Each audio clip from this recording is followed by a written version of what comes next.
J43R underscore was first.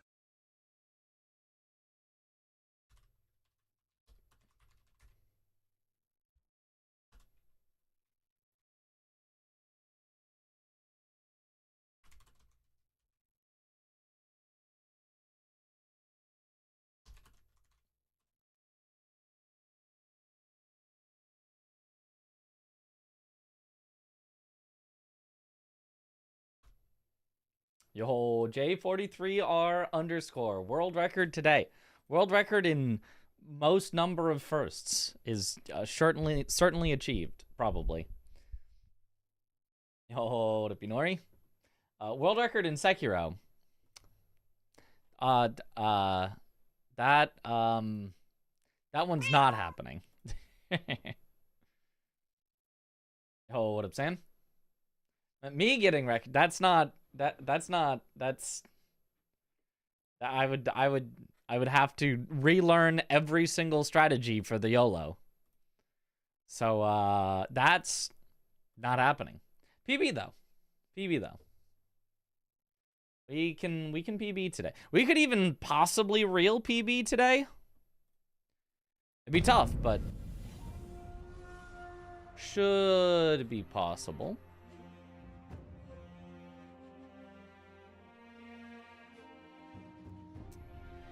Hooky. Let's practice some Lady Butterfly. I feel like I'm just kind of YOLOing and it's working mostly, but like it's not a good strategy. I should get a good strategy.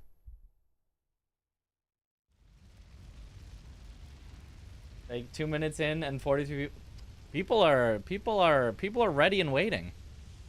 People know the consistent.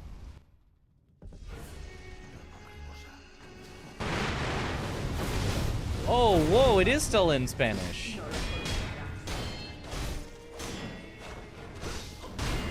Well, that's not the way we dreamed it up. But, in theory, this is fine.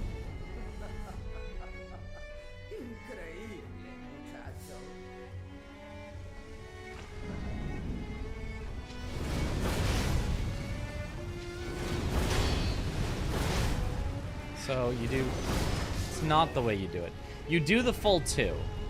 I think you do the full 2 every time. And then you should be able to jump over and do 1, and then she's dead if you hit her right.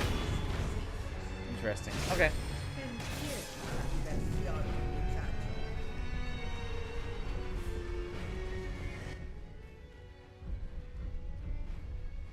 Yeah, tutorials. Okay, let me open up live split so we don't have that.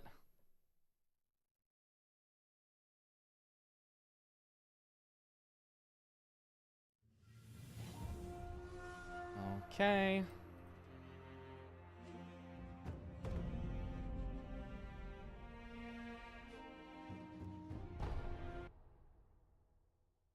Also, what's up, Michael? Oh. There, now it's in Japanese.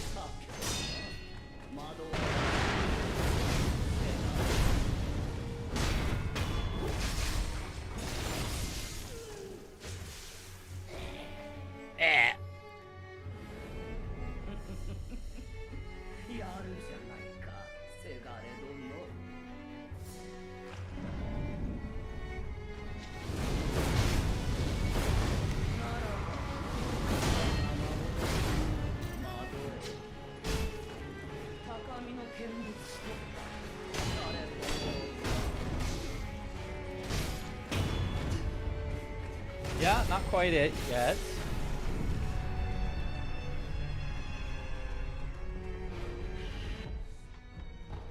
Getting it just right is tough.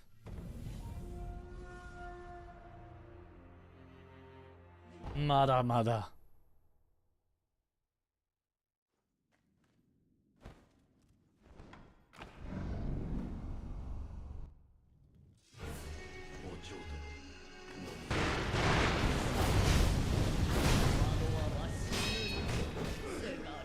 Oops.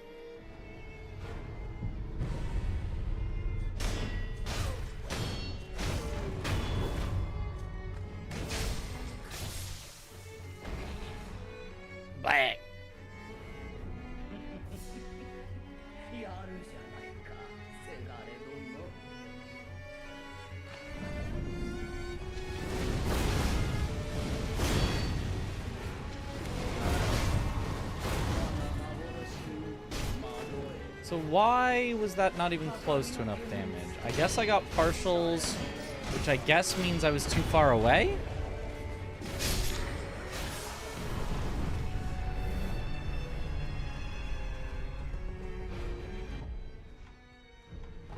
I guess?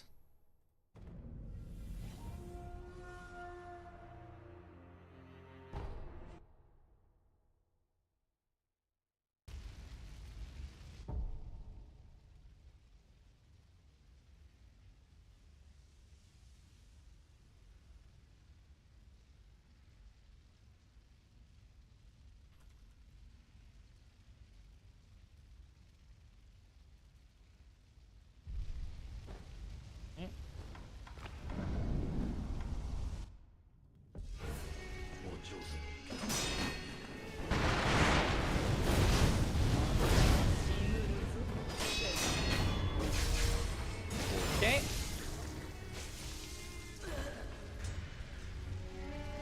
So what if I'm like here?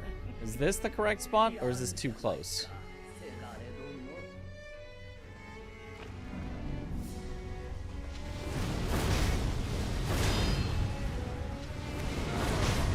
Oh, that was perfect. Okay, so that's the spot to stand.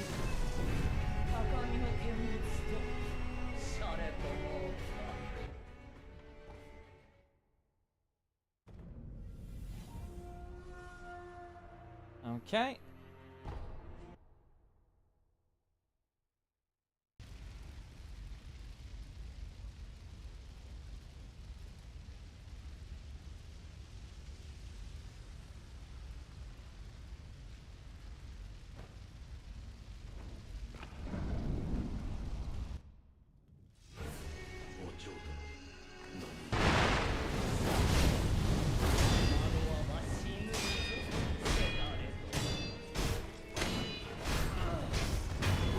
Okay.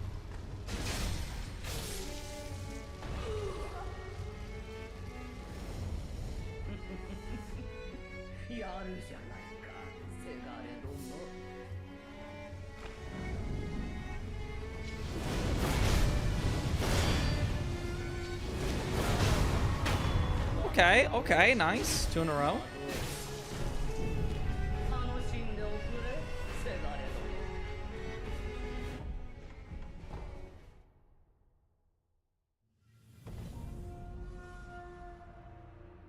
Mm-hmm.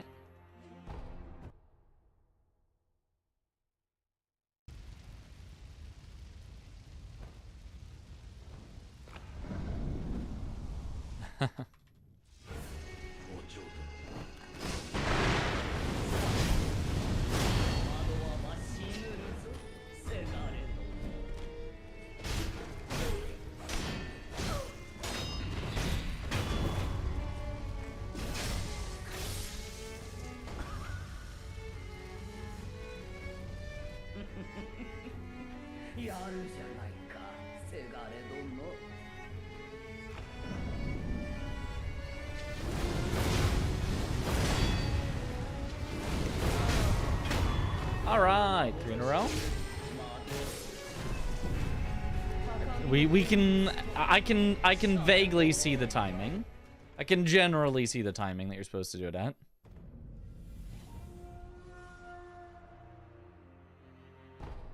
Absolutely a waste of water. Do baths use more water than a shower? I mean, I guess it would depend on how long your shower is, whereas a bath, no matter how long, is always the same amount of water.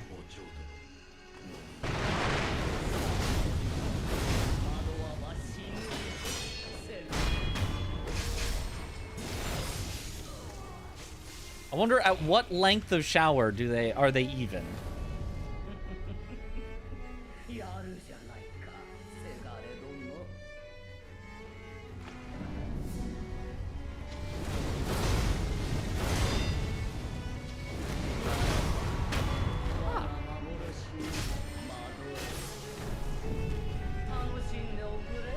Is 180 spam possible on Lady Butterfly? Depends on what you mean by possible. 180 dead angles do, yes.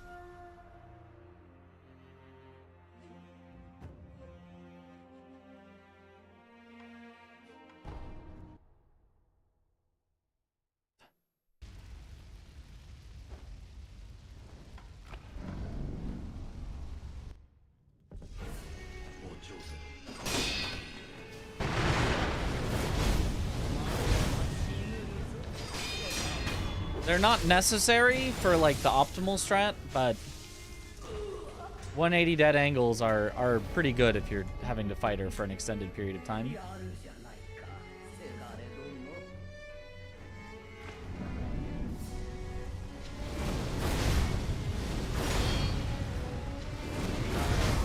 Nice.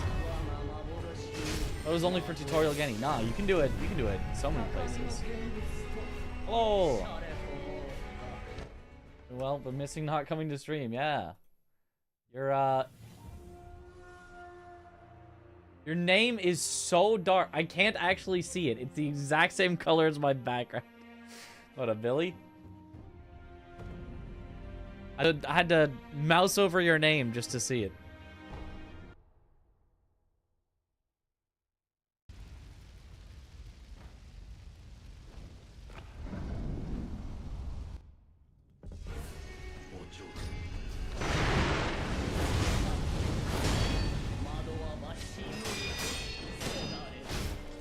So this time I had to do a single 180 because I didn't get the dead angle on the mortal draw.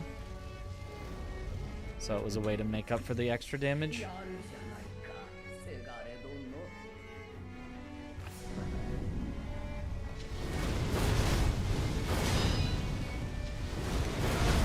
Nice.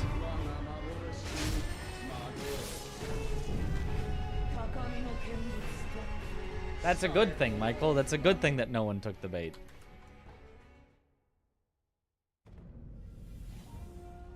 Did that during your stream like a month ago and you got mad?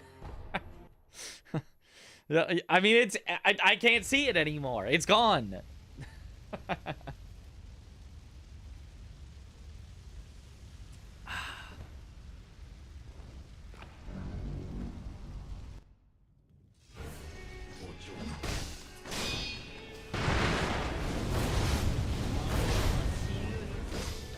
Oh, my bad. Yeah, don't go for an attack after that.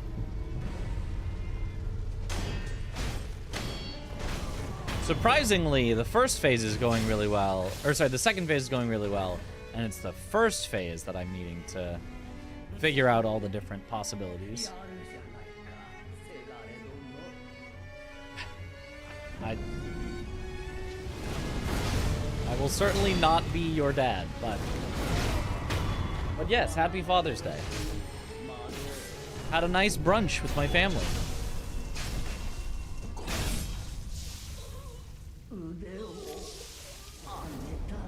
Oh. Don't actually kill her, because now I have to wait through all of this, because it won't let me pause.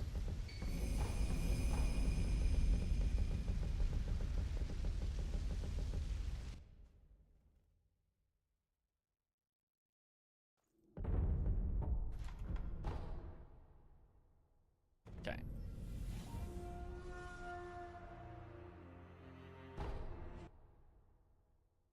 You'd run that game? Who's your daddy? Is that the one where there's a baby that's, and you have to stop the baby from getting to the, like, electrical out? No, that's probably not it. I don't know what that game is, so no, I don't speedrun that game. Yo, what up, Rahul?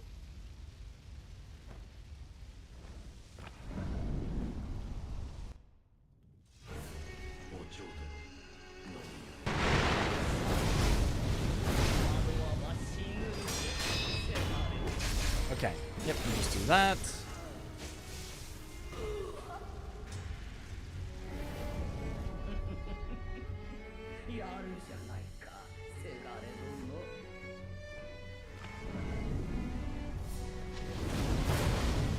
Early.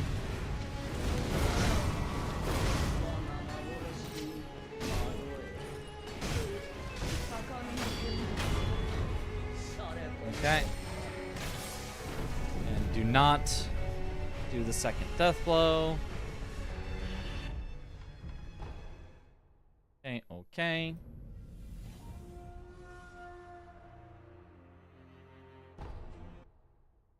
Happy Father's Day, Father Owl. Yep. We'll definitely get to practicing him.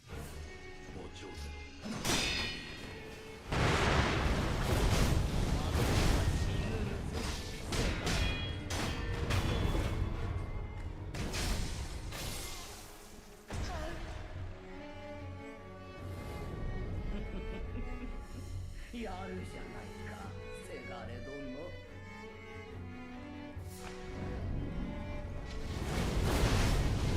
was late now because I was afraid of being early.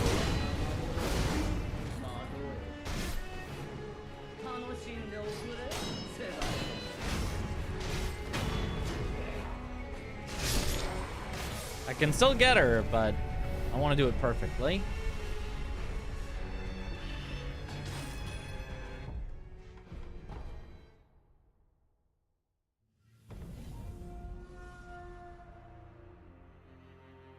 Yo, thanks for the good luck, Rennis.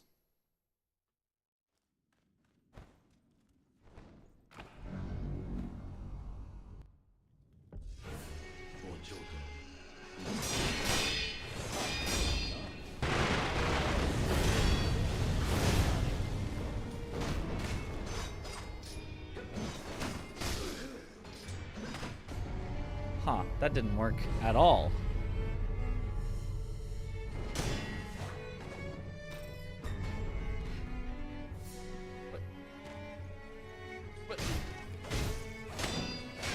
She just defied the laws of gravity? She was just still in the air?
She really does not like to be dead angled very much.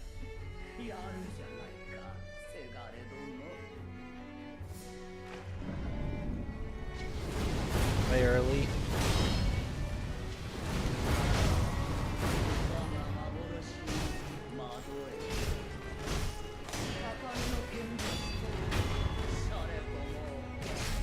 Okay.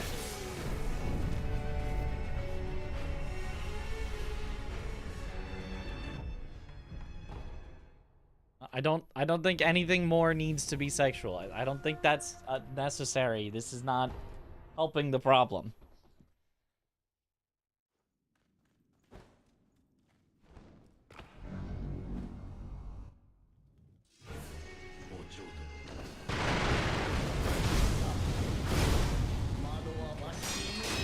There we go. Correct.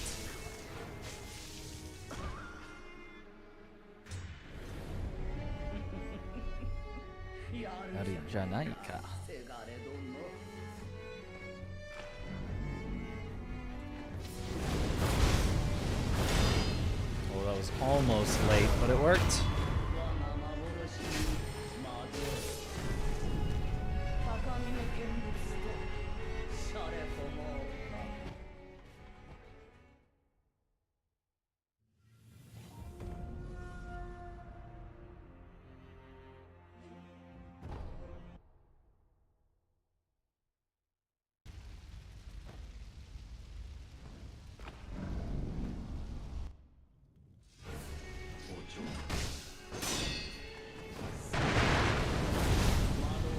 Oops. You're supposed to do 1 and 2.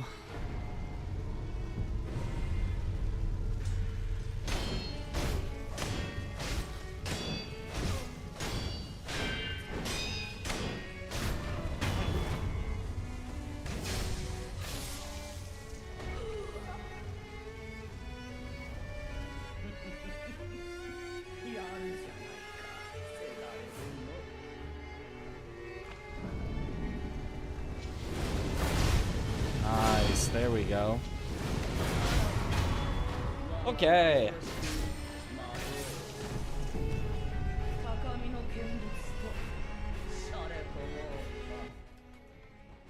I was actually thinking, I think yesterday, about how the chat experience, I feel like, you know, often goes into like one side tangent where people are kind of like in their own world, and then there's like the people coming in and like trying to engage with me in the stream and stuff, and I was like, but it's not really like against, you know, the rules or like doing anything wrong necessarily. And then I'm like, wait, except for when people are just like excessively trying to like, you know, have a horny conversation, you know, and it's like, that actually could be close enough to against the rules. I could actually time people out for that. If it's like not one, you know, thing, but like continuing and going, and I was like, should I tell my mods to start like, okay, actually just time people out for that? Like it's not, it's too much.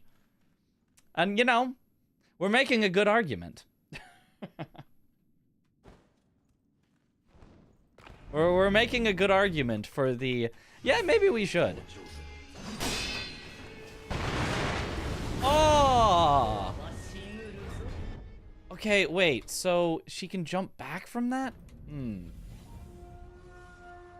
Greatest piece of streaming advice I've ever received is that you don't need a reason to ban someone if someone doesn't fit the vibe or makes the vibe of streaming work. Just do it. Odds are it makes people in chat uncomfy too. Yeah, like I've thought about that, and it's like I don't want to be that guy who's just like, I just don't like what you're saying, bye.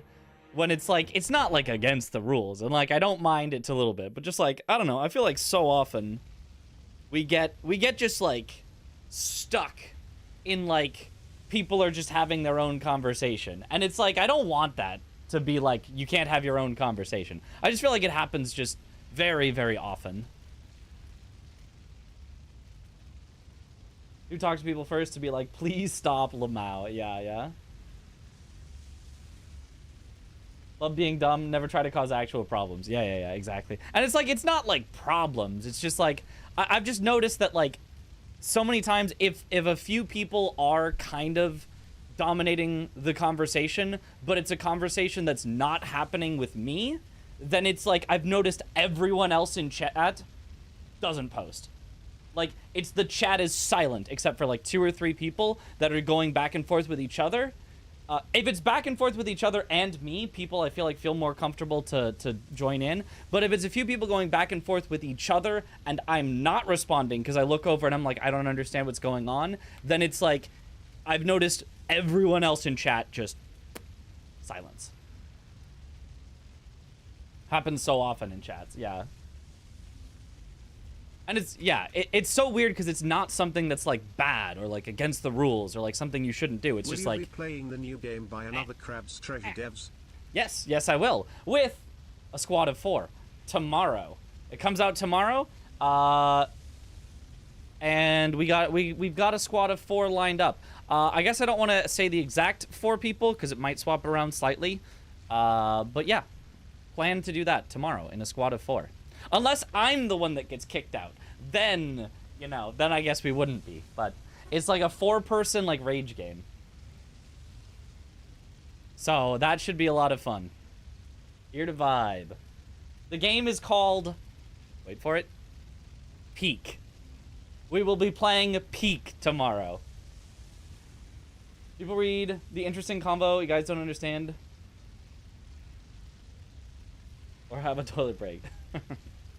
The Sisyphus one with the boulder, not that one. No, it's a it's like a climb the mountain with friends. They didn't give a lot of like explaining exactly what it is, or at least not in the Twitter post that I saw.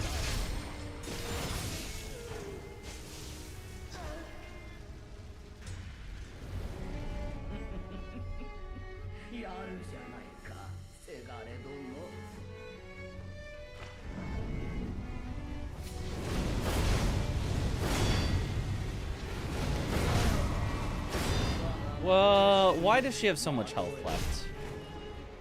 I have Yash going. Was I too far? I thought I was standing in the right spot. But we were way far on damage, so I must have gotten partials. When did they announce Peak? I only heard of it today. But I mean, I heard of it due to somebody saying, yo, are we playing this? So...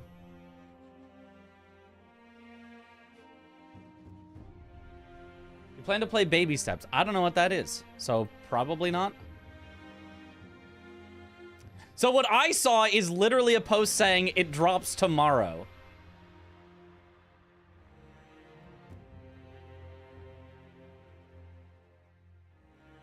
Here's what I saw.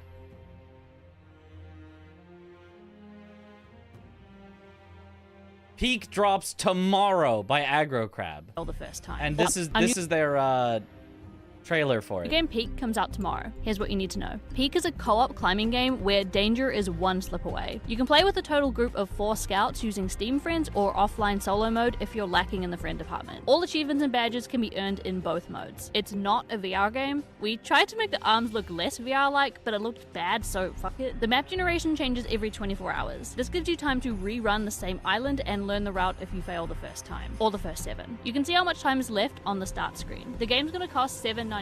Sticking together is your best strategy. Work together, communicate, and support your fellow scouts to make it to the peak. You'll quickly find out how bad it can turn when you leave each other behind. It comes out tomorrow, so grab your friends and get ready to peak. So as far as I know, this is the announcement, and it just says it's coming out tomorrow. Like, okay. Tomorrow it is, I guess.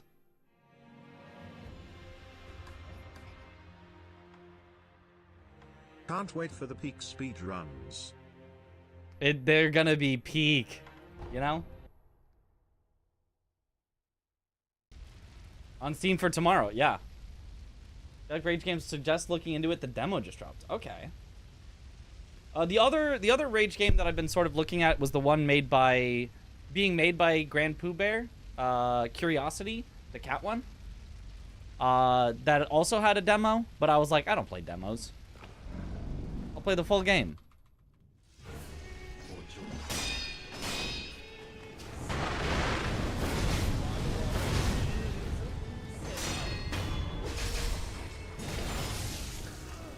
By the creator of Getting Over It.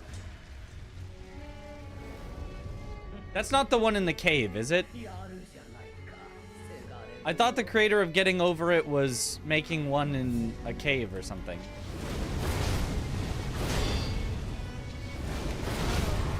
Or am I looking at a different one? Rage game is a genre now. Standing Behind always has been. But it hasn't always been. It's been a genre since... Was Getting Over It the first? I think Getting Over It with Bennett Foddy was the first. Or at least the first popular one. I mean, technically, like... I think a few existed before them, but I think that was the first one that anybody ever actually cared about.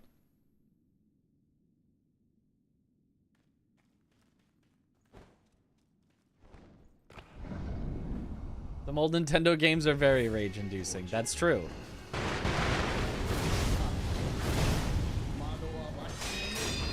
This might more accurately be called not like a rage game, but like a fall game. I don't know. Maybe that's... You could come up with some other, but one where you can lose a ton of progress by making a mistake and have to redo a bunch. And the goal is to climb to the top of something. So, also Jump King. Ah, won it away.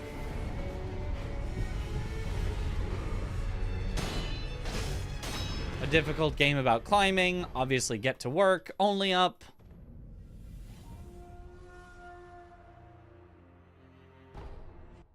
Wasn't Boshi out before that too? Another rage game. Boshi is not the same genre. Boshi is an entirely different genre, right? Which you could also call that a rage game genre, but it would be a different rage game genre. So, like, the one that we're talking about is the fall and lose your progress genre. Boshi is the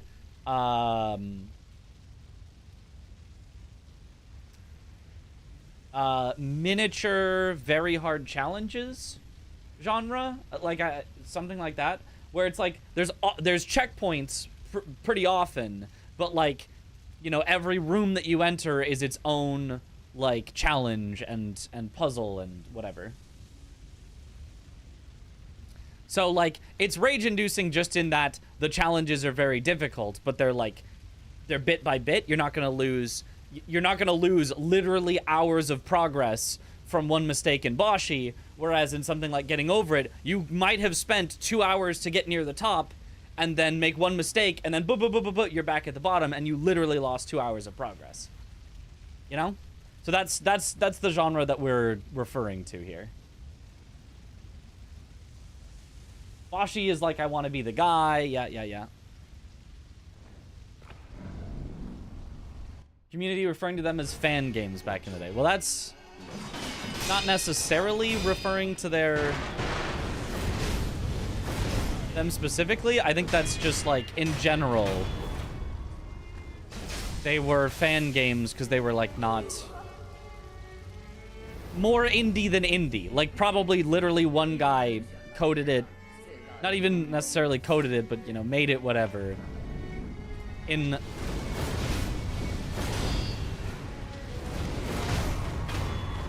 you know, Python or whatever. I think that's probably more what they're referring to. Like the Flash game style. Cool. I hate my fans' games. Oh.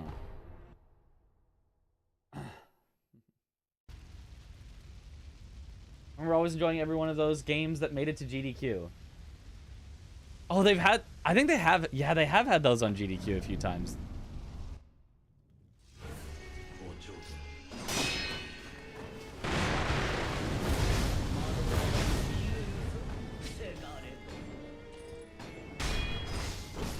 Oh, that's a multi? I thought that was a one.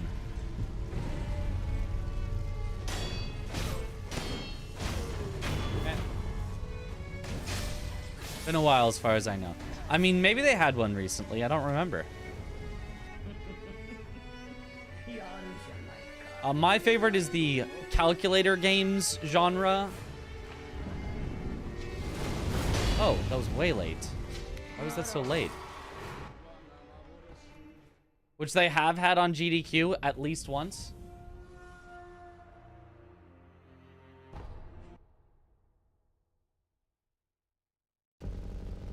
Oop.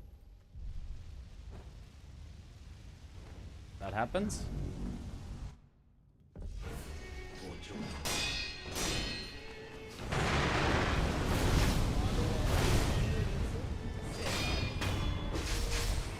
Ah.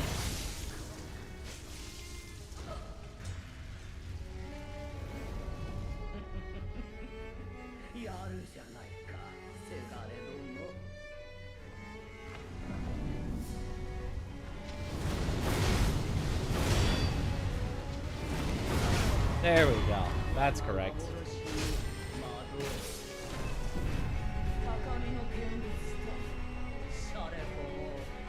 If you're late, what should you do to save the run in GDQ? Killer, like I've been doing in all these practices. You notice how when I'm late and I don't get the quick kill, I just kill her anyway. I just hit her, and then... I mean, I guess except for that one where I called it was late and then I just quit out, but like every other one.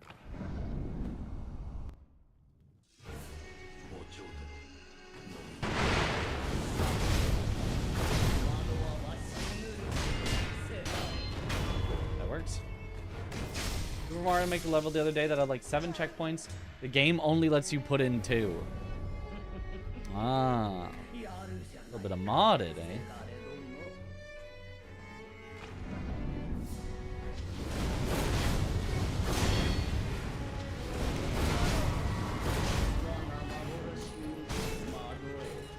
I got a partial because I was early on the Mortal Draw, but got her anyway.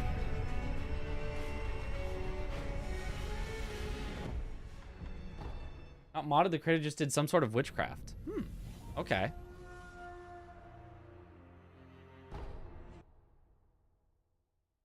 set the run 20 minutes in GDQ because you lost 10 seconds. Giga Chad. Yep.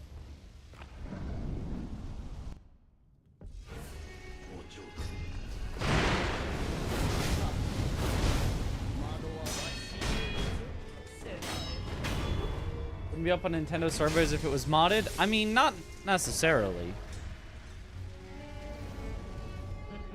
I don't know that Nintendo servers are 100% accurate in...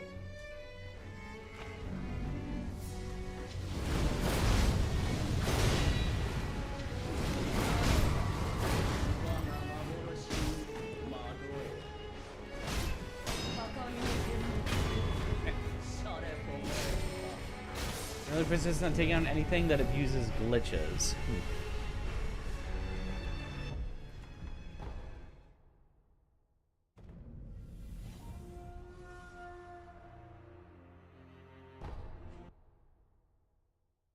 I guess it would sort of depend on how much they consider glitches. Like, a lot of techniques could probably be considered glitches for how people complete levels in that game. So what I'm drinking, it's not regular water. It's lemonade. Store brand lemonade.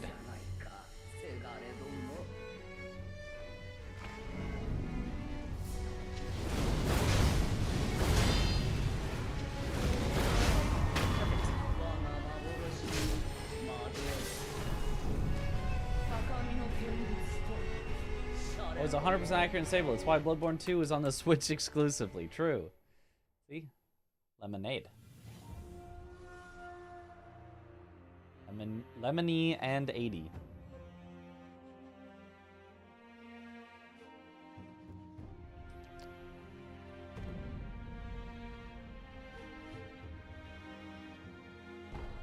Hope it's simply lemonade or a similar brand instead of sugar water. I think it's Kirkland brand. I think. Is that the Safeway? It's the Costco brand, right? It might literally be Safeway brand.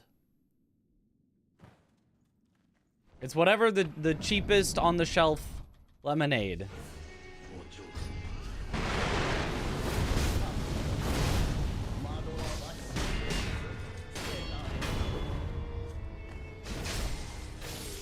Signature, that's it. Signature, that's the one. Signature Select. Something like that. Yeah. Literally just simply with a reskin. That's what most of the Safeway brand stuff has been. Something else with a cheaper price.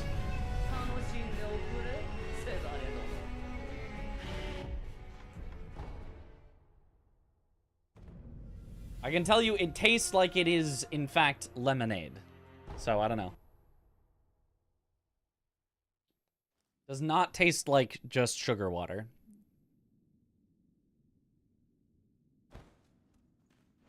Using Safeway brand stuff is so good. Yeah, and it's cheap. You're like, your recipe? Nah. My recipe. Okay, Lady Butterfly is feeling pretty good, which is nice. We hopefully will not lose so many runs here. A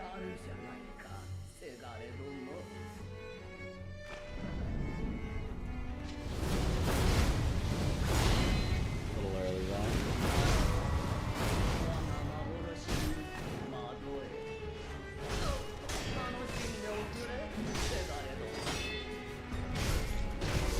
No, I literally staggered her, but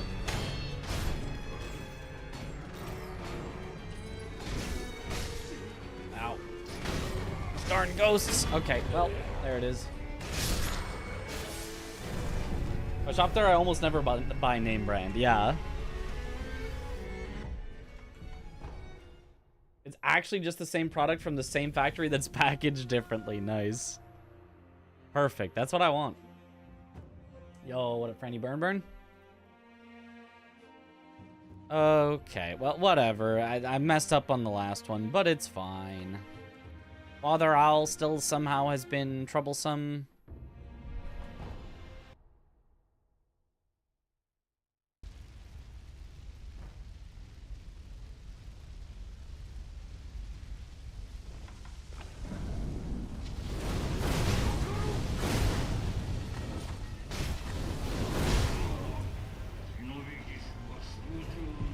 How am I messing up this badly on it? And that's why I wanted to practice. I keep messing up the opener.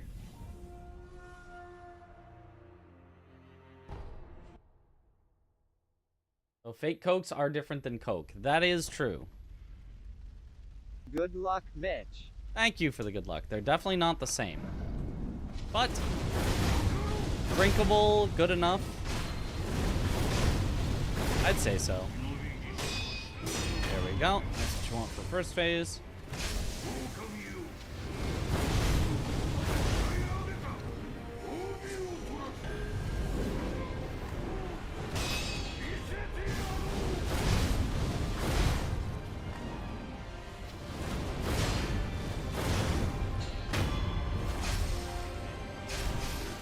Oh, what up, Chio?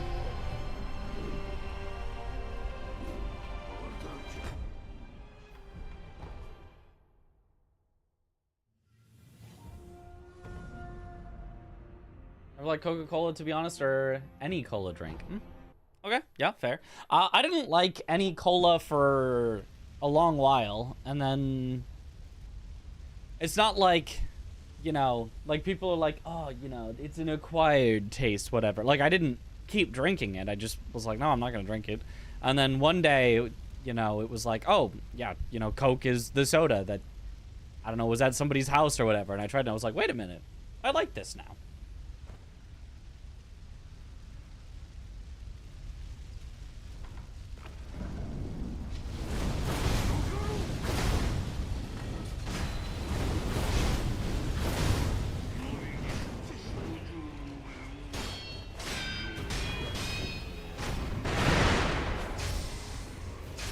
How goes the practice? Pretty good so far. Oh. Except that was not good.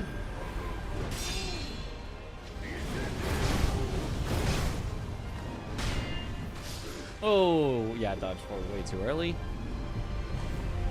You cannot do that.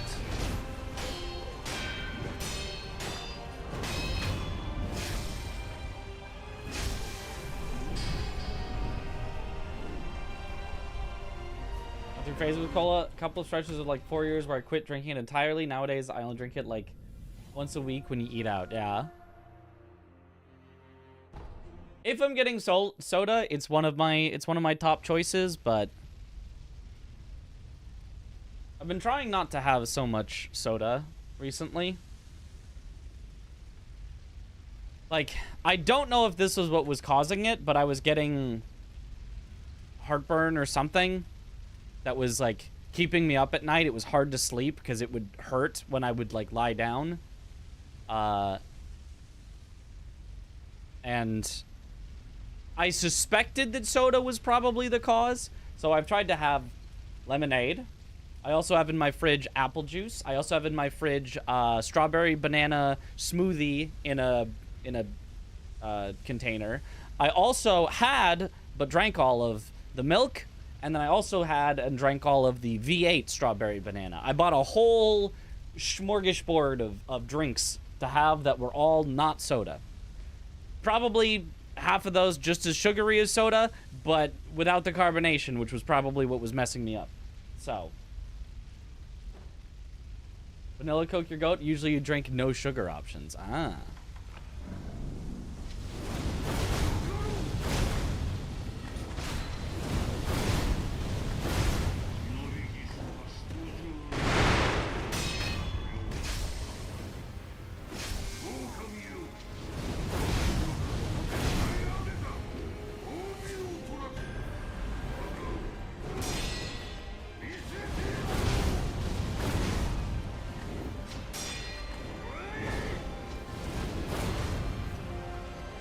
Oh, that sucks. Well, that also sucks. I don't understand why that sometimes You're not in time to cancel that. Even with everything buffered. Maybe I'm supposed to be locked on and jump at him? I don't think so. Water is not soda, just saying. True, I also have water. I drink a lot of water, but I really like to have something flavored for my drink. Water is good. Water is good. Water is good. If I'm thirsty, I want water. But if I'm drinking something with a meal, I don't know. I want to have the taste. And I don't want to have a hint of a taste, like a sparkling water with hint of watermelon or whatever they like. It doesn't do it for me. I want something with like a taste to it, or just straight water. If I'm just thirsty, I'm like, yeah, just give me glasses of water. The IP coin still broke. Really?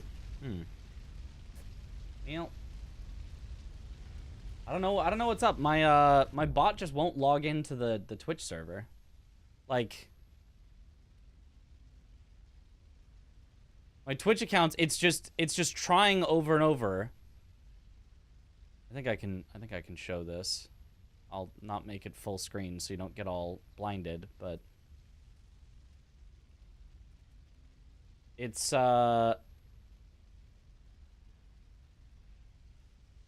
it's trying to log in to my account, and it gets into the chat client just fine, so it can see what happens in chat, but it doesn't get the pub sub, which I don't know what that is, and the event sub, which I guess is events that happen in Twitch, like the redeems. So I don't know. Partially connected. Like, I don't know. It's weird. Publish, subscribe. So it doesn't know when people sub, and it doesn't know when people redeem the channel points, I think, is what it's saying. Very weird.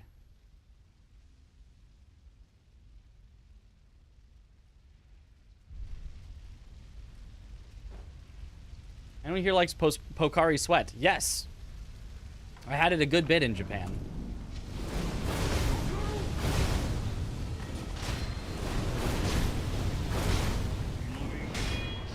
I haven't seen it outside of Japan, but...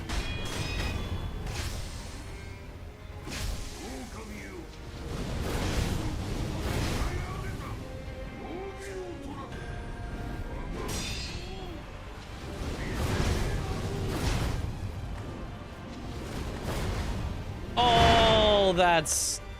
Okay, that's the unlucky luck. Where you're just, sorry. Sucks to suck. Can just happen.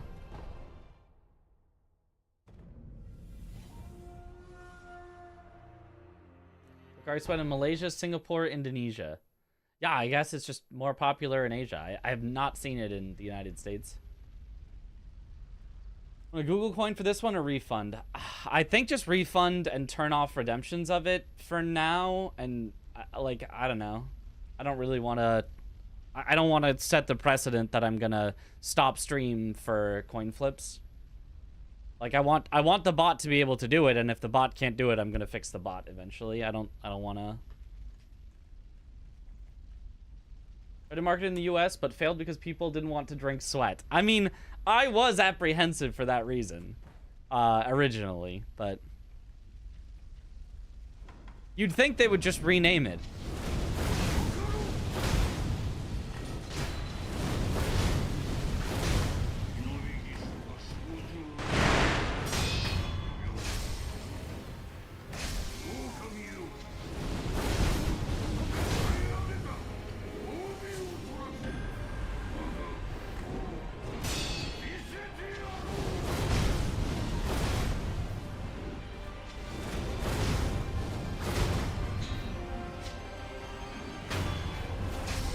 Take that.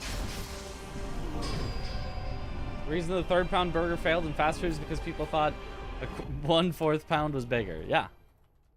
4 is a bigger number than 3. Yo, Franny Burn. Thank you for the Prime sub. Welcome back to the bunch. Enjoy the emotes. Will... I guess it can't work. I guess the AI Mitch can't work because my bot can't see subs. So, I can see it as clear as day. The coming of our dynasty. Mitch win! Mitch J. Make a note in Discord too. Alright, cool. I don't know how I would possibly fix my bot. Like, I don't have the expertise to know how to get it to connect. I've tried logging out and logging into it, and that didn't do anything. Obviously, I've restarted my computer multiple times, so...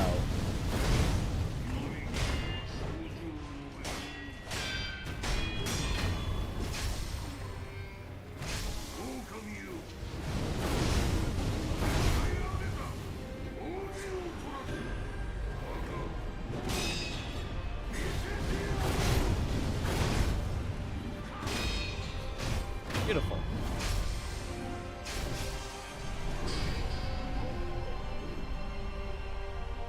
Knew how to make a claim for a spot and chose not to do so for ethical reasons. If you actually have that, I'd like to see you get first instantly, let's say 3 streams in a row to prove it works. I think that'd be kind of fun.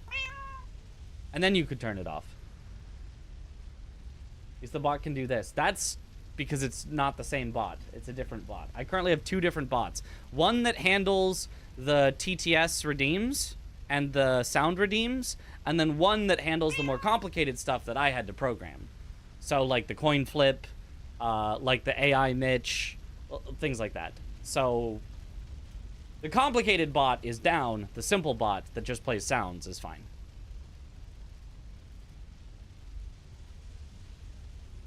I'll get out and reload the bot. Done that. I've done that.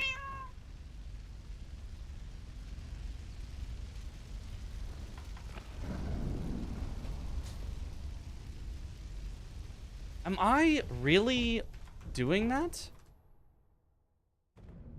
Am I really pressing attack before I'm pressing block? Has my muscle memory deteriorated that much?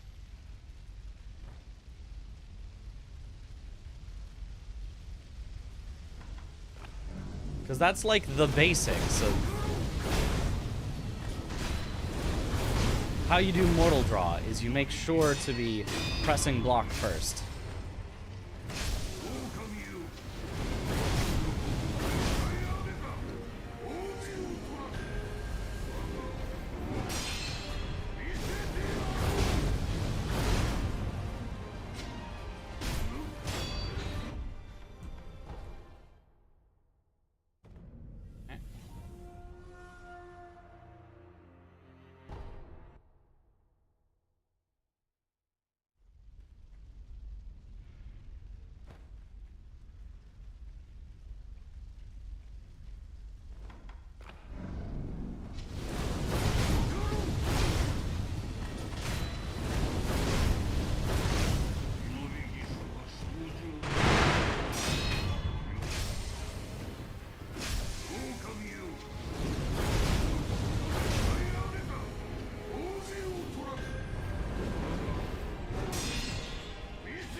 What? You followed up with nothing? I've never seen that before.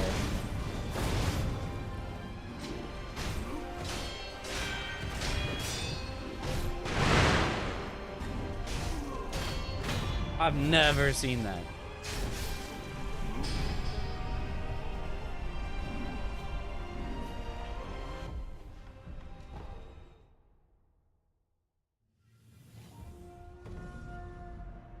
Are you using StreamerBot? If so, Twitch stopped PubSub in April. There's apparently a hotfix for it to download. I am using StreamerBot.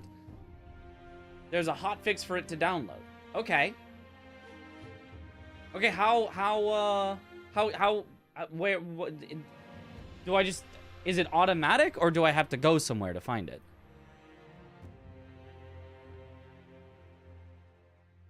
So that's all the problem is. It's just Twitch change things on their end so my bot can no longer connect to it. I see. Can I update? Check for updates?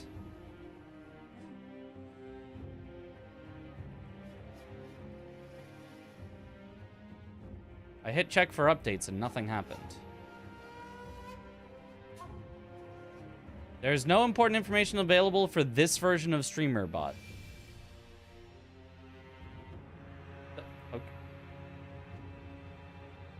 Weird.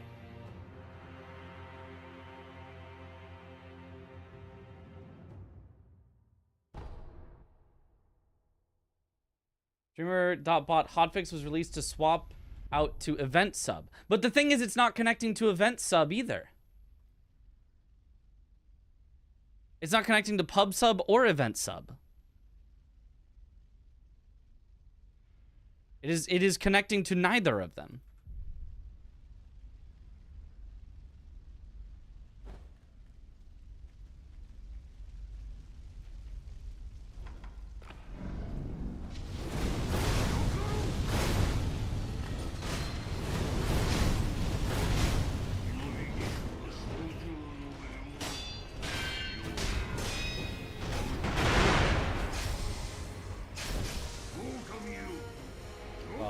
Early.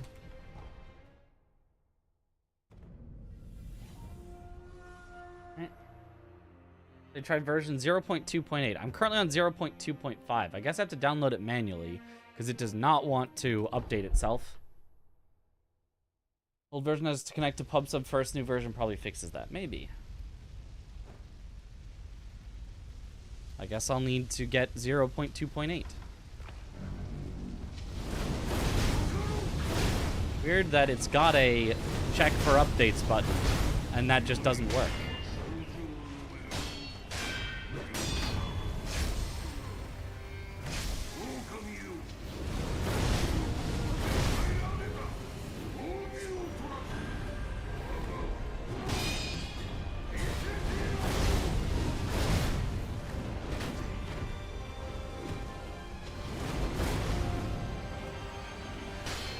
Wow, that sucks. Still got him eventually.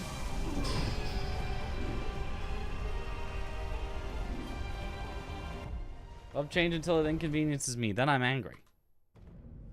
Do I love change until it inconveniences me?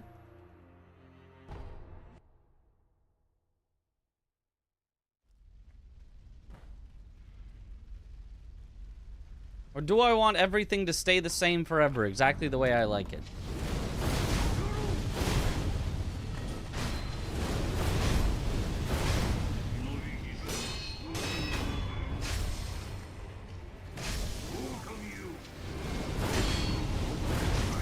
Darn.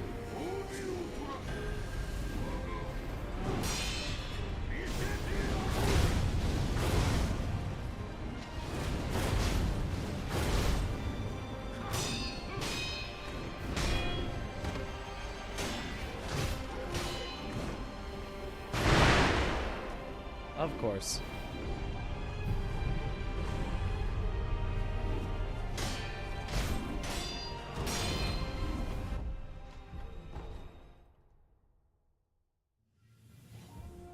Always same unless something is better for me. Yes. There's no change that nobody would ever develop new speedrun strats. Well, see, that's different.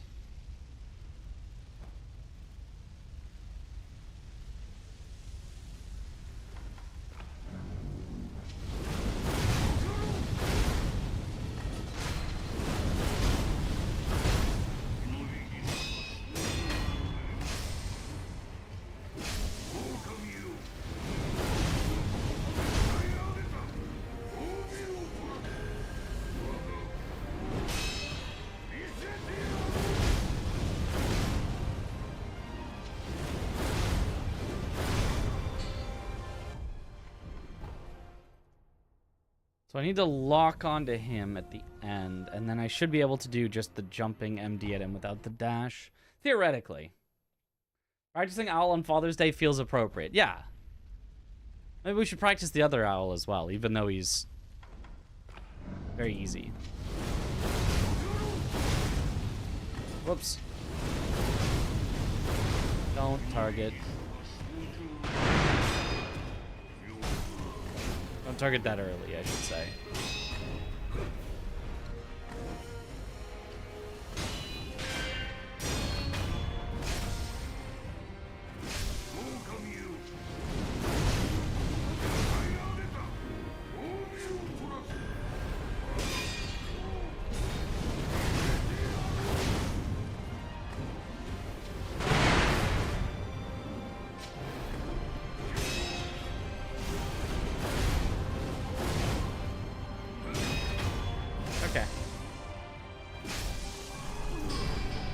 Was your Father's Day? It was pretty good. Had brunch with my family. We hung out, talked for like 2.5 hours, then went home.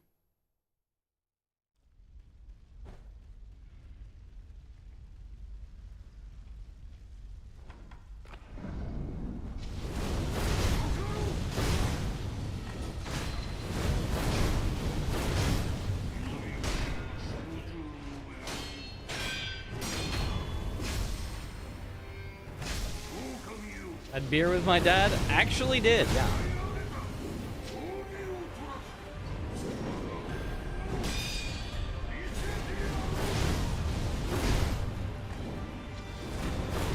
Aha, there we go.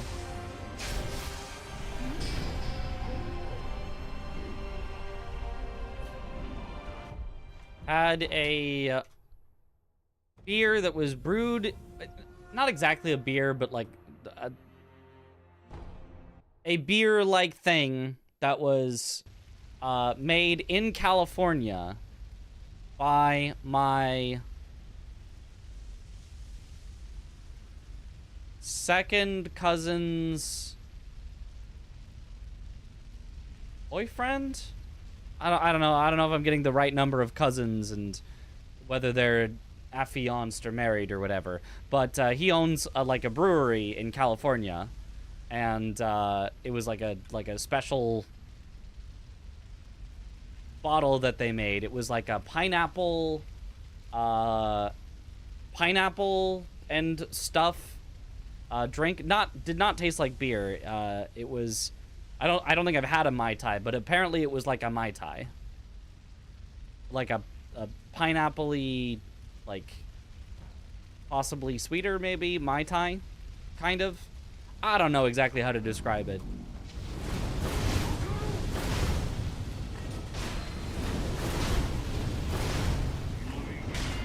But it was good.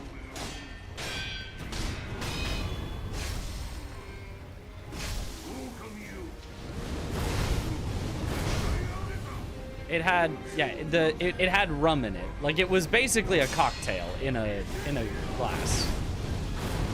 In a bottle.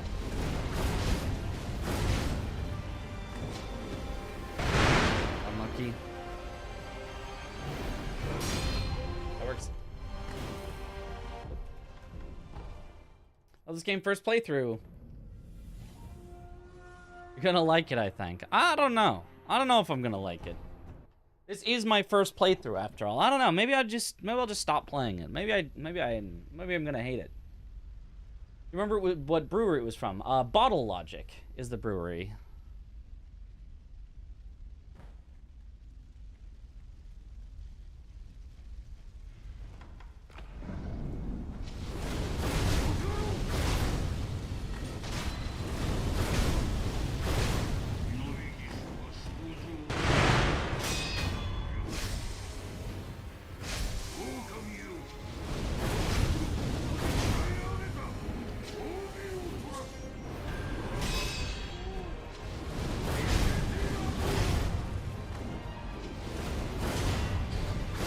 Nice, that's what we want. Yo, good morning, Fikri.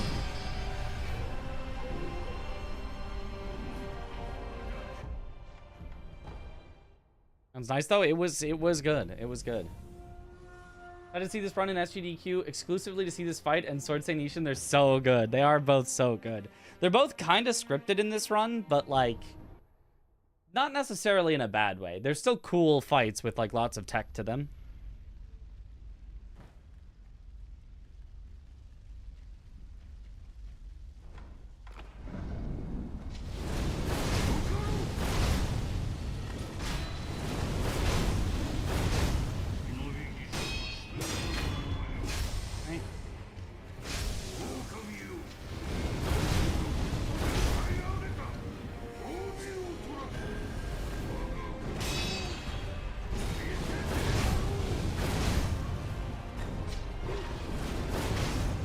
Beautiful. Okay, I'm starting to really understand it now.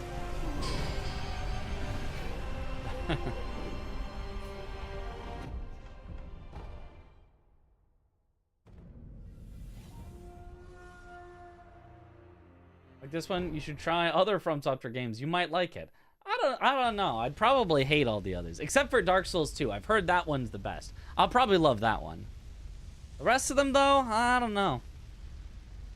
Wasn't expecting a stream today. Thinking you might be tired to take a small break, but guess you were wrong. I mean, I'm just playing video games on the internet. I'm just having fun. You don't really need breaks when... I mean, sometimes I do.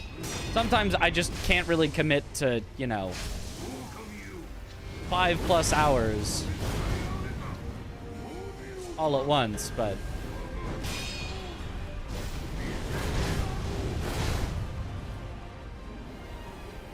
Oh, unlucky.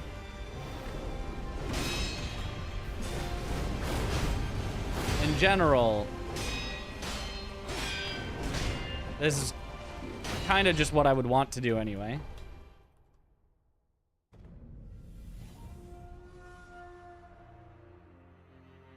I unironically like DS2 and too many of your friends don't understand it.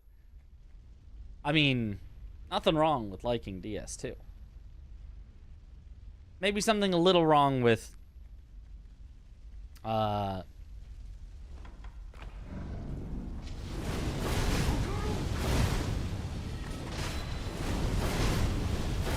claiming that it's way better than every other FromSoft game.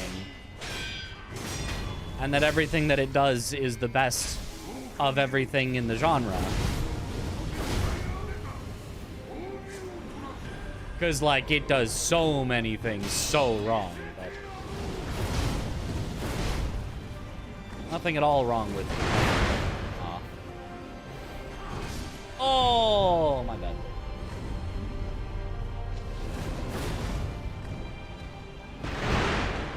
And then he backs away again. Alright.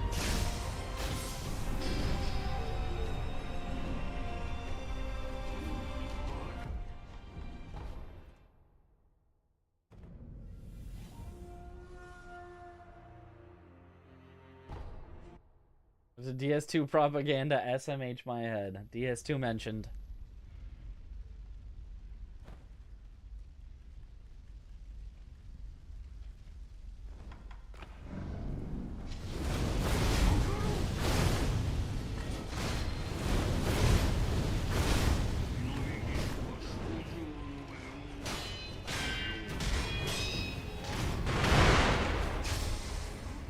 You think about adaptability mechanic, one of the worst mistakes ever put into a video game.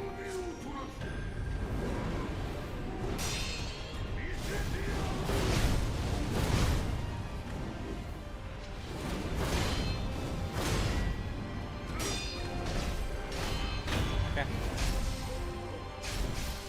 This was so peak besides actually playing it.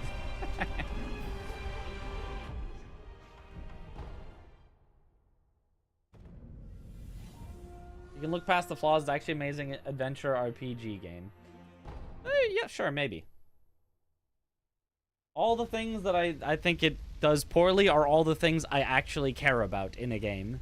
And all the things it does well are the things I could not give a single solitary care about at all.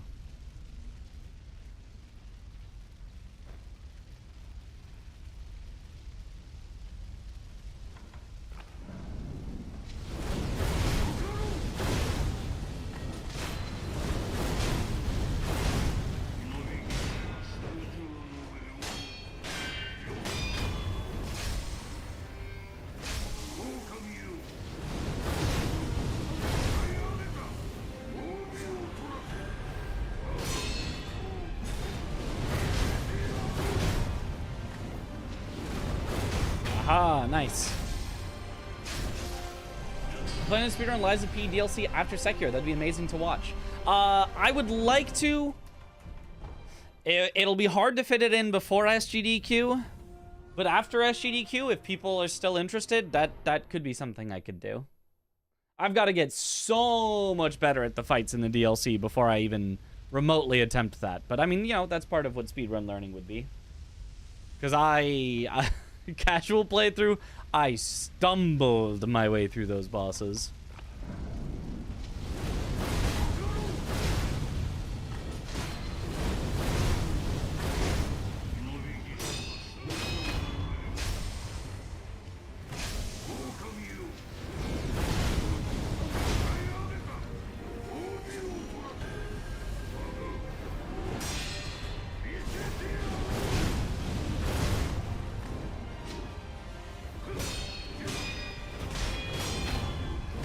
Take that. I think you can use firecrackers to keep it from disappearing during phase 2. First of all, I don't think you can. Second of all, no emblems left. We use all of our emblems for the strategy that we do, so we have exactly 0 left to firecracker in.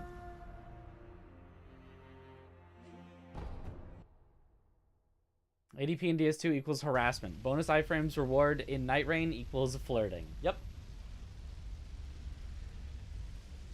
Because it's temporary. Well, for 2 reasons. One, because it's temporary. It's for that run. So, like, a little bonus become overpowered for a while. Ooh! As a treat for me, thank you. Whereas, if it was walk into Elden Ring, get a bonus reward of extra iframes on, you know, as you sit at Gatefront, you get torrent and extra iframes, and you're like, what? What? The game's now just on easy mode? Huh? Scratch my head, what?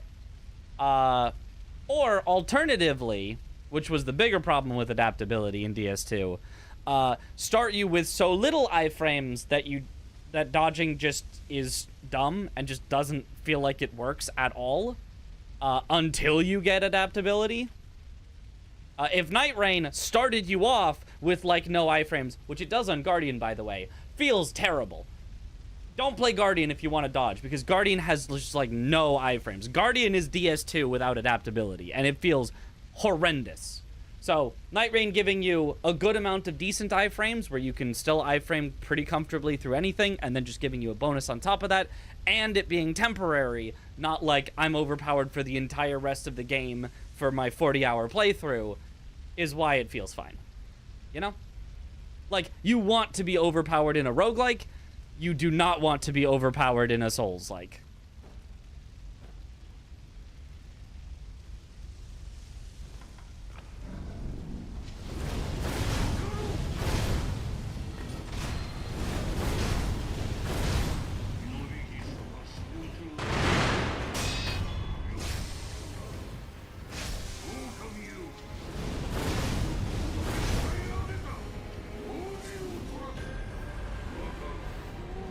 What?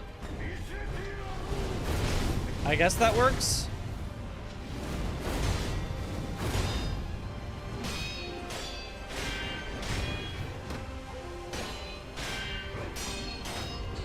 That was so weird.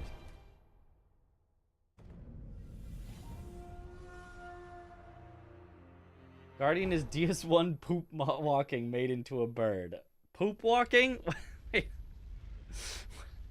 Is that just heavy load, or what is an Elden Ring scale Sekiro sequel based on the return ending? That would be cool. Allows P to get more glitches. The run is getting fun. I've heard it is getting fun. I'm down to try it out at some point, probably. Unless my schedule just doesn't end up working with that. I was really hoping it was going to come out after SGDQ, but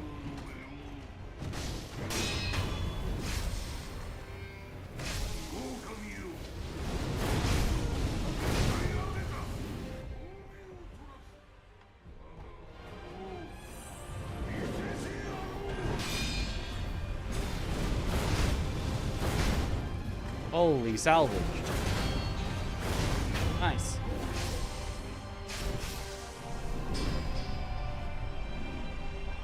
Walking is a glitch that makes you walk like you want. What does it do though? That's that cuts your animations in half or something and lets you do crazy stuff. Oh.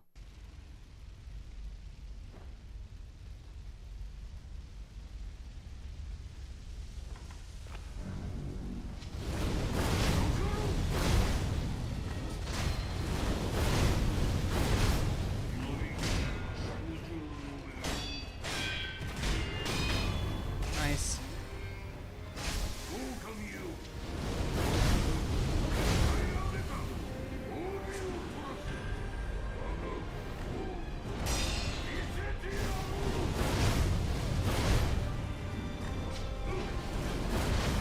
Beautiful. Okay, I'm getting... All right, I'm getting pretty good at Father Out. Let's move on, then. I'll probably have to practice it every day for a while, because it's like, I'll get better at it, and then, you know, you go away for a day and you get worse at it, and then you practice again, you get better at it, and slowly over time, the amount that you lose per day goes down as it commits to long-term memory instead of short-term.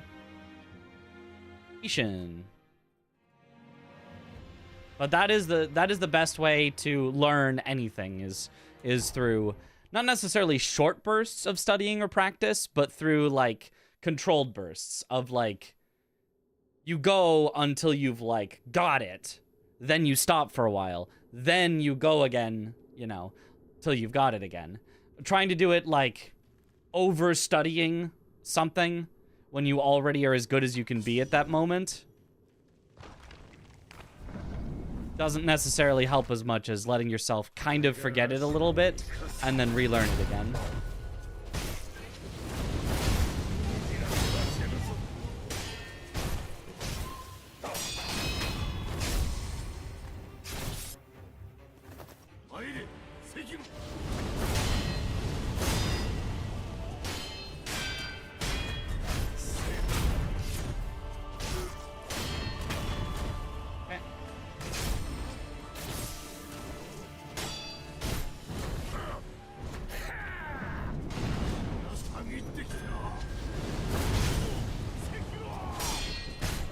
Whoops.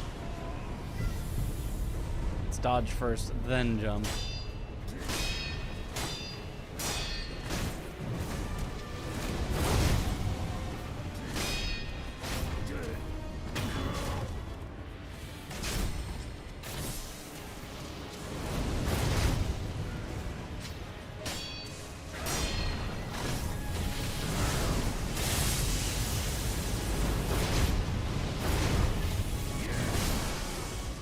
I couldn't jump for that, I don't think, because I went for the second MD. Maybe I could have, but I didn't trust that I could.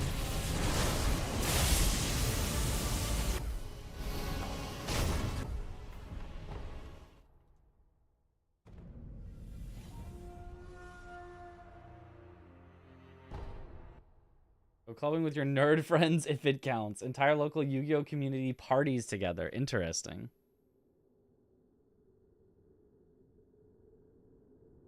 Play D&D on Wednesdays, which is kind of like clubbing. Don't think about it too hard, though. Okay, I won't.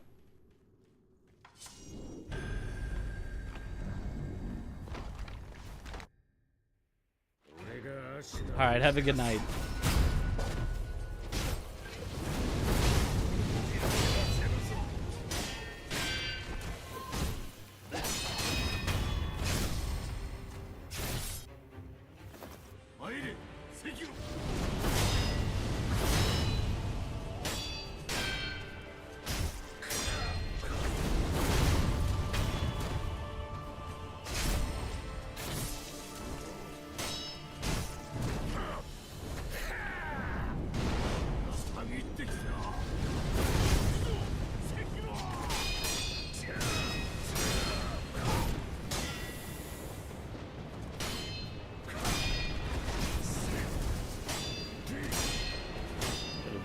Draw there. Oops.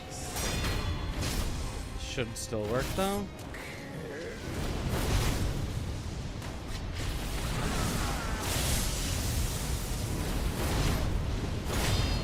It does, barely. Woo. You were asked to rank 5 most difficult bosses across all FromSoft games. Would Prime Ishin make the list? Yeah. Do you want me to count inner bosses or not count inner bosses?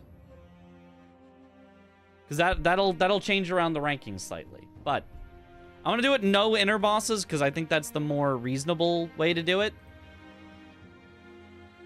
Yes, inner bosses, but I mean, they're kind of not really. That's kind of like ranking New Game Plus bosses, isn't it? How much of Sword Saint is scripted for this run? It depends. It depends on how much he lets you script. Like, technically, regardless of the RNG on the first phase, you should always know exactly what to do based on the attacks he gives. So is that scripted? Even though he picks a bunch of different attacks, no matter which attack he picks, you have sort of a script back for it. It's like he gives a response and you're flipping through the book and you go,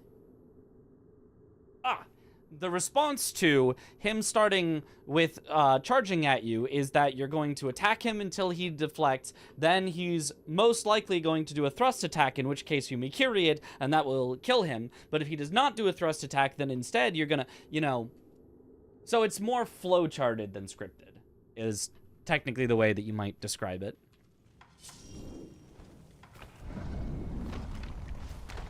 What about excluding inner bosses? So excluding inner bosses, the #1 hardest boss they've ever made is the final boss of the Shadow of the Erdtree DLC.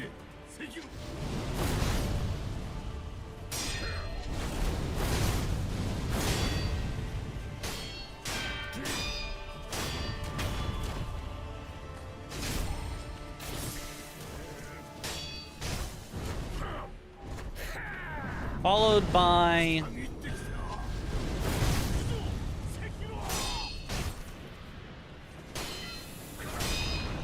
Melania, followed by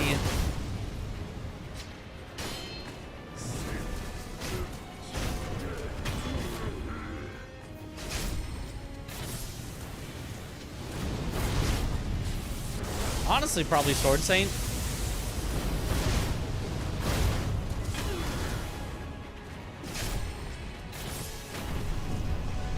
Yeah, I think those probably are top 3. And then 4th place is probably like Bale.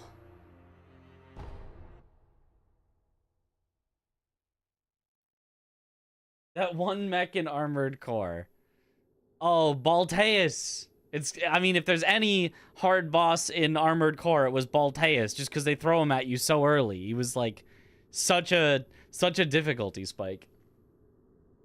What about Manus in DS1? Does not even come close to the difficulty heights of current day from soft bosses, I don't think. I feel like Gale ranks up there somewhat, but that might just be you. I think maybe. Gale might take a 5th spot. I don't know. I feel like something like Rellana might be 5th spot for me. Like, Rellana was really hard. Like, Rellana was much harder than Melania. Except that Melania has Waterfowl Dance. So, like, I don't know. Air is top 10 on difficulty? Maybe top 10. I don't know. I didn't find Air to be that difficult that I remember. Maybe it did. I don't remember. Meteor just has inflated health pool, which makes it difficult. Yeah, it's like there's a lot of like things you can swap around. I think the only one that I would say is set in stone is Promised Consort. I think is just obviously #1. I think anyone that doesn't have Promised Consort as their #1 hardest FromSoft boss of all time is just like coping, or happened to have a really good build against him and were, playing hot when they got to him and like, well, it only took me an hour, so therefore he's really easy. Cause like, he's just kind of obviously the hardest. It's just silly how brokenly overpowered they made him on purpose.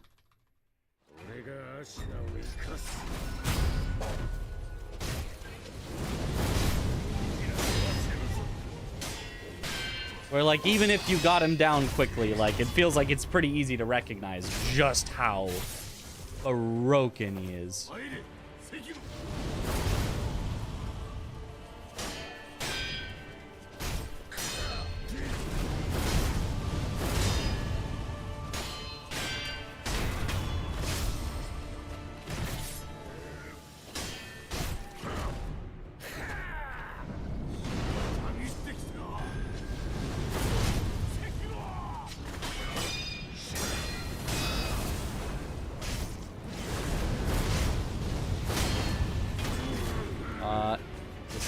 Interesting.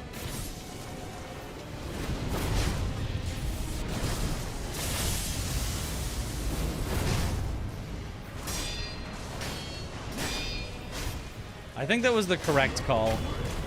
Well, I think what I did there was the correct call. It was slower than I would have wanted, but just call him PCR. Yeah, PCR, Promised Consort, Conrad. The only thing I tend to avoid calling him is like his full name for like the semi-story spoilers, which, I mean, I know Shadow of the Erdtree has been out for forever, and you don't have to be worried about spoilers, I think, too much at this point, but like, if I say Promised Consort, you're like, oh, there's a consort. Like, if you haven't played the game yet, you're like, oh, interesting. Not like, oh, it's him. They brought him back. Oh. Or even Conrad. You're like, they named somebody Conrad? Which I think is funny. Only ever fought him pre-patch on Steam Decks. I wonder how the experience would be now that you have a PC. Maybe. Would Laxasia make the list if considering more than just FromSoft titles? No. No, Laxasia would not make the list. But the final boss of the Lies of P DLC, which again, I'm not going to spoiler who it is, don't say the name, but the final boss of the Lies of P DLC would make the list. 100%. It would be up there. It would be in the top 5. It would be in the top 5 for sure. It was so hard.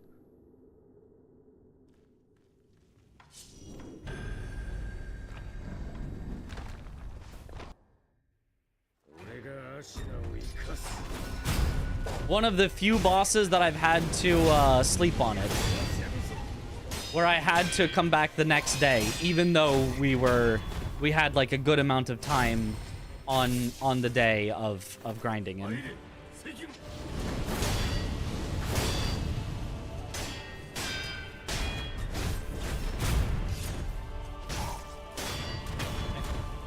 Was it fun hard? Mostly. In order to give you a full review, I'd have to give some spoilers on like moves and stuff, and I don't want to do that, but it was not entirely fun hard.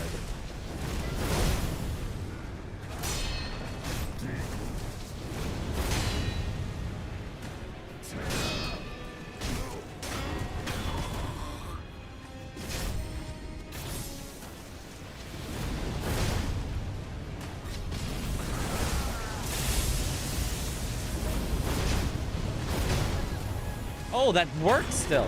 I thought that would be way too slow. Overture Final is top 5 for you. Made you actually turn off your console and come back later. Yeah, same.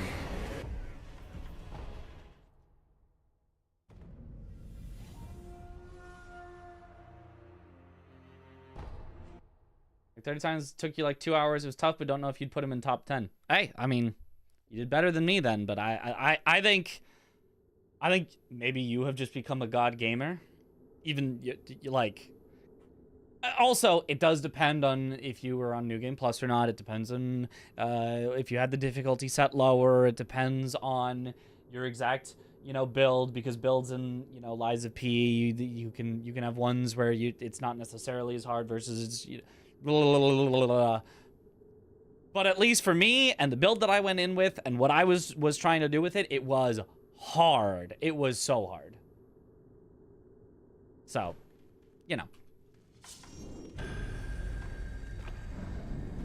Personally thought Sword Saint Ishin was more difficult first completion over Consort using Mimic tier Ash. Well, yeah, I mean, yeah, I do judge all bosses not using summons, even though I know that's kind of unfair to Elden Ring, or maybe overly fair to Elden Ring.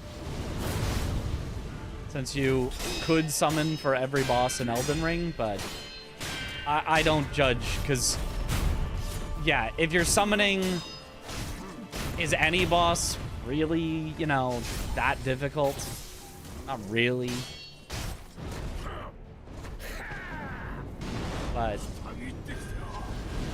I think the boss itself is really hard. It's just, you can absolutely make yourself so overpowered that it's not really a problem.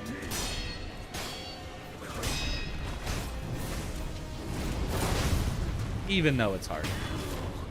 What? Why do I have so many extra emblems? Did I just, like, forget to mortal draw somewhere?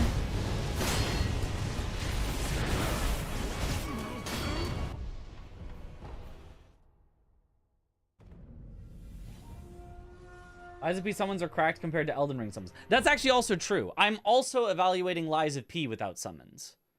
So I guess I'm kind of being fair to both. If you summoned in both, they would both not make my top 5 lists.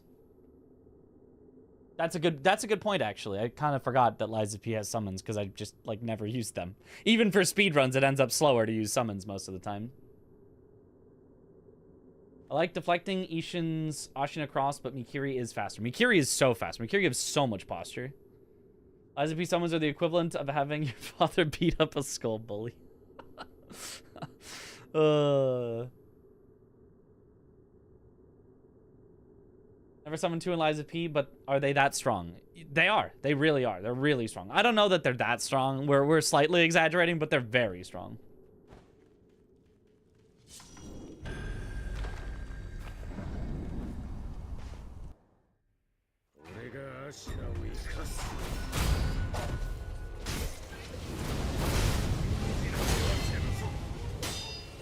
I think they also got buffed. I think originally when the game came out, they were pretty good.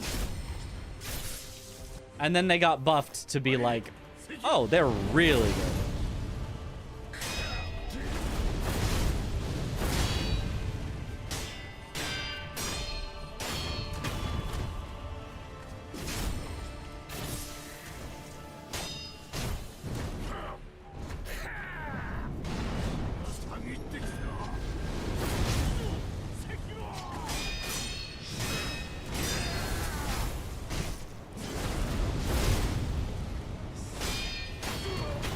Nice, I counted the emblems to make sure that I have enough for the 3rd phase.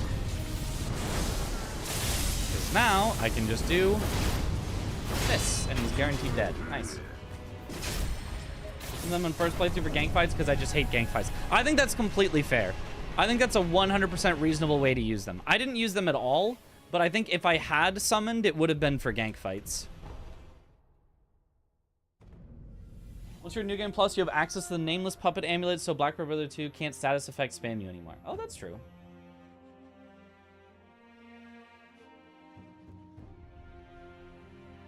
Heard summoning from Madeir actually makes the fight harder. I mean, I believe it would sort of do that. When you put it comparing strictly boss mechanics, I agree. Consort is definitely the hardest. So yeah, there you go. Yeah, we are in agreement. Handshake, handshake. Good, good. Okay, moving on. Let's do Demon next. I always got to practice Ishin and Demon, because even though they're, like, actually kind of relatively easy fights in this, they're long fights that if you make one mistake, it, like, snowballs into the next phase where your buff runs out and, like, so on. So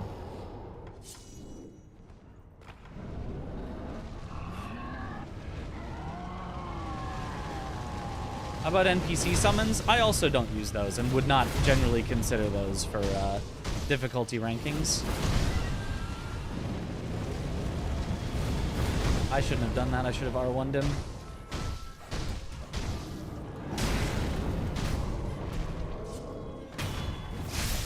Yeah, and then I shouldn't have taunted before taking the death blow. It's just a time loss.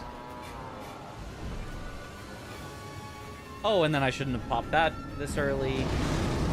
Okay, time to just make every mistake in one run.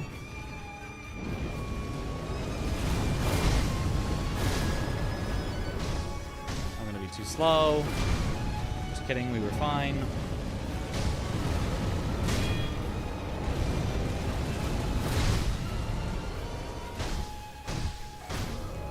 We were completely fine.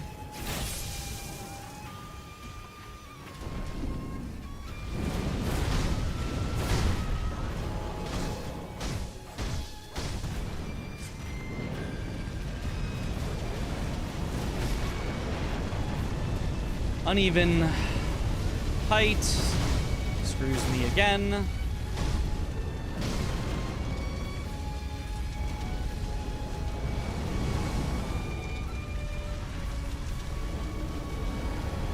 Oh boy, the worst possible attack. Stalls for a year and a half. Yep, and he was one hit away from staggering.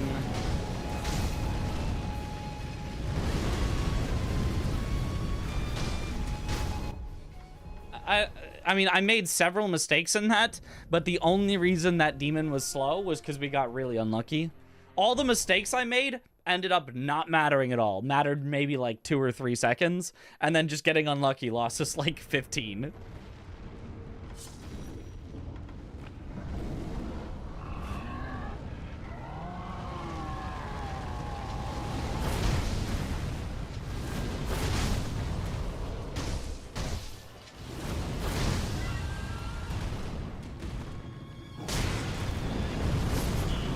Oh.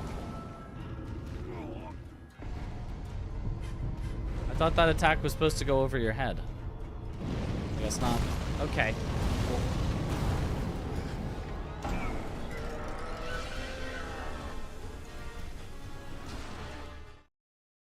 This fight feels not Sekiro-like. No, completely disagree. I think it feels very Sekiro-like.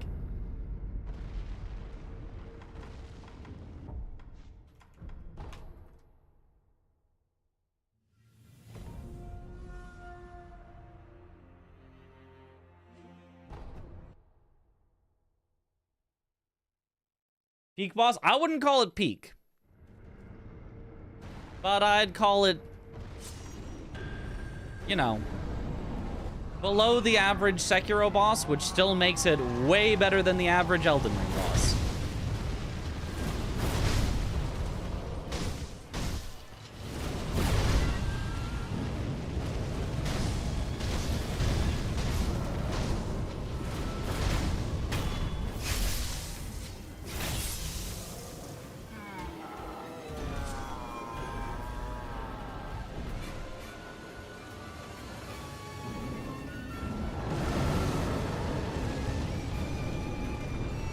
Oh, not the far jump.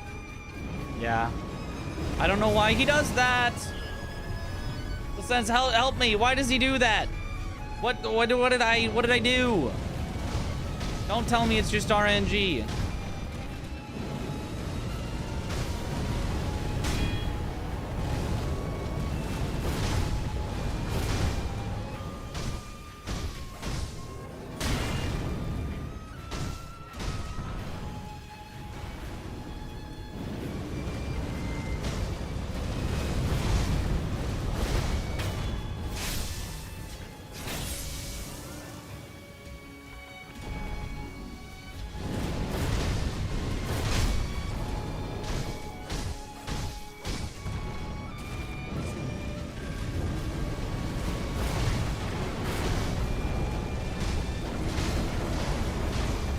Pretty sure it's just RNG. No! Not RNG, the entire strategy can't work. I hate when that's the thing. How many drunkards with ads are there? I think all the drunkards, so 4. Harada 1, Harada 2, Forest, and Shigekichi. Demon's like the worst boss for speed? Well, I think that's Dragon, but yeah.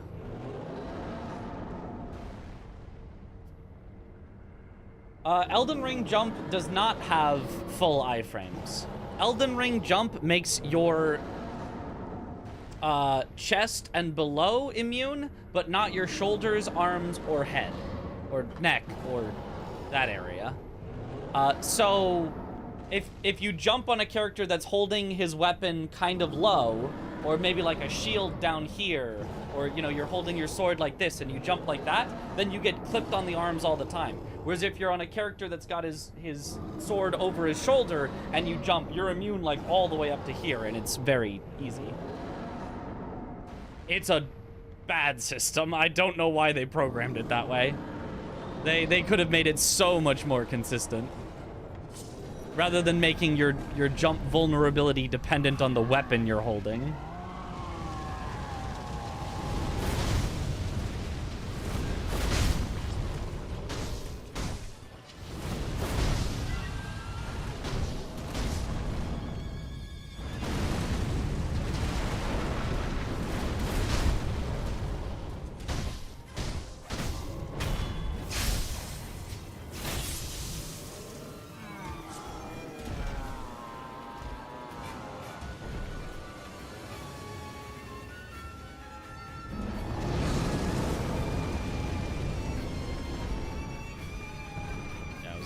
close, wasn't I?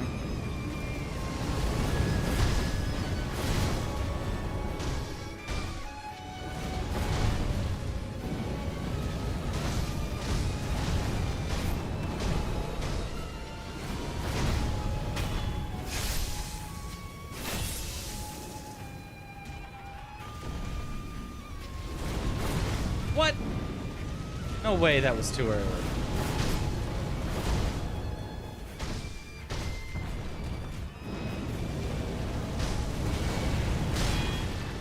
I mean, there actually is a way that was too early, but I didn't think it was. Oh, okay.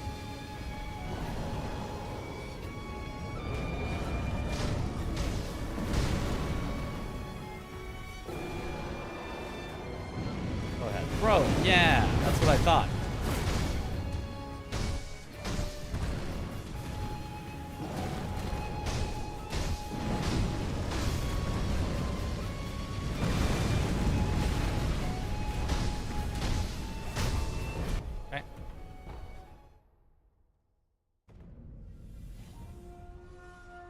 Game design. Very weird. Yeah, what up, Marp? How many bosses, including mini bosses, there in Sekiro? 51? I think there's only 50. I only have 50 save files. Well, it depends. Are you counting the encounter with Genichiro in the tutorial? You probably are, which makes it 51. But we only count 50 for all bosses speedruns because we had a vote and people decided that you didn't have to do that fight, even though it is clearly a boss fight that you can win. So yeah, 51 if you're counting tutorial, Genny. Yes, I am. Hitless runners dies a P.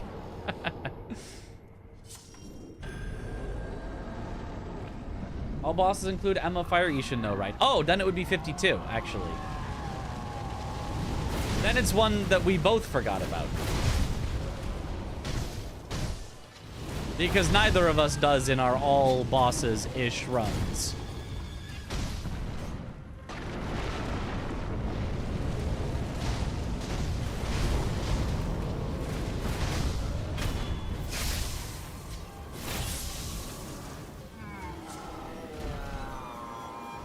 Oh, that's not what I wanted.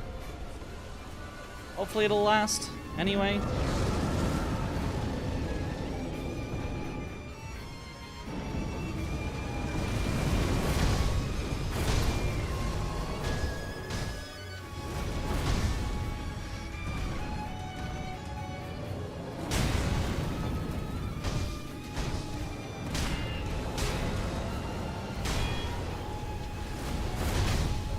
It did last anyway. Cool. Nothing lost.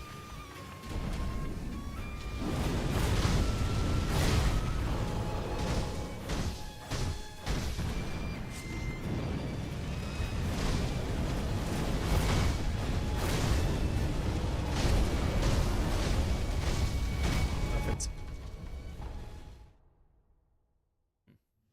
What up, Yokum?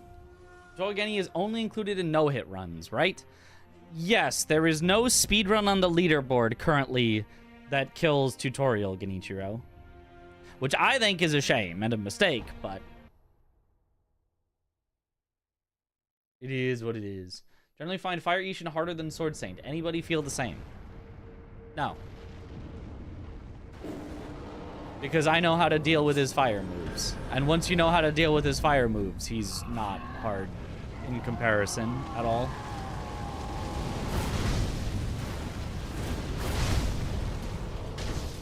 He's just, like, strictly easier once you know how to deal with his fire moves.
fire moves well enough, but he has quirks that always get you, like how he just stands there and waits for you to attack. Then iframes your attack and kills you before you know what's happening. Well, but it always works the same, so you do know what's happening. Because when he does that, he's in the stance that lets you know. That's like, you know, seeing a boss that's got their sword up, ready to block you. You attack, you get parried, you get killed, and you go, I don't know what happened. I won't. Yeah, they were in the stance that's the, come and get me, I'm gonna kill you.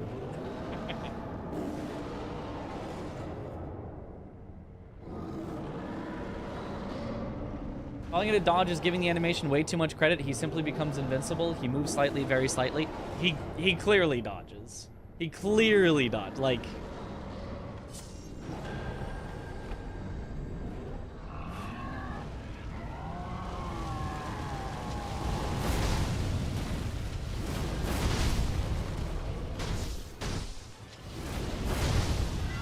Now, I'm not saying I haven't been fooled by it in the past. I'm not saying I haven't died to it, even in a speedrun.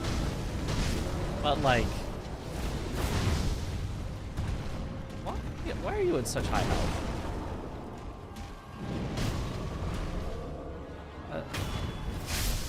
Why did that happen? I think I'm gonna need a pellet here.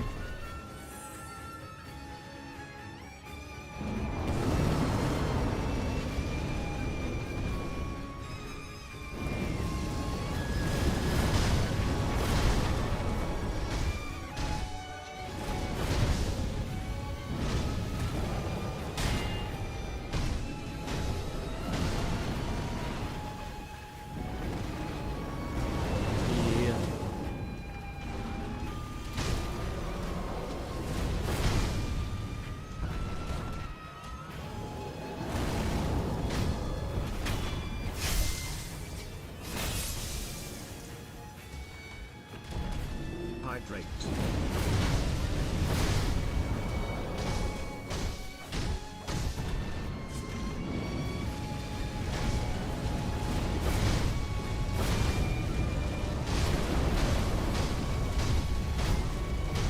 Okay.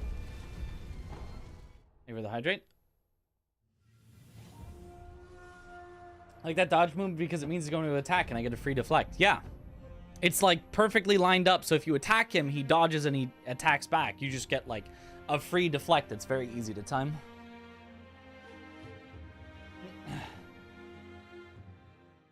Never noticed the stance. Learn to predict it by how he kind of waits awkwardly. Yeah, that is the stance. The waiting awkwardly is the stance. That's the stance.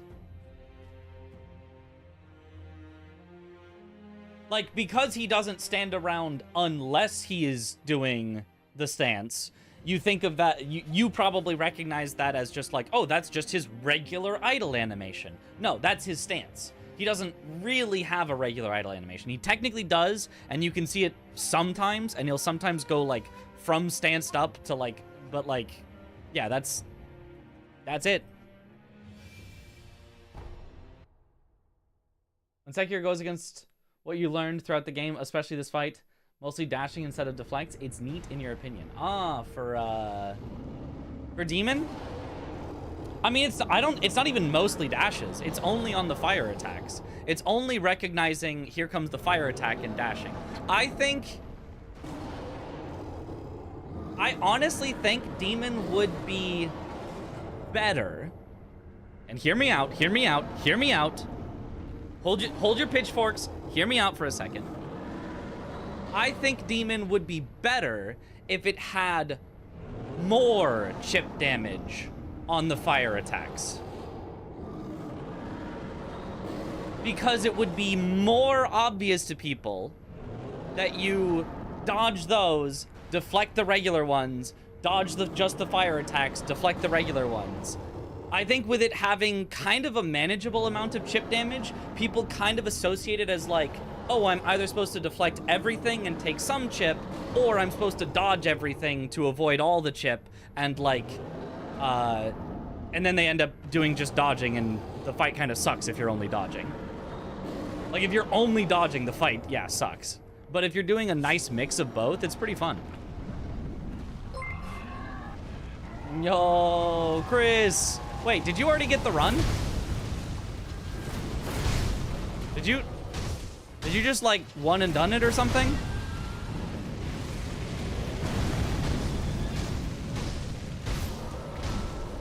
Lol, yeah. Oh, nice. You should have played Night Rain with me and Adef first then. You could have saved your one and done for after. SMH my head.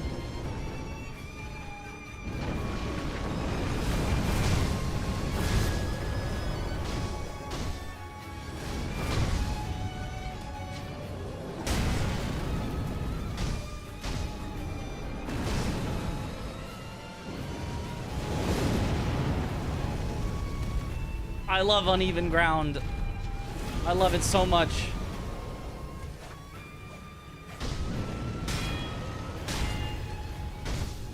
Maybe it was the wall. Maybe it wasn't Uneven Ground. But I love the way this arena causes the interactions with Demon to be weirdly inconsistent.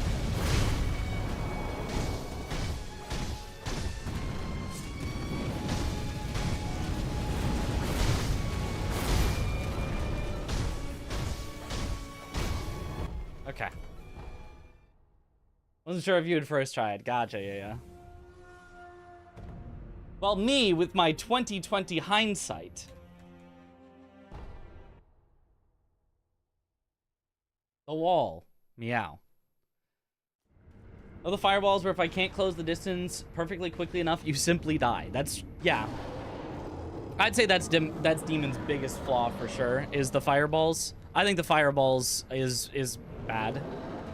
It's nice that if you run at him immediately, you will always avoid them, except for that situation. Sometimes it gets weird around walls and with uneven ground, but over 90% of the time, you will avoid them if you just start running at him immediately.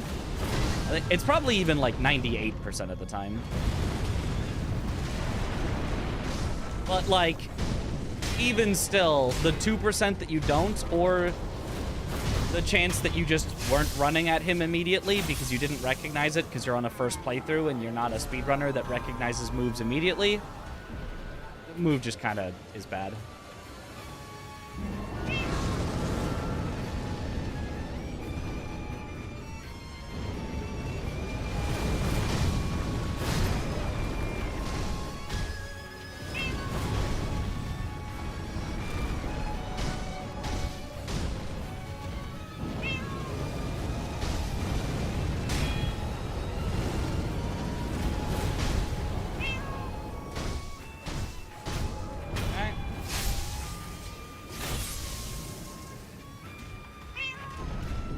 You gotta have the wall between each of those.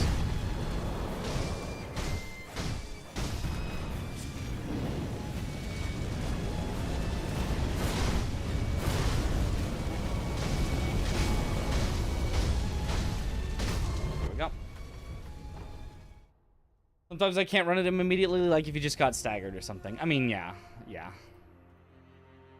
In which case, you have to just stand away from him until he gives you an opportunity to come back in, which is not fun. It's not fun to just wait around at range until he gives you the opportunity to come in. Still miles better than something like Elden Beast, where you run at him, and then he runs away again, and then you run at him, and then he runs away again, and then you run at him, and then he runs away again. But yeah, that is definitely Demon's biggest flaw, is him running away from you and then having an attack where if you're not like perfect on getting in it, you're just gonna die.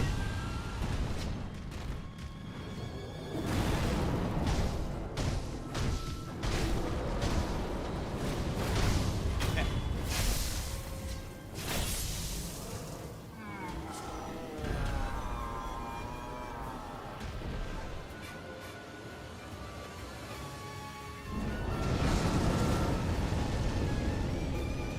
No, not the big jump. Oh. Do the... Okay. Bro just wanted to make a lap around the whole arena before he would do his attack.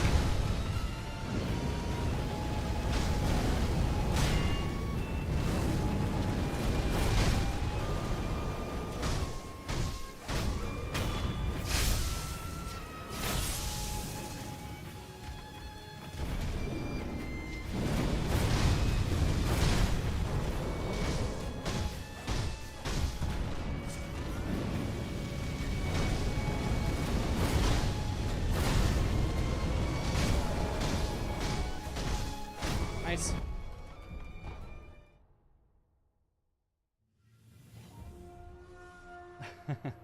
Tiny font generator. What up, Liv?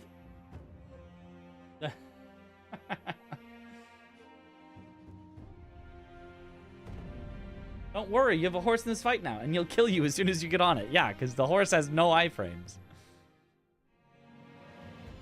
Okay, moving on up. To... What did we lose runs on last night besides those?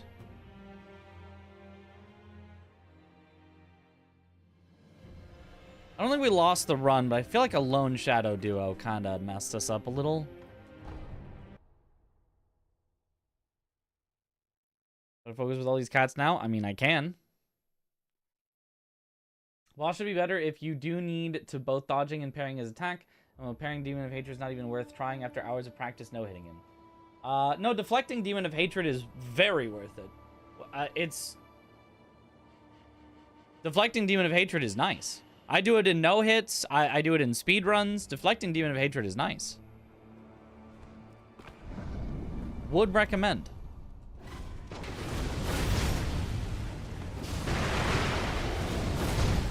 Oh, missed you?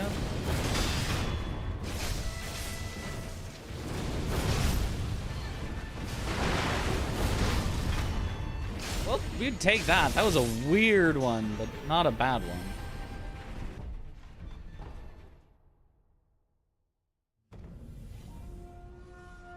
Your katana's broken. Why hasn't the bleed procced yet? That's a good question. Horse is great for Elden Stars, no? Maybe? I mean, you're probably just gonna die to whatever else he does if you're on torrents running away from Elden Stars, but maybe? I don't know. I haven't really tried it that much.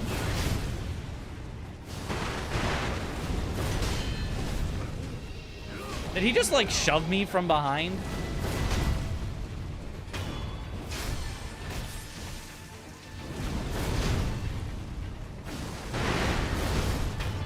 That works.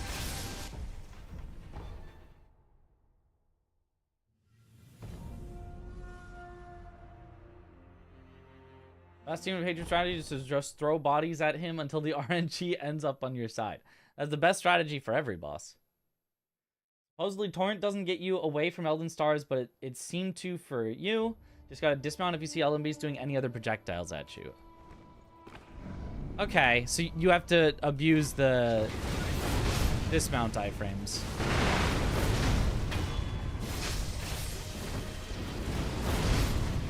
The best way to deal with any attack. Dismount iframes. I would take that.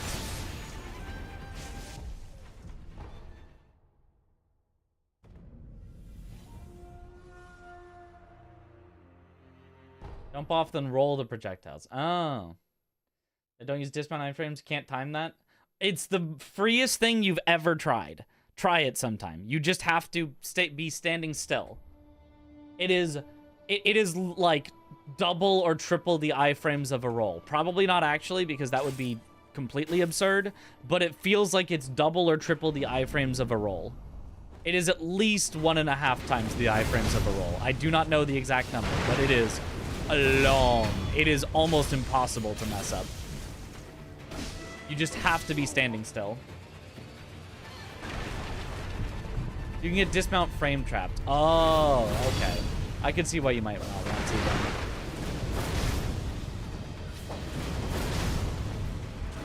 I think this is like enough of a disaster that I have to just take the death blow there and just fight this lone shadow normally. So it's a disaster, but it's not a we're dead disaster.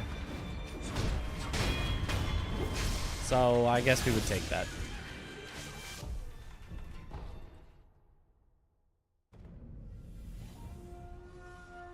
Mount iframe is not fast enough for the 4 hits blade. I think never tried torrent in Elden Beast. Mounting probably, yeah, you're gonna mount up, you're gonna iframe the first one, and then the second one is just gonna hit you while you're on torrent and you're dead. But dismounting and then rolling might work. Learned Elden Beast so much you dislike using torrent 99% of the time. Yeah, I've never used torrent on Elden Beast, and I don't think I ever really would. I don't think there's any good reason to do that for me. It works.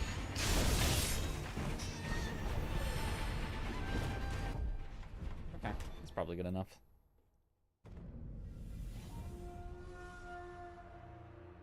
Let's go for the ogre again.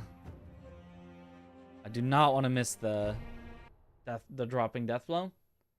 The time they released the torrent update, I played through Elden Ring like 6 times. Yeah. Wait, is that a Brie? It is Brio torrent. Yo, I like that. We just got Peepo torrent. Someone could make Mriz torrent. A monkey riding a horse.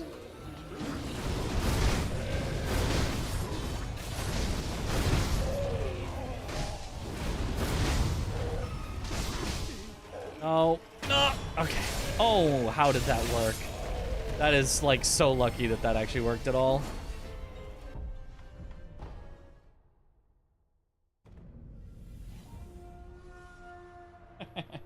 I need that.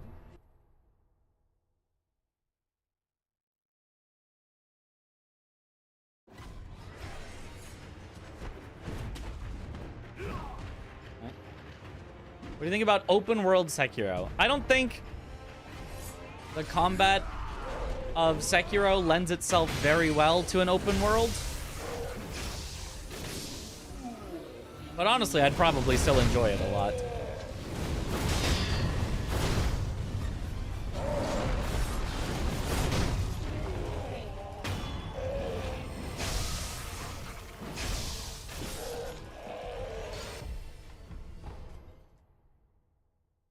Like, Sekiro's combat is, well, the actual combat of Sekiro wouldn't work that well for an open world. But if you designed the levels within that open world to be very stealthable, it could still work. Because Sekiro is like a semi-stealth game, if you can stealth and clear out a lot of the enemies within that open world to leave yourself with 1v1s or close to it, then I think that could work.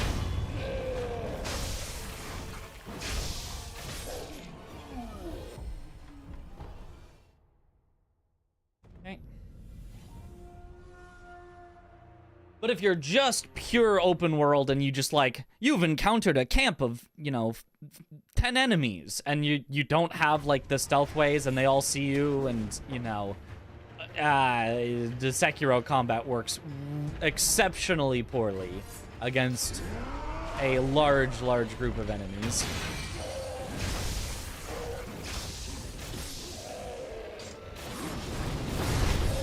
1v1 open world would feel so empty. Exactly, which is why I think just taking Sekiro's mechanics directly and going, and now it's in an open world, would be really bad. It would have to be designed very much around stealth, or just use a different combat system if you want an open world, and use a different level design if you want a Sekiro-like. Also, did I just unpause Swed's stream? Because I can hear it. Oh, no, it's because he raided. So it gets automatically unpaused when he raids. Ah. I had Swed's stream open in case he wanted to play some Night Rain. I don't think he did. Executor is open world Sekiro, and it sucks.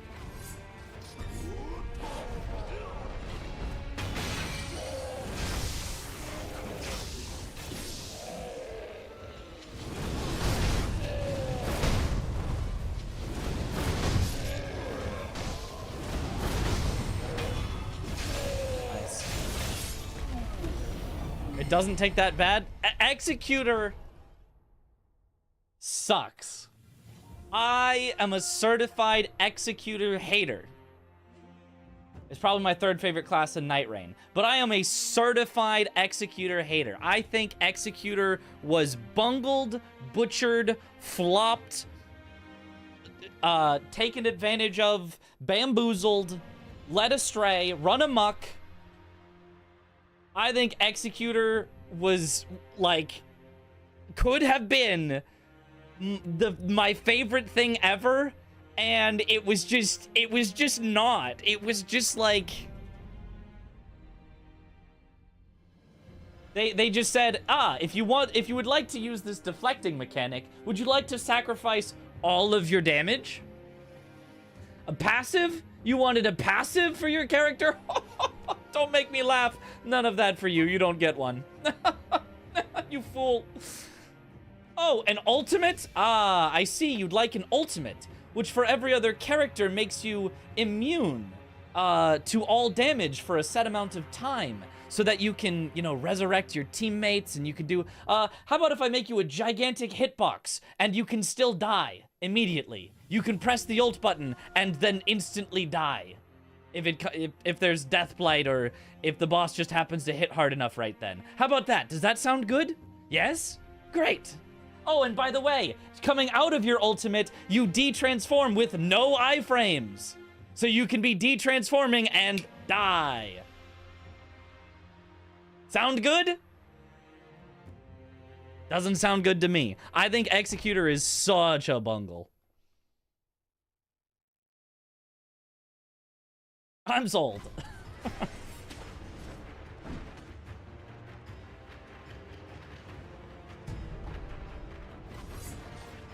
Still probably my third favorite character in Night Rain. I still like playing Executor a lot. But it should have been my first favorite.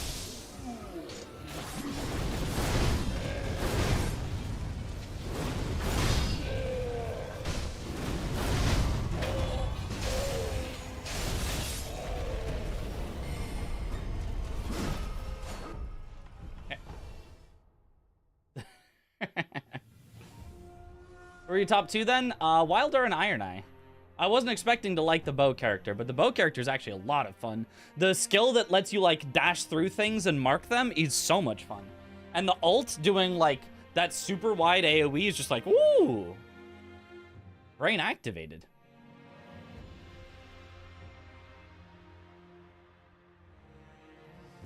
Okay, that ogre was pretty easy. Let's go to... Did I? Oh, I said I was going to practice the other owl. In honor of Father's Day, we might as well practice this owl a little. Best thing about Executors, I never have to play it.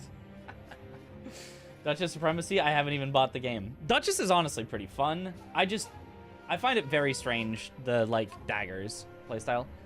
Mitriz, you are God. I like the speedruns records. Keep your doing, we need you. Thank you. The check is in the mail. Thank you, paid chatter. Hate Executor because every random thinks they're a god and then just die. True.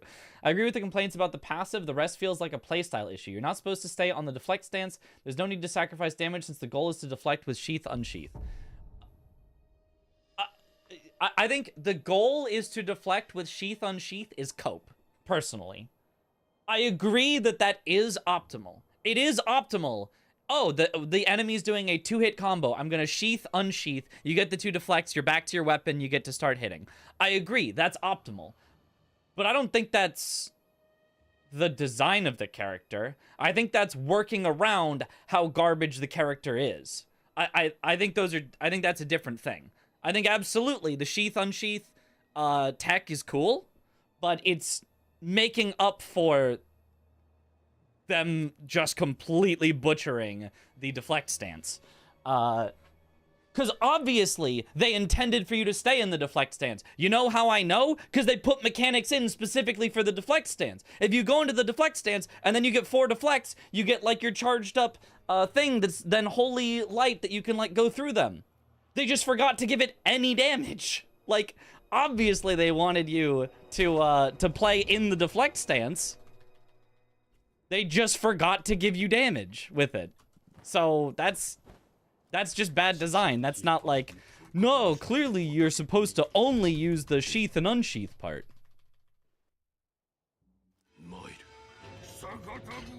Like, I agree, there are workarounds, which again, is part of why I still do like playing Executor. But it's clearly just bad design.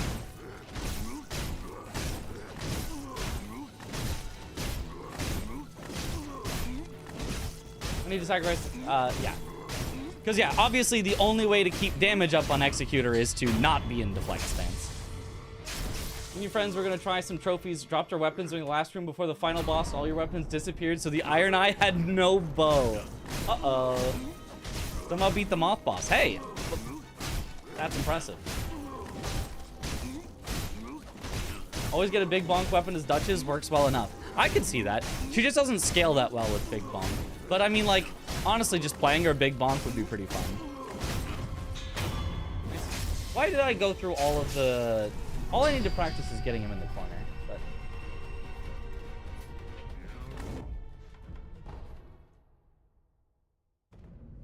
I don't know, man, it feels supernatural to sheath unsheath. Don't mind if it was designed or not. Okay. Yeah. I like dead angling in Sekiro. It's a lot of fun, but I'm not gonna be, like, praising the developers of Sekiro because dead angling exists. Like, clearly that was not what you were supposed to do. That's clearly a way to deal with things. But, you know, Sekiro is good even if you don't dead angle, which is why I think Sekiro is designed well. If the only way to deal with bosses was to dead angle, I would think Sekiro was a garbage game, even though I do really like dead angling. Personally, I think you have to judge everything based on, like, the clear and obvious design intent of the developers and, like, how it ends up being executed and working, as opposed to the workarounds that you, like, discover, because we do be semi-exploiting these games.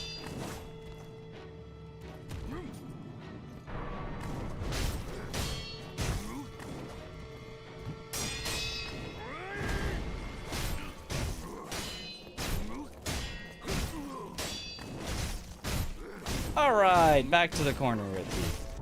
That took a while to get him to the corner, but at least it was fairly controlled.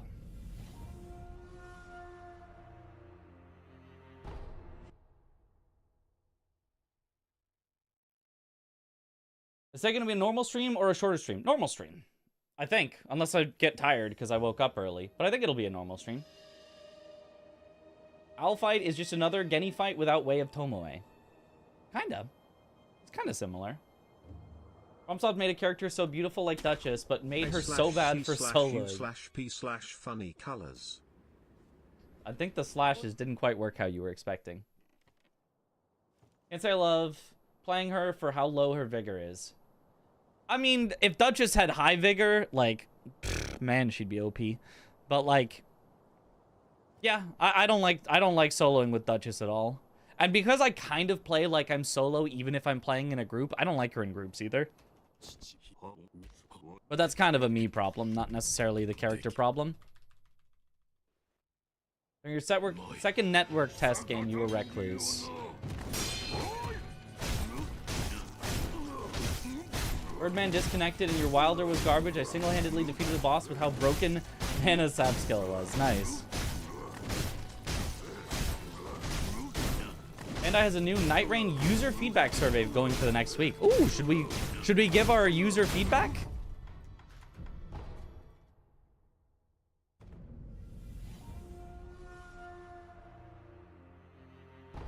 Hate Dark Souls sorcery, but love Elden Ring sorcery. Interesting. I hate Dark Souls and Elden Ring sorcery, but I kind of like Night Rain sorcery. Except that Recluse is weird. But I like well, I guess it would be more incants on, like, Revenant is kind of cool. Even though Revenant doesn't really get mana back either, but, like, the fights are so short and you get so many graces along the way that, I don't know, feels more fine. Okay. Can they handle mid-shiju feedback? Can they? User feedback for Night Rain. The pins and recluse skills are not great for colorblind players. Oh, that's actually a good feedback. That's actually a really good feedback. You should leave that feedback.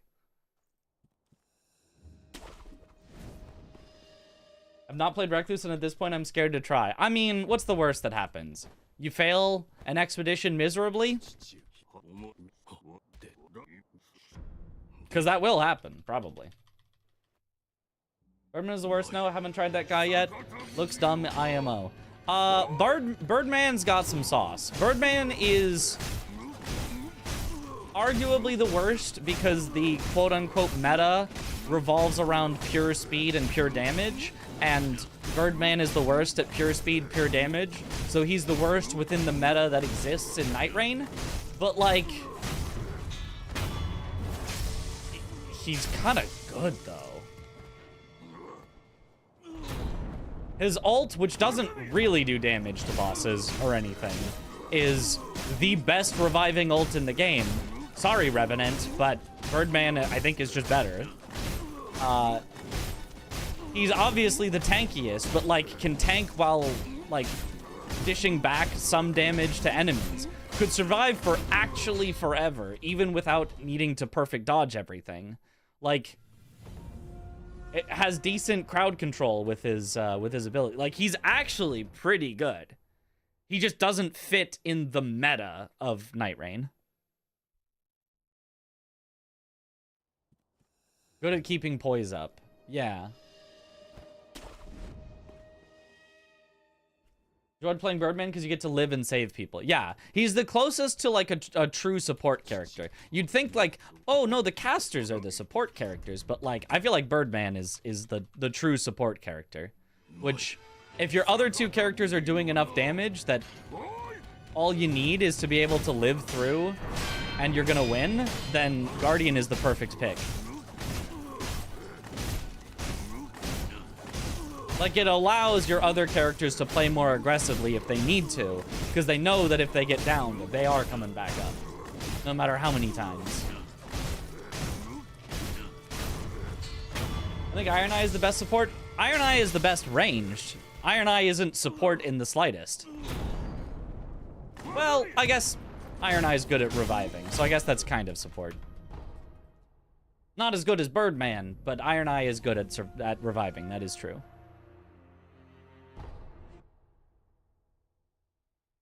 Birdman. Enjoy Revenant too much for your understanding. Yeah. There's a reason they gave Birdman the Solaire skin. Yep. I like Birdman. He has a big shield and don't afraid of anything. Getting down to Lamau. Like, I could absolutely see somebody having a really hard time winning in Night Rain. Like, we just can't make it through the Night Lord. Like, we just keep trying. Our group of three just can't do it. Like, should we give up? Like, maybe this game's too hard for us. And then one of them just going, let me just try out the Guardian and see what happens. And then winning first try. Because I think in the hands of players that are not, like, you know, meta speeding through everything, I think that extra added survivability is, like, so useful.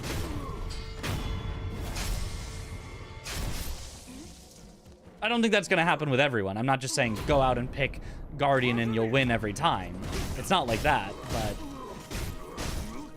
I could absolutely see what the Guardian has becoming the big difference for a group between losing and winning.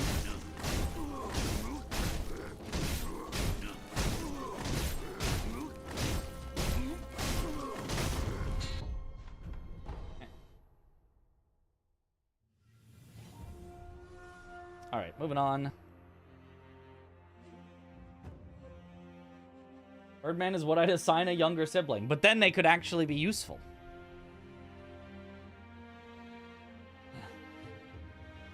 We get Vike Spear on Birdman. Ooh, wait, is it a halberd or is it a spear? Because doesn't he only get the special stuff with a halberd? Only drawback of Bird for me is that he can't roll. That's what Super Block is for, I know, but still wish he could roll. I agree. I think it sucks that they just, like, took his dodge and gave it, like, what if we gave you 3 iframes? Seems like enough. Whatever. Great Spear. Okay, so we wouldn't get to do the special guard counters, but I guess maybe that doesn't matter. Recluse doesn't roll out either, she hovers. But Recluse has a good number of iframes. I think Recluse actually has higher than average iframes, and she goes further. She just has a really long animation. Whereas Birdman gets just none iframes. You just get hit. It sucks. Special guard counters? Yeah. Guardian has special guard counters if you guard counter with a halberd. He will like dash forward and stab so that you're not out of range. Because the worst part about guard counters in Elden Ring is that you'll get hit, your character will get knocked back slightly, you go for the guard counter, whiff. Then you're like, oh, well, try again. You get hit, you get knocked back slightly, whiff.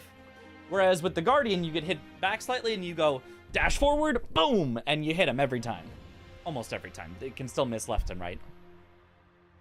Okay, easy. Are we ready for runs? We might be. I don't have a lot else I really want to practice. Oh, no, Shigekichi. We have to practice Shigekichi. Of course, the classic.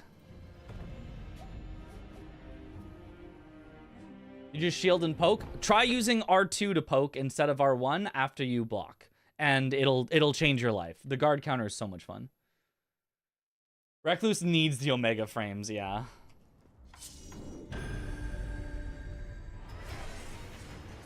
The sound on guard counters alone makes it worth it.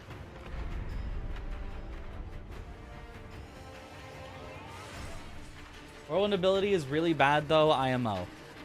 It doesn't do anything against bosses, but it's pretty fun against little enemies. You can like toss them up into the air and give your team that's been on the back foot a chance to start attacking instead. But it does suck that it doesn't really do anything at all against bosses. It'd be nice if it had more of a use against bosses.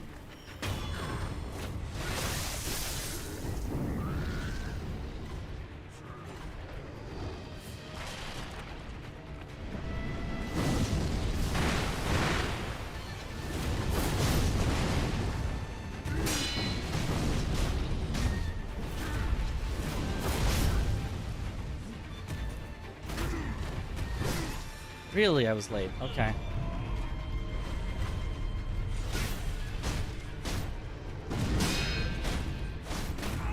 Not the cringe stomp. Oh, he really did cringe stomp into cringe stomp. The first one, at least I avoided the stomp part, but then I was late on the deflect.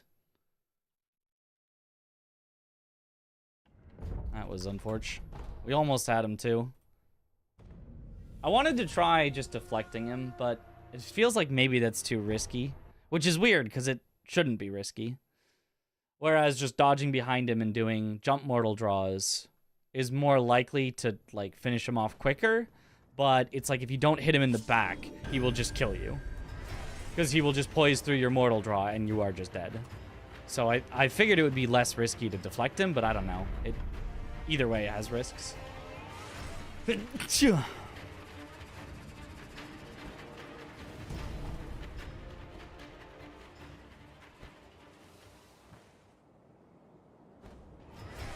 Honestly, I think if the whirlwind was just a much shorter animation that you could do almost like in the middle of a combo, you could just like throw it out, I think that'd be really cool. Because then like it doesn't really need to be good on bosses because it's just something you can throw out in between hits and whatever. And I don't really think that would make it that much better against ads because like they're thrown up in the air and staggered anyway. Who really cares if, like, you get to hit them after that a little faster?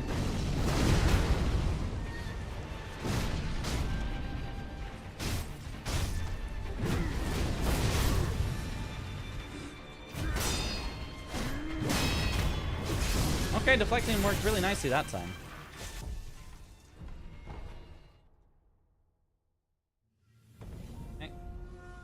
Almost like a Kazan ability. Something like that, yeah. Like, I think it might be a little silly to make it as in the middle of a combo as like Duchess's restage. But like if it was like Duchess's restage, I think that would be like a cool spot for it to be. Like you literally just like press it in the middle of doing things.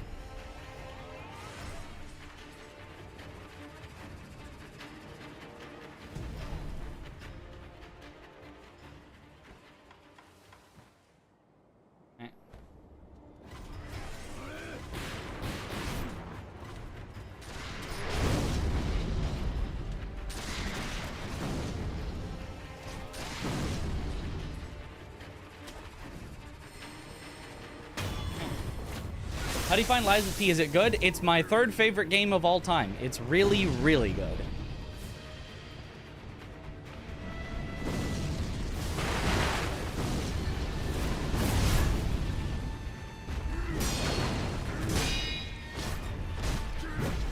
It's the only Souls-type game not made by From Software that is at the same quality level as From Software games.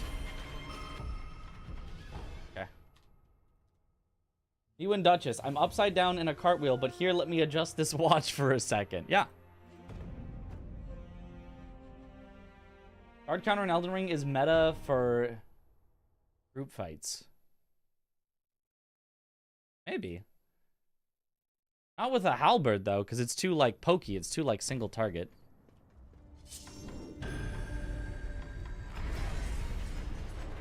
It's my third favorite game of all time. I hate it. What's the other two? Sekiro and what? Sekiro and Elden Ring.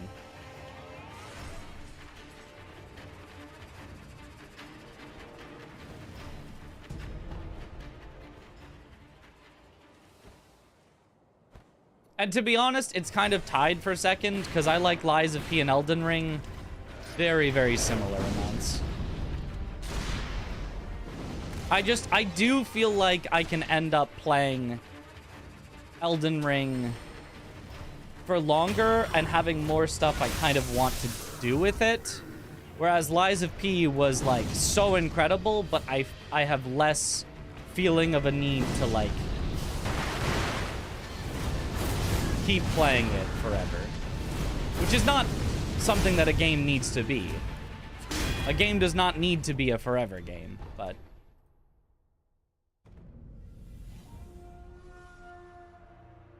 what do you think of the new difficulty option? I think it's fine. It's not something that I would use, and I do.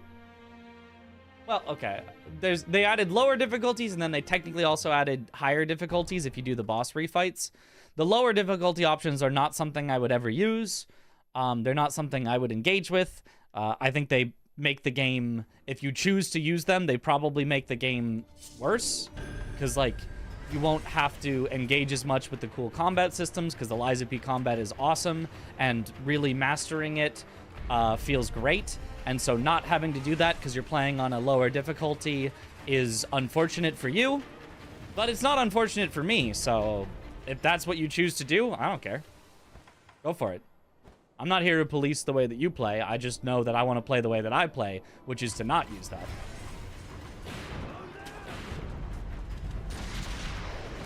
And I think that the game with the highest difficulty option is very fun and very good.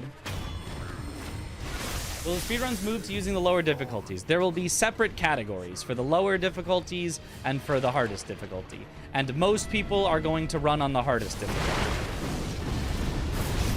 because they will have the most fun on the hardest difficulty. But somebody is going to get a new fastest Lies of P ever on the lower difficulty, and yeah, that will be the fastest anyone has ever done it. Well,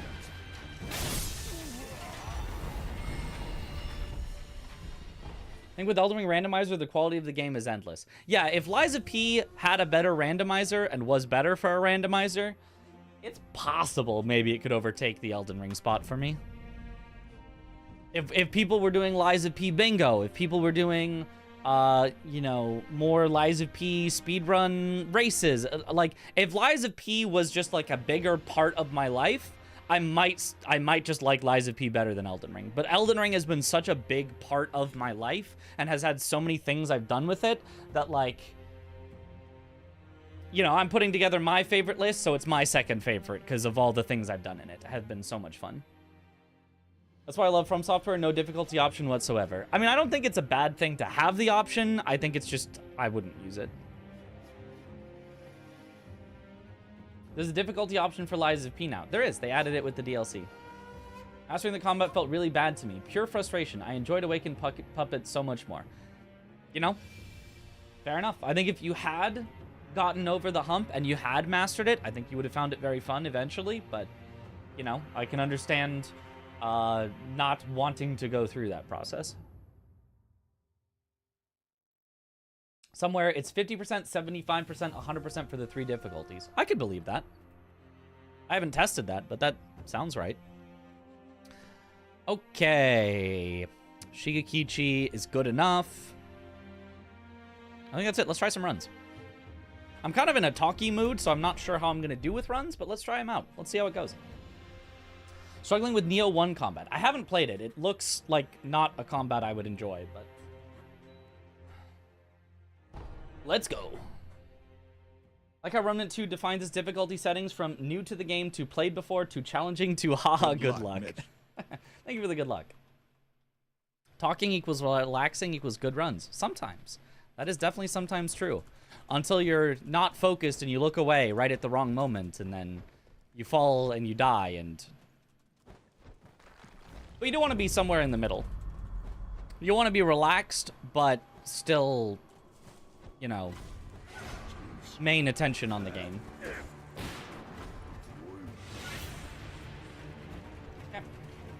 Random for Lies of P feels weird, especially on the scaling. I don't remember how the scaling was. I just remember you couldn't randomize key items. So, like, you were just playing through the game normally and technically fighting different enemies and with different weapons than you might normally use, which is still fine. That's still fun, but it was like, if I don't have the key item randomizer, it doesn't feel like a true randomizer to me. But Lies of P just wasn't built for a key item randomizer. Like Sekiro, which is also, you know, oh, it's so linear. It, like, works really well for a key item randomizer, but Lies of P just does not.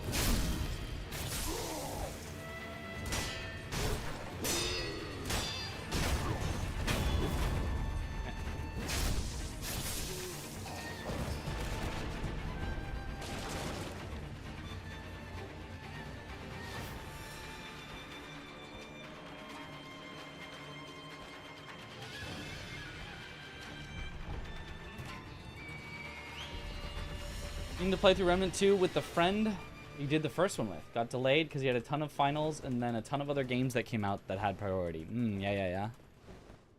Gave up Lies of P randomizer because your first run ended it Nameless. Nameless phase 2 followed by Laxacia phase 2. That's quite the combo. Gold.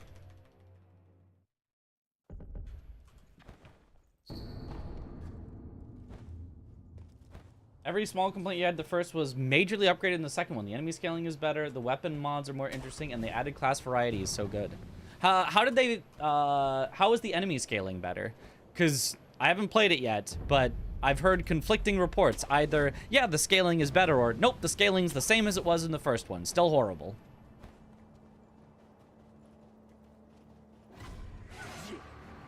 Do you happen to know any of the, like, technical details of how it changed, or are you just like, oh, it felt better. It felt more correct. I don't know.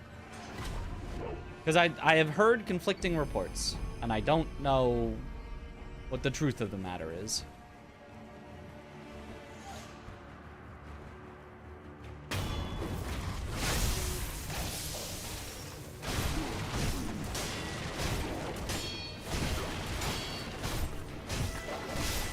No, dog! No! Well, this is a start.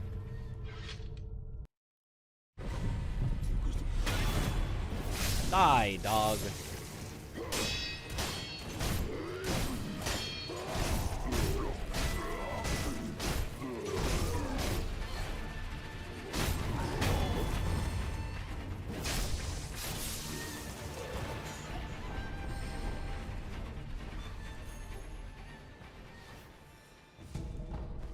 I might swap to a previous pathing so that I don't get... Well, the reason I'm getting the dog is because I'm grabbing the ash, I think. I think the pathing has nothing to do with it. I think it's just because I'm grabbing the extra ash to have 5 ash that the dog is seeing me and chasing me.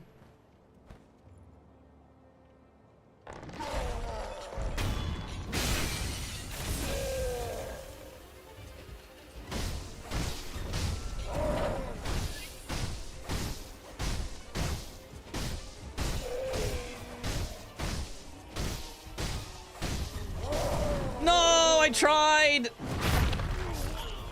I kind of knew that shouldn't work. I missed an attack, plus I wasn't doing the full good strat. But I tried the turn away from him, and then his grab should just miss. But it only misses if you're on a certain hit in your combo, and I was not on the certain hit in the combo. So, yep. This already is impossible to PB. We have already lost PB. Let's just start over. I'm not generally going to start over, but we're so early in. I think we'll just start over.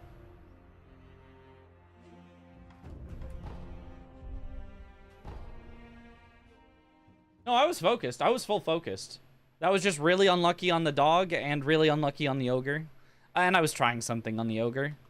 I guess you could argue you weren't focused enough because you were trying something on the ogre instead of going for the safe and slow way.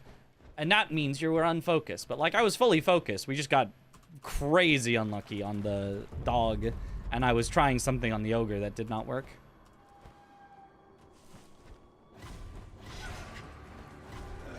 I didn't actually make any mistakes there. Unless you consider attempting something and it doesn't work to be a mistake.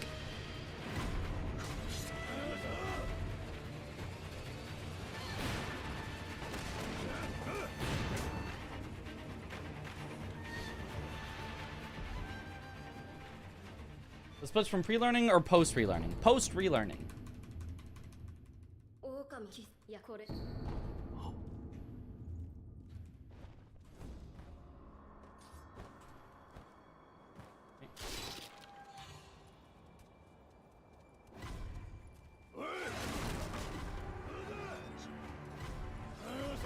The 5-time scaling for enemies, it just works weirdly. Can't turn that option off.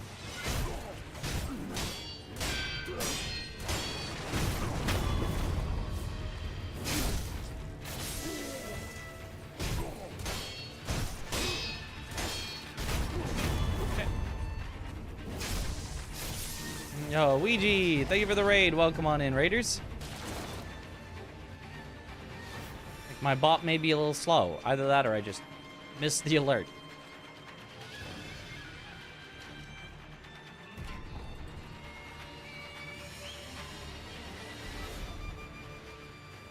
How's it going? Going well.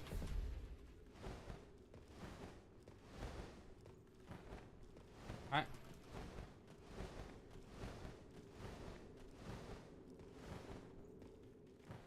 SP DLC is very hard. We just had a conversation about that earlier. Yeah, it's very hard. Okay. Solid start.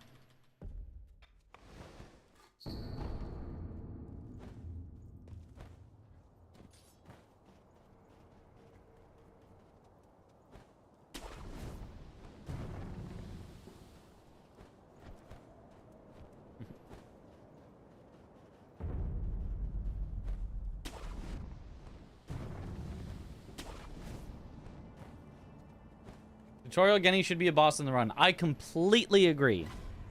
What if we just do Tutorial Genny at SGDQ, even though it's not part of the run? That would be a bad idea. It would be fun to do, but our estimate is a little too tight for that.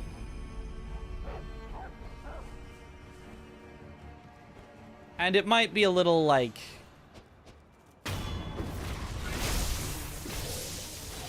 maybe disrespectful isn't quite the right word, but kind of disrespectful to the community and their ruling. Which, to be fair, I have done to the hitless community and their rulings, and I have just ignored those and said, well, I'm not doing these glitches that you allow, but I don't usually do that on, like, the GDQ stage, where it's like, presenting your community to the wider public. You generally don't, when presenting to the wider public, go, oh yeah, and then they have this dumb rule, and I'm just gonna ignore it.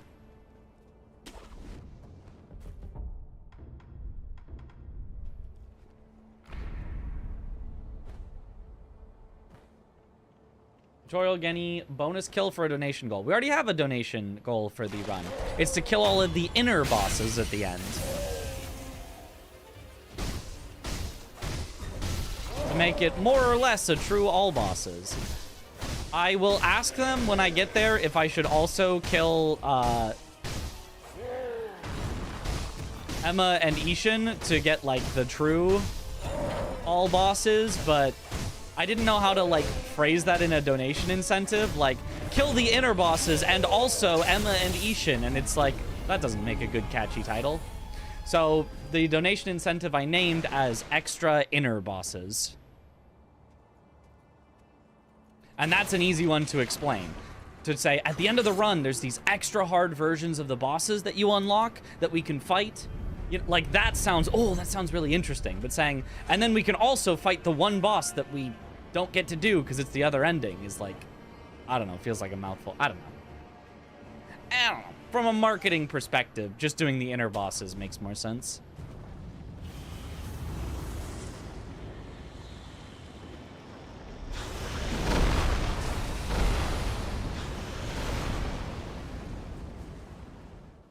Alternate timeline bosses. Ooh.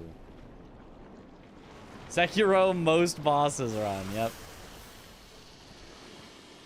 That does also mean we're going to need to practice the inner bosses and come up with a strat for them. Which I'm sure strats exist, but I'll want to come up with gold. I want to come up with kind of my own strats because I could do what's done in like the Mortal Journey Gauntlet where they use like Send Throw or something like that and you just destroy the bosses in like 2 seconds, but since it's more of a showcase at the end than like truly a speedrun, I don't know. Maybe I'll fight them sword only. Maybe that would be too slow. Maybe I'll fight them sword and mortal draw only like we were doing the rest of the speedrun, and that will still be pretty fast. I don't know.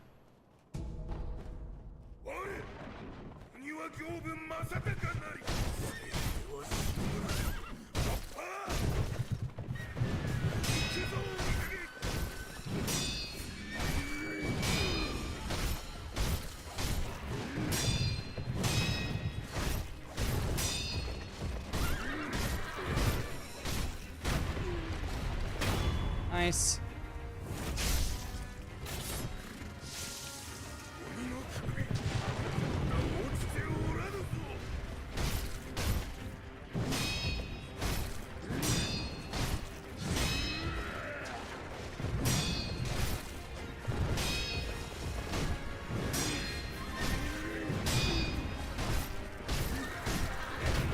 Nice, Gilbert. Tutorial Genny for the flex. Surely gain aura from that. True, actually. It's the Mayamo guy. No, it's the Ware guy. Is Double Canyon skip a glitch? No. It's just very, very risky, and I don't want to do it. And risk losing 3 minutes to save 7 seconds.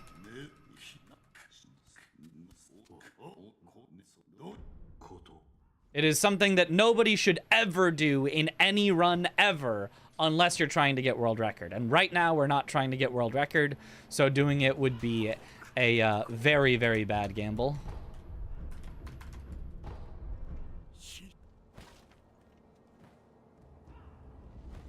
Honestly, even if you're trying to get world record, it actually still might not be worth it, because you can save more than 7 seconds on RNG on other bosses very easily.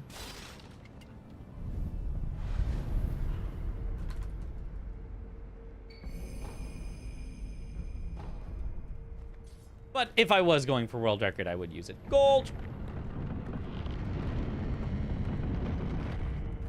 Did you prove the perfect guard window in the DLC is actually smaller? Because it does feel more precise.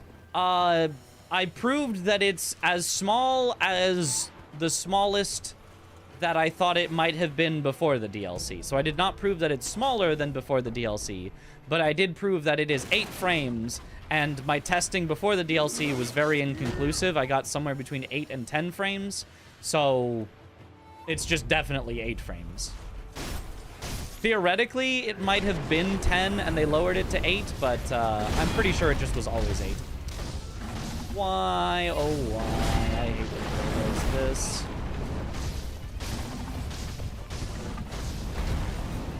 And then you missed.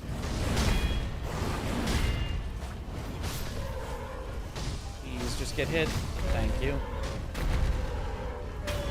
Horrible bull, but it's fine.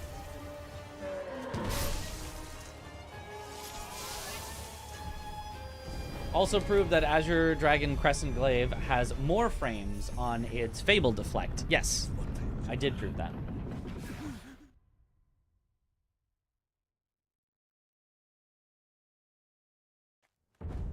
Great overall start. I'd say decently good overall start. Don't let the golds fool you. We definitely still could have been faster.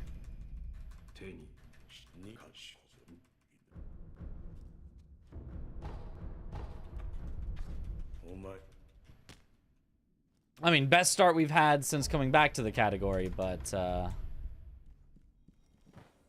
that's not saying a whole lot just yet. With how little time we've spent. Does the glitch to skip bull still work? Yes. Yes, it does. It's actually hard playing the DLC and not using glaive. I mean, you can still just use the glaive. The glaive is so fun. And, like, it's even more fun now that I know it actually, like, fixes the deflect window. And that explains why it's been so fun to use. Like, if you just had that perfect guard window all the time... Liza P, my beloved, could be even more my beloved.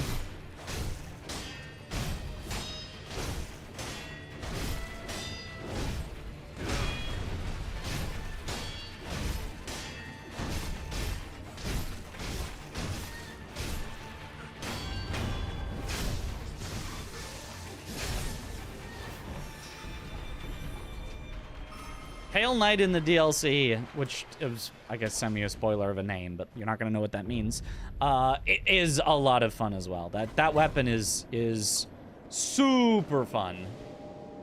Glaive's still better.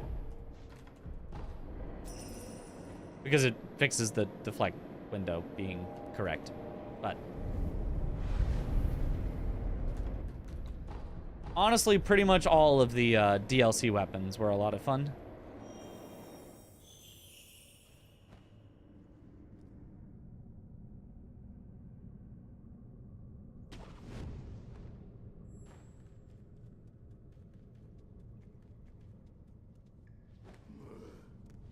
Final boss weapon was also fun, yeah.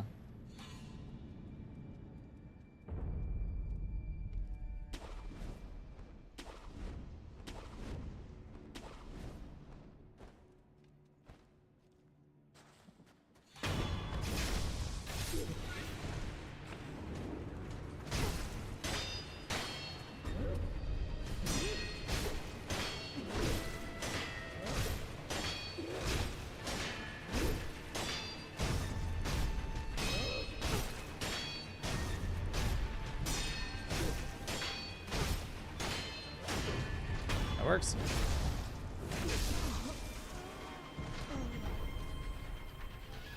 Not our greatest snake eyes, but we take those. Absolute unit of damage the glaive does on a heavy counter is so satisfying. Yep. Ooh, gold. I don't know how or why, but I'll take it.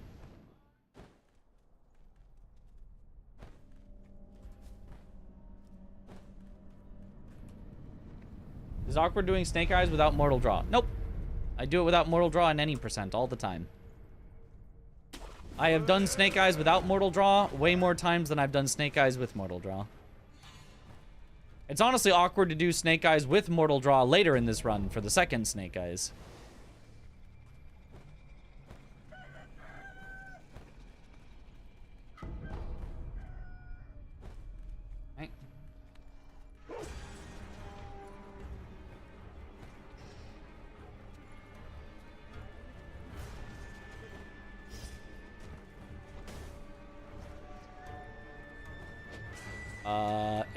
Excuse me? Okay, well, whatever.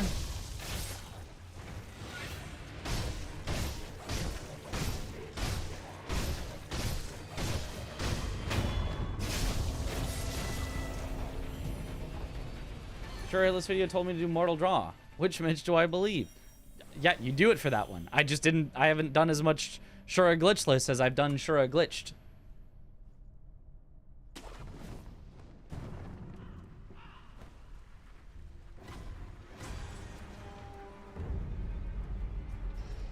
Very hard miss, Noble. That was scary, yeah.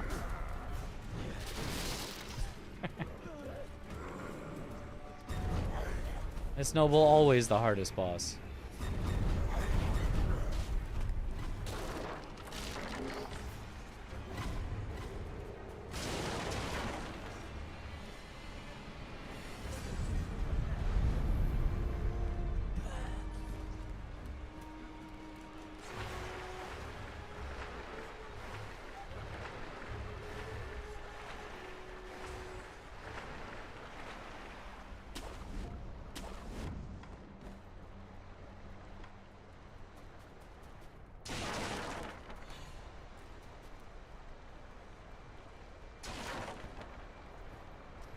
Yeah.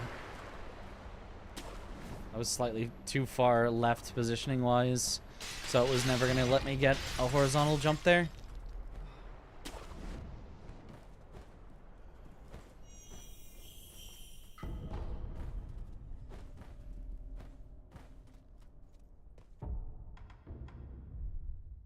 No. There we go. How's the run? In the green, so that's good.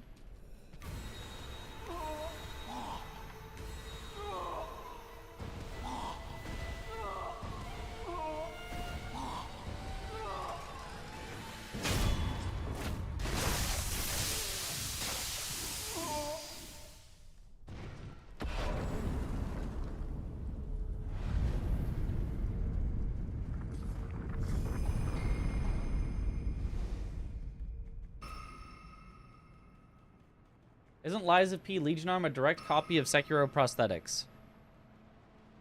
Not direct, but it is similar.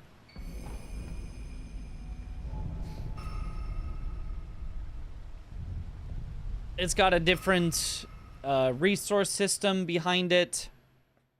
It interacts more with their skills and their quartz than prosthetics do.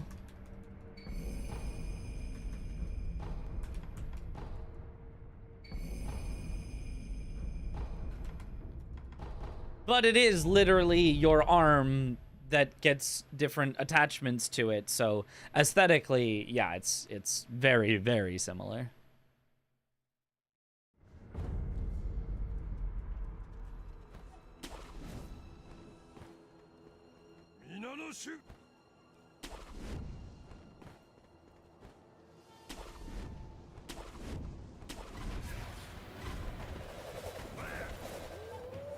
Ooh-ah.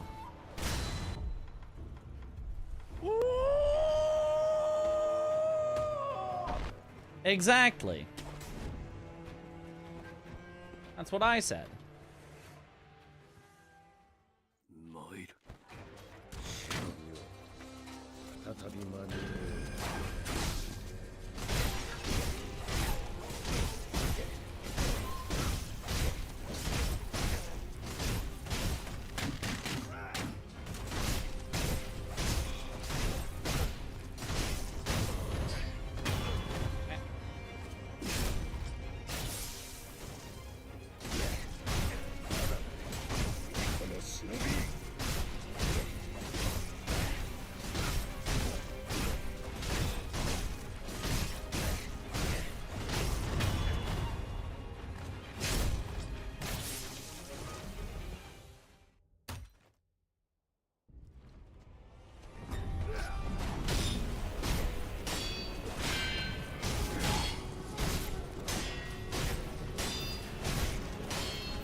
Works. One side for Genny, the other for Owl. Yep. Yo, Blanks. Yo, thank you for the raid. Welcome on in, Raiders. Yo, how did the lying and peeing go? We were talking about lies of pee for a while now. And the speedruns and stuff.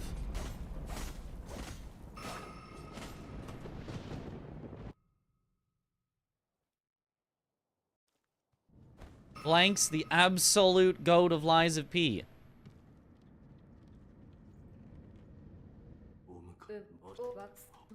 Just as Colonel Fats is also the goat of lies of pee, because, like, we got too many goats of lies of pee. If only I could be a goat of lies of pee.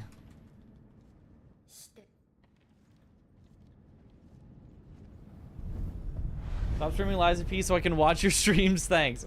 Are you saving yourself, Chris? Go play Lies of P Overture right now. This instant, young man. On 2 skips in the DLC, there's a cursed sandbag pogo you're trying to figure out. Ooh.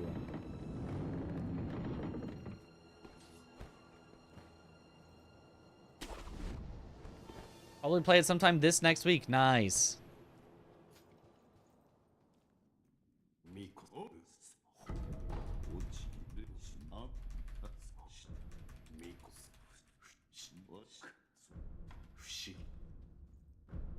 It's good. It's fun. I hope you enjoy it.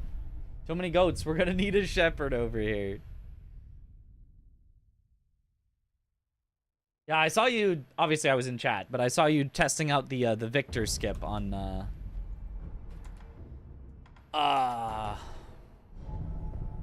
current patch. I'm assuming that just did not work.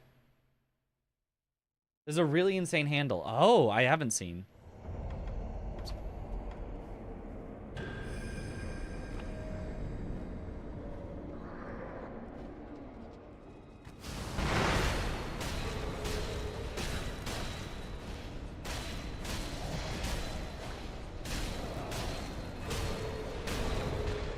That was not how that was supposed to go, but it's fine.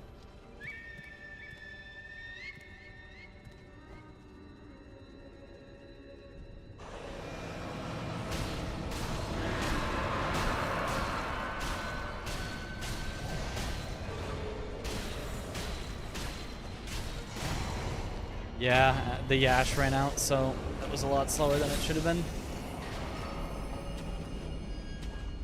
Oh, well.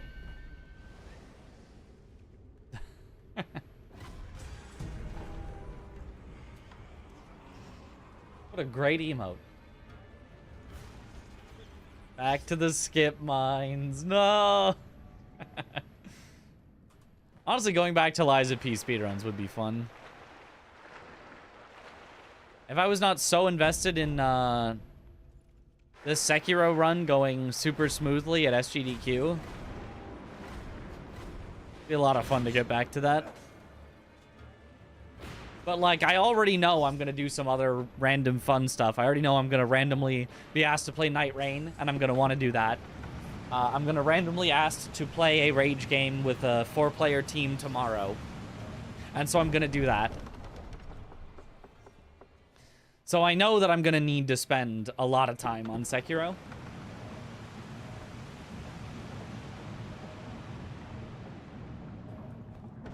Also, yeah, Josh, get back on the skip finding.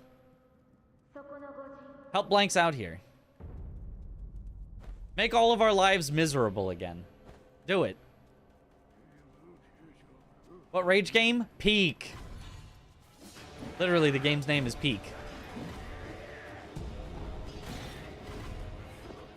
It's by the developers of Crab Souls that I met in person at PAX.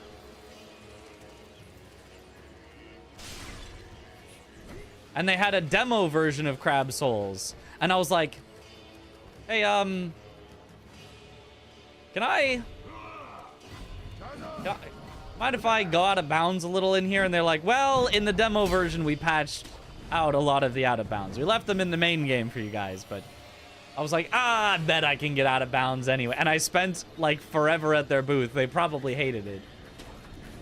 trying to get out of bounds and do various speedrun stuff.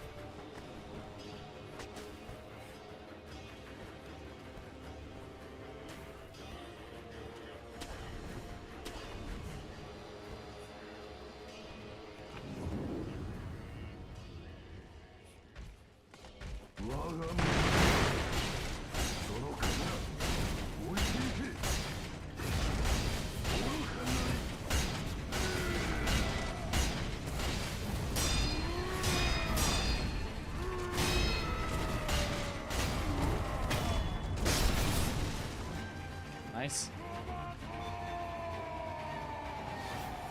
Looks too cute for a rage game. Yeah, well, that's how it's gonna get you.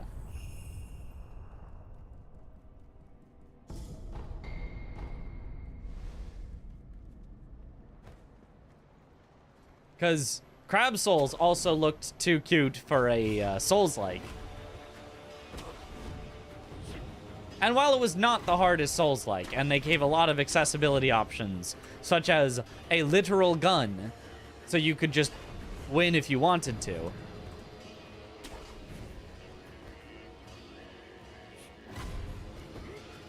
It was still good.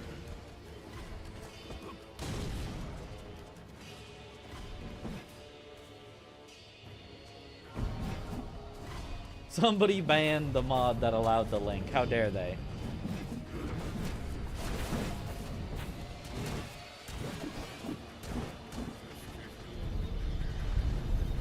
My favorite sword, a gun.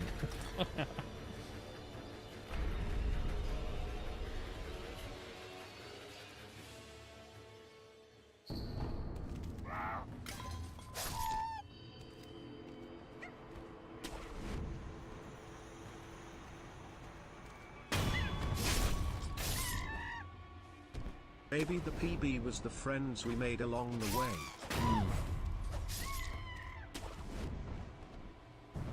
They must be pretty bad friends then, because like the PB isn't that good, so.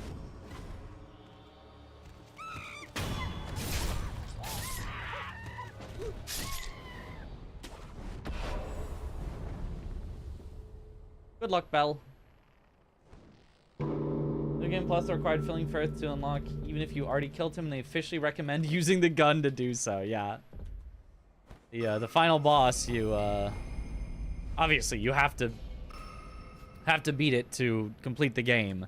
But even if you had a completed save file, you had to beat the final boss again, because that's just how they decided to make you unlock New Game Plus. And yeah, they did.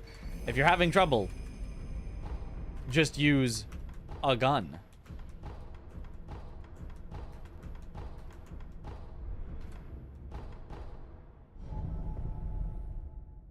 Not bad.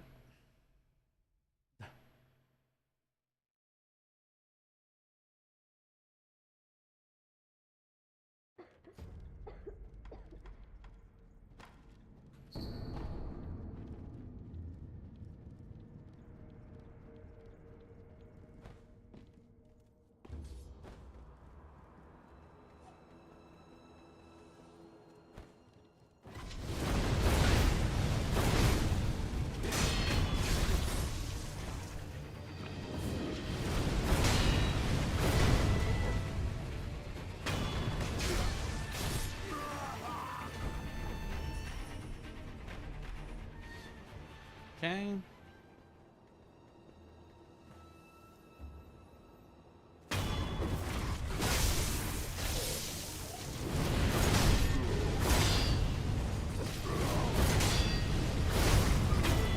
Beautiful.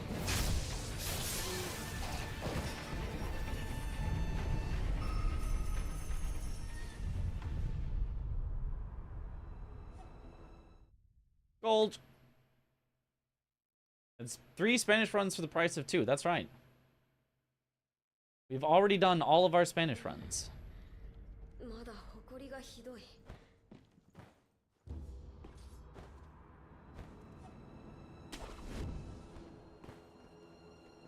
In fact, maybe we've got a debt of 1 Spanish run. Somebody's got to pay off before we can get one more Spanish run. Because we already had 3. That's like too many. 3 times that we missed out on Roberto.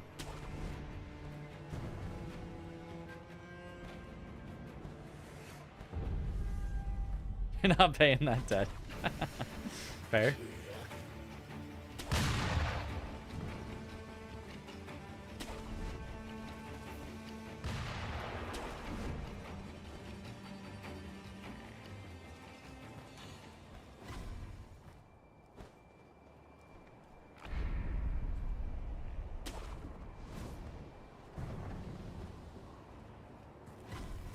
It was probably not the exact best way to do the movement there.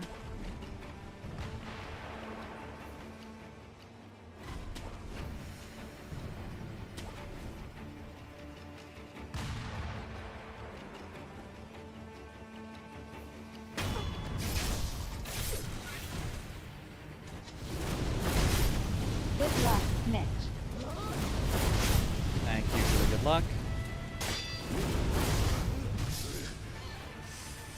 That was not what I was hoping for. I didn't get over her because I locked on, and locking on doesn't let you go past an enemy.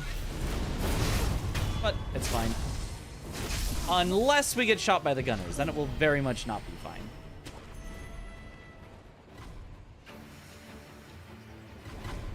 But as long as we don't get shot here, it's fine.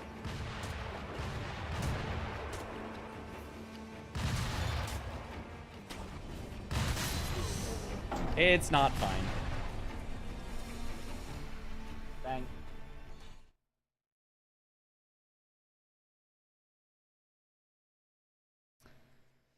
The run is not entirely dead, but it is a solid losing 2.5-ish minutes.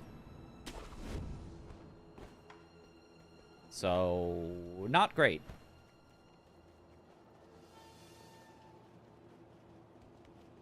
Don't jinx yourself? Ah, it doesn't matter. It's Gunfort. We had been on too lucky of a streak of Gunforts. I think we'd made it through the last, like, 4 times. It was due. You don't just make it through Gunfort successfully 5 times in a row. That just doesn't happen. Fun Gort.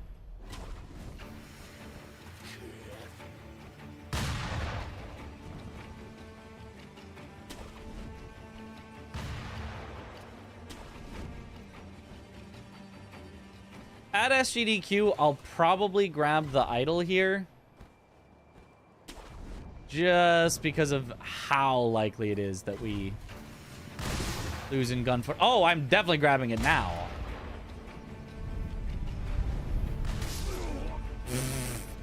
Cool. Alright, I'm just gonna... we'll just rest here. How much Magic the Gathering have I played before? A good bit. I was never, you know, pro or super competitive or anything like that, but when I was but a wee lad, me and my brother went down to the card shop and bought ourselves starter decks and played a good bit. Since then, he has continued to collect, and he plays Commander a lot. I haven't played that much with him, but I did play Magic the Gathering Arena, the online client, and enjoyed that. So I don't know the meta, I don't know the decks, I don't know the individual cards that are in flavor, but I do know the mechanics of the game and how to play.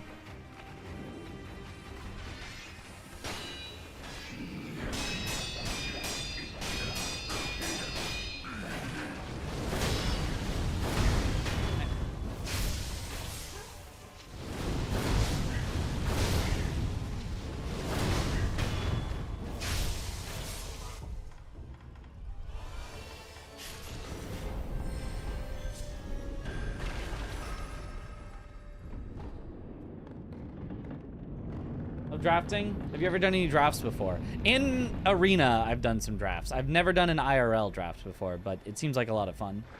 It was so expensive in Arena, though.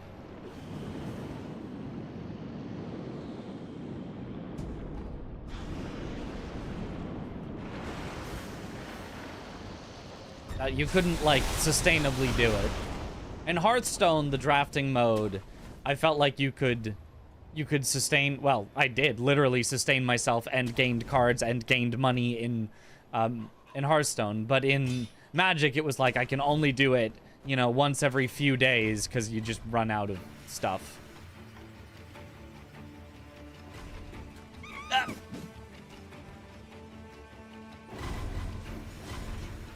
I'm playing a bit, but yeah, you know how to play. Perhaps a little SGDQ magicking?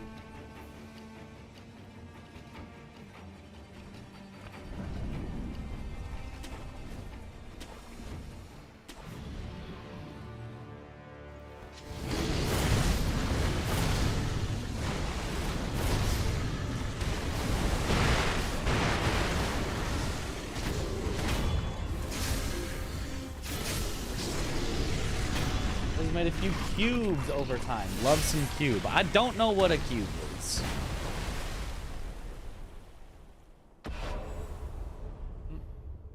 Magic is a money siphon. If you want to, yeah.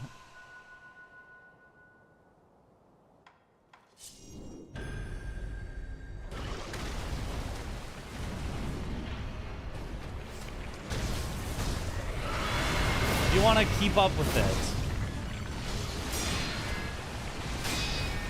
it's gonna be expensive.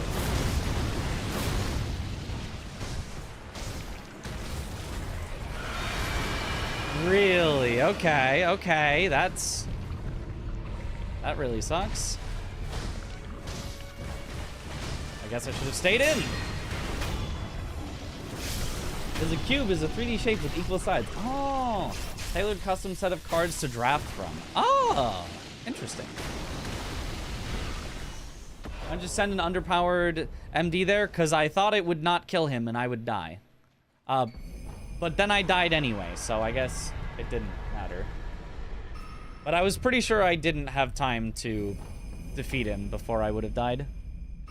Unfortunately, I got no headshots on my mortal draws that I aimed up to try to get headshots. I somehow whiffed.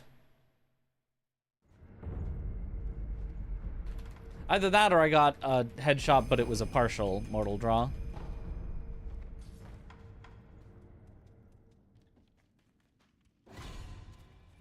It's a good investment if you buy and hold the right cards. Yeah, no, that's not really a good investment. That's what we call speculative whatever. That's like saying Bitcoin is a good investment if you happen to buy in, you know, the early 2000s. Like, it was. Is Bitcoin a good investment now? I don't know.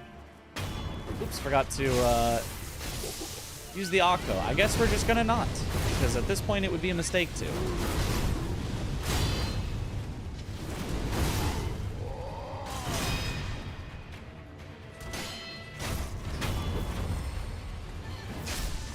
That was a little unfortunate.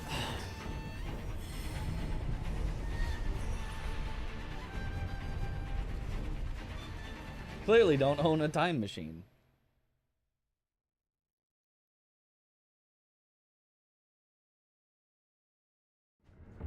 No way you'd have had time there? Yeah, I don't know. I don't know. Oh, on the ape? Yeah. I was pretty sure I didn't. But I didn't also think I could run out behind him, which normally is sooner, because his back was kind of against the wall, so I don't know. But then I ran out and I got killed anyway, so I don't know. It kind of felt like all roads led to death. There was probably at least one correct option that I should have picked, but eh.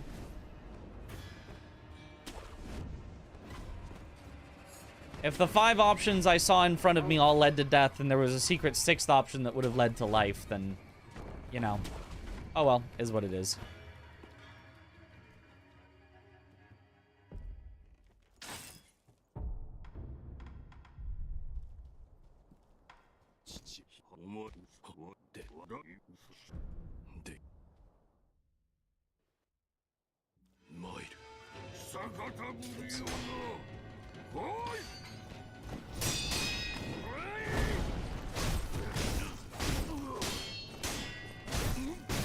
Nice.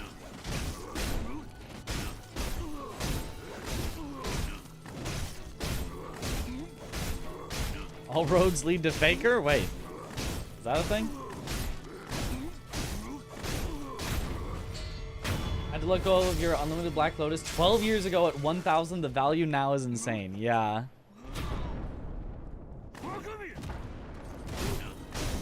That's the problem with things like that is you're gonna remember, you're gonna think about the one time that you know, could have had, you know, thousands more dollars, and you're gonna forget all the times that you sold right before something's value crashed and like, oh, thank goodness, or I would have lost, you know, $100.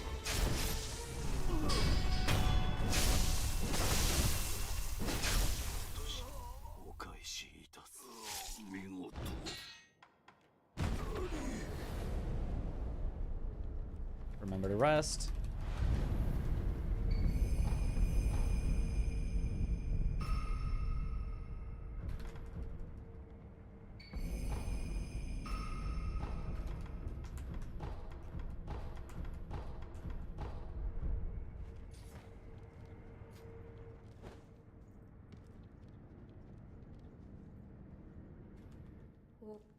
Never happens, I just lose. Ah. Well, then at least you don't have to worry about what could have been, you know? You just always lose. I feel bad because I sold it to your friend and no way I could have carried the card during a migration. Yeah, makes sense. And then, hey, at least you made your friend money, theoretically.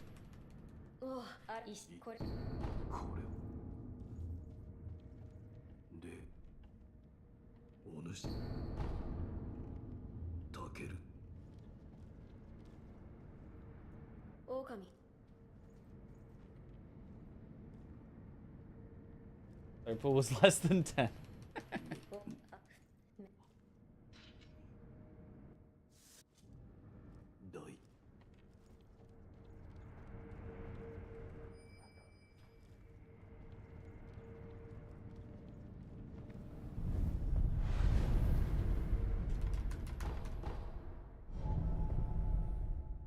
Gold.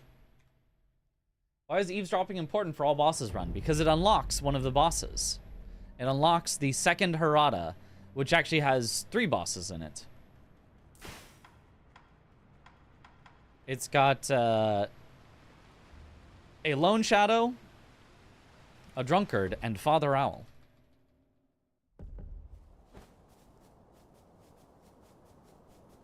The only way to unlock it is through eavesdropping, which is very easy to miss.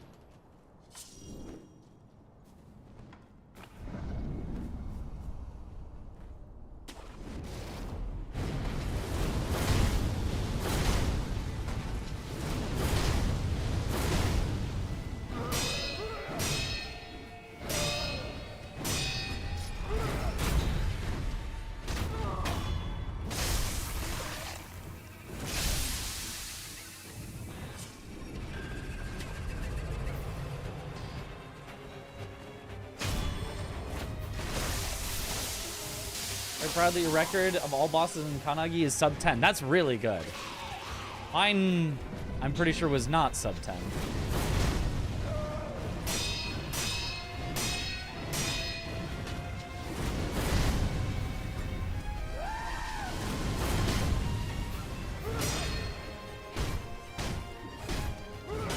Whoops, way early, way early. I just kind of like spaced on the move she was doing. Alright, we'll take that though. That's fine. Still have a revive left in case I mess up the lightning.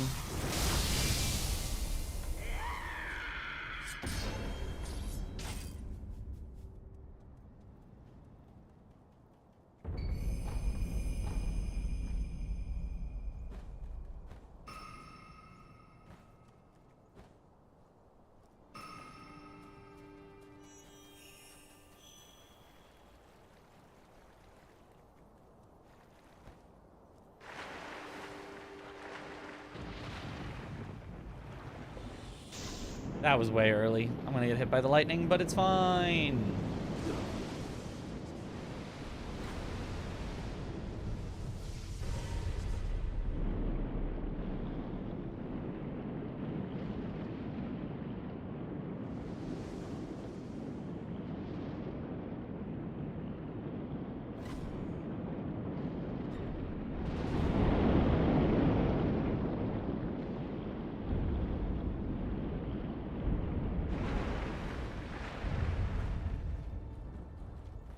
In theory, I don't need to rest at this idol, but even though it's 3 of the easier bosses in the run, I'm just gonna rest. That was a big goldfish, yup. Or more accurately, carp, but close enough. Up to 4 friends for peak, yeah.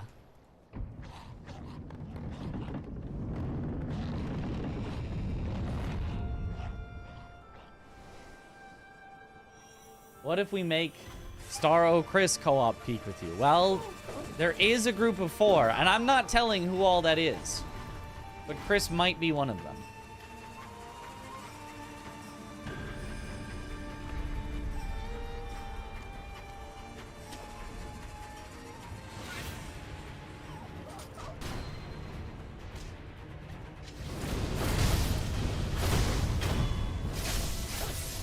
I guess I should have just sent it instead.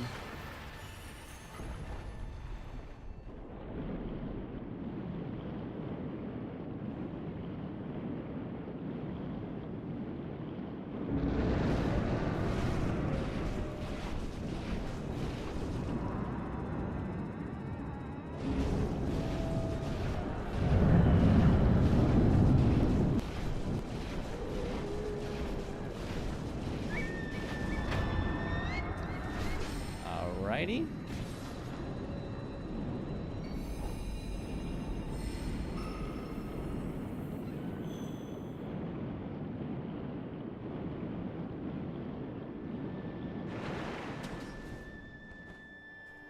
Interesting. That time it only would have taken 9 swims. I guess my pathing was more efficient this time. I did the 10th swim, but I was just like skimming along the surface, which was completely unnecessary.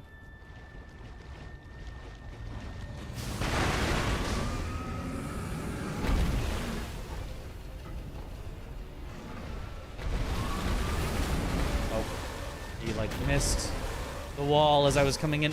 Excuse me?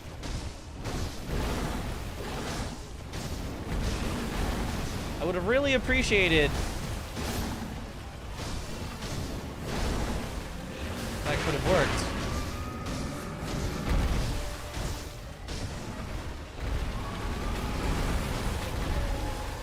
There we go. I had the red dot, it just did not give me the death blow. 2021, Mitch would have gotten that reposed. Well, it's called a death blow, actually.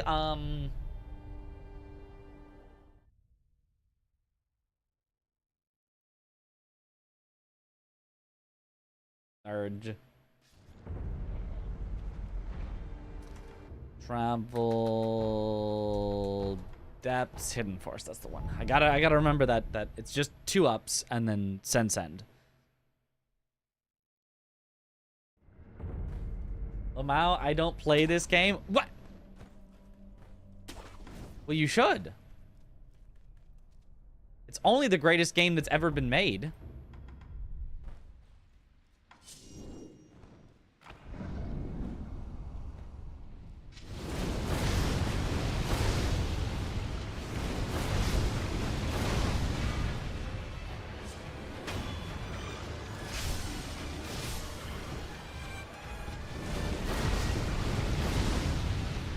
Good luck. Thank you for the good luck. That's TFT. Oh, God. That's Hello Kitty Island Adventure to you. No, Minecraft is. All right.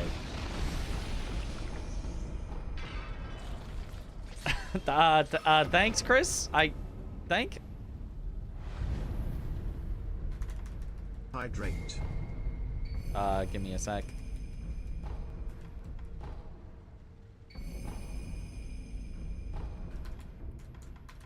Underbridge fella. There we go. Thank you for the hydrate. It's no big rigs over the road racing. True.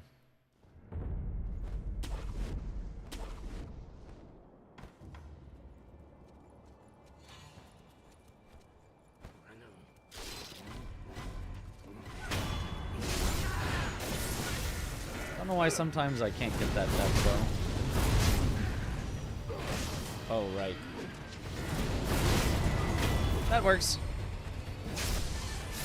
Kindly.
Take that.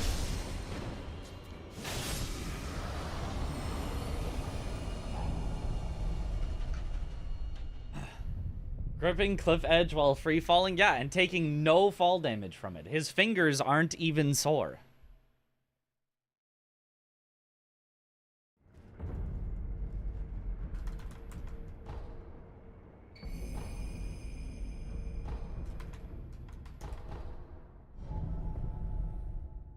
What do you think of Liza P DLC final boss? Kind of reminds you of Consort. I agree. I agree. It kind of reminds you.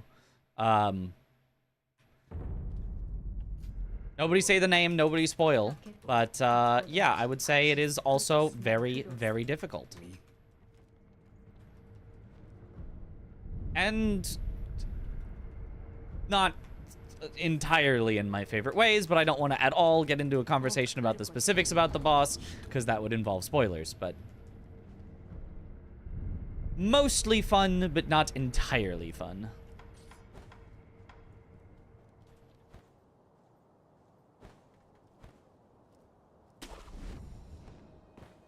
Uses the prosthetic arm so his fingers don't feel anything. Oh.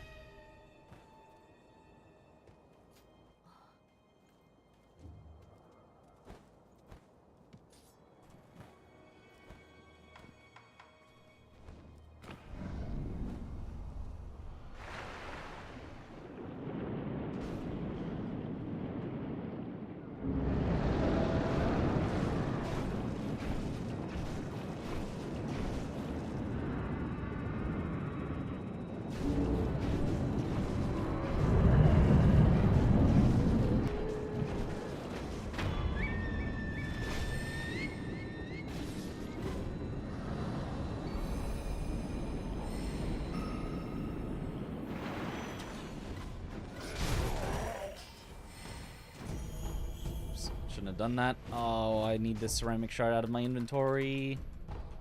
Actually, I guess it was past everything. I guess I didn't need it out of my inventory, but don't scoop. The habit of scooping is bad in this.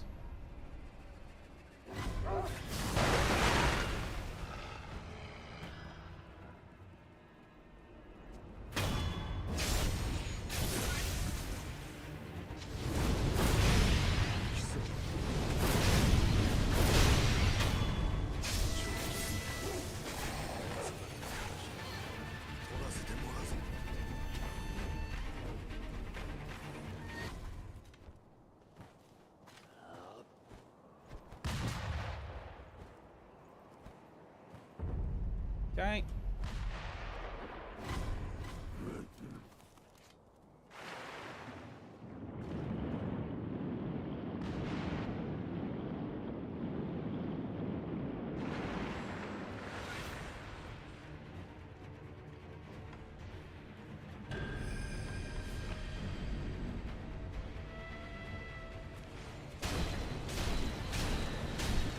Time for the hardest boss in the run. Really bad at this game. Do you have any tips? Focus on perfecting your defense. Learn all the deflect timings. Learn all the special counters to all the special different types of moves that enemies have. Because every move that enemies have can be countered in some way. Slightly, except for grabs, you just have to kind of dodge them, and then you don't really get like a special counter. But everything is counterable. Focus on learning all of those, and then only add in some offense once you feel comfortable on the defense.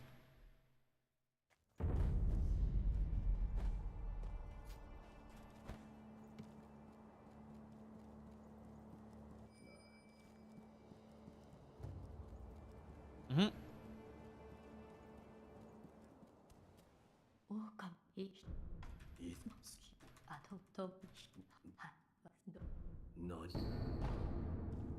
Because once you figure out the counter for every move and you just kind of like turn it into like, if they do this, I will counter with this. If they do this, I will counter with this. Like, it becomes really fun and it becomes very manageable. I wouldn't say easy, but I'd say very manageable.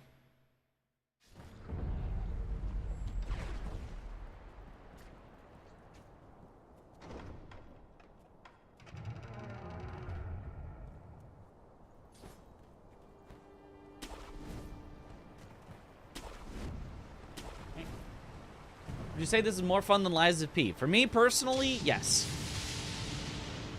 I like it a lot. It's my favorite game of all time.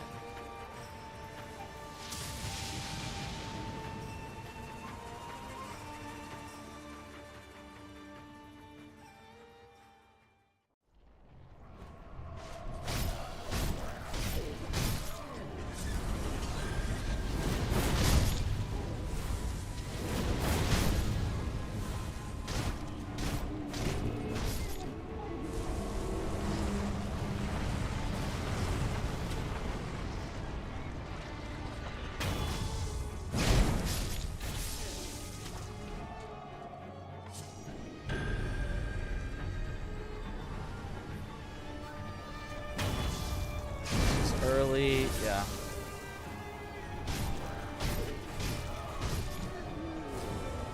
It's fine though.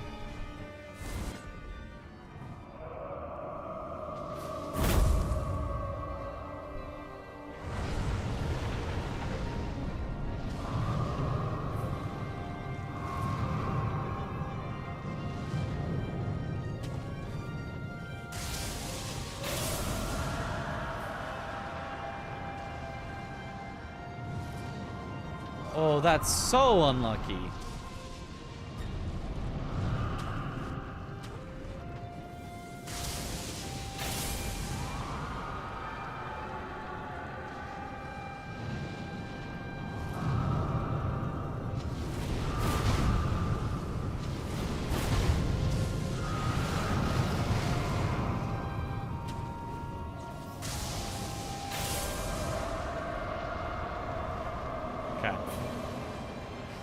Still, 3 lightning is not the worst thing ever for how unlucky that was.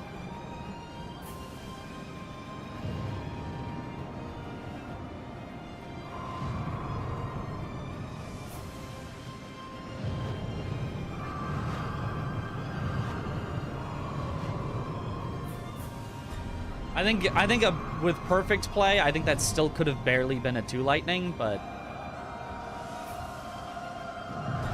you know, I'll take that.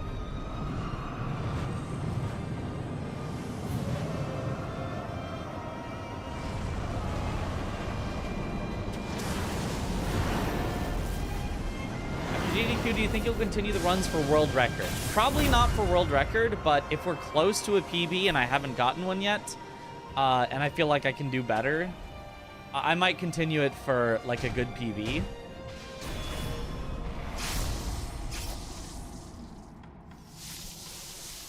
But world record is it would take like 6 months probably of grinding for me to get to the level where I could reasonably get world record, because like the game is just that optimized and beta is that good.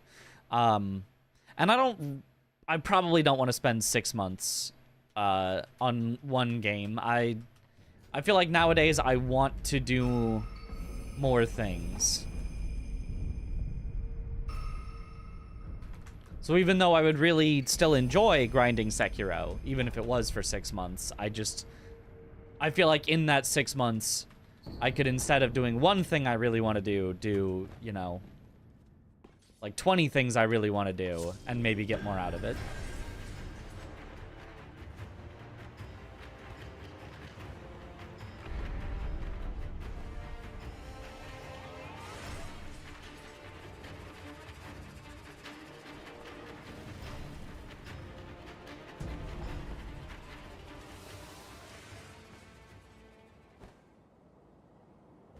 That sucks. I only found out there's more. I'll fight.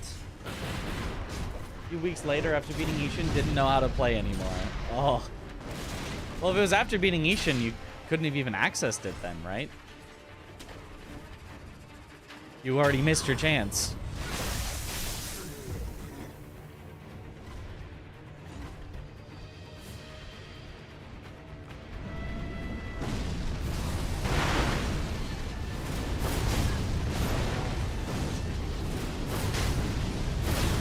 Beautiful. It's technically slightly faster if he doesn't get, like, flung by the explosion, but I don't care. If he gets flung by the explosion, then we get a guaranteed pretty quick kill. And I'll take that.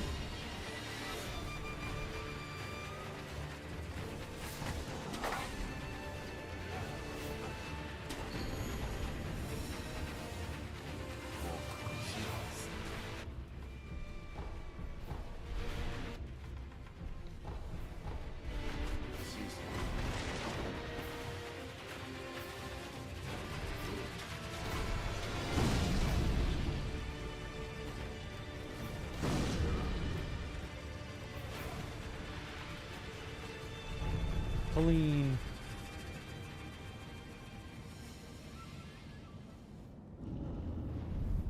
Much worse than Sekiro than EM, all other Souls games just need to put more effort into learning. Yeah, it's also a different skill set that doesn't transfer as directly from the others. The others all transfer with each other decently well. So you might still be better at Sekiro than you were at the very first Souls game that you played, but the very first Souls game that you played might have been easier. Oh, whoops. Or, you know, you might just have kind of forgotten how possibly bad you were back then. And you got to keep those skills from the first game you played to the second. And so on. Whereas Sekiro, you kinda gotta start from fresh. And it's hard.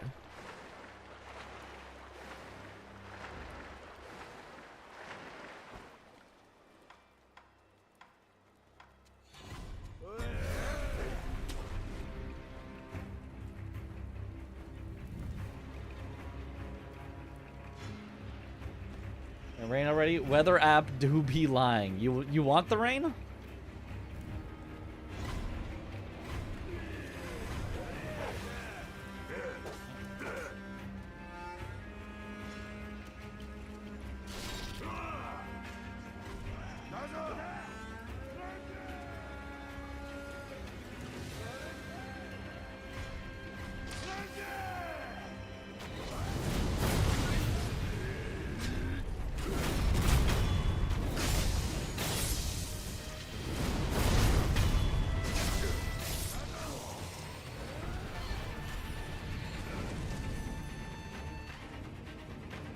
Okay.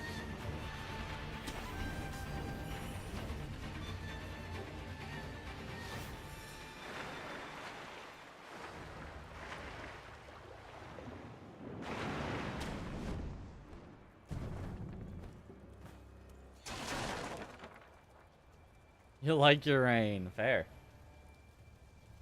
If a game of all time is Lies of P, still have trouble with the deflect system, you're very early. It is very hard in Lies of P. It's a little more forgiving in Sekiro.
You really backed up there.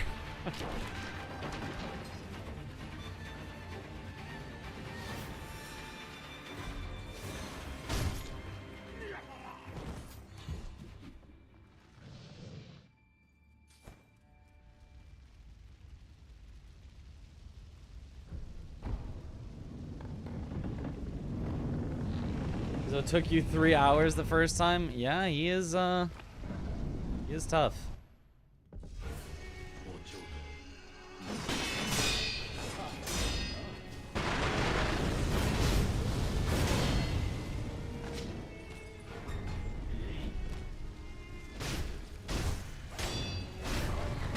Okay. Not the phase one we wanted, but he's fine.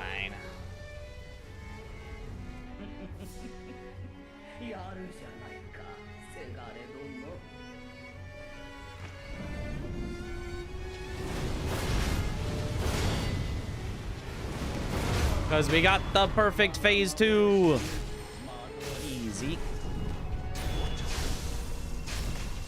Are the runs today? Well, this is our first run that we didn't reset immediately of the day, and it's behind, but not too far behind. We'll probably PB.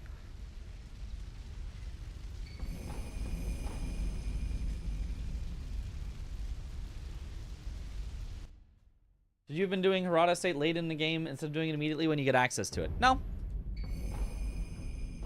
I like doing Harada State immediately. Obviously, we do it later in the game in a speed run for speed, but I think it makes more sense to do it early.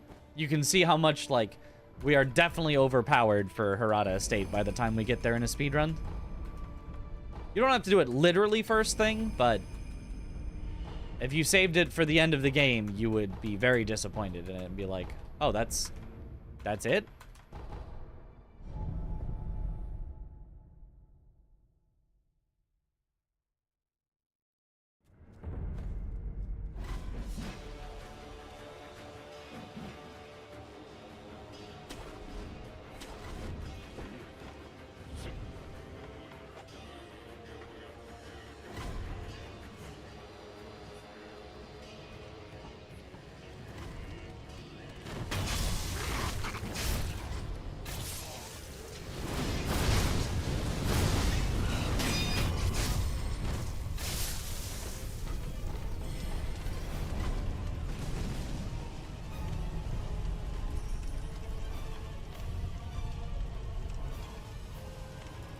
Southeast Asia, cold weather is a myth.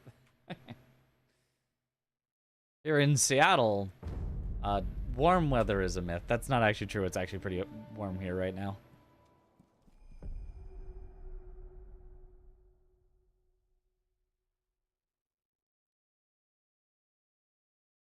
Yeah, the drunkards are definitely more of a test of your stealth abilities than like a pure fighting.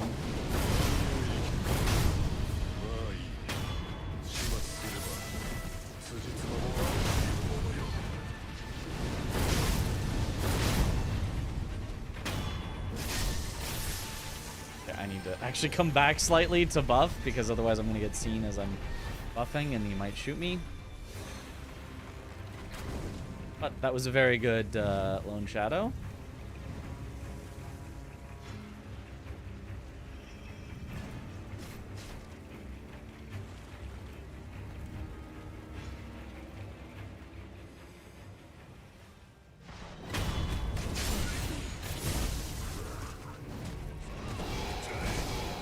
Are you kidding?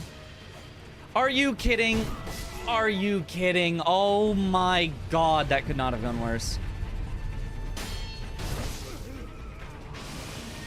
Oh my god, and now I have to this, and then I actually have to use a healing gourd already, and then this.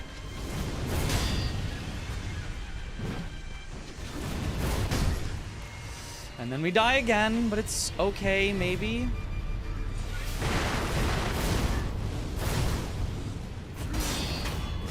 Okay. It's okay!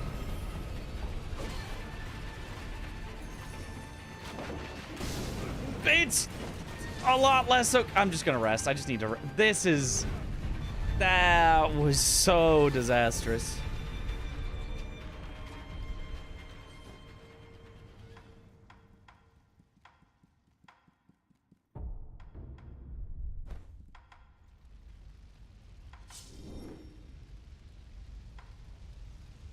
This actually technically saves us a sugar.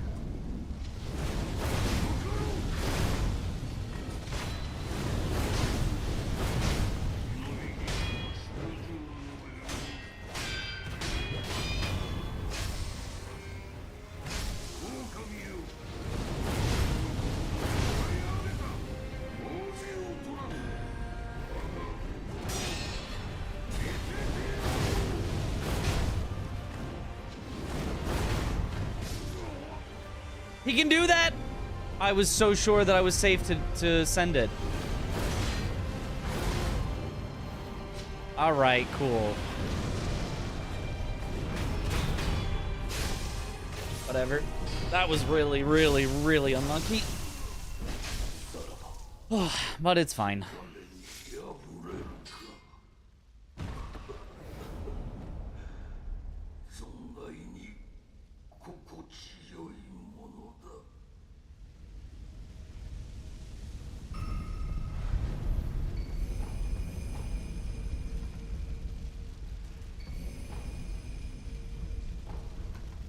Oops.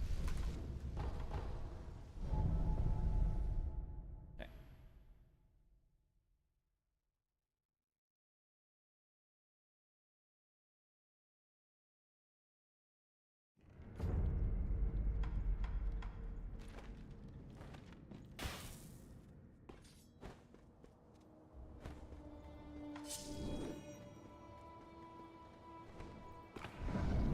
Sock hero, shoe dyed rice.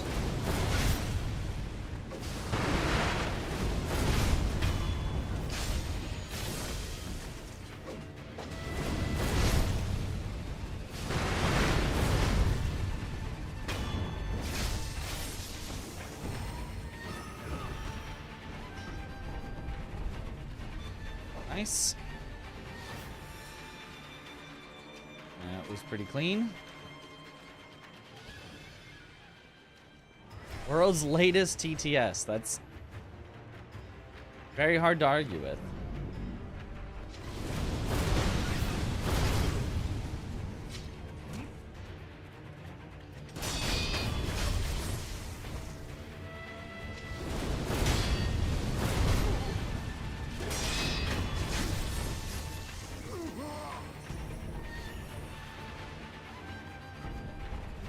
I definitely don't need the extra gaching, so I'm actually going to skip it.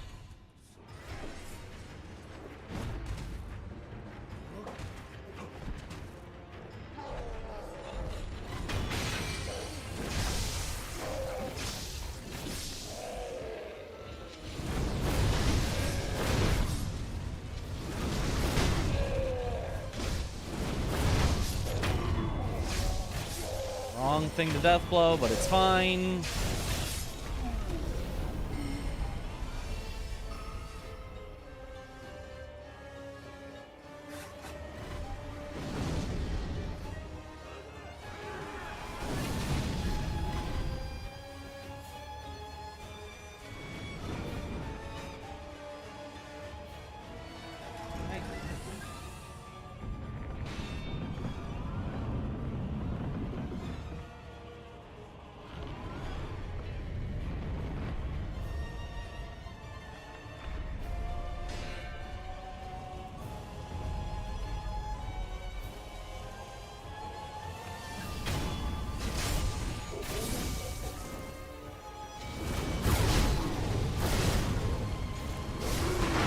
Unlucky.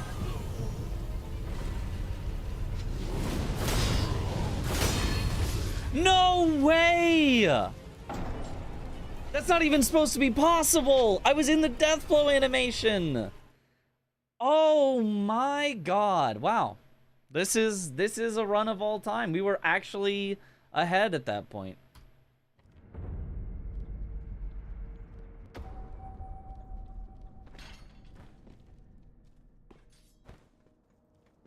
What even is the fastest way to get there now? Wait. We're out on the roof. It's this direction.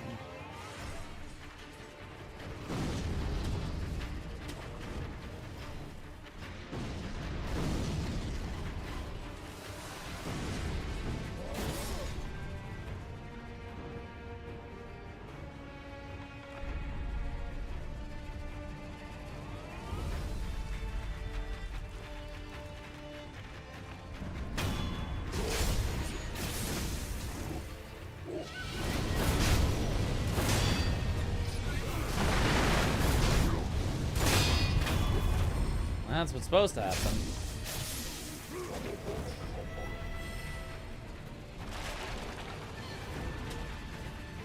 And he deliberately died to Divine Dragon, yeah. That is absolutely a strategy, but that's...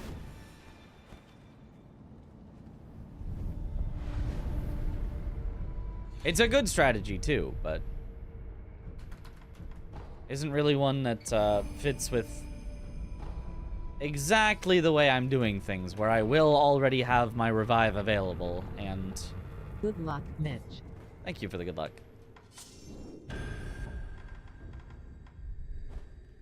And I'm not doing the timer to count exactly when to die to perfectly trigger the dragon's phase attack.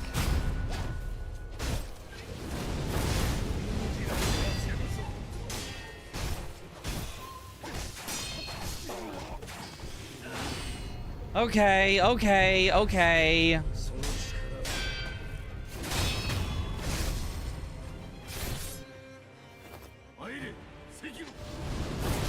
Oh, that's so unlucky too.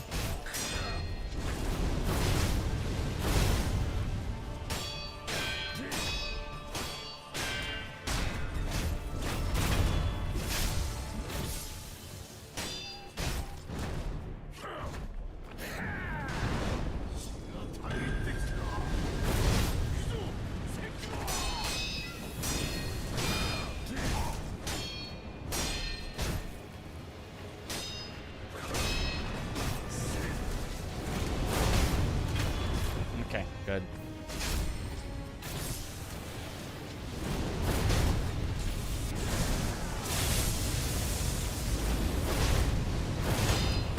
At least the final phases were good.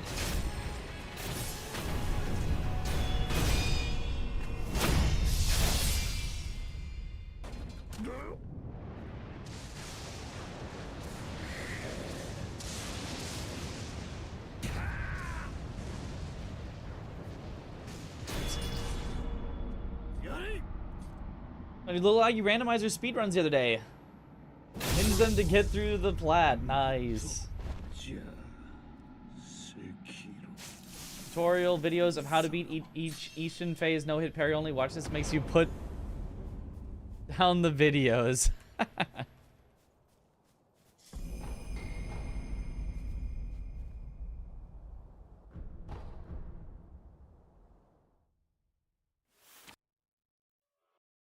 Okay. Still very PBable, but...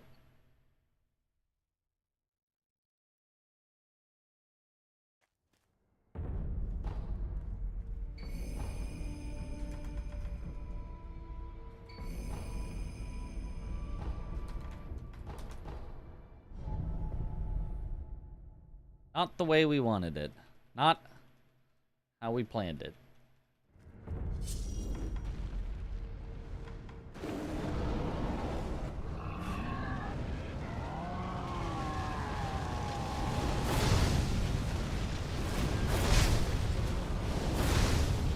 Oh, that sucks.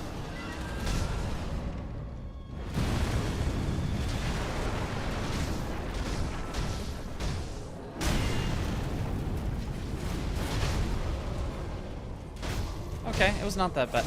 Give me the death blow, please? I say it was not that bad. But if it's not gonna give me the death blow, that sure made it a lot worse.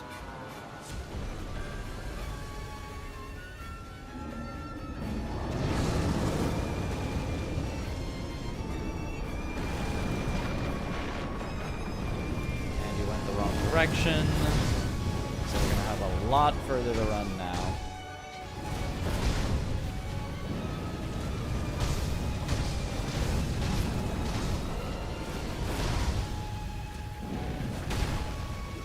Excuse me.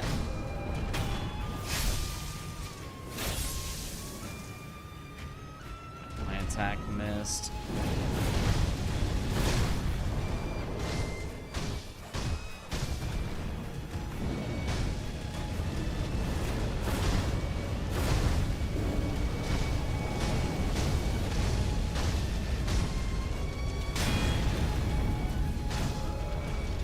Alright, whatever. Yeah, PB is dead now. That was a terribly unlucky demon.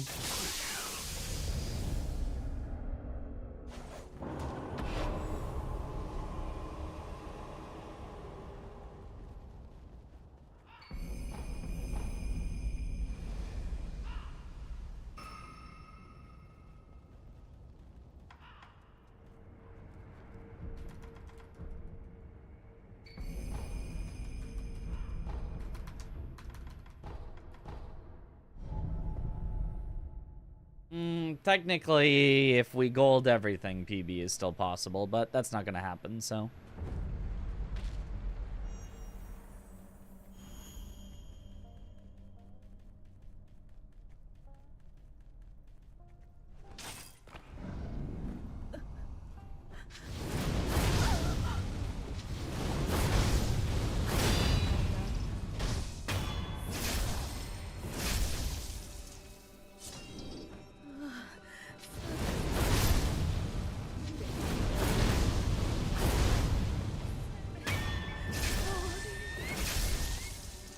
Acceptable, Orin.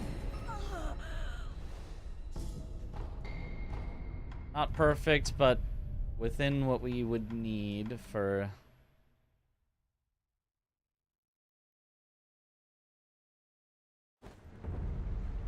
Oops.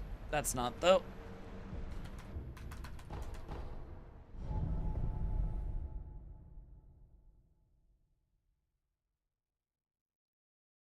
Go for it. What do you have to lose? I mean, there's no going for it or not. You're playing and, you know, going as fast as you can. There's no, like, oh, I'm just gonna not go for it. It's just, I'm telling you all the odds. Maybe you guys are like, never tell me the odds, but...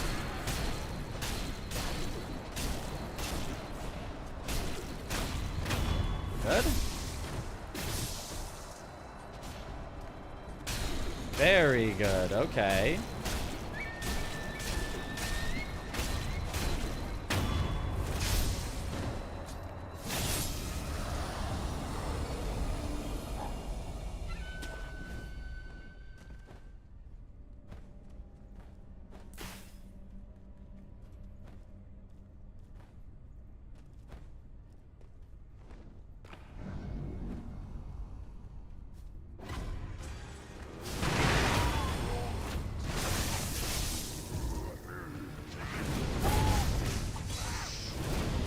Unlucky. That's so unlucky. Okay.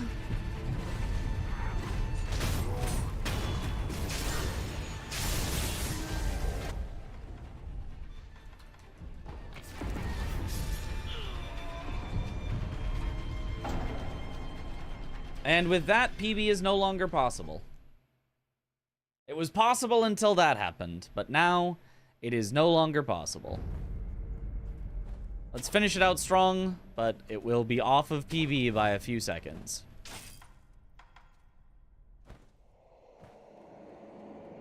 Because there is no possible way that we can get a big gold on the final two splits. They're like set in stone how much time they take.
And there it is. Missed out on PB by 3 seconds. Despite golding the last 2 splits. So close, so close. We had the Gunfort death, which is just unlucky. We had the 7 Spears death, which was just really unlucky. We had Demon trolling. And we had the monkeys trolling on the Juzo at the end. Also, a lot of other random stuff that could have gotten us PB. But those were, you know, obviously the big things. Was just got real unlucky. One more? Oh, yeah, of course. The night is still young. Perhaps 2 more. Perhaps 3 more. 3 more might be long, but maybe even 3 more. So close! So close! Didn't die to Gnitro. Think you would be golden. Yeah. That was another, like, yeah, 5-second mistake or something. The biggest time losses were all just incredibly bad luck, though. What time was world record? 1:09:04. So, like, way faster than that. But the world record is basically perfect and risks everything with entirely YOLO strats that work, like, 10% of the time and just hits every single strategy that works 10% of the time. I say 10%, it's not actually, like, some of them are actually 10%, but a lot of them are just, like, they work, like, half the time, which is not what I'm really looking for. I'm looking for strategies that work, like, 95% of the time or better. So, yeah, I don't go for all the YOLO strats. So I could never match the world record with my current strats. I'd have to go for all the YOLOs, and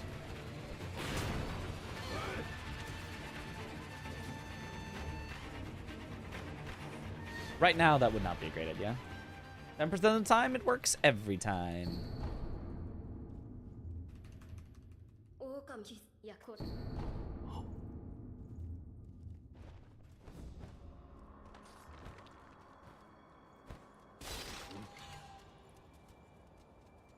Kind of crazy people are able to beat the game in like 30 minutes. Yep. Or if you're using glitches, like under 20.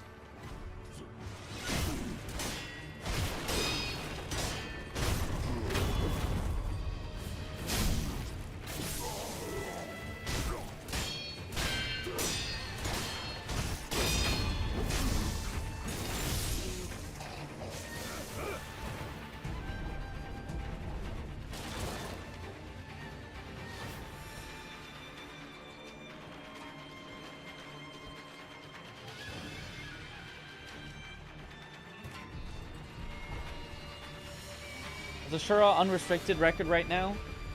No, it's not 14 minutes. It is 17 minutes and 40 or 50 seconds, somewhere in there. I'm sure I ended up talking to Kuro there. That's strange.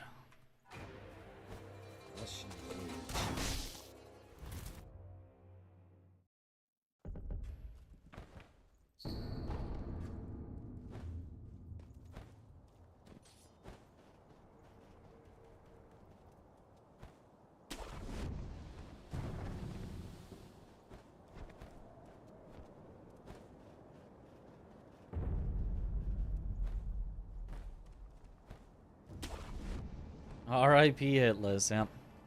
Unfortunate. Not allowed to hitless this run.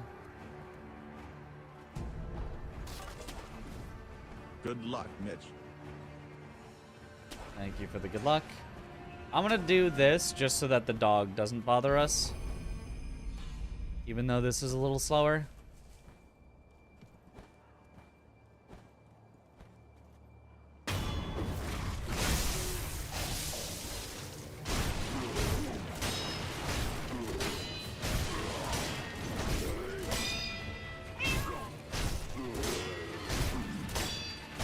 If only we could get the cat to stop bothering us.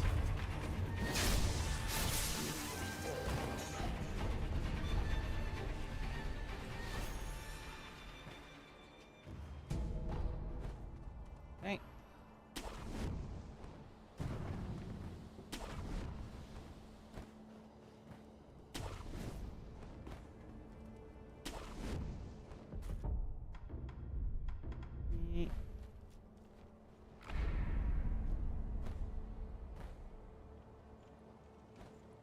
I don't know why I'm on the front page either.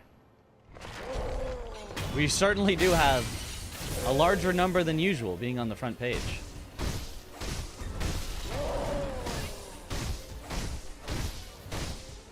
But we've got a good amount of chatters for our usual around 500-ish average viewers.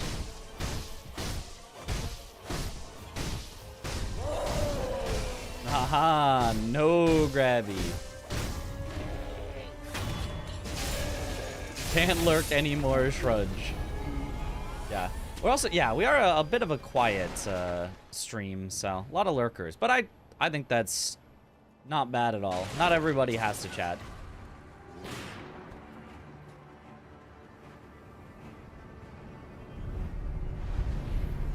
You are clearly a bot. Well, you are clearly a bot, but you're the exception. I'm very chatty today. Sorry, still recovering from the flu. Yeah, how dare you, honestly? How dare you not be chatty? Honestly, this... unacceptable. Get it together. Bless you. Thank you for the bless.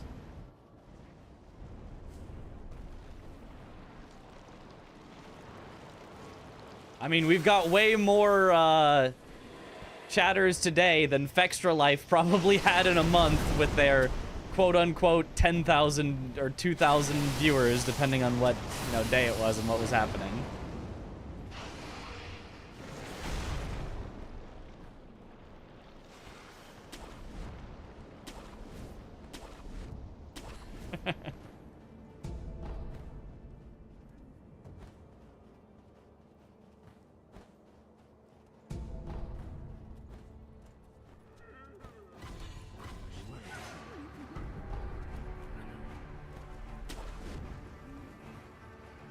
Okay.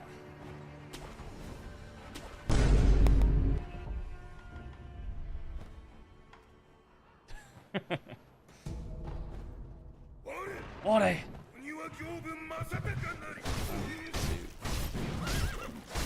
6.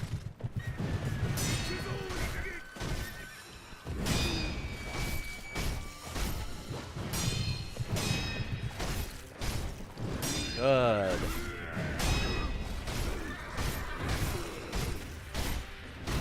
Nice. Good phase 1. We take those. Mayamo, etc., etc.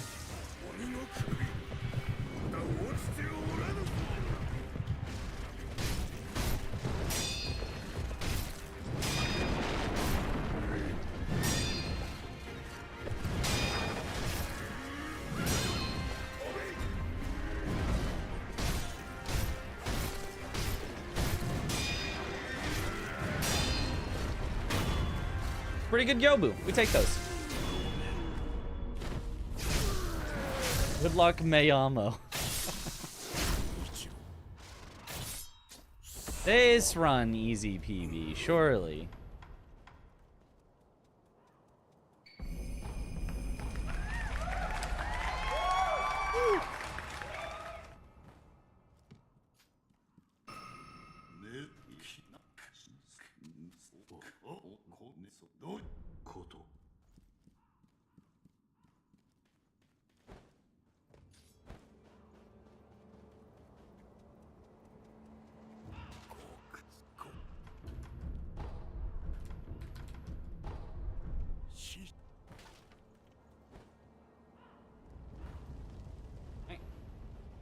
Auto split. It will at the doorway. The problem is, if you split in different places, it would be inconsistent based on where you ended in the arena, like how much further you have to run if you just split when you kill him. So it's much more consistent for it to split right now, because every time that I'm at the doorway and it splits, I'm exactly at the doorway. We're at exactly the same position, and so I can directly compare. Because, like, you might have a faster fight, but end up really far from the door, and then that's actually kind of a bad fight. Or you might have, you know, something that seems like not that great of a fight, but you end up right where you want to end, and then, like, oh, I get to immediately go to the next place, and, you know, that's actually pretty decent. I could split on talking to Tengu, and it would be a little closer to when Gyobu dies, but Whatever, close enough.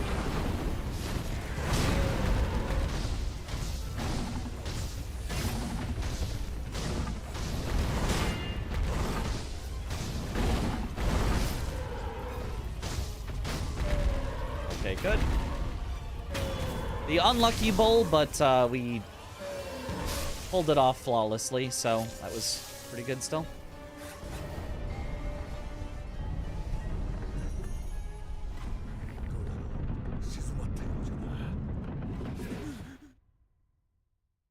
I have to imagine every time someone types Mayamo, Aggie senses it like a Jedi senses the Force. And then when anyone types it in any other language, he's like, there's been a disturbance.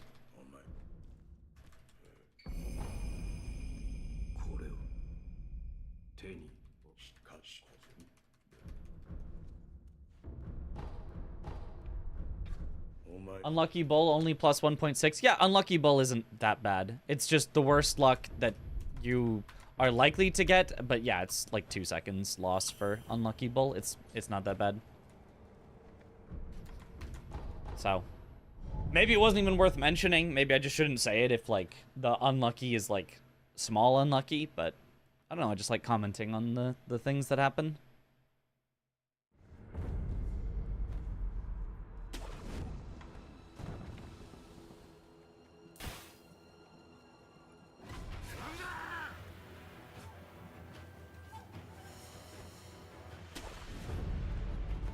Like, if it was a Shura Glitchless run, they'd be mauling. They'd be so mad about losing 2 seconds in a Shura Glitchless run.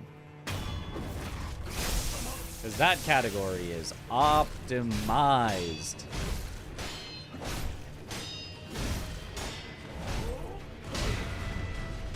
You better not lose 2 seconds. Nice, got him in the corner.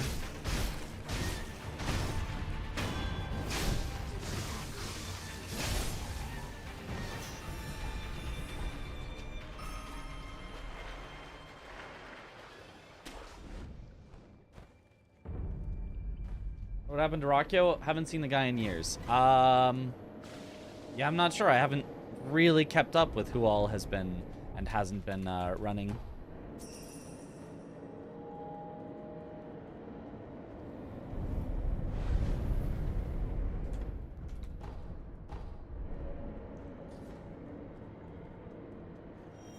All right, there is our safety extra emblems.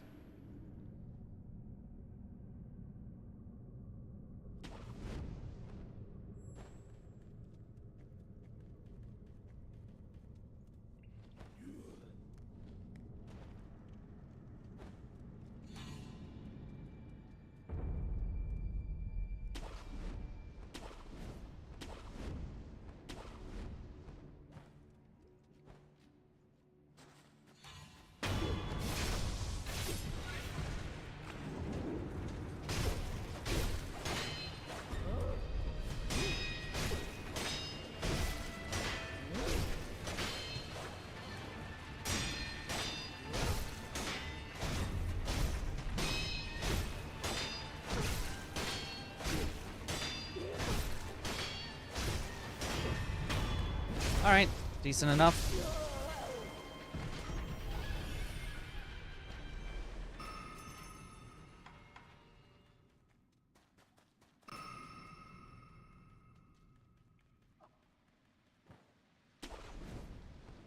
Nice. Only lost 1.5 seconds.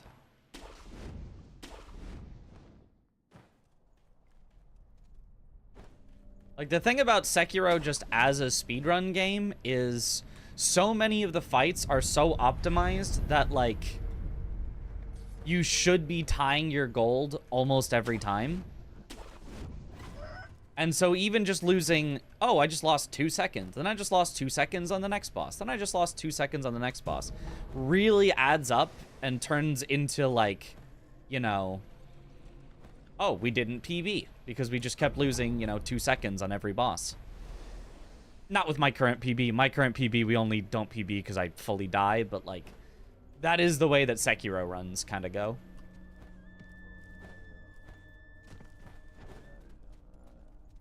is if you're not within like a second of the world record on each of your bosses, on each of your splits, it's like, wow, that's tough.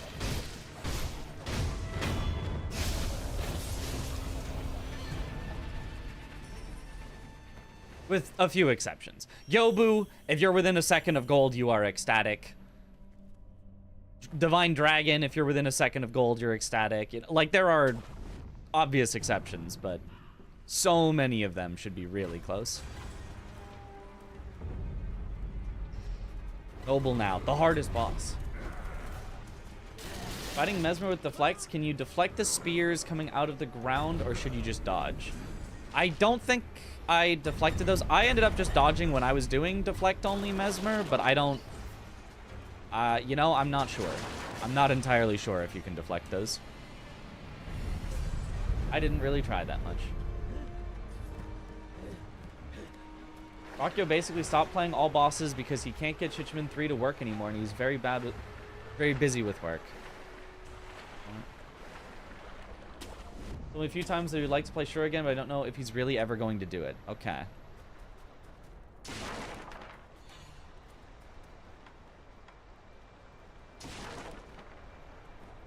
Nice, there we go.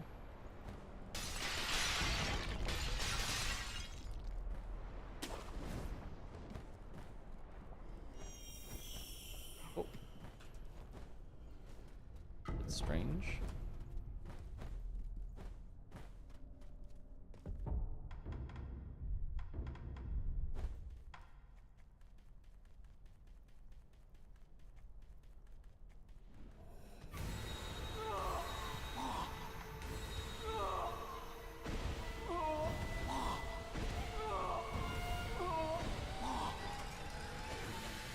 Hopefully this still works. It does not. Well, this is gonna be slow.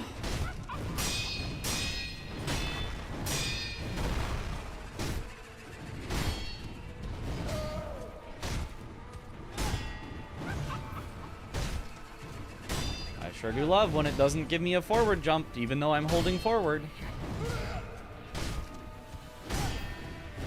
I sure do love how the wall jump mechanics in this game are definitely consistent. Oh, I could have saved it with firecrackers. I forgot. Yeah. Oh well. I forgot. Too late. Now we do this.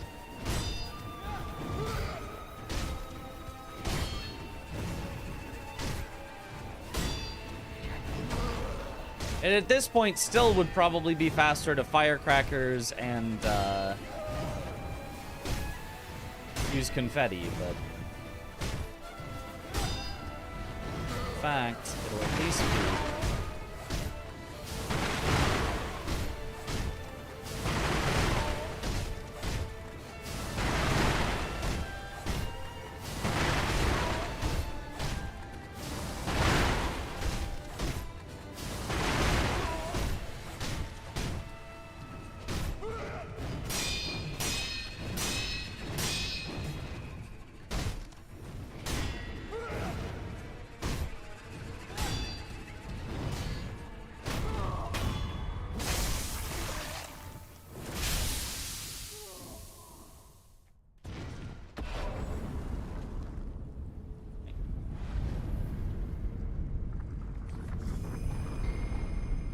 Okay. Well, it's a good thing that I made that mistake, because now next time I'll remember that I have firecrackers.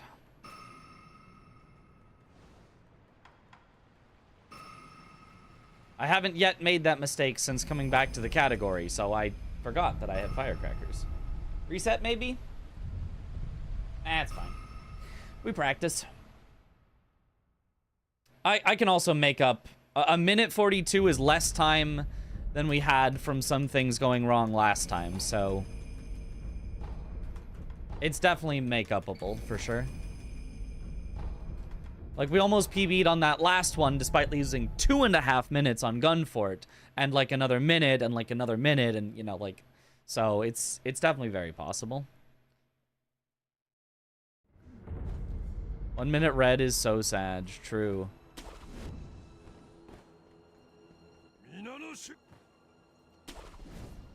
Oh, Pei and or Dan, do you know if you save more time using confetti on Genny or save more time using confetti on Owl? If you're doing both of them the door strat. Good luck, Mitch. If I wanted to save one confetti from not using one of them. Owl. Okay, so then we will not use it on Genny.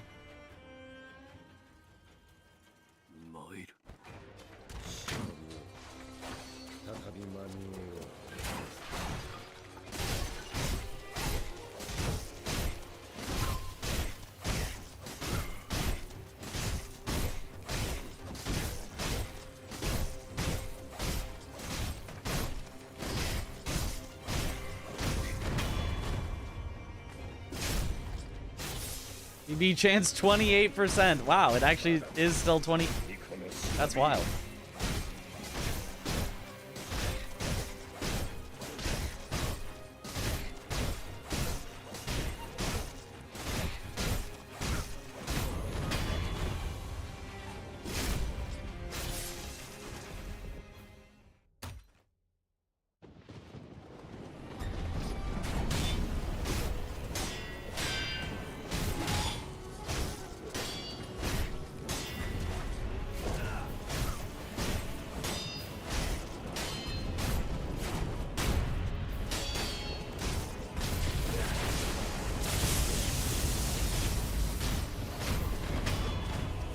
Late one lightning? I guess that's fine. You get to the point where you have to hit Owl while he blocks a few times, so you can still chip damage him with confetti while you wouldn't without. Huh.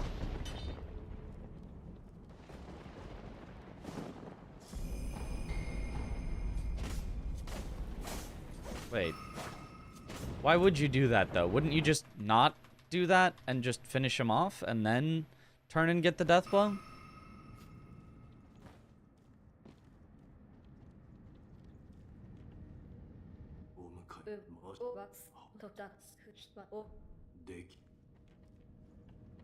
Why would you be hitting him while he... Oh, you're saying to get him into the corner. Get into the corner, sometimes you hit him. Gotcha, gotcha. Yeah, yeah. Oh, I understand. I understand.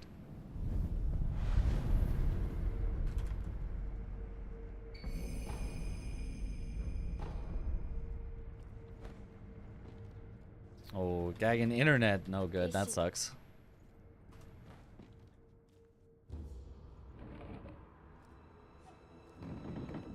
YOLO getting him to the corner too with just dead angles. Assuming slight safety strats, yeah. I should have. Yeah, well. Right. Bingo runs in Sekiro is possible. Yes. We've actually done Sekiro bingo, but I've only done it solo. I've only done test runs of the bingo format. I gotta get people to bingo against me at some point. Preferably people I can beat. But not like, you know, too badly. Make it a nice contest. Alright with Aggie, that's the plan. That's the plan. We just have to schedule a time.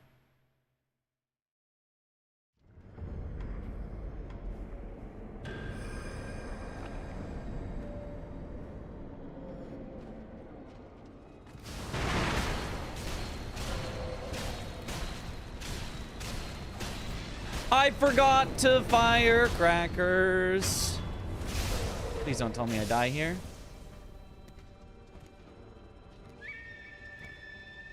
Is that faster? Is not firecrackering faster? Because... Ooh. That's certainly not faster.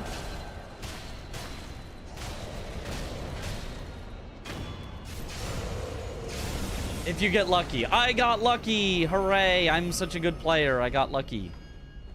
That's what good players do. Just get lucky.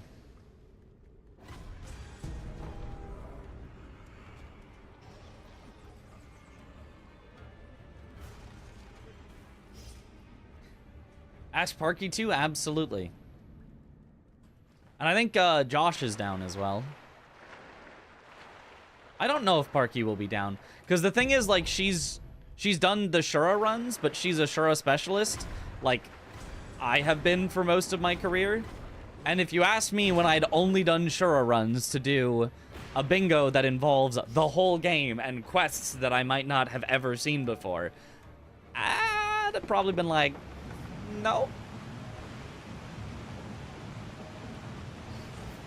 The death blow just before Terra would have killed you a few times.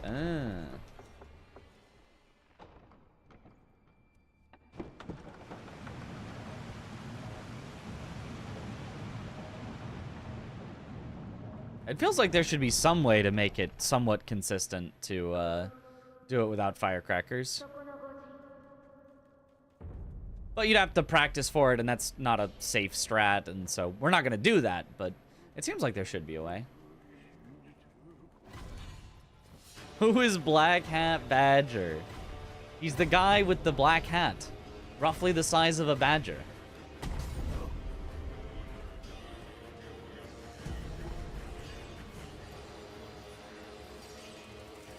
Ah, yes. Oh!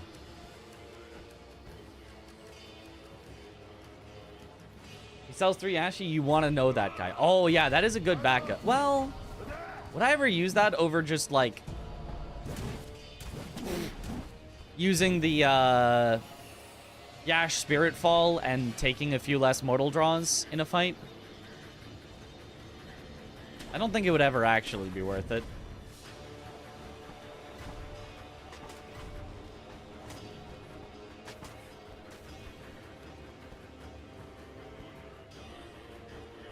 Oh, not what I meant to do.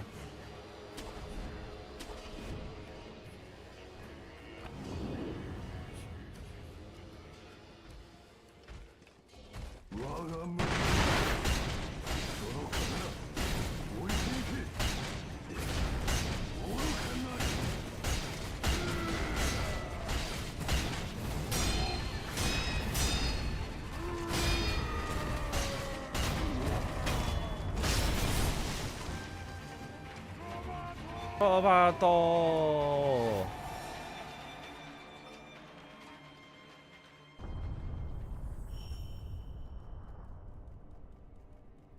You buy the Yashi from him in all memories glitchless. Oh.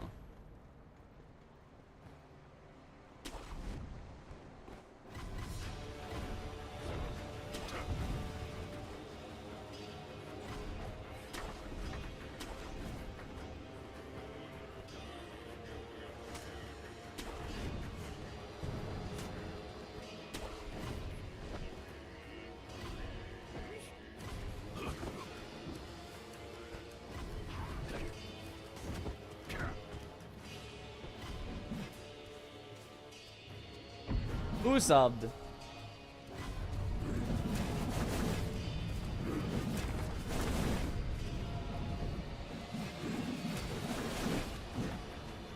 I'm gonna rest real quick, because sometimes you get tagged by the monkeys, and I don't want to die from that.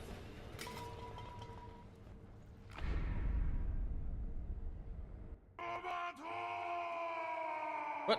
Roberto died again? That was a very late fall. Yo, shruggy shoulders. Thank you for the Prime sub. Welcome to the bunch. Enjoy the emotes.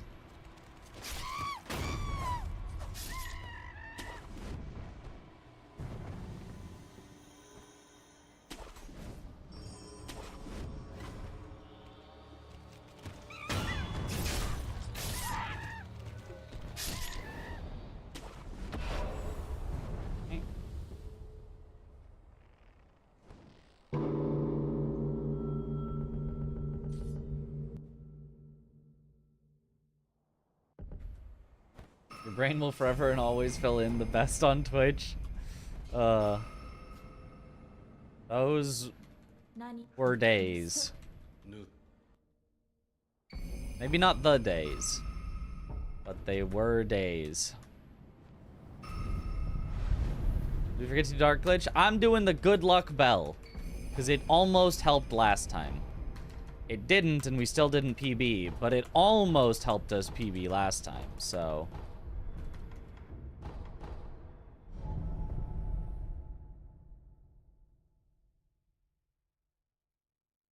Hey, YouTube, ring the bell. Turn on those notifications.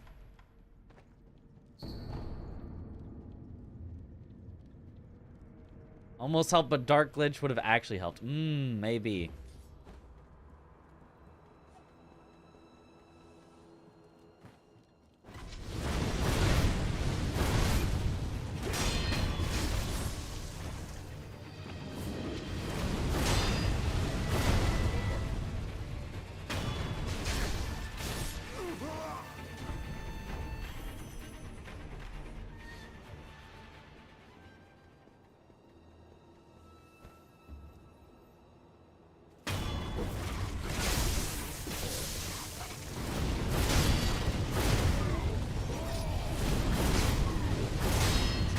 Beautiful.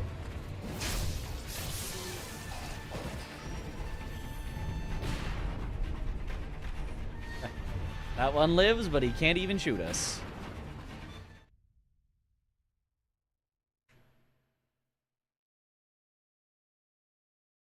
Optimization is crazy. It's, yeah, it's a pretty optimized category.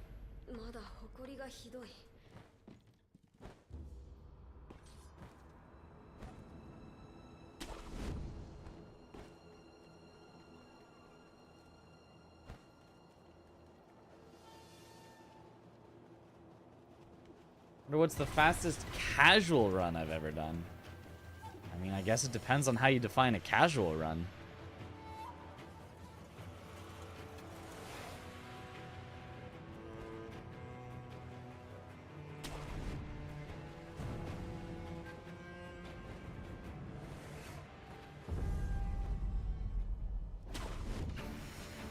%32% PB chance. It's climbing.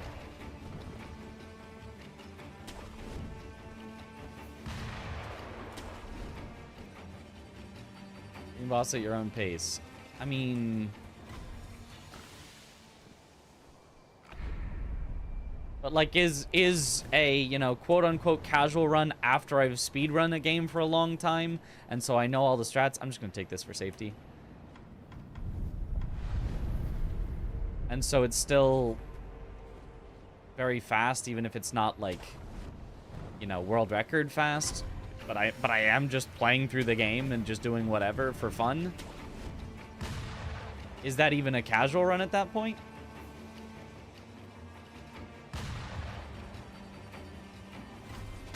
Oh, come on. I saw the death blow marker. I knew that one was going to be really hard to get because it was at an unpredictable time.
Okay.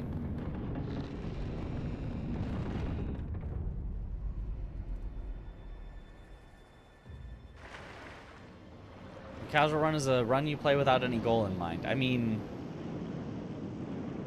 Then yeah, I've probably done a casual run of Sekiro in like 40 minutes.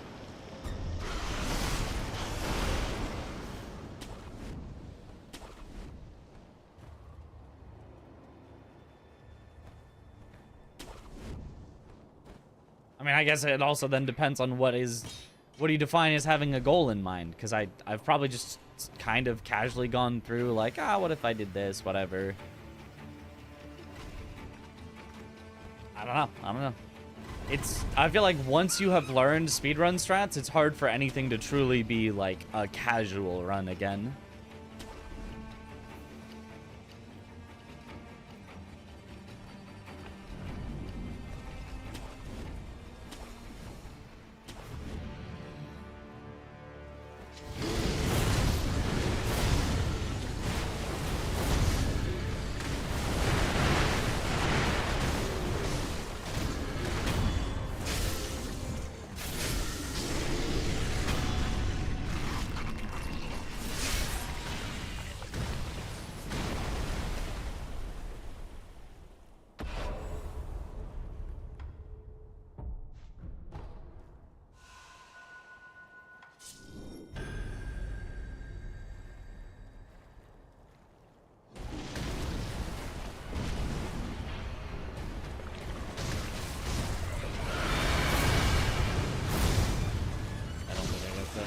Did I actually? I might have actually.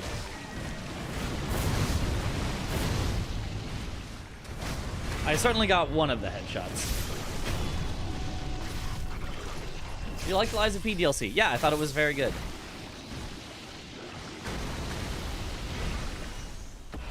Oh, we just beat this boss, but here he is again at full health. What the heck?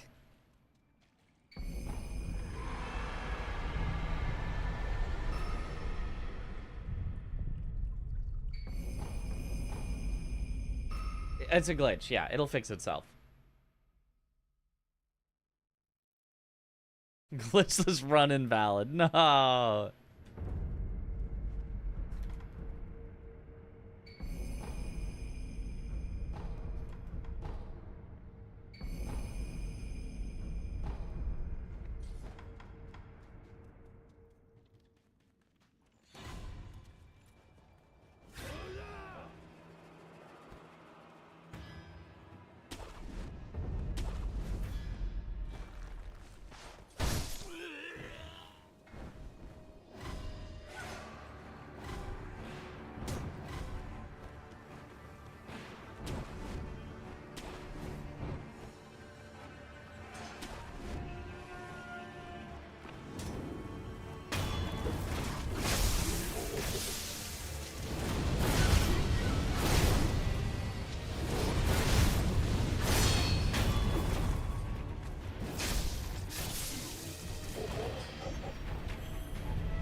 We'll use the clip of Guardian Ape Phase 2 for the 100 men versus 1 gorilla joke. Wait, that actually would have banged.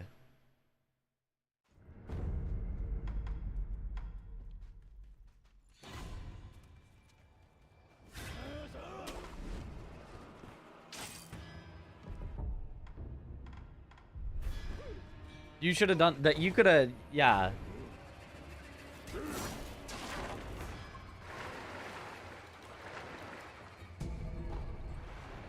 When the 10 remaining guys think they've finally taken down the gorilla. And then it just shows Guardian Ape standing back up.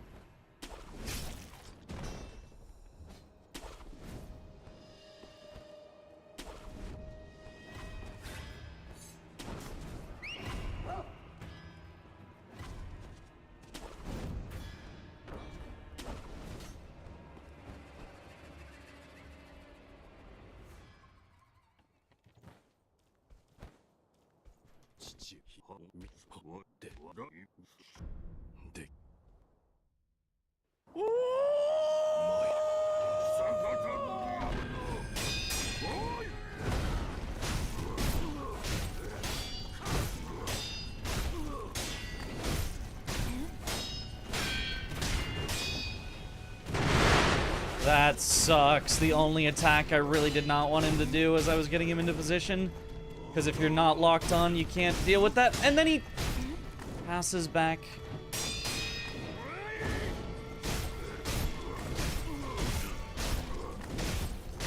Finally.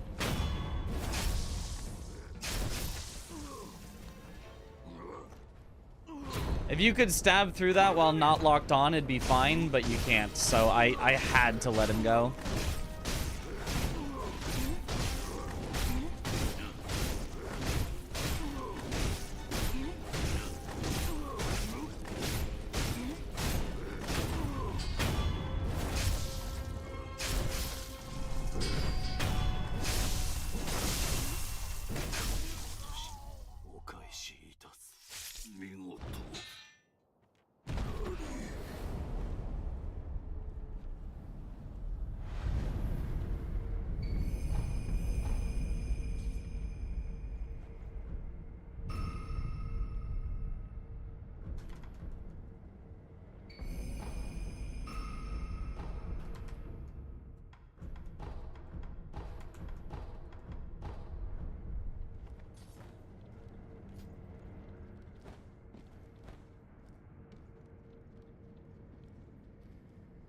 Okay.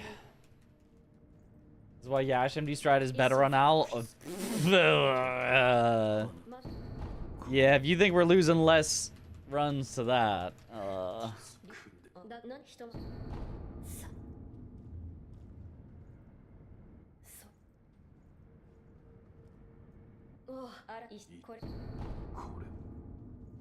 All it really lost us is all the time we should have saved from using confetti. As you can see, we were only 5 seconds off gold, even with that.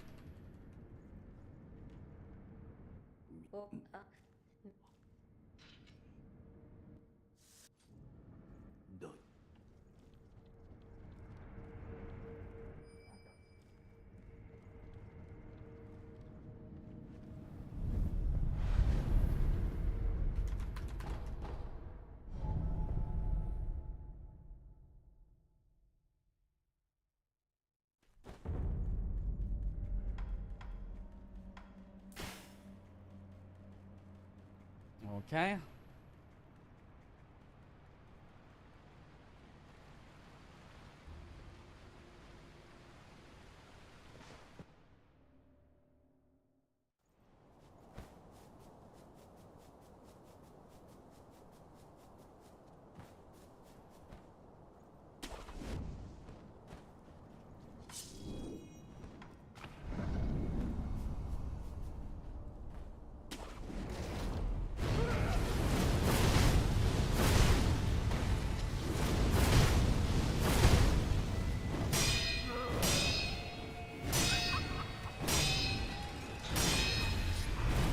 Beautiful. Where did time loss come from? Where did time loss come from? Does anyone remember? You lost 2 minutes to something? Oh, it was the monk. It didn't go forward even though I was pressing forward. And I did a very slow backup because I forgot the fast backup.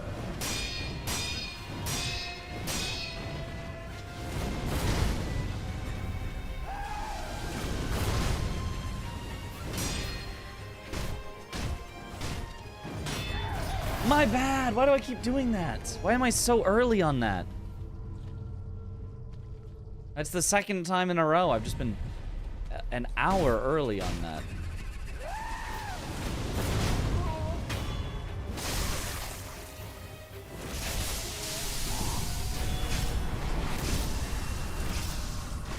I have to rest now at the idol. Because I don't have a second res because it's the first time we died. Oh, no, actually it came back as we killed the monk. Oh well. It is what it is, I suppose. I could have sent it. I was not expecting killing True Monk to fill back an entire thing. We practice this boss a bit. Probably.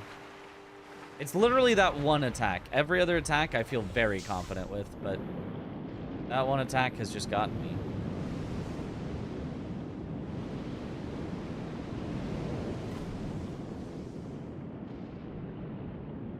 The problem is that attack is not the most common. Like, that's her rarest of the attacks that she does in the second phase.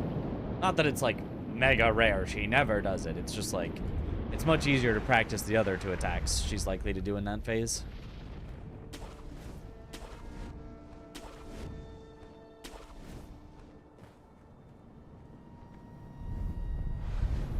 How goofy the swimming looks, yeah.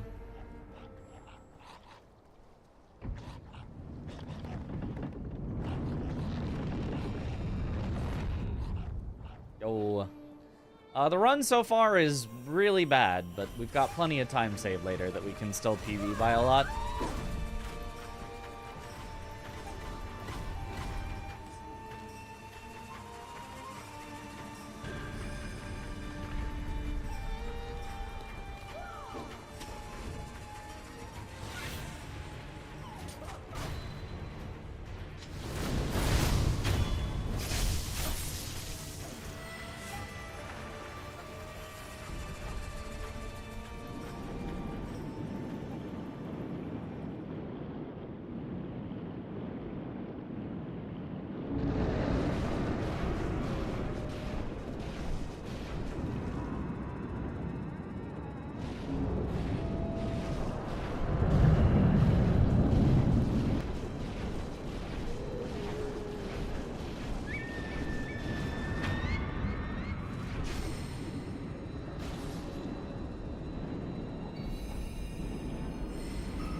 Time I did need 10. Maybe I miscounted last time when I thought I only needed 9.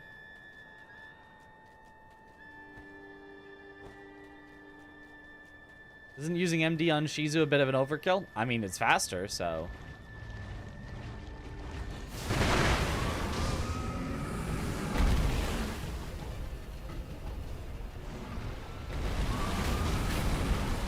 Oh, give me the death. Oh, thank goodness. It didn't give me the in-air one, but at least it didn't completely scam me out of it.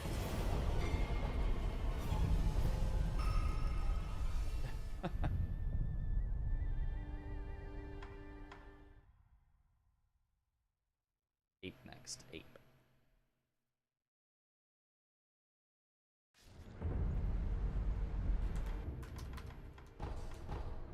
Not watermill hidden forest. It's just press press. It's just press press. Up up press press. Up up press press. Up up press press. Up up press press. There. That's the correct menuing. DDQ, are you just going to quit out if that happens? If what happens?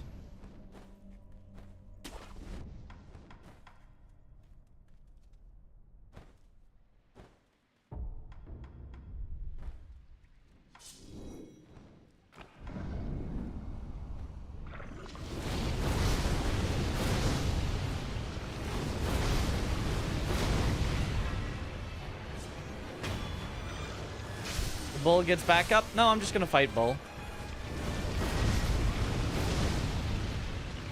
Did it in the last run. In the last run, Bull got up, but I've had to fight it.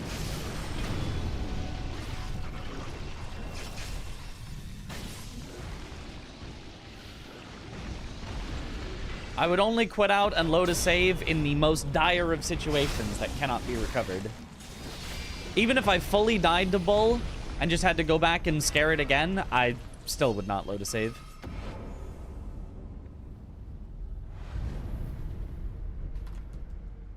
I would just fight it again from the same save, because it's...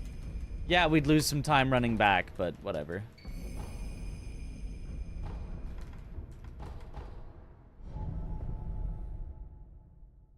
Okay. Who's gonna do the commentary for my segment? So... Hopefully Aggie and Parky, and then also Blanks. who will definitely be there. And if any of them cannot make it, then Chris will be there and wants to do commentary as well.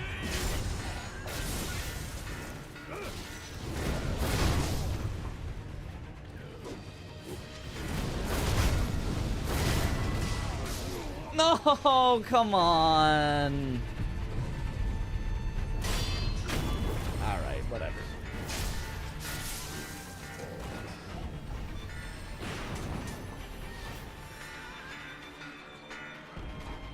We've still got a revive for Headless, at least.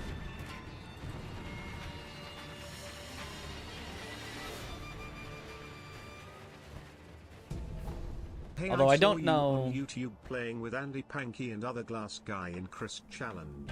Yeah. You goddamn amazing.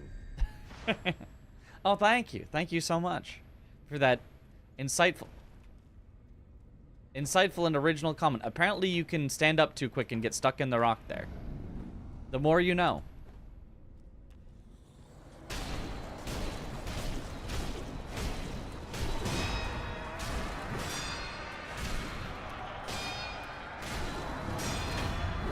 Okay.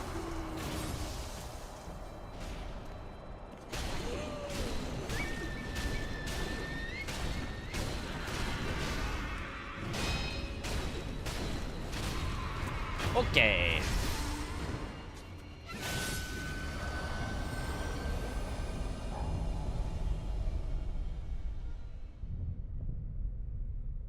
Okay.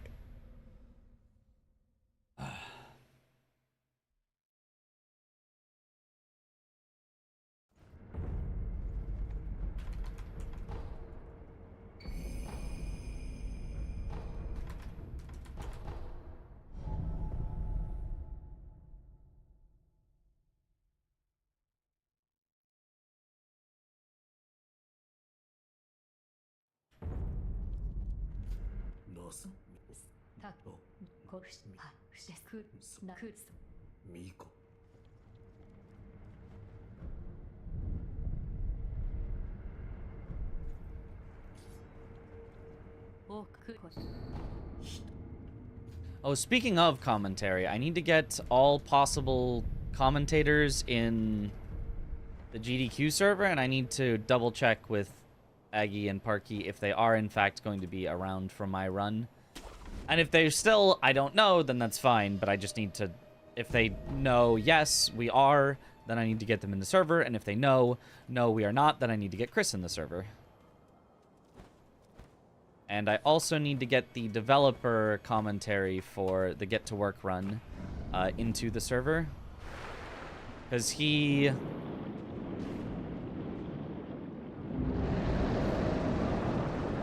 wants to do it, but I haven't invited him to the GDQ server yet.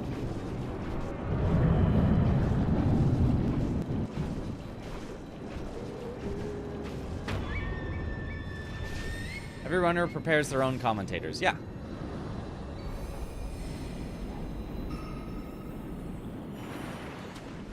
It's really the only way that would work. Oh, stop. Scooping. Do not scoop. Scoop at your own risk. Pick up an item you don't want and mess up your menuing.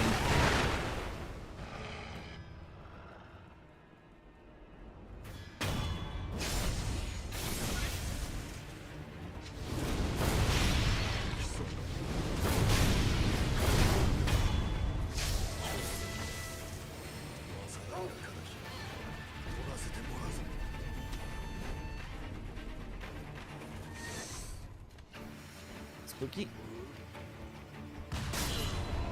That's fine. Okay. Okay.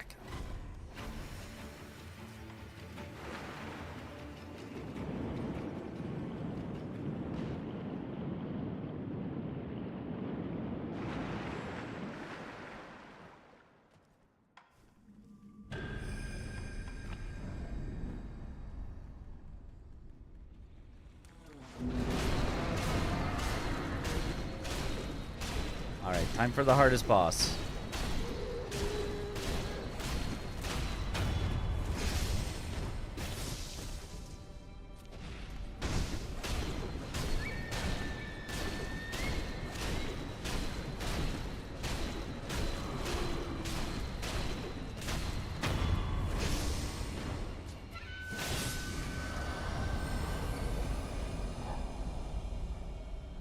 Didn't sit. I told it to sit. Weird.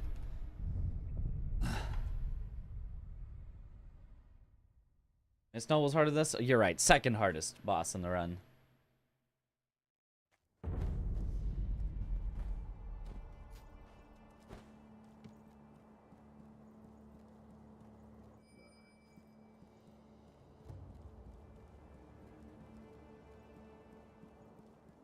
Why does this one not do anything? Because we accidentally turn off its AI by loading and unloading it too many times, just playing the game normally up to that point. And oops, I forgot we had a second warp spot in here because I had to rest. Oops. And when I say accidentally, in this case... How often do you change your mouse? Seems like an intense clicking. It is an intense clicking, but I've had the same mouse for a while. So I do not change it very often. In this case, I do mean it was done accidentally all the time. You can't really avoid it. Now that we know how it works, you do it on purpose because we know how it works and it's allowed. But literally, we did not know how it worked. Runners were not trying to do it, and it was just happening all the time. Just from you playing the game normally. And the only way to prevent it from happening was to play suboptimally. To just intentionally not do the optimal things that you wanted to do. So we decided, well, that would be a lame ruling. You must play suboptimally so that you don't have this thing happen. So we just decided it'll just be allowed. It's fine. Whatever. And obviously, while we couldn't figure out what was causing it, it's not like we wanted to invalidate every single run that anybody ever submitted. Where, well, we didn't know what was happening. It's accidentally on purpose, yeah.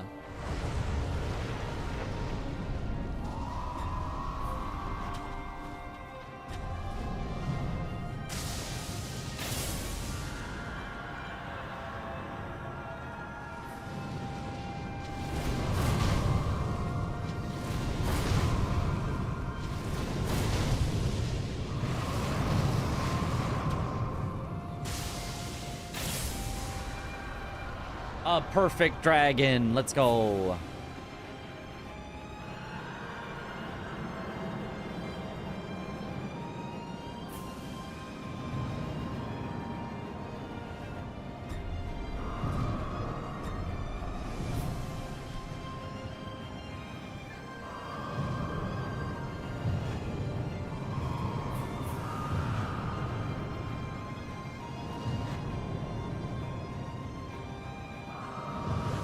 Oh, we got this really slow dragon phase 2, though.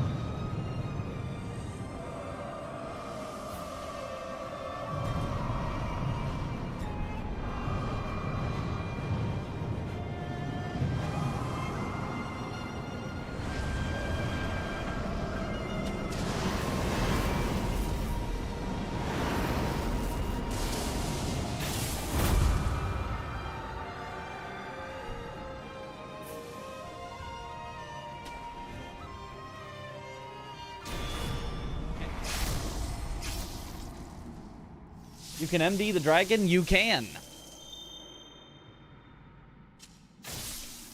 You can also just hit it with your sword. It doesn't have to be Mortal Draw. It's just Mortal Draw does a lot of damage.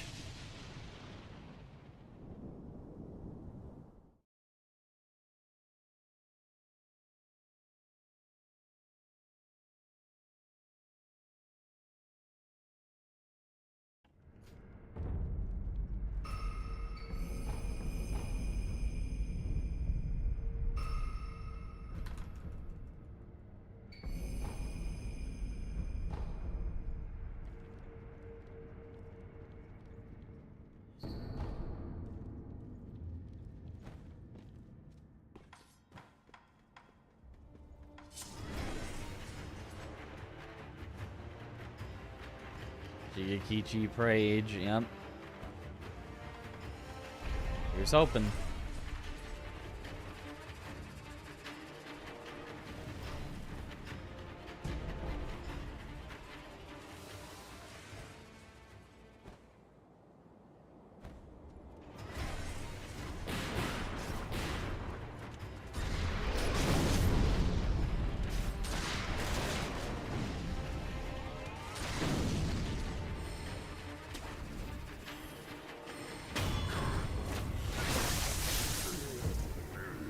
How little your knowledge about this game is? Well, about the speedrun side of it, perhaps. These are things you would never need to know normally. Well, unlucky.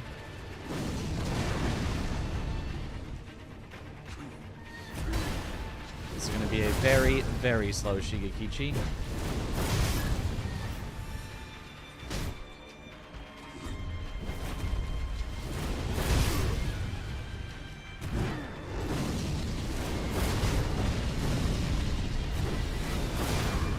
Alright. At least it was a successful Shigekichi.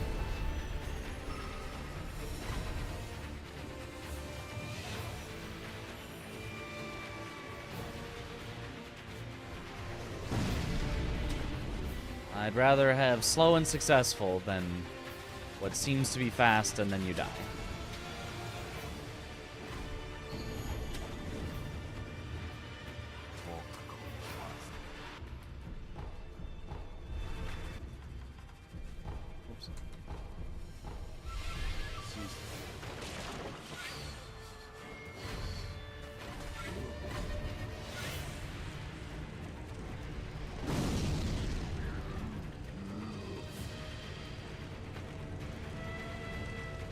Unheard of.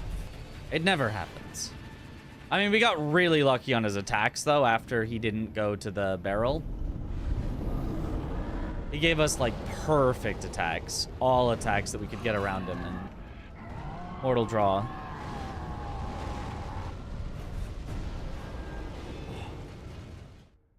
I understand why this man doesn't want to walk into an explosion. I know, right?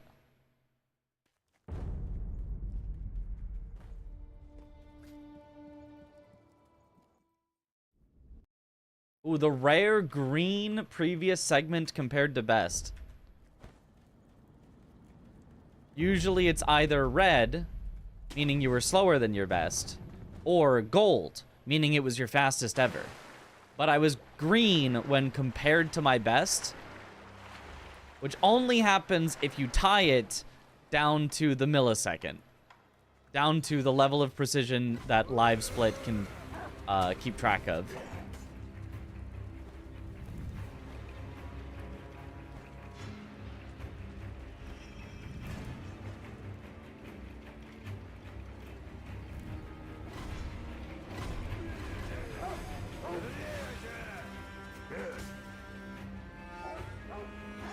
You save your gold splits anytime you get them, or only when the whole run is good? Anytime I get them, assuming that I think that they're actually real and not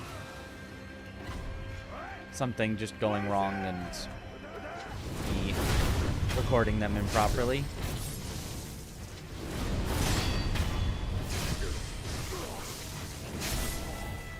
Hard boss.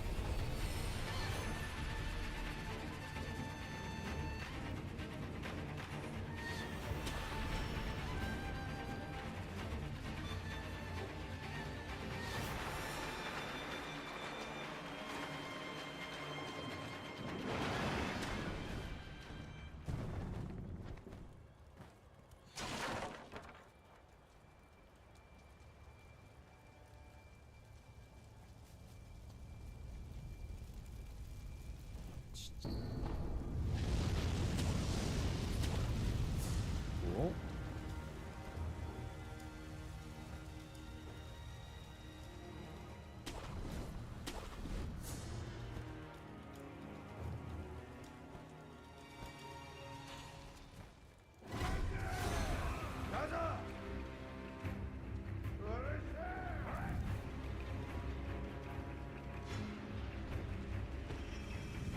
Okay. That was not the way that you normally jump through that, but ended up in exactly where I wanted to be.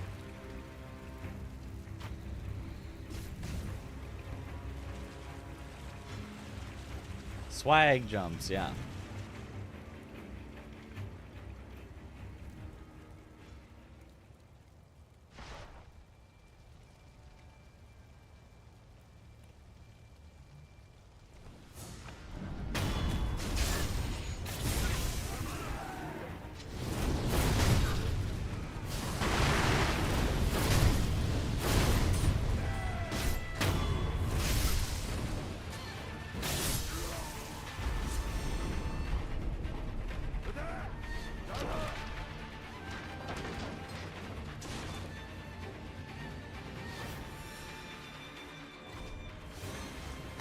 Didn't work. The look down strat from beta did not work to keep him out of my way. I don't know. I guess I just won't go for that. I don't know if it's just supposed to make it more likely that he's out of your way, not guarantee it, but well.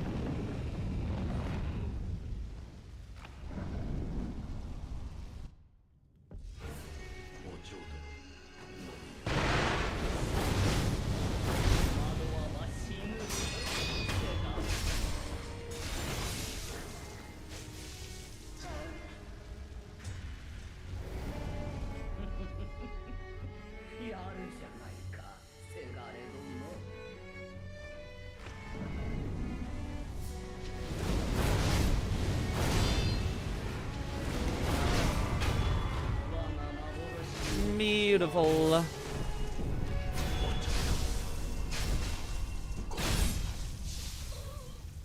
Wall jump sections are a little jank in this game in your experience. The wall jump sections, the spots that they specifically make them wall jump, I think are pretty good. It's mostly the regular wall jumps that'll just, like, sometimes you go straight up when you were meaning to go forward, and it's strange. But the actual, like, wall jump sections, I feel like it does a pretty good job of actually launching you off the walls.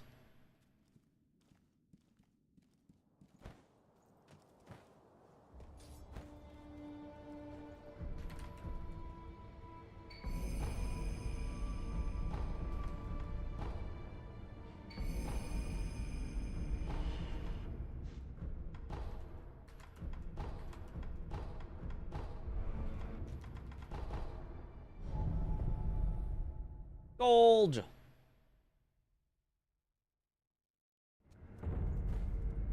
A finger whistle, wonder when we'll use it. Well,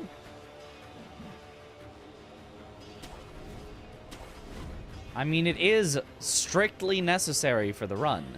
We could not finish the run if I did not equip it, so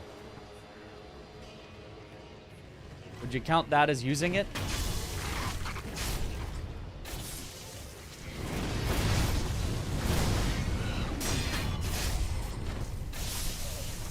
The only prosthetic that you must equip for this run.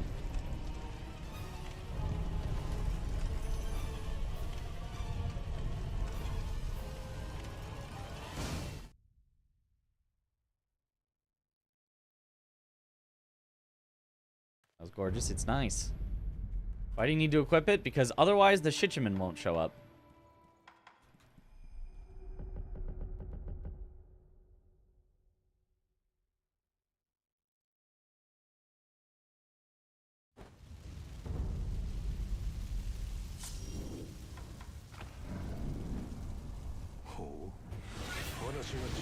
Good luck, Mitch.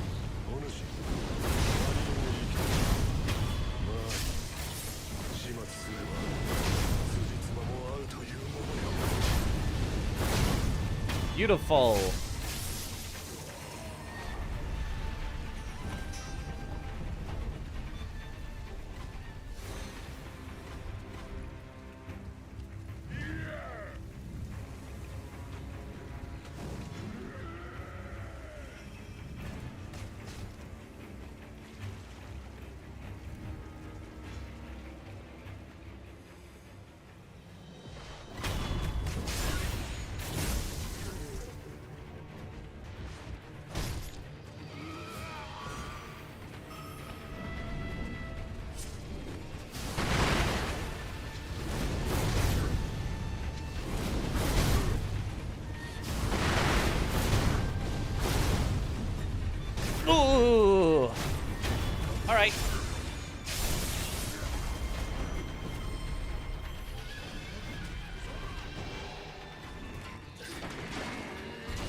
Why was that, like, way sketchier than I thought it should be?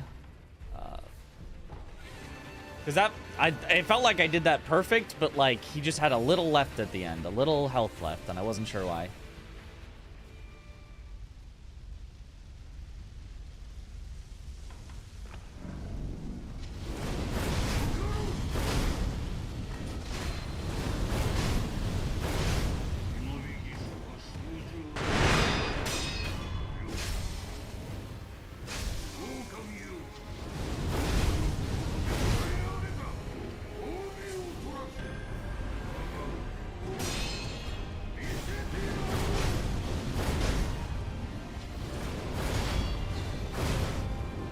Nice, okay.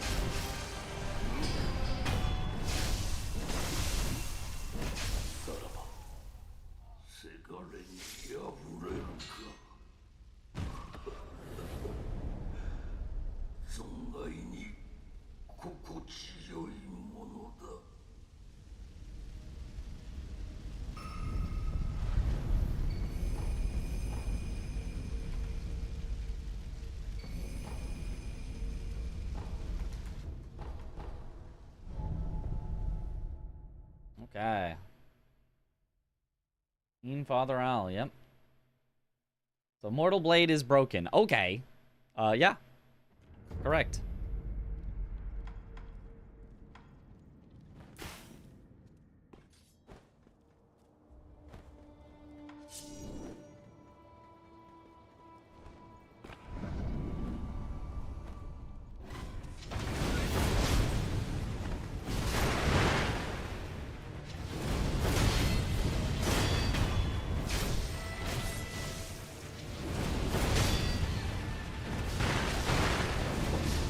Ah.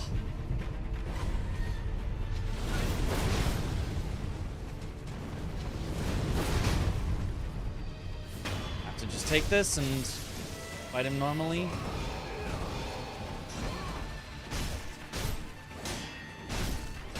Okay. At least we did not... At least we did not fully die. That was pretty disastrous.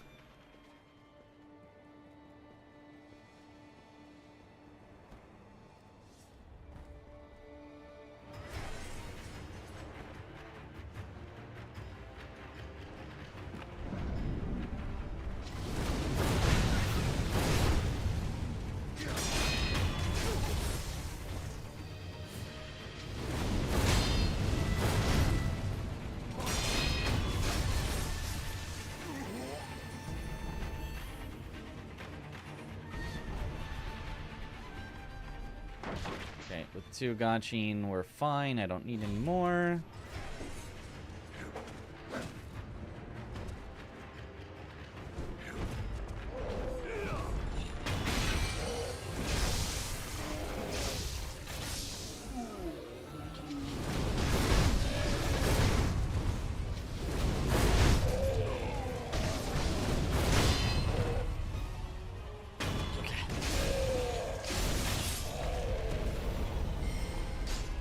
Strange. Also, my splits here are definitely just gonna be wrong, so... I don't know why. I do not know what is up with these splits. Yeah, and now that's splitting when it shouldn't. I don't know. I don't know. We haven't fixed it yet.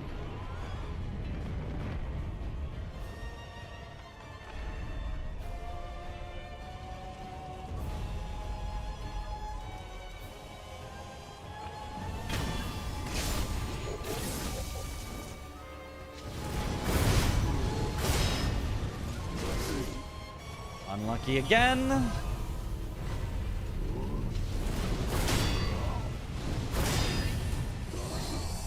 that wasn't enough because I delayed. It's fine.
Right. 100% PB chance. It's impossible to lose. We're so back.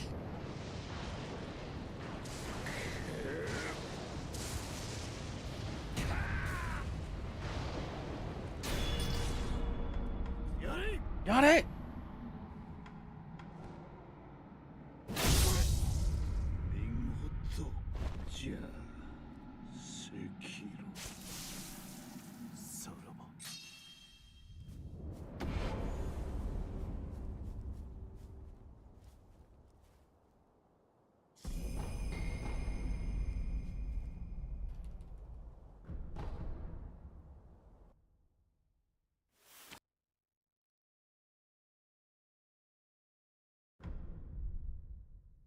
Gold.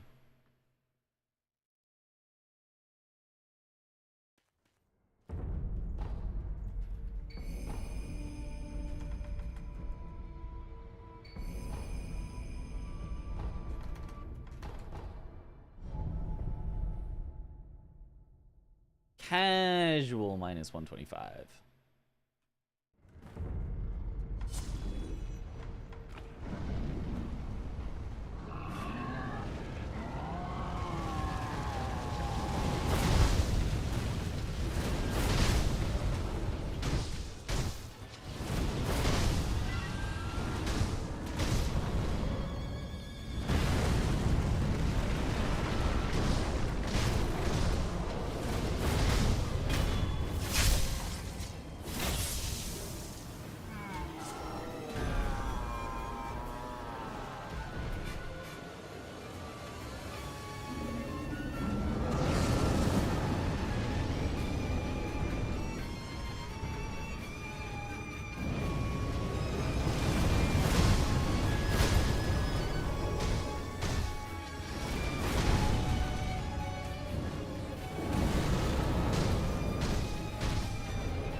Wall. Yep, wall.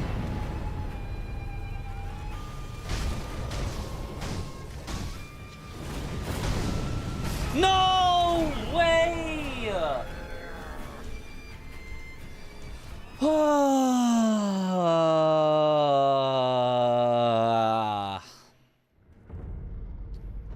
One left. So use one less mortal draw in phase 1 and phase 2.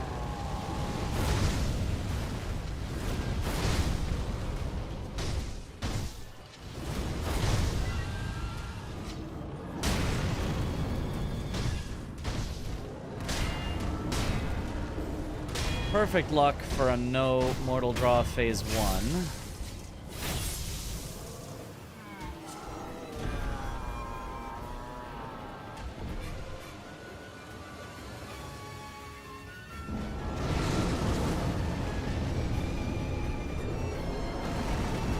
Unlucky, but fine.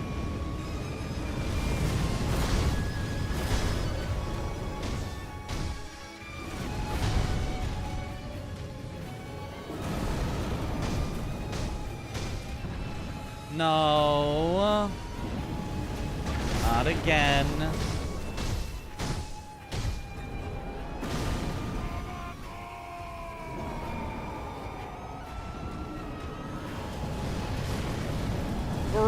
Brother!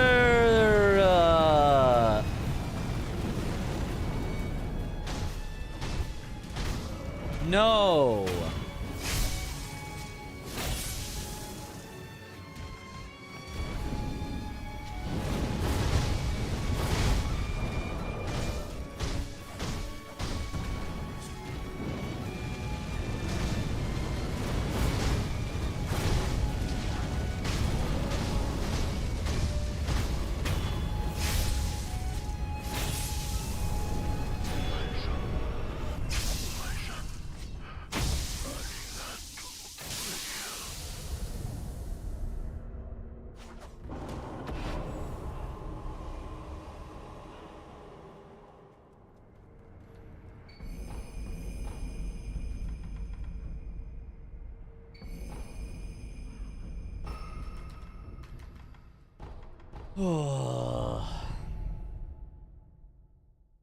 Now 50% PB chance.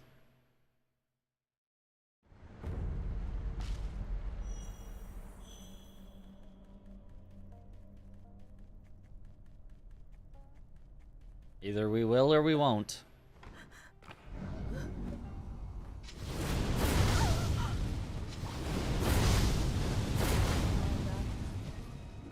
Hello, Orin? Orin! Oh, what are you, where are you going?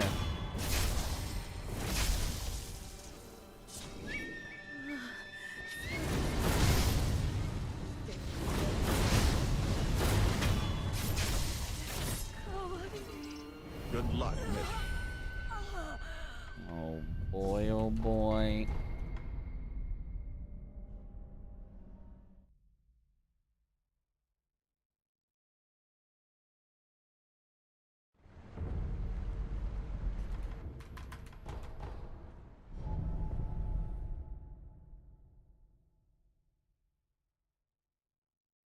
Back to 100%. It's guaranteed.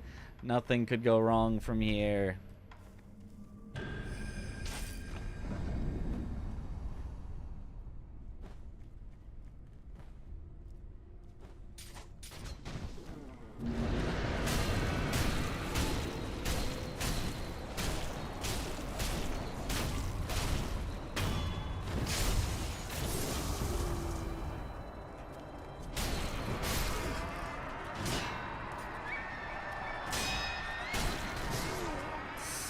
Blah.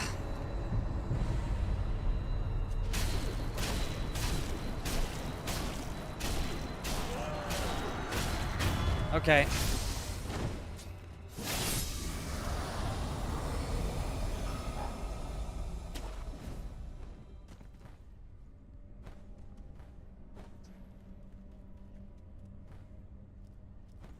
No! Come on, come on. Give me the grapple. Oh, I hate wall jumps.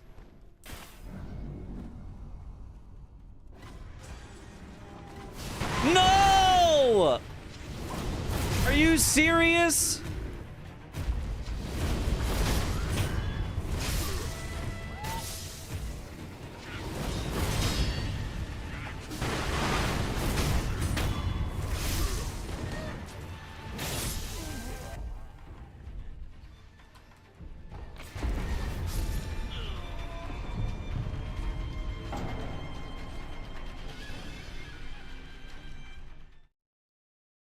Still 100% somehow, even though we're behind.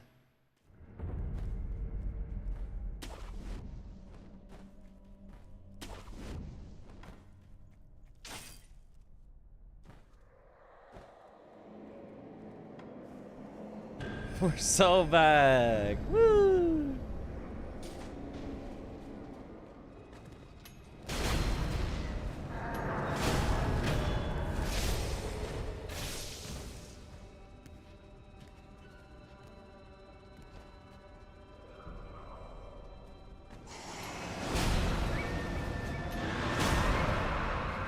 Excuse me, give me the death blow. Oh my game. Game is really trying to troll.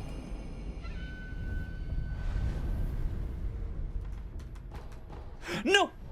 I pressed up once instead of twice. Ah!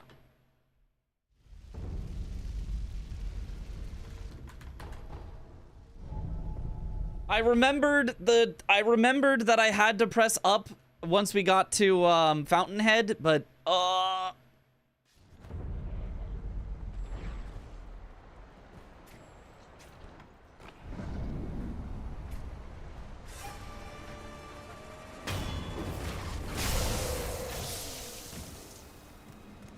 I do not know if this is it.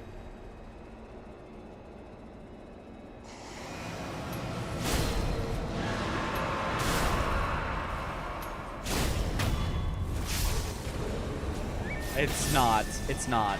By like a second. It's not it. From 100% to 0%.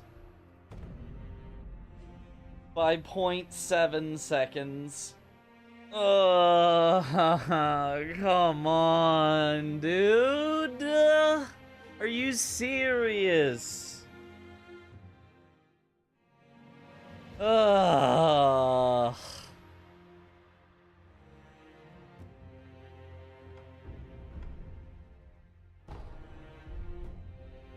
That's so fucking stupid.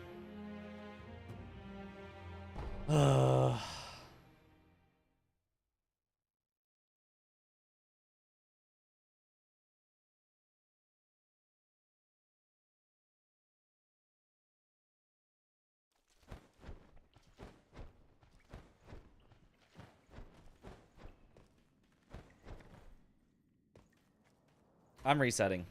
I don't care. I'm resetting. I'm resetting. There no well jump, no run. No well jump, no run. Absolutely not.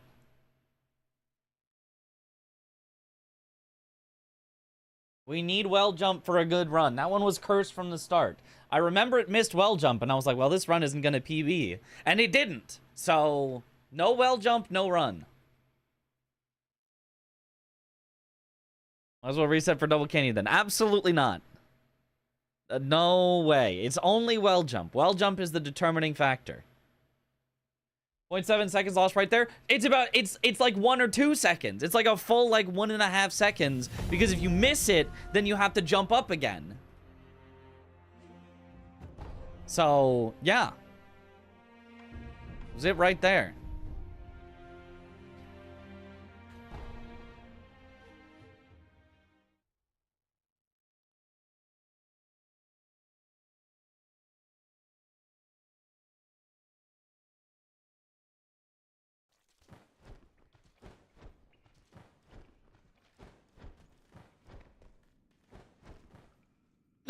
Nope, nope, nope, nope, nope. Well jump is happening. Nope.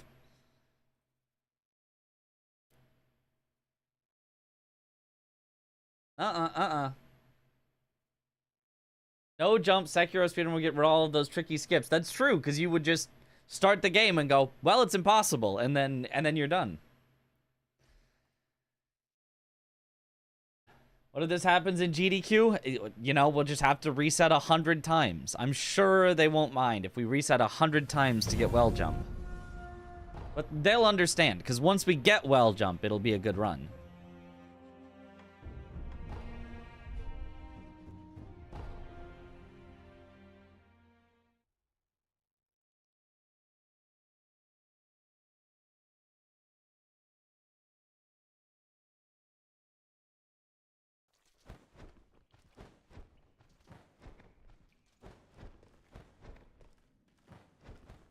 See, here we go. Now it'll be a good run.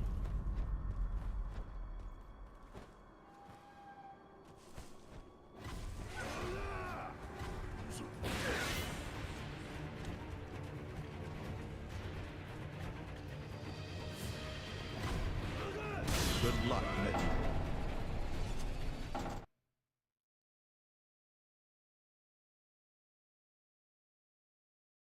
So this one that gets a well jump will be a good run.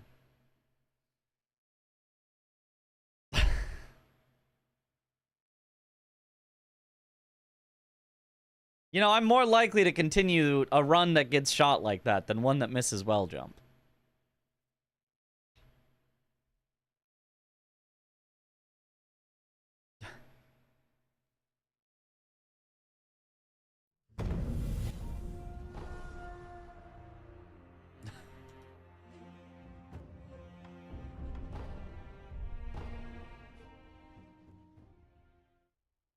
Well, toys behind me? Oh, the figures?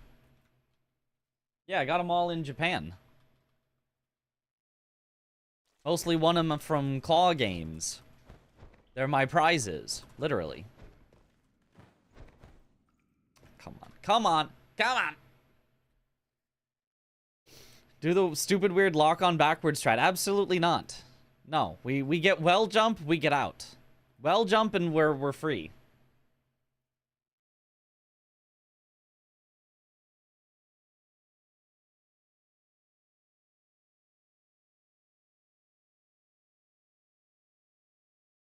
Gojo I won in a claw machine. Nameless King I actually had to buy because they don't and Sekiro and Ishin and John Elden Ring that's slightly off camera. I had to buy all of those because they don't put those in claw machines. But then I won Zinogre. It was gotchas for the other Monster Hunter stuff. There's Deku that I won in a claw machine. There's Endeavor that I won in a claw machine that's also off camera.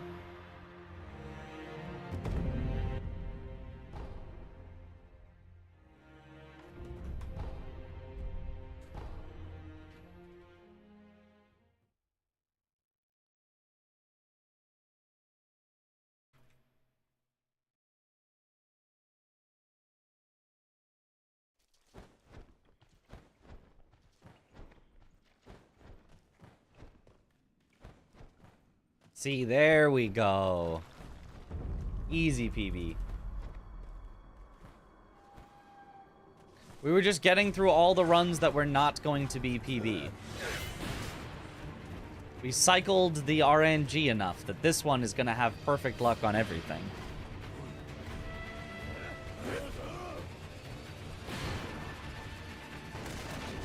Did you know how to operate the claw machines? Step 1 is finding one that's actually not a scam. This one might be the... Kuro, how did you turn? How... That's more time lost than well jump saves.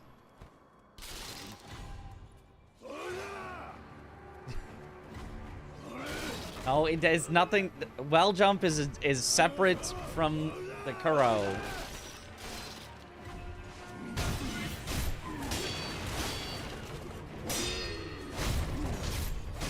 Excuse me. Take the death blow, please.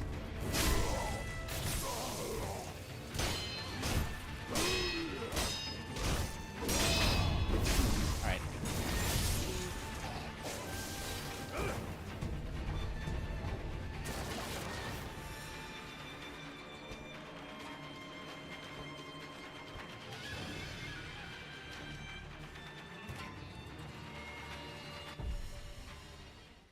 I'm stupid. That's what you do at the end of the game, not the start.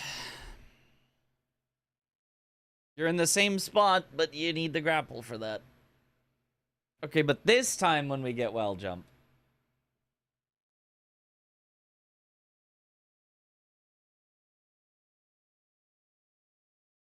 This time it'll be PB.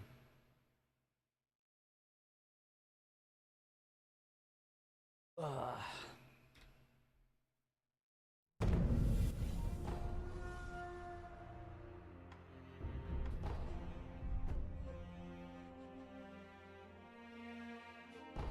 Why'd you ult up for the game for that? Because climbing back up takes like 30 seconds. Maybe it's only 20, but I don't know. I'm not timing it.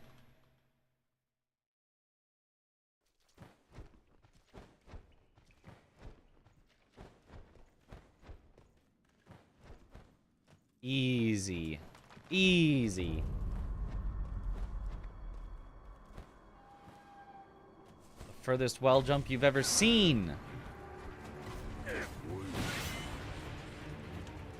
Good luck, Mitch. Thank you for the good luck. Could have returned to main menu instead of restarting window. Then you get a slow start. Then you lose about a second at the start.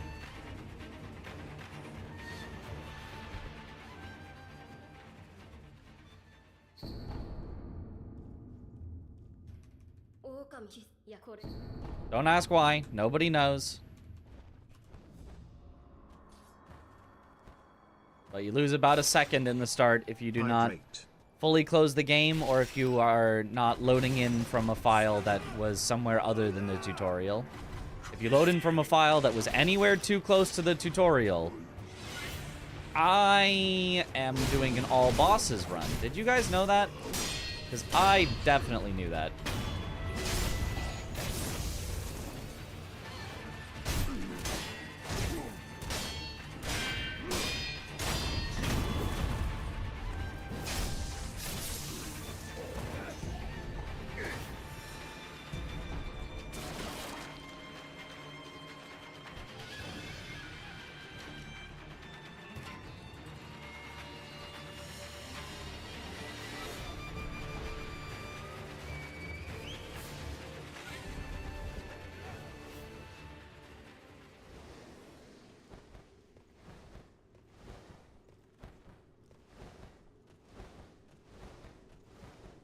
Oh, I said I do know that. I do read my own title.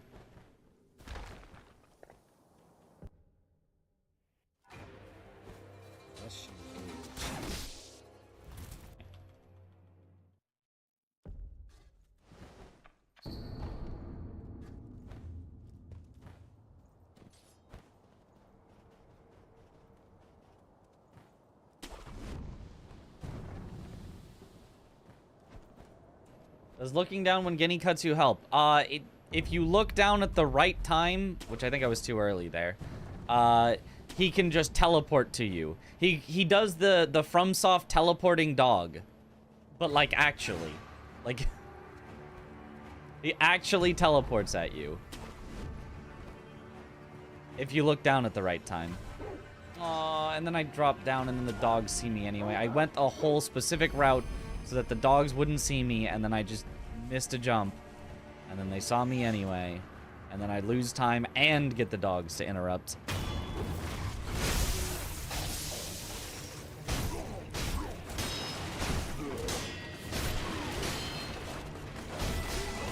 Yep, and then it attacks me exactly as he's doing an attack.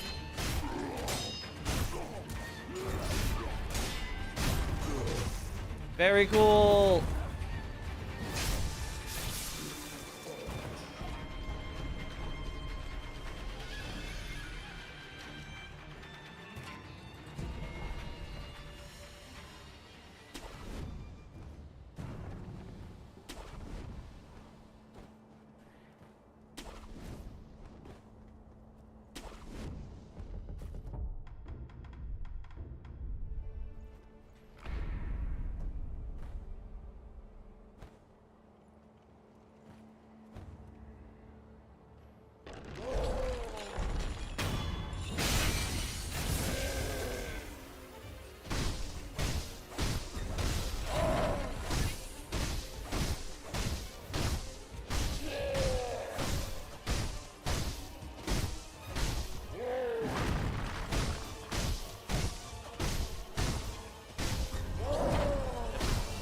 Expected.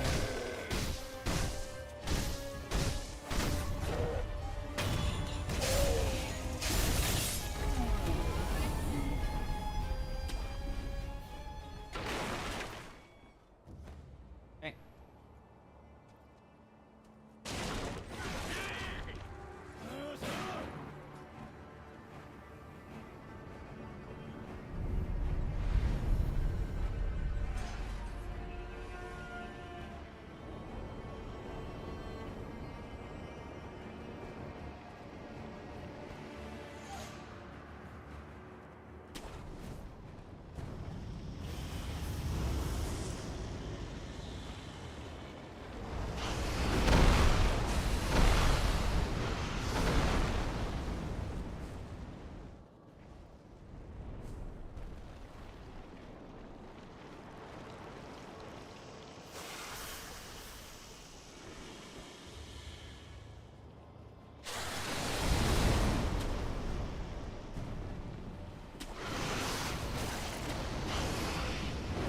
Not even single canyon, that's right.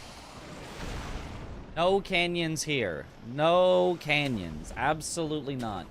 All we need is well jump. That's all we need. That's all we've ever needed.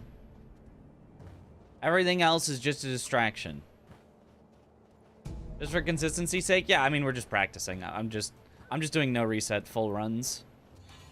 That's why I'm also grabbing that extra gotchin that I would not grab. That's why we're also grabbing extra confetti and not even using it on Genny. Like, it's just... We are just doing full no resets like it would be a marathon. And then once we get close to our PB, which we are not yet, we will do real PB runs. I'm just doing basically what I would recommend that anybody does as they are learning a speedrun.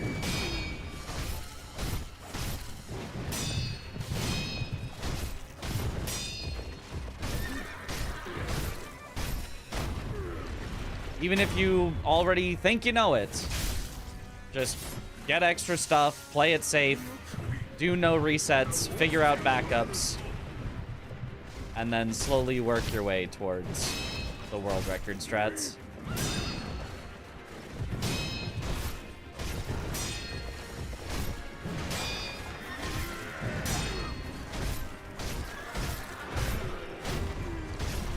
Okay, good enough, Gyobu.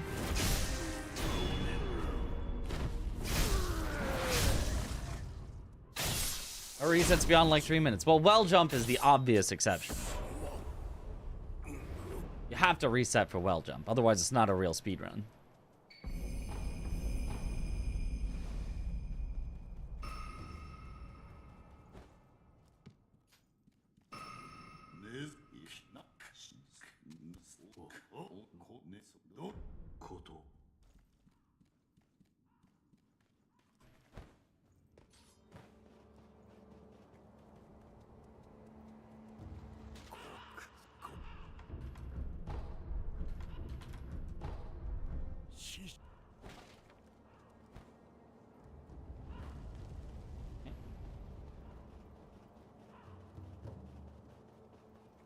Reset after well jump too. Well, that it was an continuation of well jump.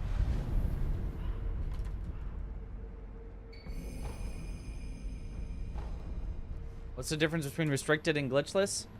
No, they sound very different. Restricted is there are some restrictions. Glitchless is none. No glitches.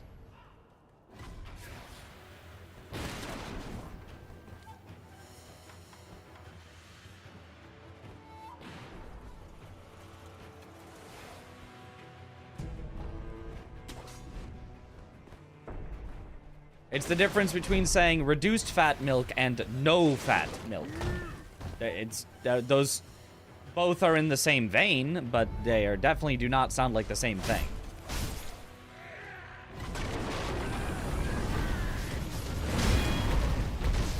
Come on.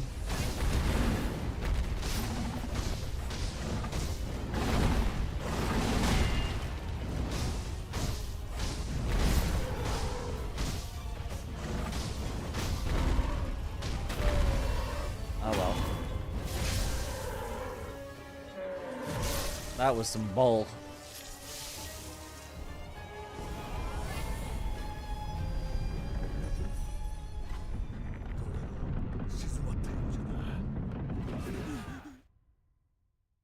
I get it. I get it. He said it's because it's the...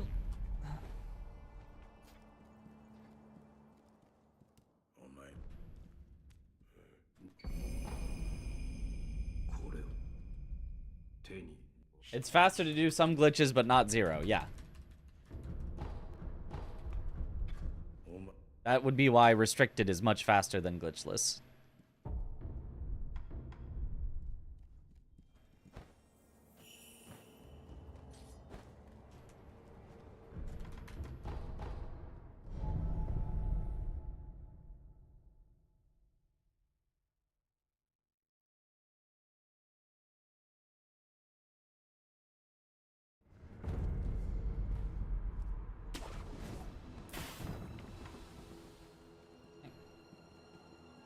Because it's on fire. Oh.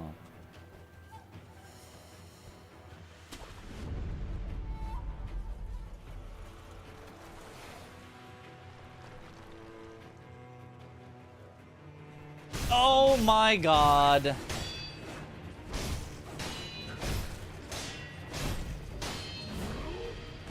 Yeah, alright.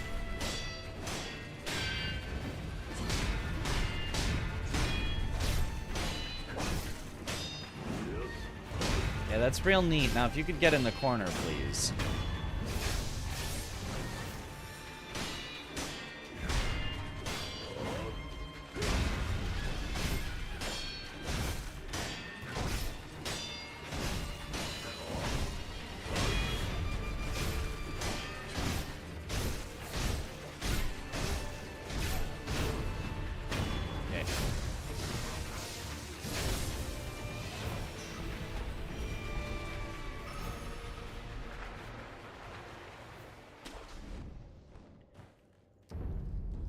Well, thanks, Chris. You know what? I think I might be on Chris's side. We might have to say Lamau washed instead of great job. No, nice try. We might have to switch up the vibe.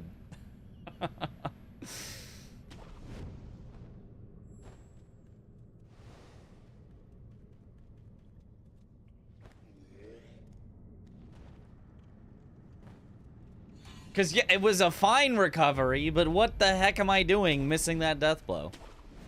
Lamau washed.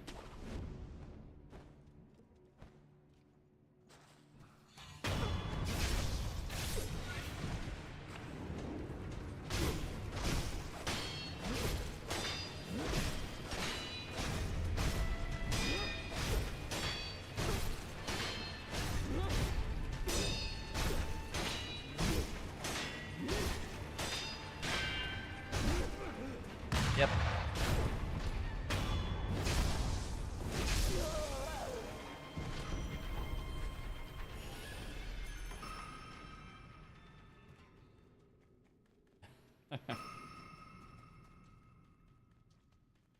Lamp skip? You know, we should have gone for it. That could have been the time save we need. To be back on 100% PV pace instead of only 35.05%.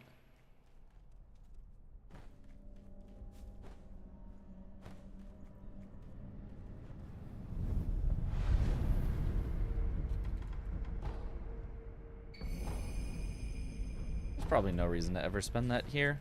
Oh well.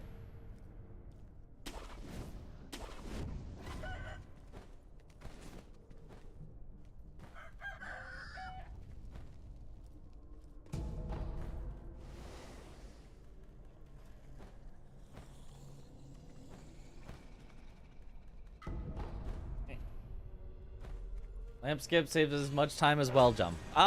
No. It does not.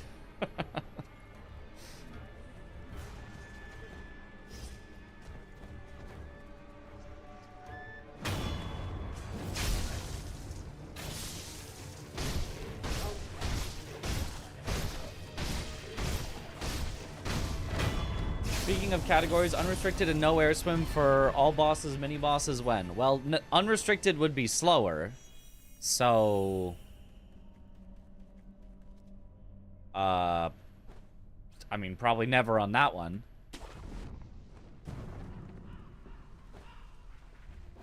And by slower, I mean it would be the same speed because you just wouldn't do anything that is allowed in unrestricted.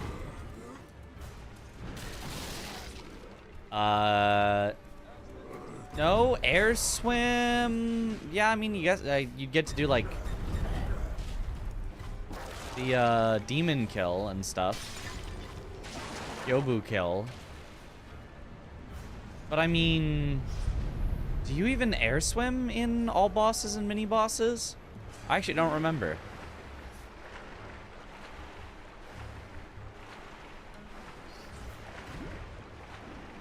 I think you maybe air swim like once to get to the top of the castle faster, and that's it.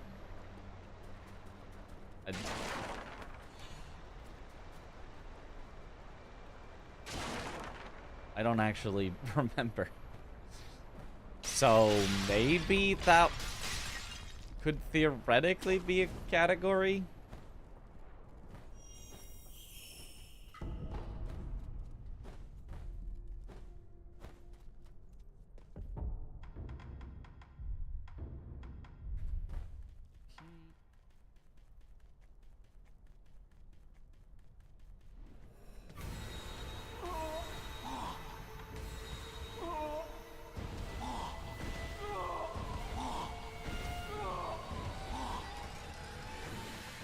Alright, it worked this time.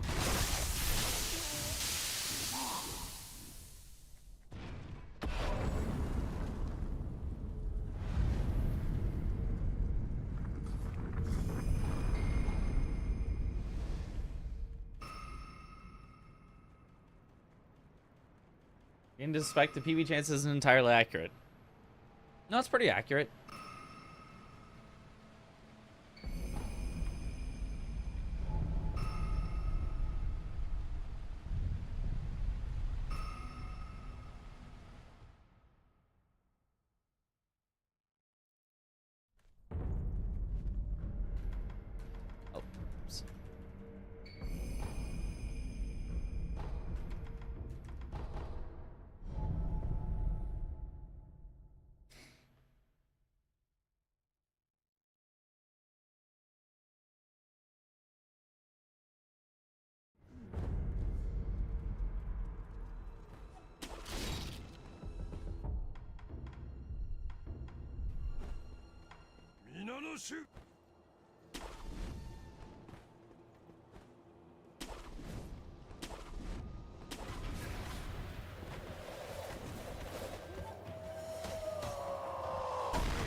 Depending on what you have done to that point, and assume everything else goes similar.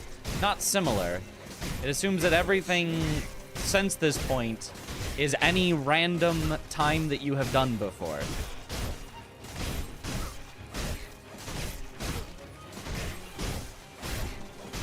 So if on Ape I have golded, and then I've gotten a second off gold, and then I've, you know, gotten 3 seconds off gold, then I've gotten a minute off gold because I died, and, you know, all that. It says, okay, well, you know, there's all these possibilities, and then there's all these possibilities for all the other splits, and takes some random samples and goes, okay, if you were to achieve random times that you have achieved before, 42.17% of the time, those random collection of times would result in a PB.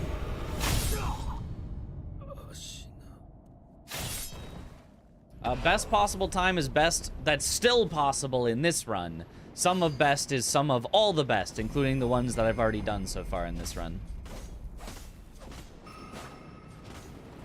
And since I have not done all the best up to this point, the best that is still possible is not as good as if everything was the sum of all the bests.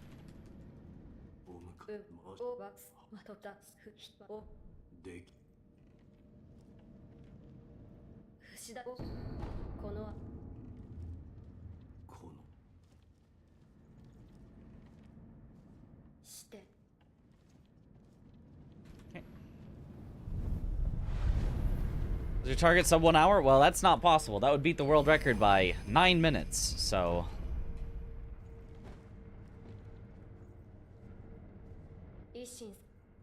I'm just trying to get better, which, you know, just means whatever time I get. Hopefully it's lower than the last time, which is hopefully lower than the time before that. I forgot how that fast lightning even works.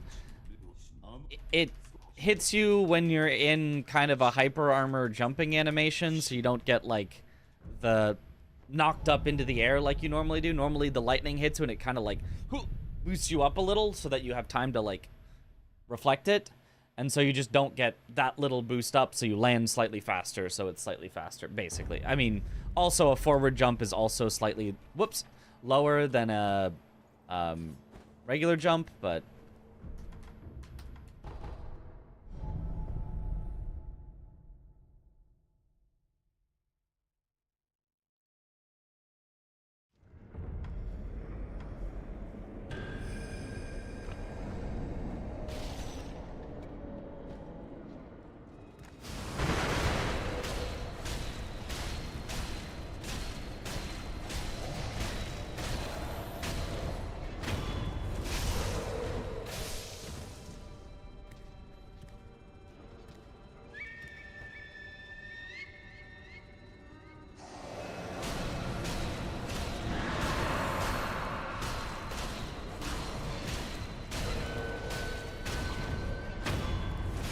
okay.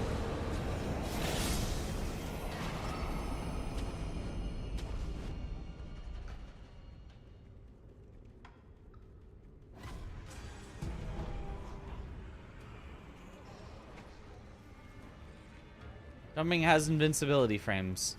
So, no, well, yes, against sweeps. But no, in general, it has hyper armor frames, meaning if you get hit while jumping, while in the process of jumping, you will still take the damage, but you'll kind of ignore that hit. Only if it's a small enough hit. You'll see this fairly often with projectiles. You'll like be jumping, you'll get hit by a projectile, you'll hear the projectile hit you sound, but you're still like jumping normally. And lightning can do the same thing. If you get hit in the middle of your jump by like a projectile, it'll like stop you in midair and you'll like fall. But if you get hit as you start jumping, you'll just like keep going.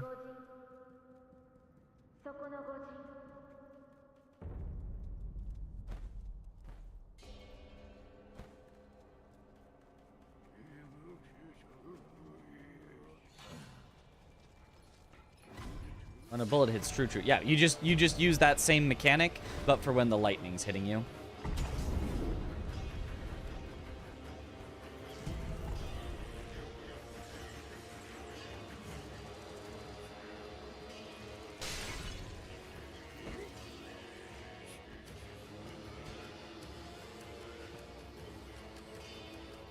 Have I hydrated today? Several times.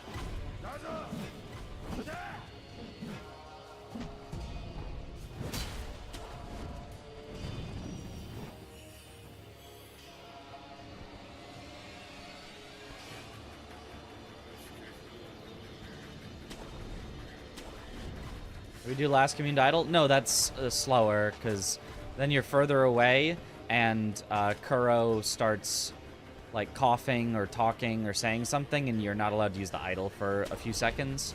So it's much slower to do last commune there, unfortunately. Woo! Game? We okay, game? Alright, we're fine.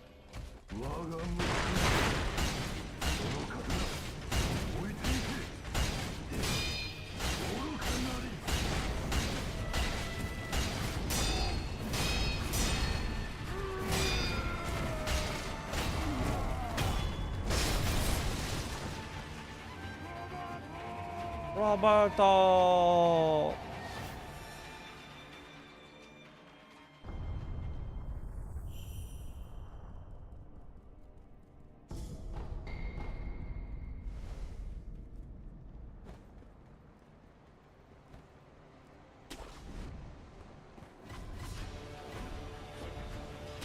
Disabled ad blocker for Twitch, still don't get ads? Lucky.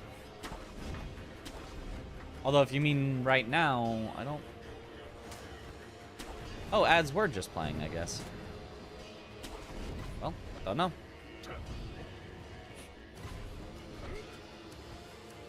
Well.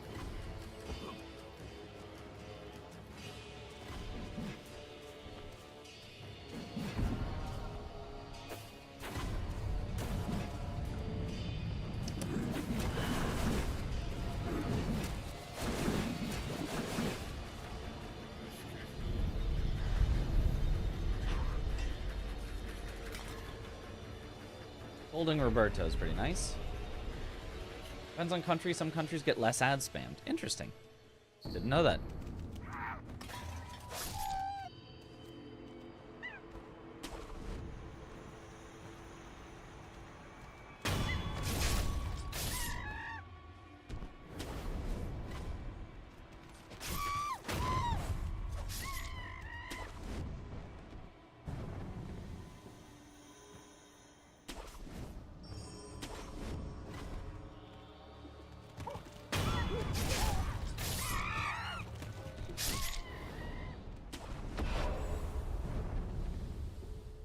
All right.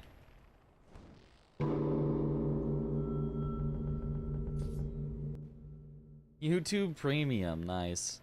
I do have the Twitch Turbo, so that I never have to see any ads on Twitch.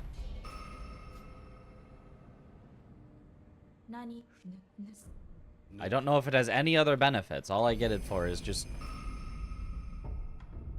so that I can strike up conversations with streamers and not be interrupted in the middle of them, because I am often talking directly to streamers in their chats. Gold! Why? It's because I forgot to skill up. I was like, there's no way we gold by that much. Oopsies. And see, this is why you don't port back, because you see how I wasn't able to use the idle for a bit?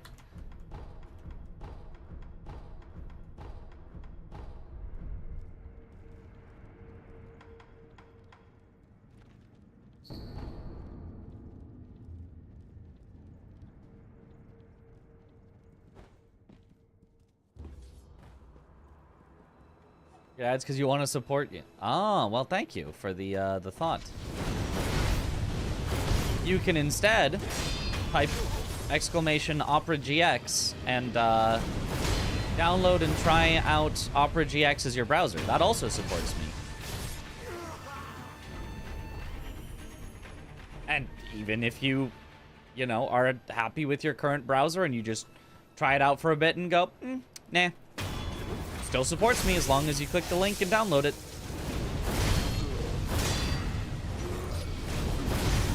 And if you love it, then even better.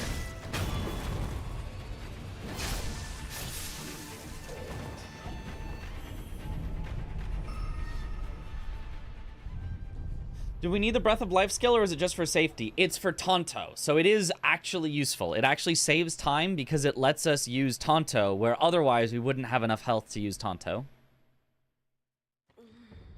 Watching through Opera GX, though? Can you delete and download? You know, that's a good I actually don't know. I think it's new users only, but I don't know. I don't know.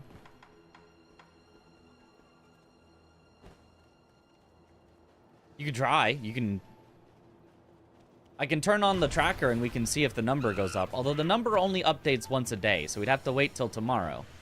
And we'd have to make sure that nobody else downloads and installs it in the meantime, so that we can see if number goes up by 1.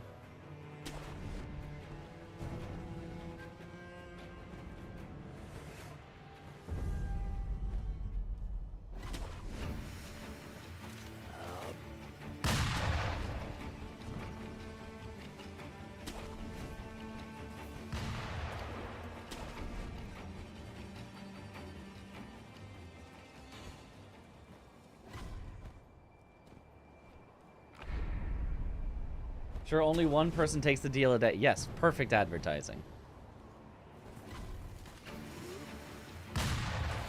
Just take this for safety because we're not that far behind. So we don't need to, like, risk to try to make stuff up. We've got plenty of time saved later.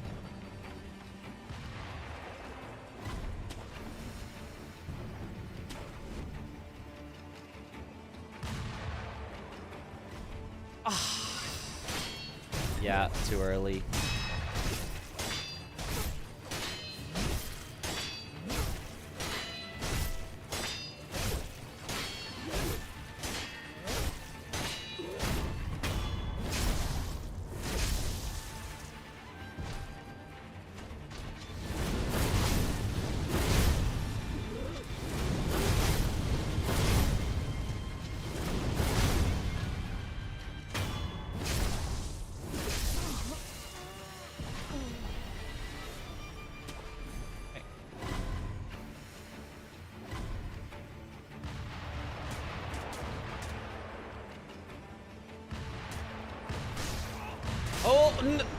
Well, that's not supposed to happen.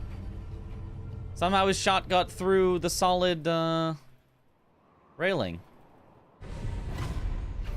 Oh, and we got a visual bug.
This seems like enough health for Ape. It'll be fine.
Might as well be infinite HP with how much we have.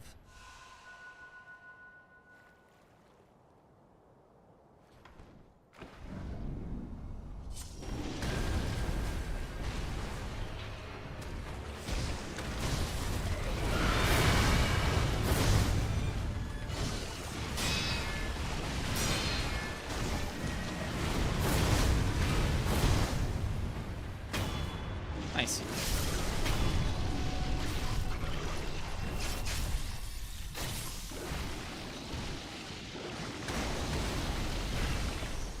What achievements do we skip for all achievements run? Mainly all endings, all prosthetic upgrades, all skills. I'm killing the fish and snake. Sure, something like that. I'm not sure. I'm not sure what all the achievements in Sekiro are. I don't remember. I've done an all achievements run, but... Ape with no health is a flex. Who needs it?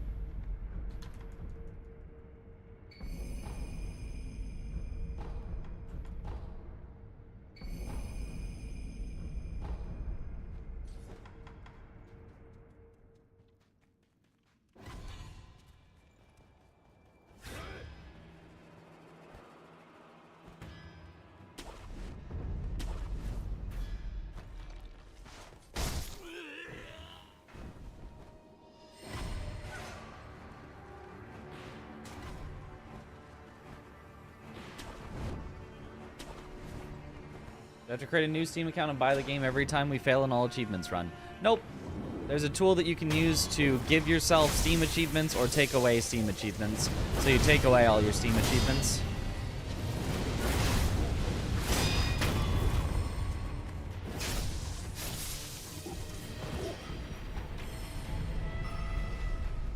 Technically, you could do an all achievements run without resetting your Steam achievements.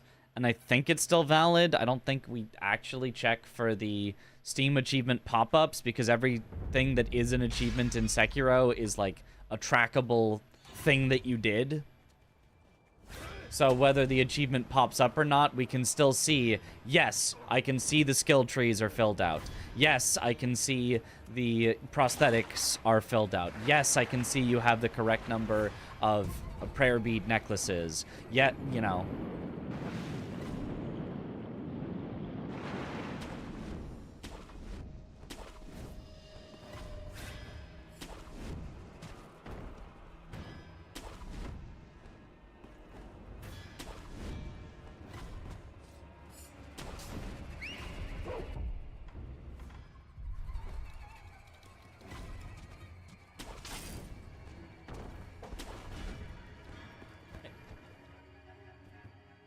Very weird to require modding your Steam account. I mean, not necessarily, because you're about to get it all back, but...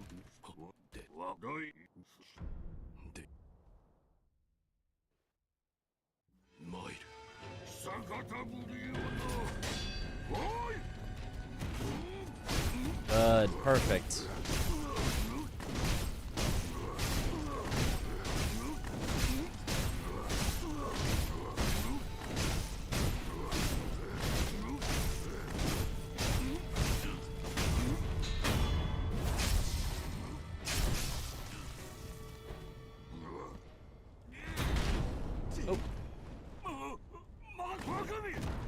Steam Achievement Manager is very easy to use. The design is very human.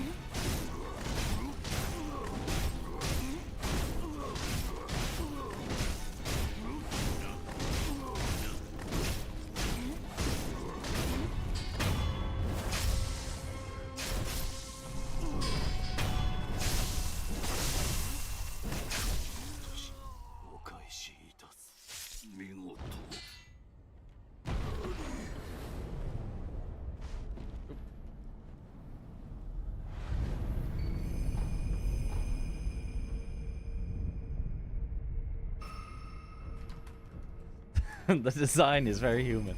I love the design is very human videos.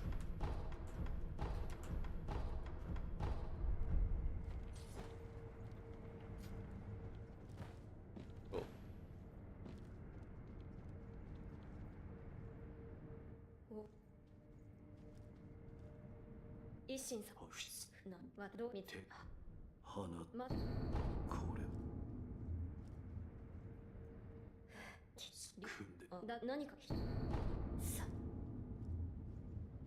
Oh, nobody really got banned for using Steam Achievement Manager. Wouldn't mess with your almost 20-year-old account.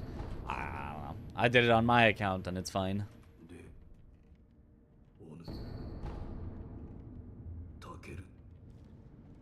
If you used it to get like the Steam cards or something, maybe that'd be something. I don't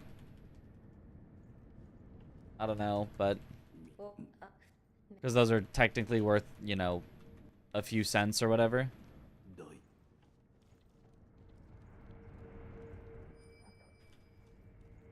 No cards for Sekiro.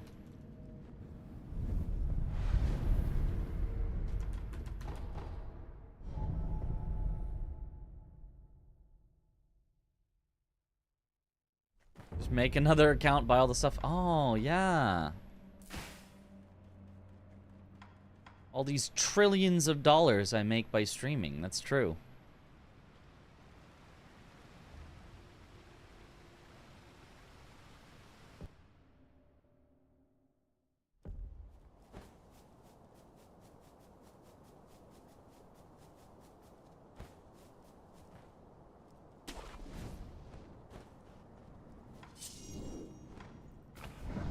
What was I doing there? Doing where? What?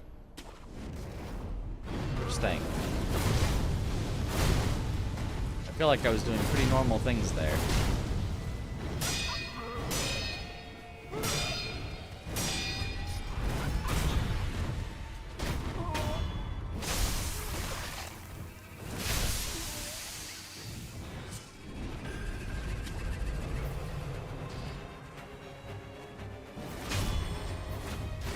How long do you have for the GDQ deadline? An hour and a half. 1 hour, 30 minutes. I just made it a nice round number.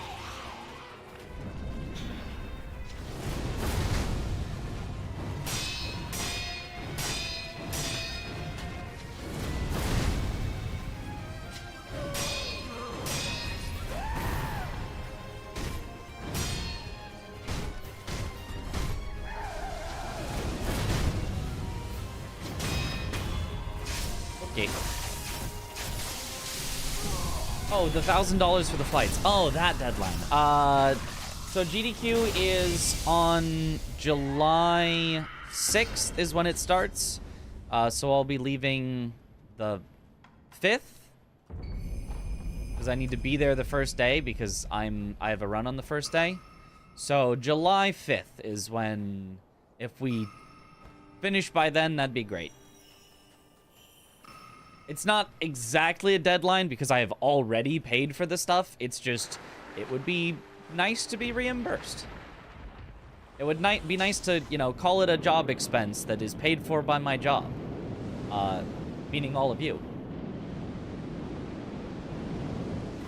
Otherwise, if it, you know, ends up costing a couple $100 out of my own pocket, you know, it's not the biggest deal. It's something fun that I want to do.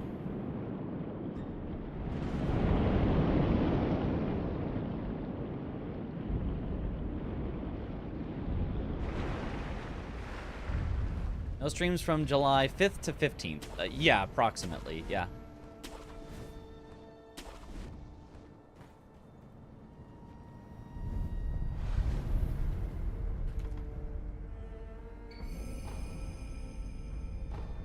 Job is to pay streamers. No, my job is to get paid by you.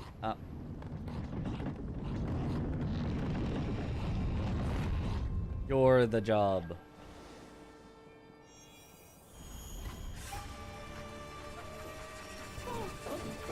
You should call it a business trip, man. I mean, I can call it whatever I want. I still have to pay for it.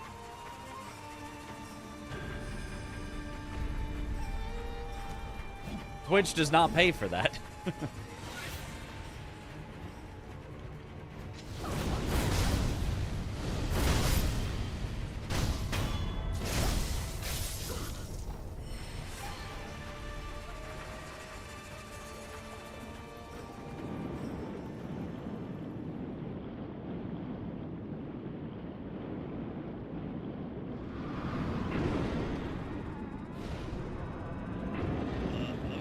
Of course.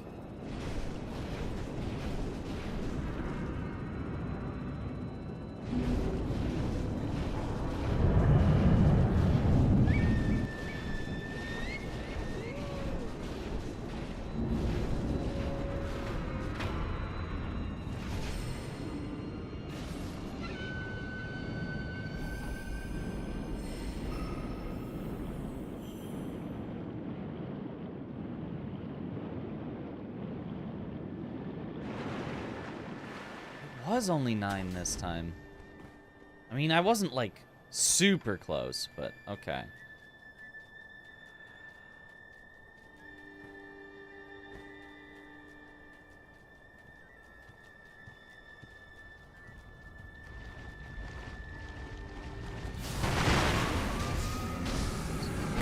Two attacks. I guess it doesn't matter because I'm going to be waiting anyway.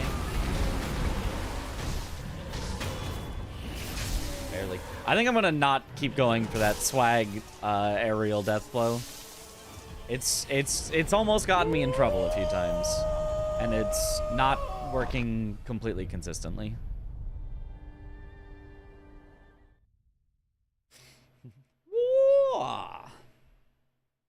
And you stream as a business with an avian that can claim the whole trip on tax.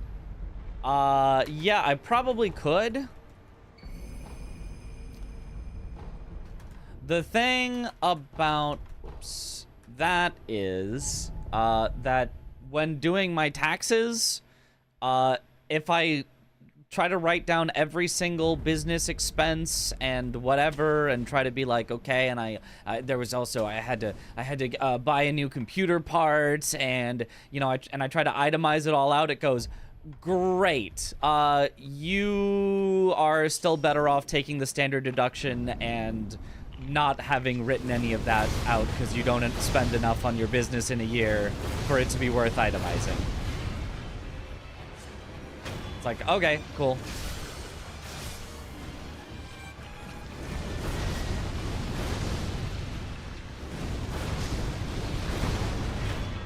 I'm not at real small business levels of expenditures of, you know, tens or hundreds of thousands of dollars a year. I'm like Yeah, I can maybe claim like a couple thousand max of business expenses.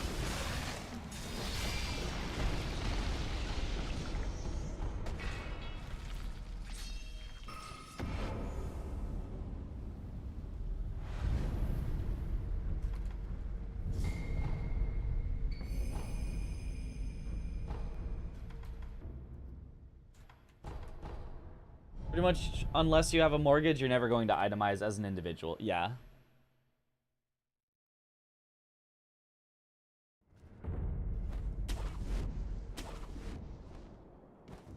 Like, I know a lot of streamers who, yeah, do enough that it's worth it, but I am not one of them.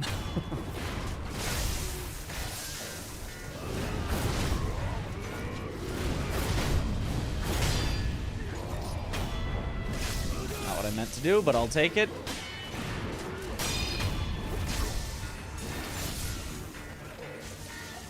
Living.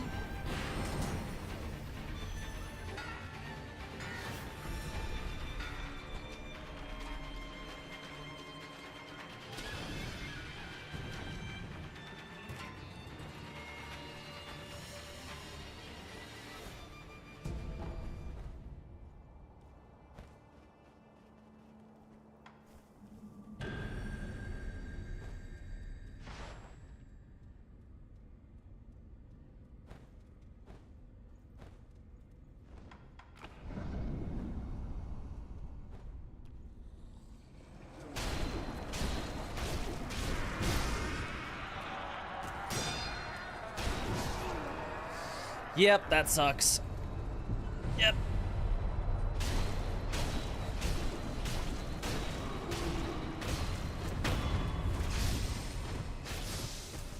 Be nice. You were the exact opposite of nice. We're still stuck in this horrible spot.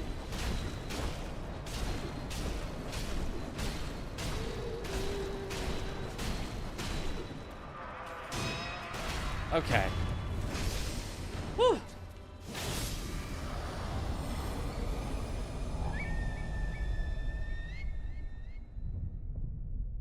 Tubathon. When is Headless ever nice? Yeah, it's a good question. Headless is nice when other people are fighting him. That's when.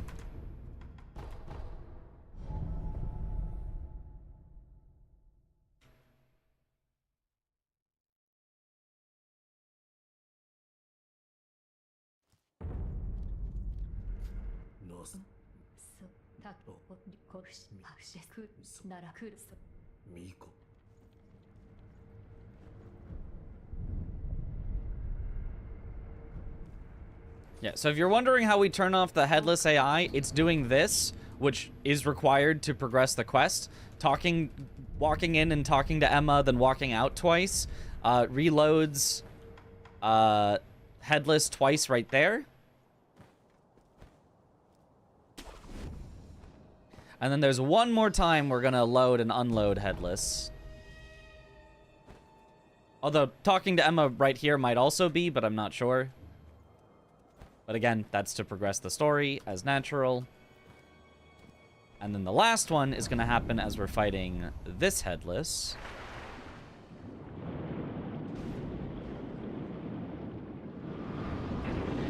It's unfortunate.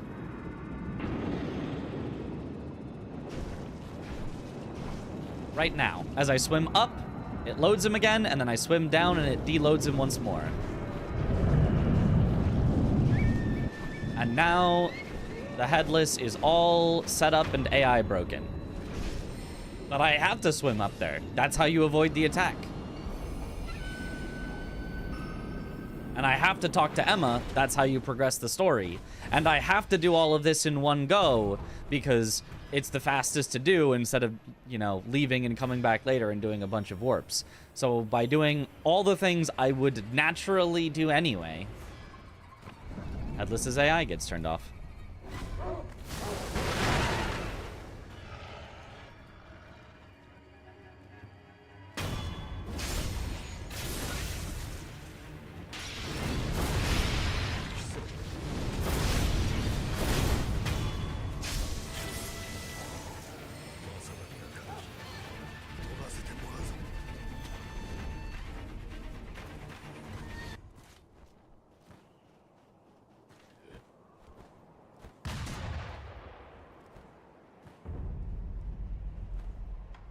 Okay.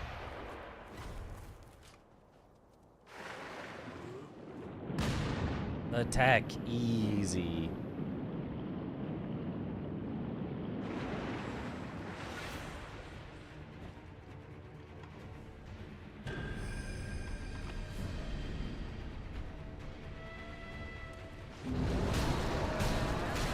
And now we get this fight. Prosthetic damages change with increasing attack power, or does it get affected by sugars? I know it changes with increasing attack power. I do not know about sugars. I'm pretty sure it does. Actually, yes, it does. It 100% does with sugars as well.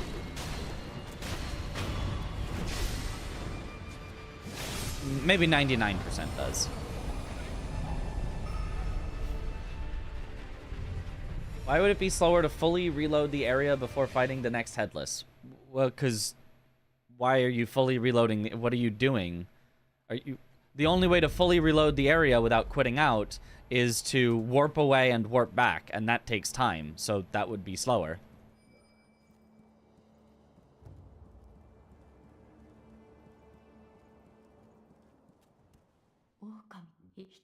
If you're exactly where you want to be and you warp away and warp back, that would be slower than just continuing along your way.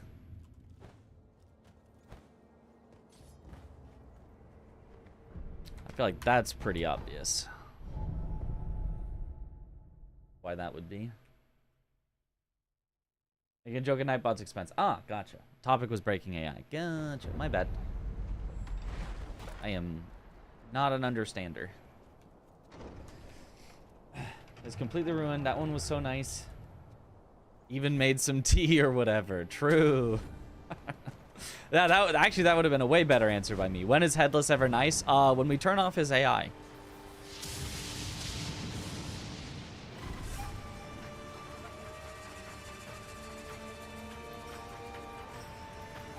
Do prompts for the prosthetic upgrades still show up if you don't suck the gold?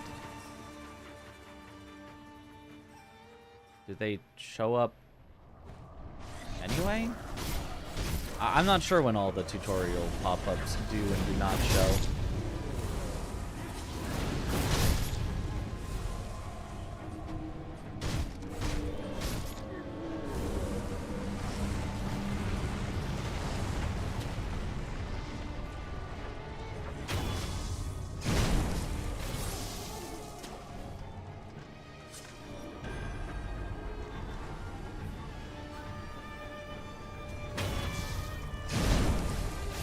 Nice.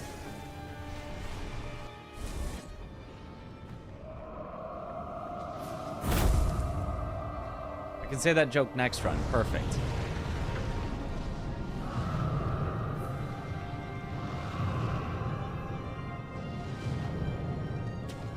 Okay, unlucky opener.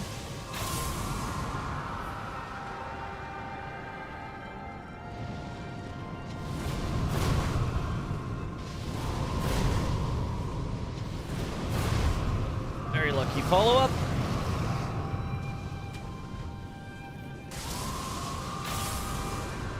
And we still get a nice 2 lightning. All right, not bad. Take that.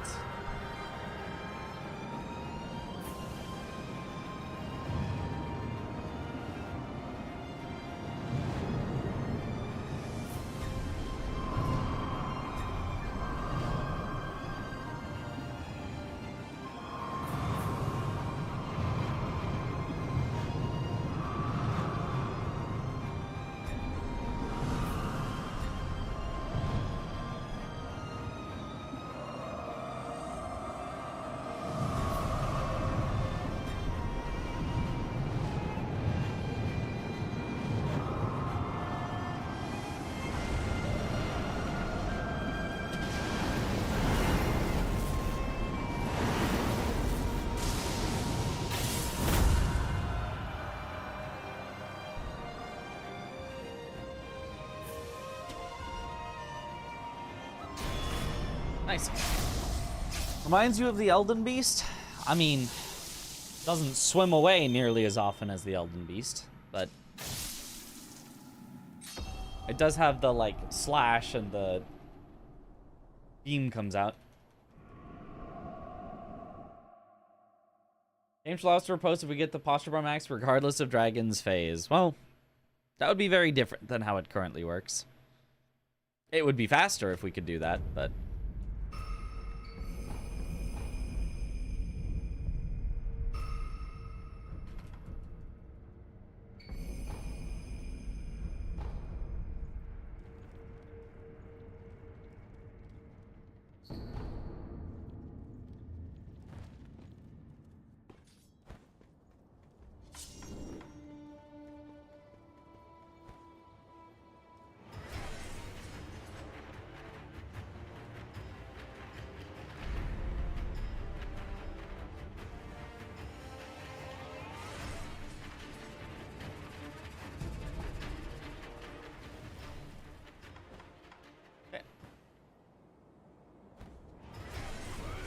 Every time you watch Sekiro, you're reminded it's FromSoft's best work. Absolutely.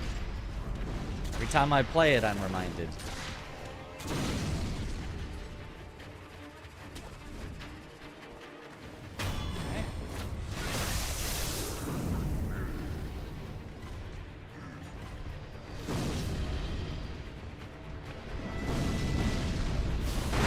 Oh, good.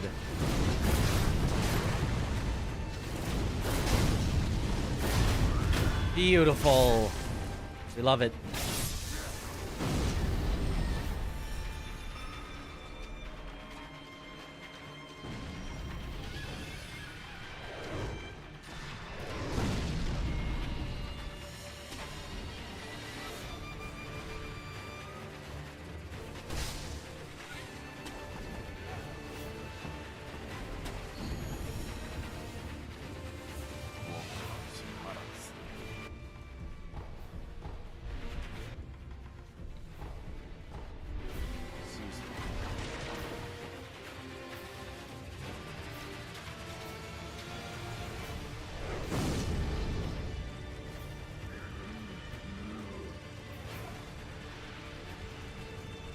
The 100% PB chance now. Actually, it's only 57.56%.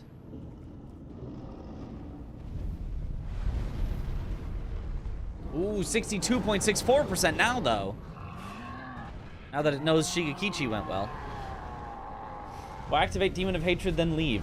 Because you can see he's fighting random enemies right now, and he's distracted, and he's gonna, like, run around and chase them and stuff, and when we come back, there's gonna be no extra enemies. We can just fight him. And just him. And we also won't get shot in the back by those enemies, because they're not friendly to us. They're hostile to us and to him. So only the first time you encounter him, there's those other enemies.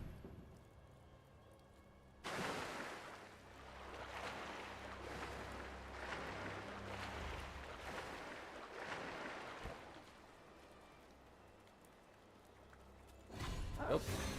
Yep. Yep.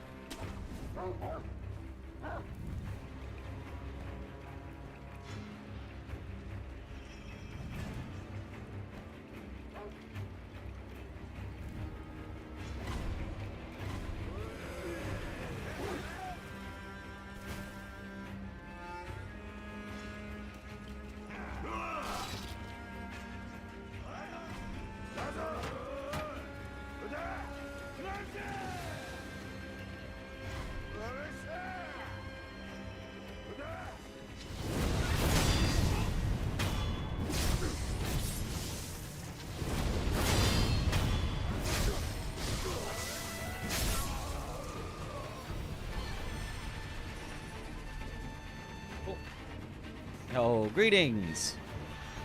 Greetings from the United States.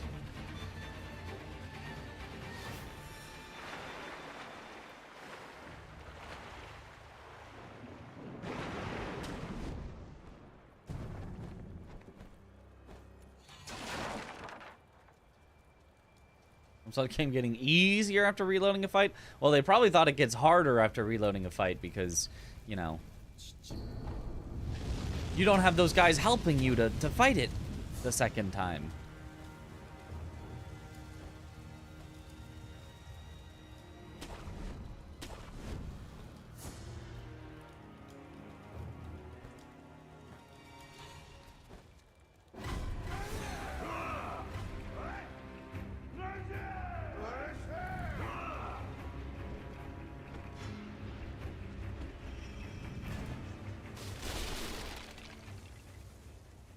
Grab the idol on Demon of Hatred since it's on the way anyway, then come back with more AP. Yeah. Yeah. That's another good way to put it.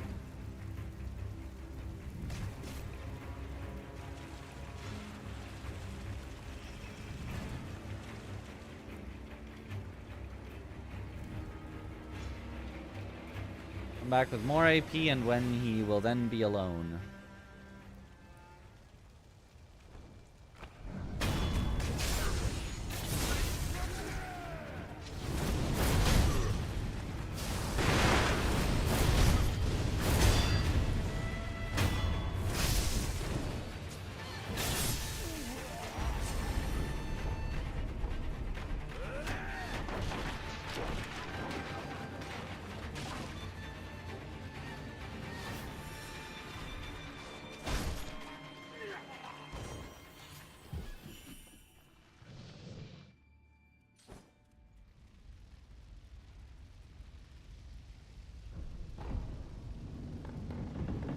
Yeah, if everything went perfectly from here, we would pretty much have an actual PB.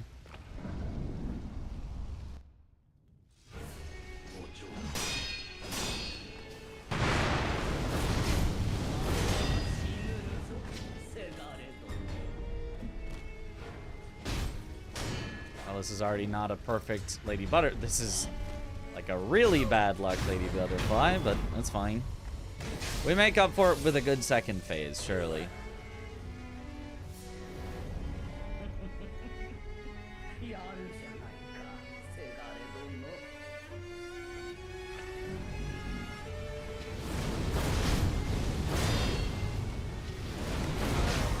Good, a good second phase.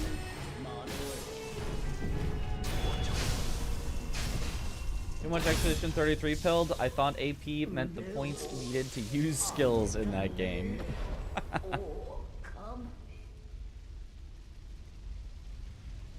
Action points.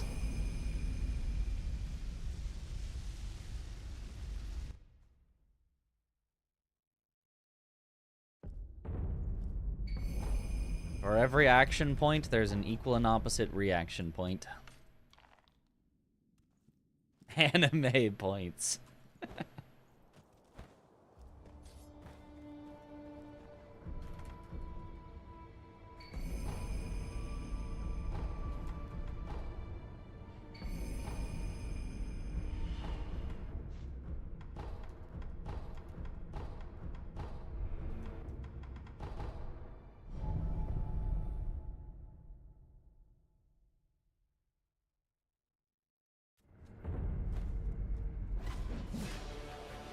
Lady, bye-bye.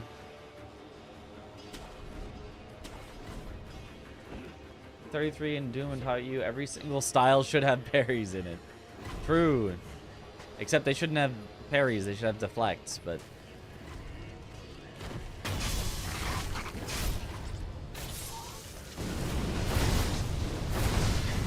I doubt that those games kept to the convention that Souls-likes have. They probably use deflects and call them parries. So once we start having that in all genres, I guess parry is just going to be the actual term, and I'm going to be wrong about my wanting to keep the terms separate. Everyone will have them mixed, and it'll be all Expedition 33's fault. Probably. 80% PB chance now. It is now very likely.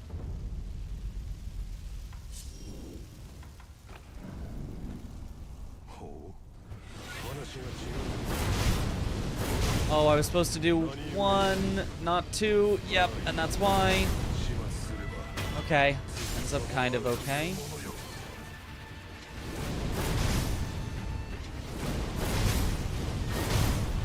Yeah, ends up fine enough.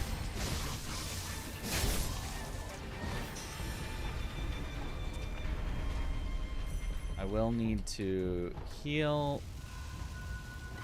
Theoretically, that's fine.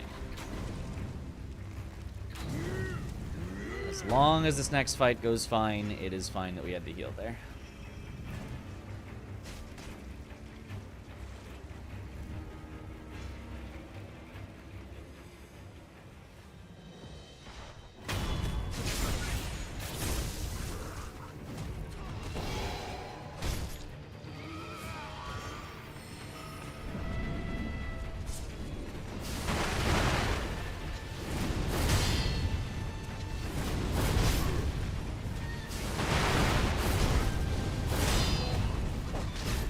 Nice. The next fight went fine. We're good to go. And we're no longer good. I just have to do a quick little rest. Oh, that guy shooting me has happened twice in a row now. It like never happened at all before that. And I have to rest twice because of the yash. I've like never had it. I guess actually I didn't have to rest twice, but it is. Now we get to save a yash because I rested twice, I guess.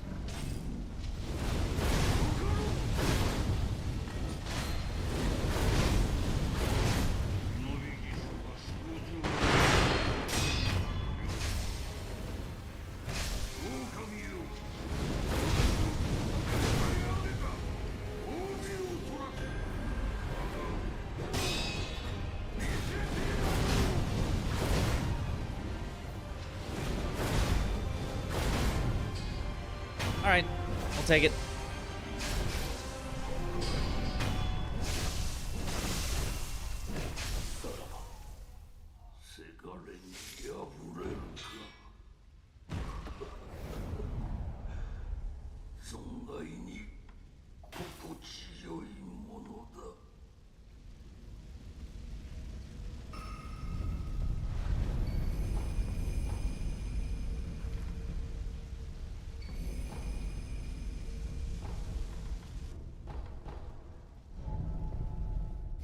Okay.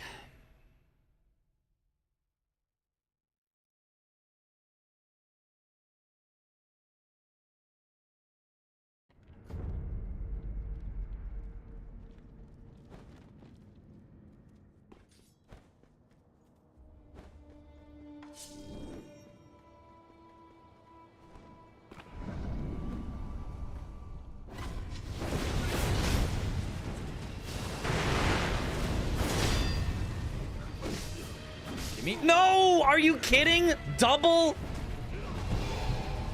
Twice that he interrupts the death blow. Oh, and now I don't even get it this time. Oh, God.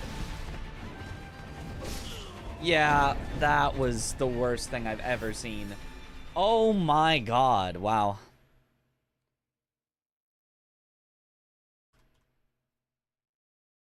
I mean, I guess I'll leave them here for now, but we're gonna have to skip these again because the split timings are not correct on anything.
Okay, we once again do not need extra Gachine.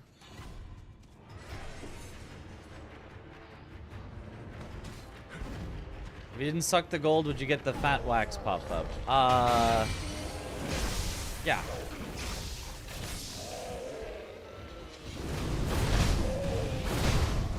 I see now what you mean. Yes.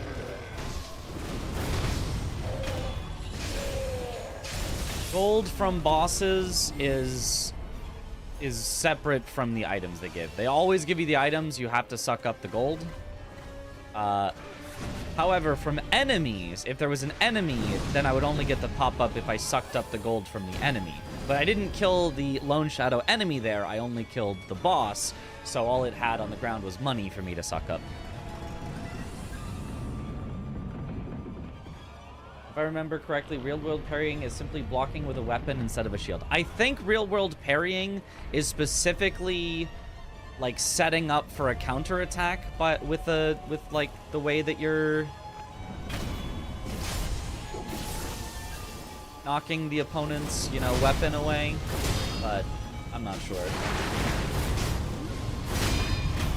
I don't really care about the real-world definitions. All I care about is that in FromSoft games that have both mechanics, the one that happens instantly when you press the block button, that if you miss time you will get a regular block, has always been called deflecting, or brink, or no, not brink guarding. What was it called?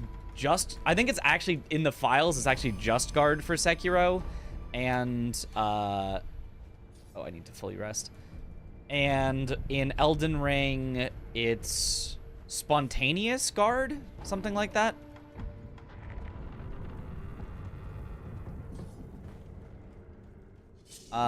Whereas the way that FromSoft has named parrying is you press the button and then later after that it does an animation that, if it connects, will, you know, leave your opponent open for a counterattack on its own separate skill button, rather than reusing the block button.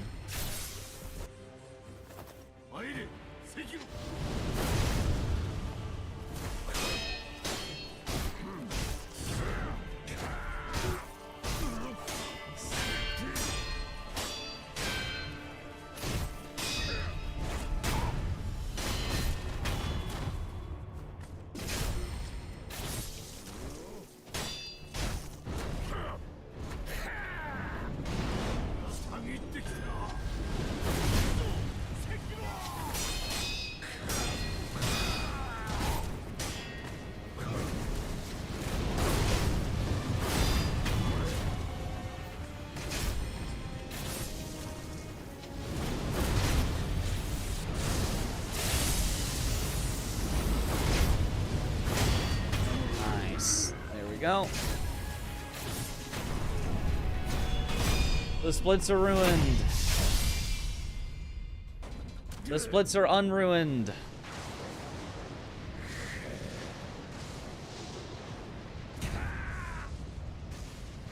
They're just now skipped, so we won't be able to compare very well, but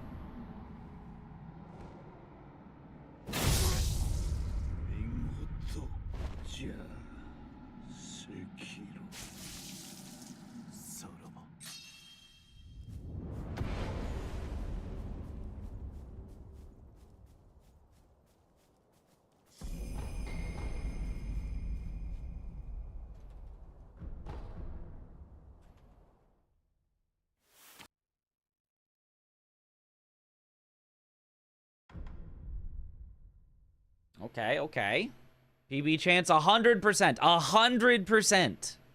100%. Impossible to fail.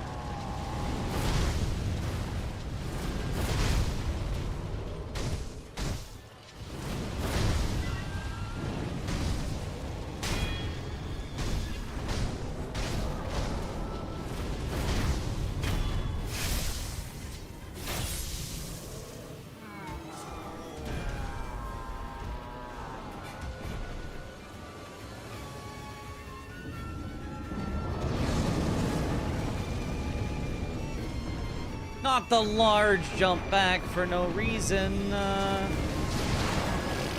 Okay. Cool. Which apparently is just RNG.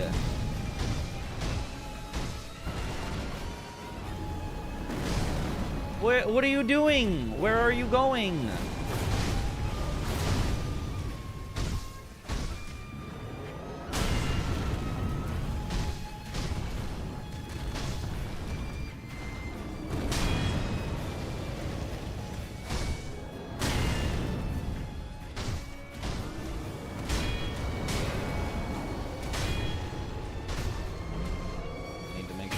got space behind you so that you don't freak out.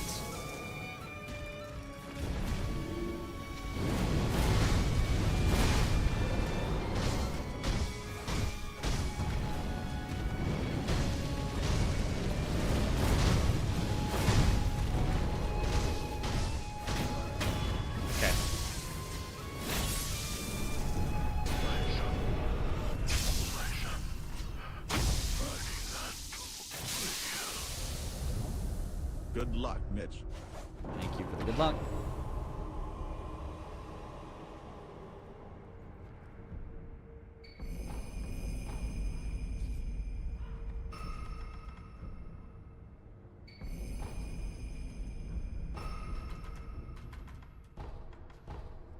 Okay.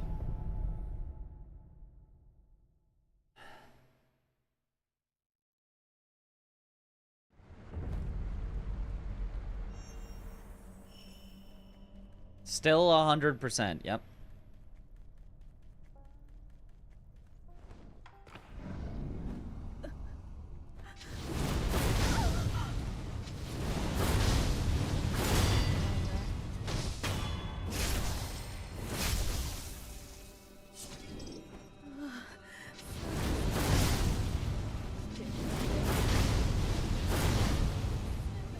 We'll take that.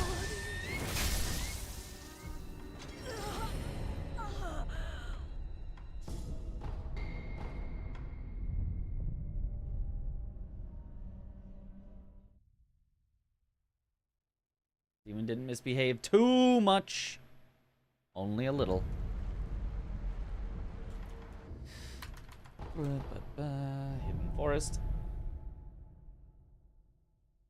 Did you skip some bosses while you were not looking? Yeah, I skipped them all. This is clearly a only some bosses run. Only the bosses I want to fight run.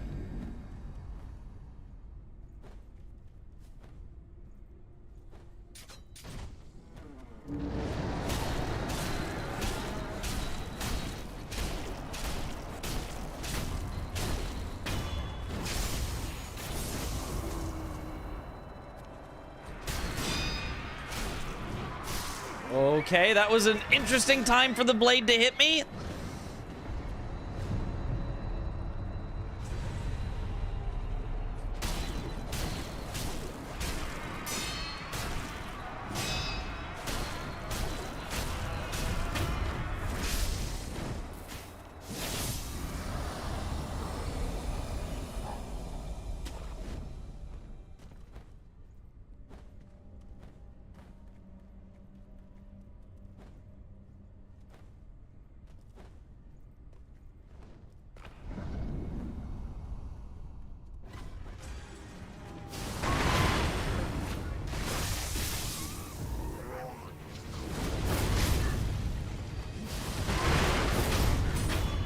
Nice.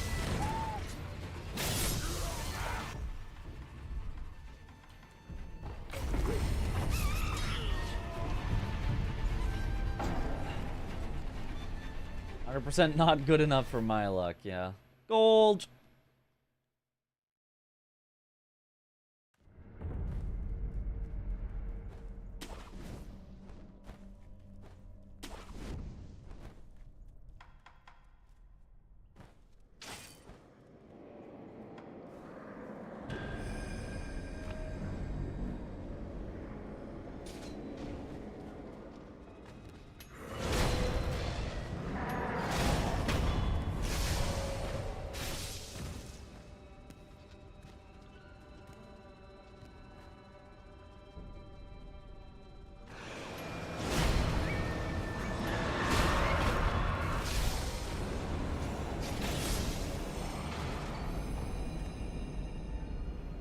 Up to 2.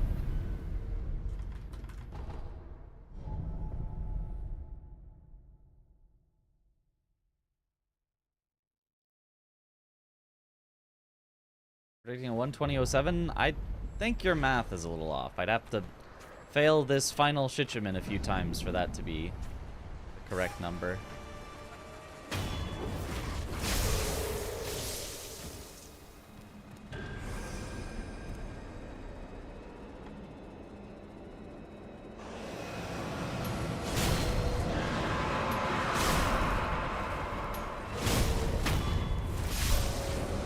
which I did not.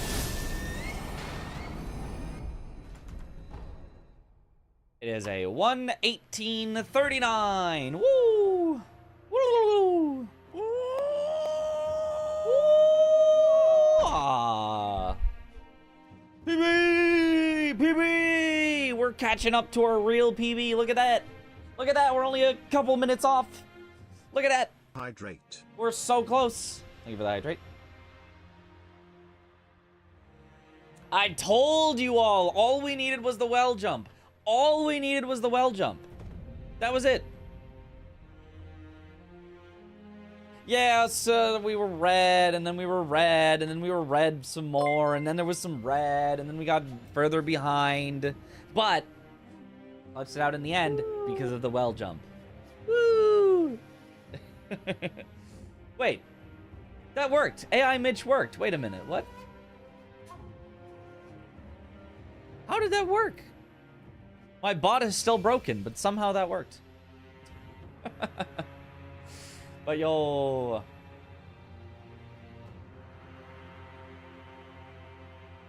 Just gotta get rid of that red at the start. Yeah, if we just get rid of the red at the start, we'll be cruising.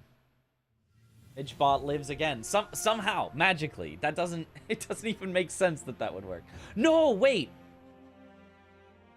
I know why. I know why it worked. Because bits appear in chat, and my bot can still read chat. It just can't read subs, which even though, like, you guys see it in the chat, it's not technically posted to chat, and it can't read channel point redeems, because those, again, even though you guys see them in chat, are not technically a chat message.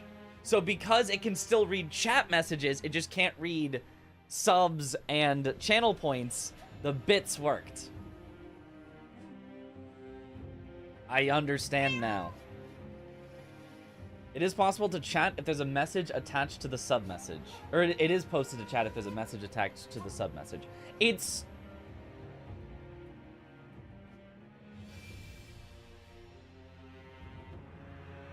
It's supposed to be. My bot isn't reading it, so I don't know. I don't know what to tell you. My bot is not getting the messages from subs. I think they're sent separately so that they're not double sent in the API or something. I think bits are only sent through chat. I think subs, since they could be sent through chat or through the sub, it only sends through the sub and, like, mutes it in chat or something, probably, so that it doesn't double send. I don't know. It'll show up via IRC. I'm guessing the bot chooses to use the API method for subs and point redeems. Right, right. Okay. Even 1838 on the menu here, but that's not our official time. Our official time is 1839. But nice PB, nice PB. Let's also check what was that in real time. A 123, blazing fast. 7 minutes ahead of our GDQ estimate. We would have 7 whole minutes to spare. Look at that. And we're only getting faster. Which leads to the % raw input % on the empty sub messages. Yeah. I wonder if that's... Is that when it changed to doing % raw input % when Twitch swapped over its stuff? I don't know. Maybe. All right, one more. One more. Should we start no safety? If we die, we reset? I mean, not like literally no safety, but no like stupidly large amounts of safety. We got the well jump. We then failed the jump after, which lost more time than well jump saved, but it's worth it because we got well jump. And so this will be a good run.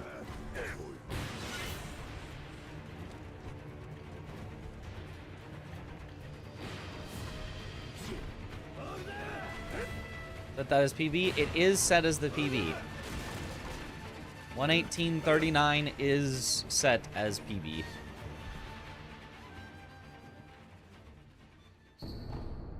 Oh, Kuro, why are you turning as well?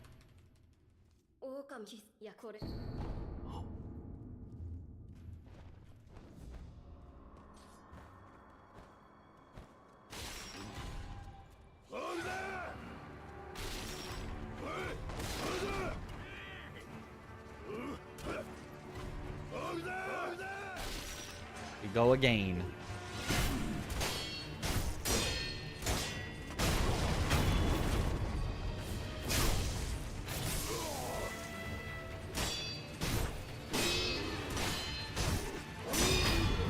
There's a chance 0.04% before the first split, because the run we had was a good number of golds, and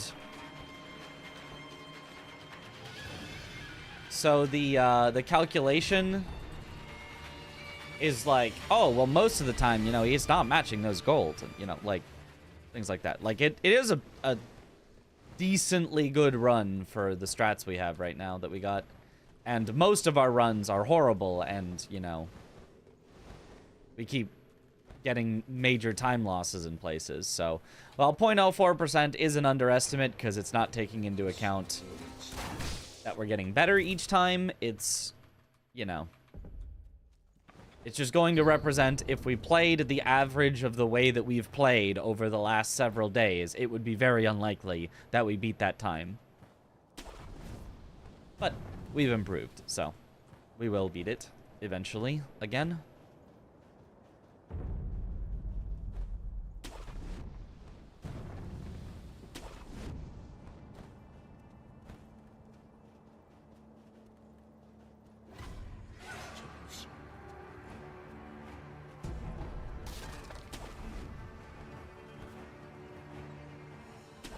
I'm avoiding the dogs this time.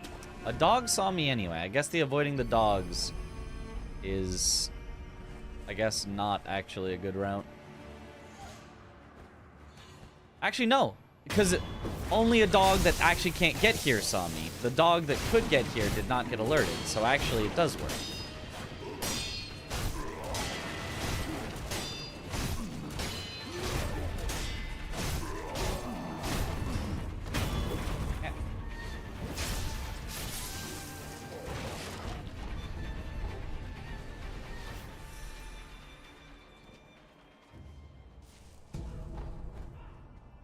Whoa! Okay. Haven't had that happen before, but I saved it, I guess.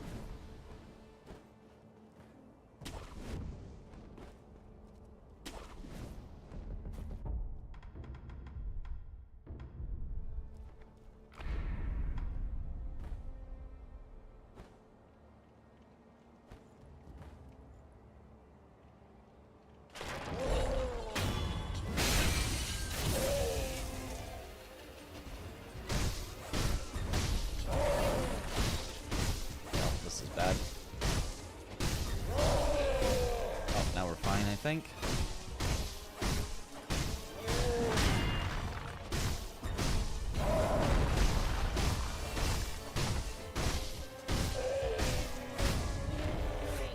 That works.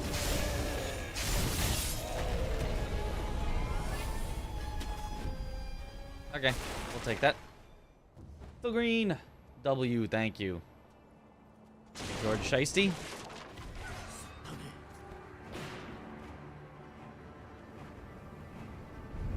Range.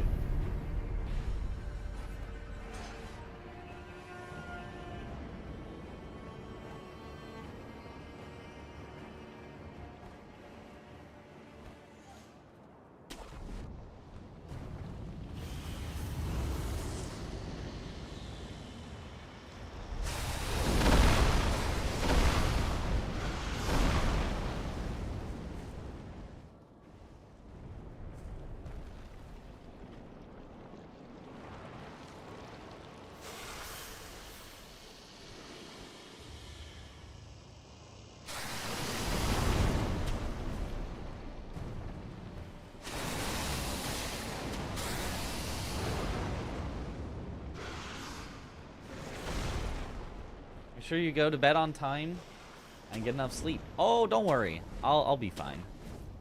Alright, I'm gonna still get this one extra gotchine because it doesn't cost us that much.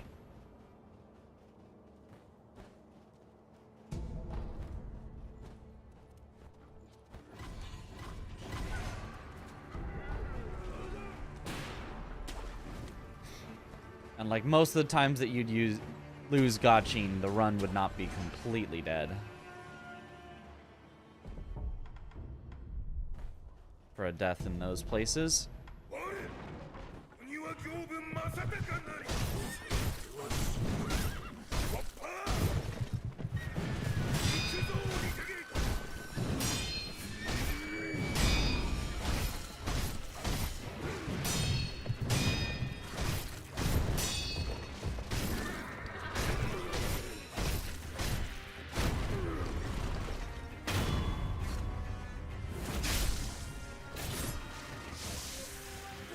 Yeah, we do the second general way later when we can also do the headless.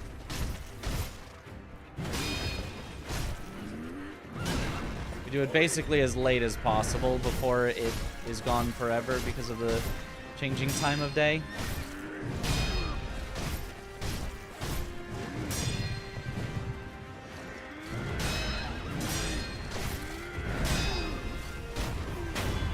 Okay, I'll take that. I think we lose time on this Gyobu, but I don't think it's the worst thing ever.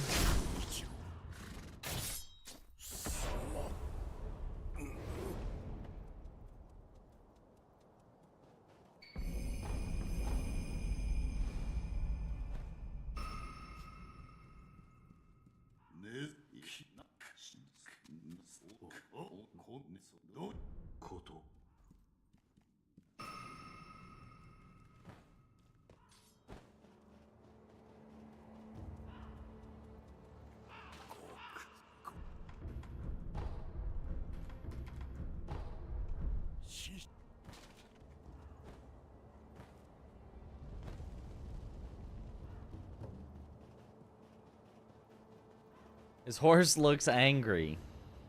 He's so angry it rubbed off onto his horse. And the horse is angry too. They're losing some time on Gyobu, but it's not the worst.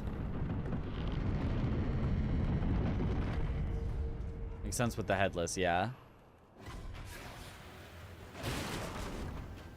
Yeah, if it was only the general, you'd probably find a way to kill him there so you don't have to warp back later. But no way we'd be doing the headless this early.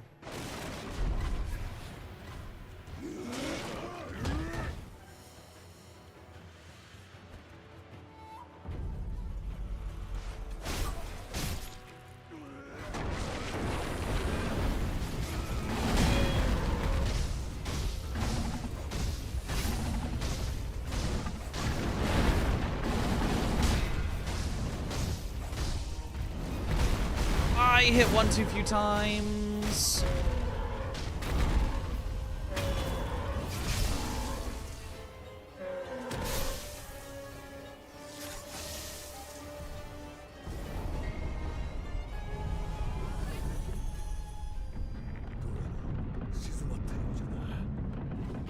At least it was a better bowl than last time.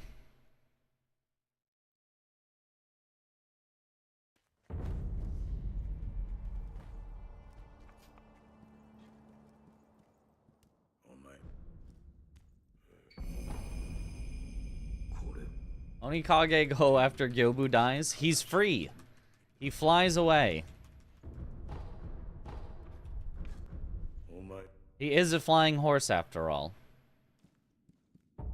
He doesn't like to show it very often unless you find a way to leave his arena.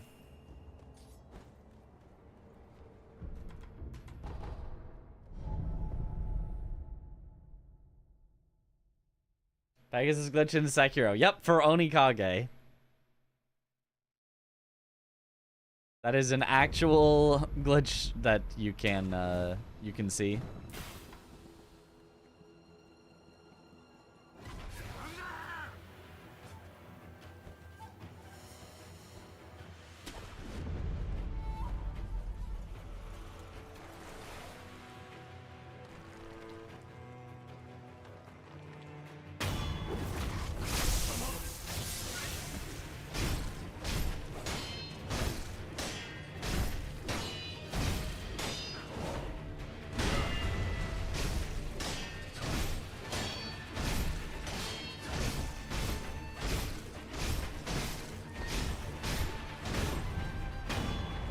Nice.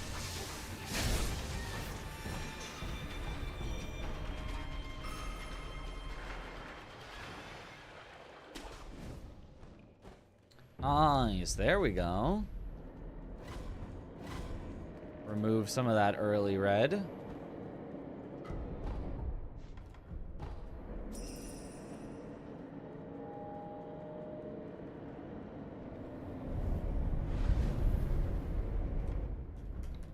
know, I think I lied. I think tomorrow we can practice without safety. I think for today, I'm just used to it, and we're just gonna keep going with safety.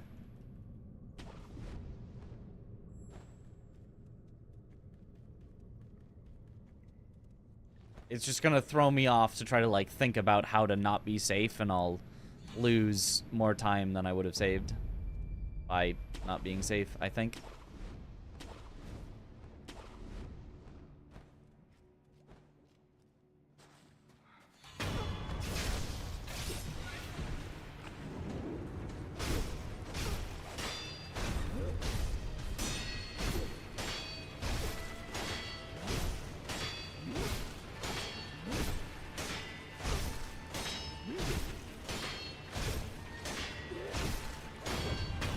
Perfect.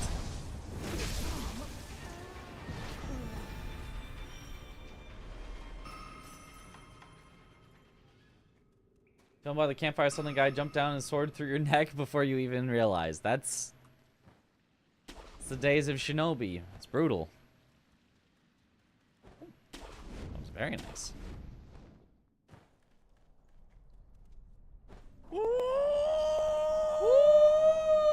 Ah. Double canyon, not double canyon.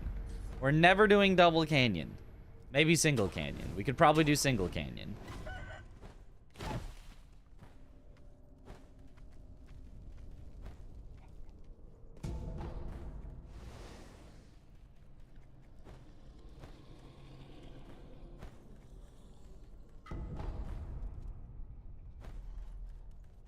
What do you mean by safety? So I'm picking up an extra gaching, extra confetti, extra money that I'm turning into spirit emblems, so that if I die fully on a boss, I'll have the resources to redo any boss in the game.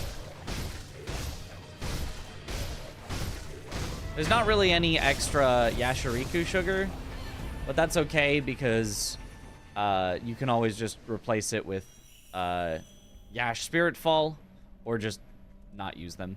Gachin and confetti are like, if you don't have them, this like you are not killing certain bosses, because if you can't sneak up, like, sorry, you're gonna lose. You are not going to win.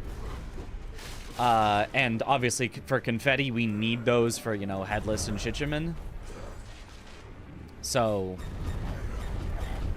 yeah, it's just having enough extra that no matter what boss we die on, we could try at least a second time. Unless we died on, like, you know, 5 different bosses.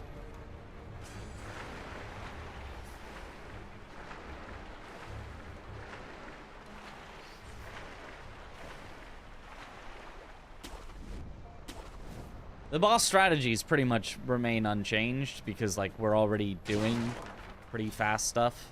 And, like, I'm not gonna go full YOLO on the, like, this hardly ever works. You might go 1,000 runs without this succeeding once. Like, not doing that one.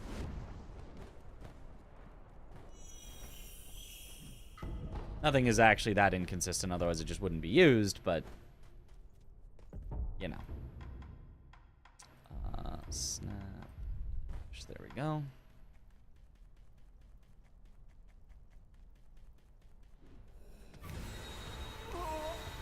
I wonder if it'd be faster instead of picking up an extra ash. Just work in 1 firecrackers. Even 2 for safety.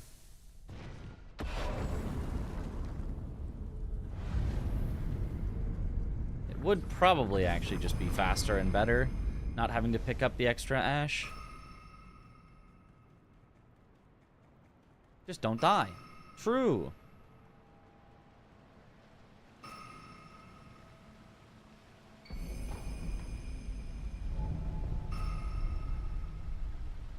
Sacrificing some speed to account for potential run ruining mistakes scenarios. Yep.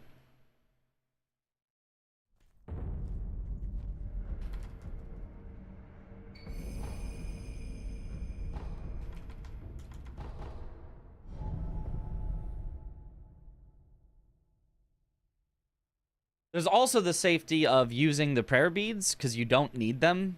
The world record goes all the way through the entire game and does not level up their health a single time.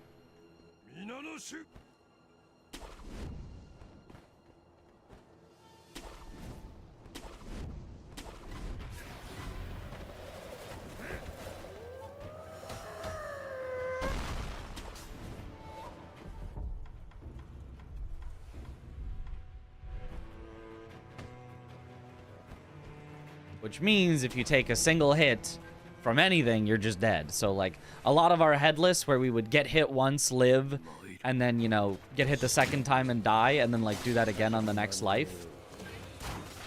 The first hit just would have been death every time, so...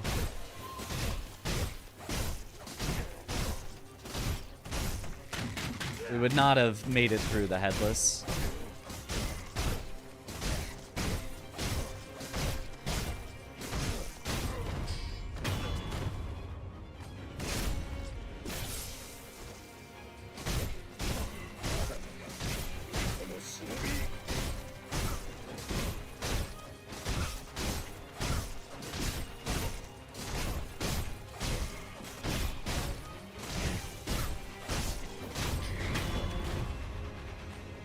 What in the hitbox is going on there?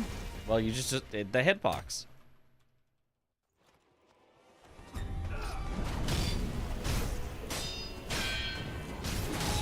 I'm facing slightly away from him.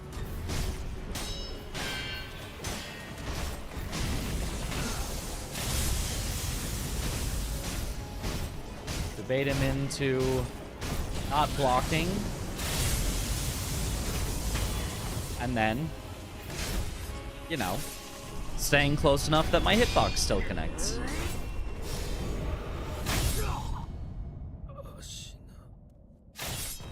Double lightning! Although it was so late that the second lightning didn't help at all. But double lightning!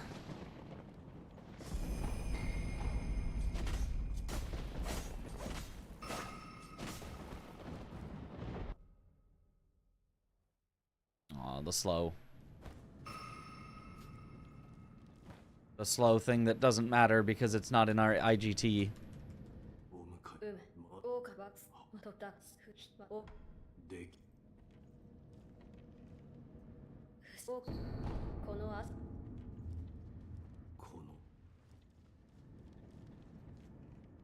There's the game without upgrading health or attack power. Just gourds. Took you forever to defeat the corrupted monk in Ishin. Yeah, I've seen Seki do that run. Yeah, it took him forever on those as well.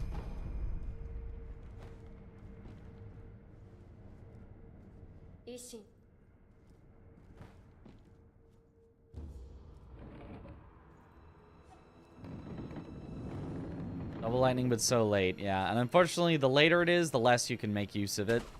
What? Grapple? Hello?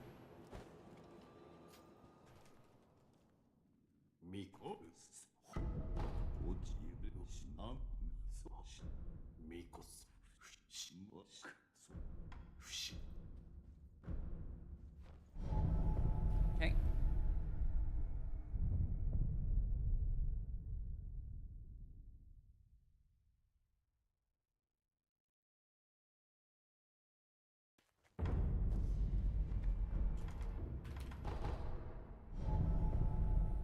Good.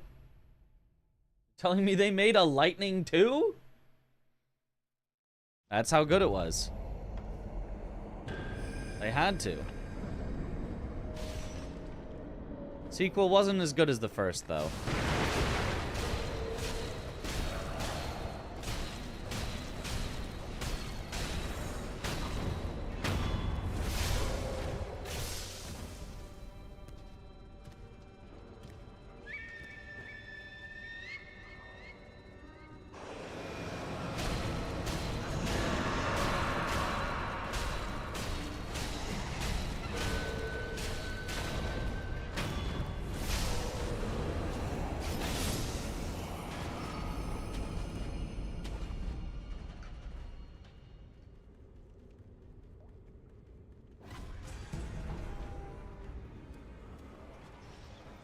Right. Oh, right, I had to skip monkeys because I skilled out of order last time.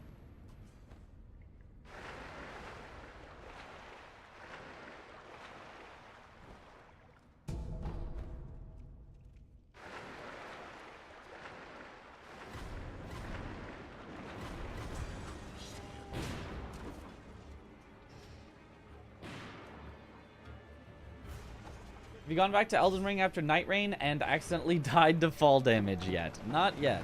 I'm sure that'll happen the next time we try to do randomizer all bosses permadeath. Those things with the sequel comes out like a decade later and the zeitgeist has moved on.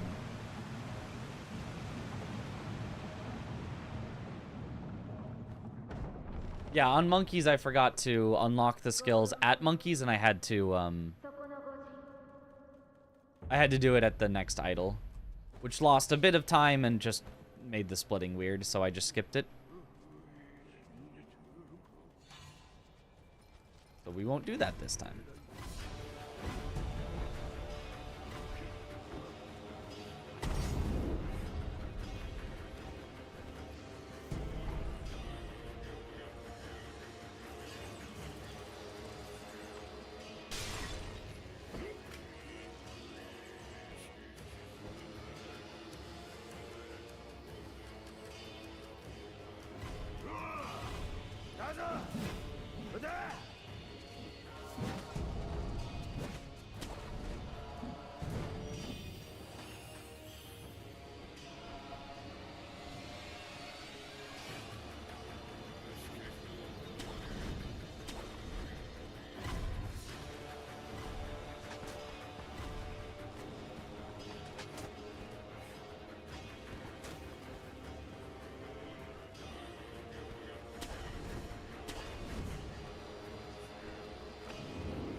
Okay. Roberto!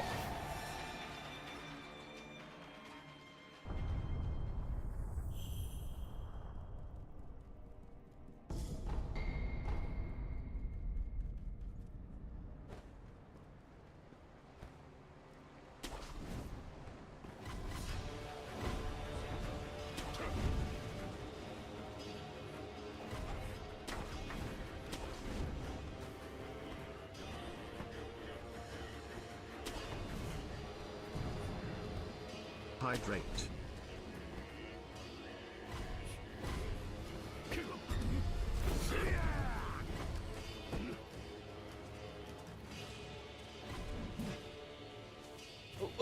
Open. Should I use the gotchine on that roof there to make these guys less likely to hit me? I feel like that'd actually be a good idea. And then I think it lasts through the monkeys, but maybe I'm wrong. Maybe I shouldn't, because I don't know that it'll last through the monkeys.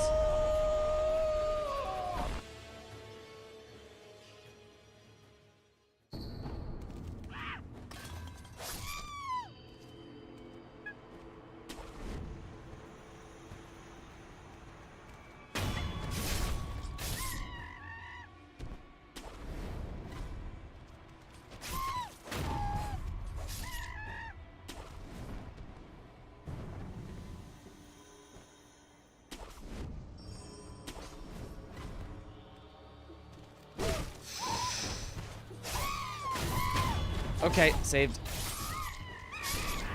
We got the unlucky both monkeys close in, but it's fine. Thank you for the hydrate.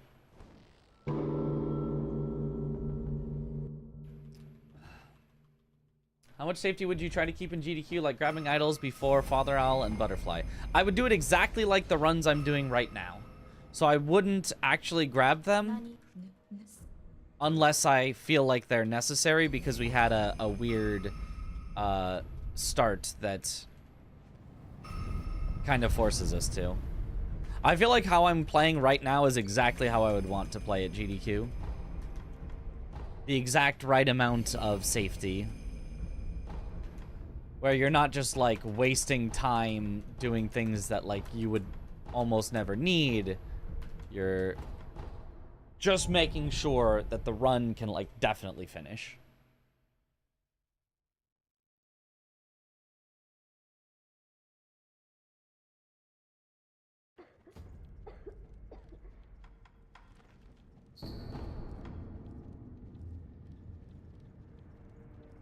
Like, not getting well skip. Yeah, that's a very important spot to reset.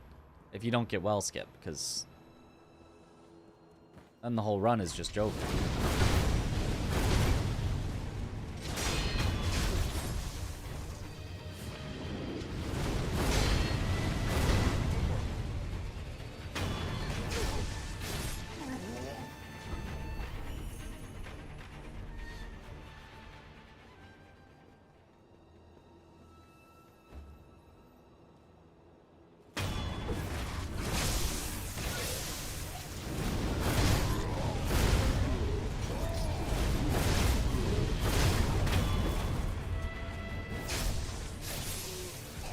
I like how sometimes that guy survives, but he's just, like, super confused.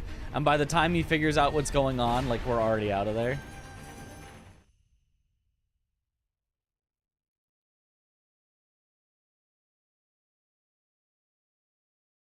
When will your GDQ run be? It's July 6th.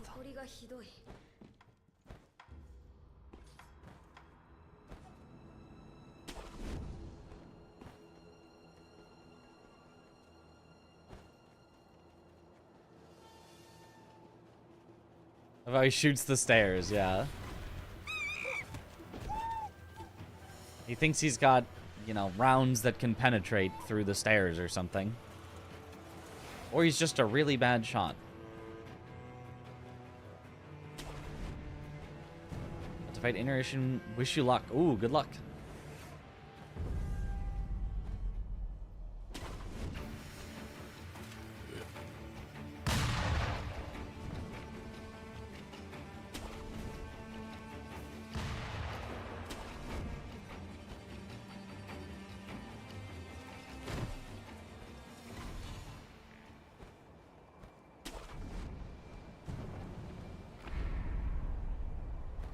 I do feel like Gunfort is so just random that it's worth grabbing this idol.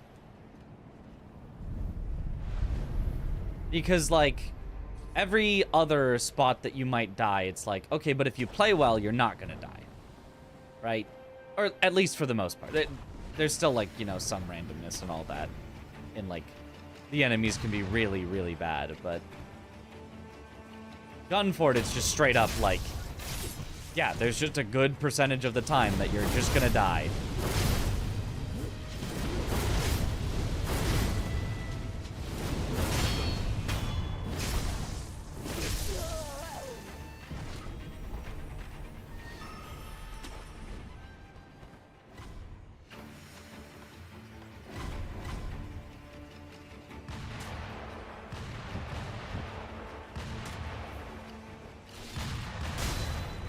Oh, like that, like that.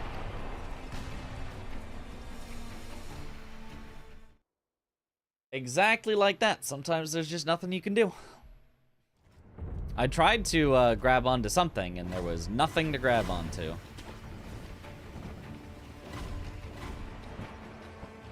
So, but I think we'll still be ahead at the end of all this because I grabbed the idol. I think we're not that far behind, if anything. If we even are behind.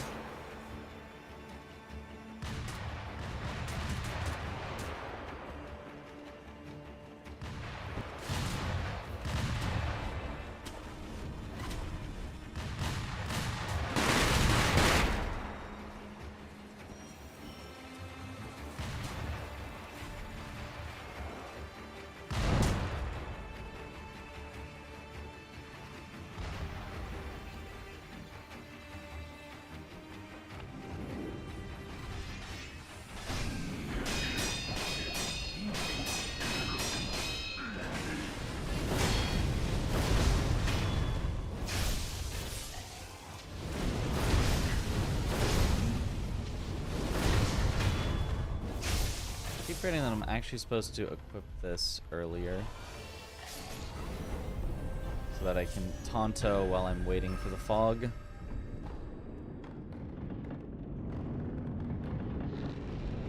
We are, in fact, still ahead. Huzzah!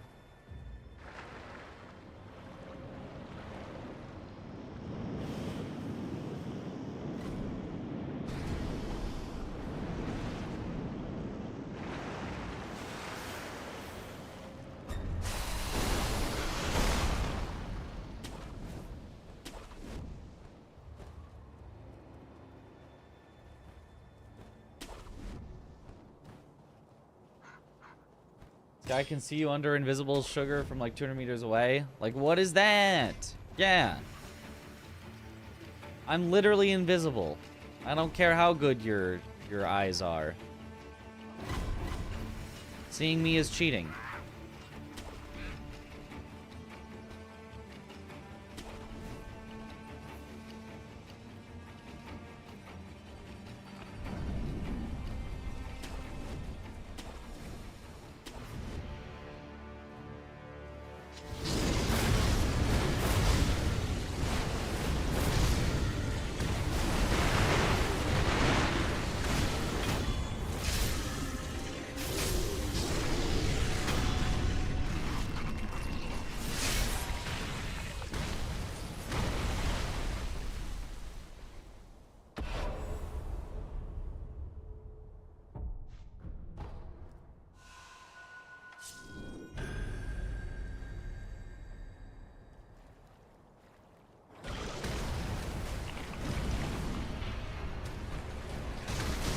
Oh, I'm dead. I'm not dead.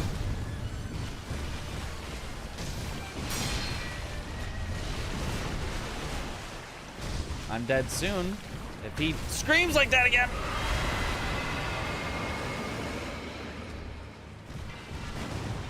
At literal sliver, I was not taking the chance of interrupting that.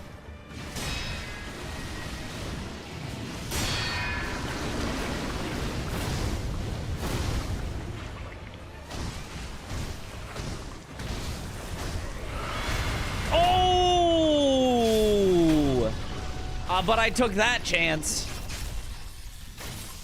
Holy. I had to commit. I had to commit. Once I was in, I had to commit. Somebody check him PC. Clearly cheating.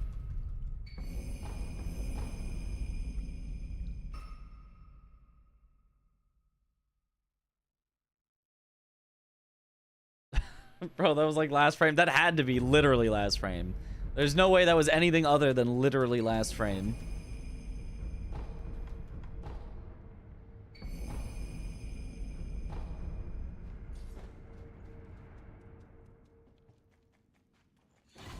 Greed paying off for once. What a worm dog.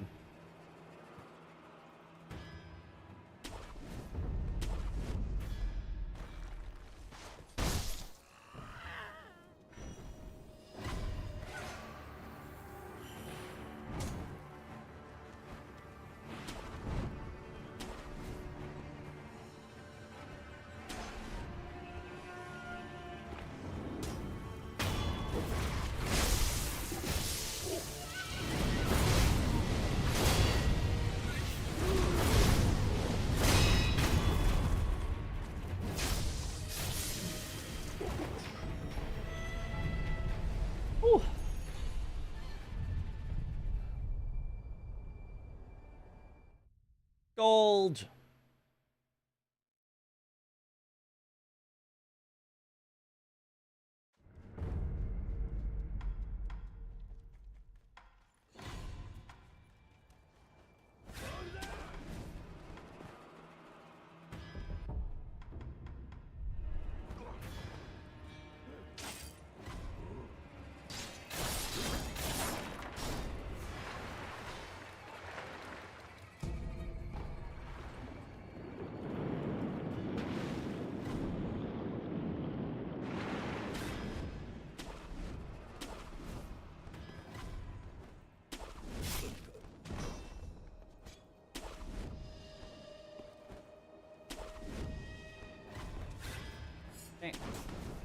I'm trying to fight this guy right at the start of the game with no Mikiri counter. Yeah. I mean, by the time you get to him, you can and probably should have Mikiri counter, because it's at least after Gyobu, but if you did not realize that.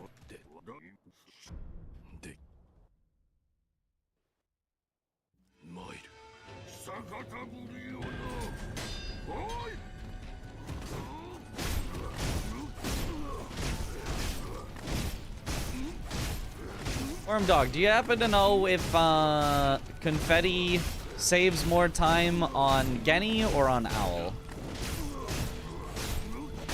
I feel like it might actually be Genny, but maybe I'm wrong.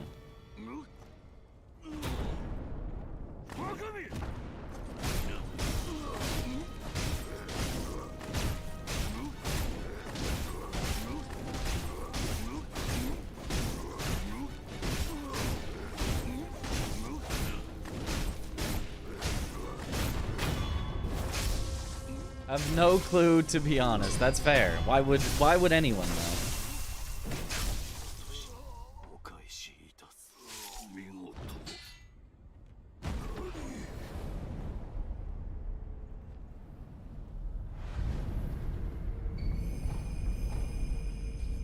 Oh, it didn't give me the rest. I thought I had it.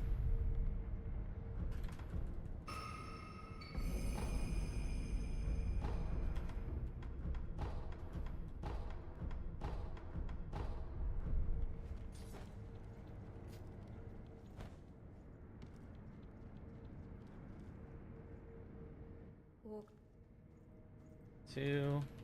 Would choose confetti on both? I would if I wasn't doing some safety. But my safety is that I save it on one of them, so that I'll have an extra confetti for a death on Headless.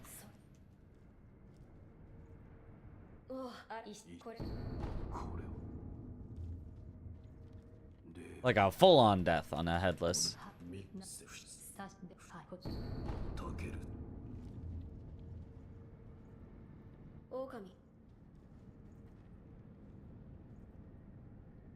About grabbing more coin purses for more confetti instead. It doesn't do anything.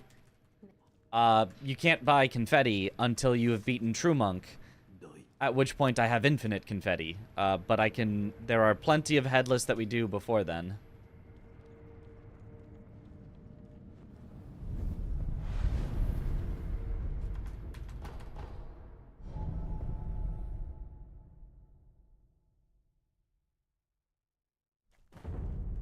Save it on the easier one? I mean, they're both free. You get them in the corner, and then you're done. Like, both impossible to fail once you get them in the corner. And neither of them is it going to help you to get them in the corner. So...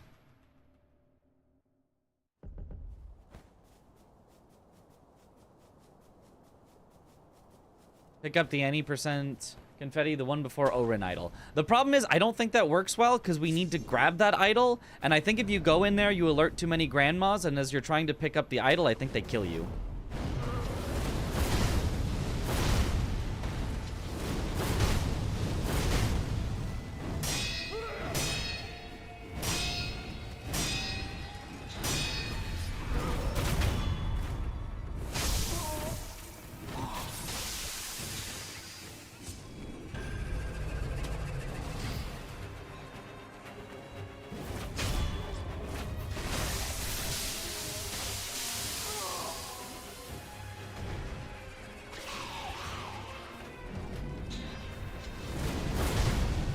What?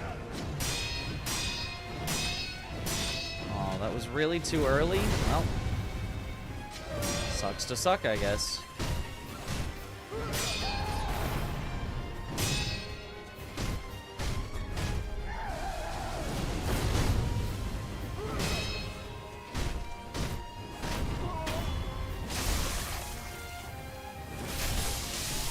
Since Owl has more health, it means it saves more time on him, surely.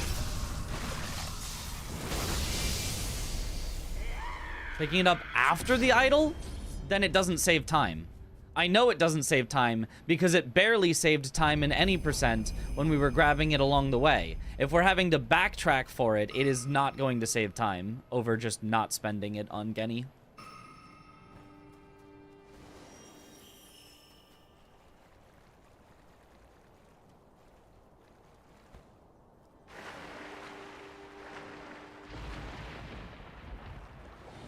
Early, I think. Yep. Oh! With the cutscene here could throw me off.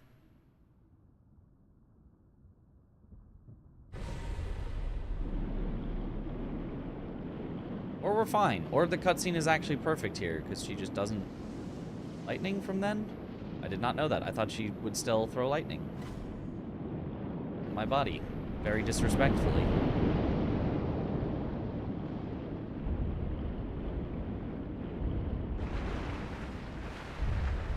Sutemo picks up the confetti in all bosses, mini-bosses, and I think he has no issues with the grandmas. Okay. I could try it out then.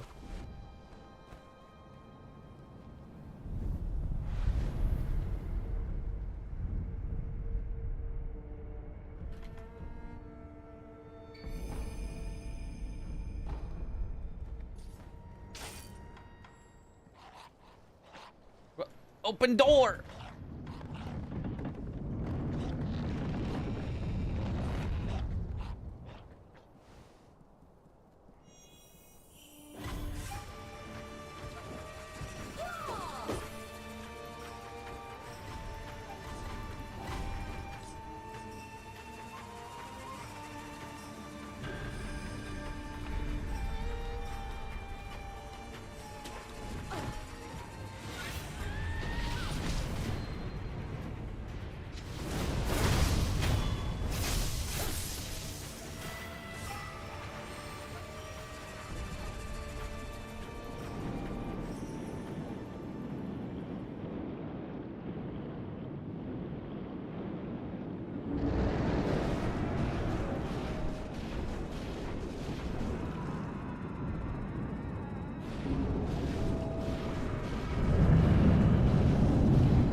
Yep. It's fine.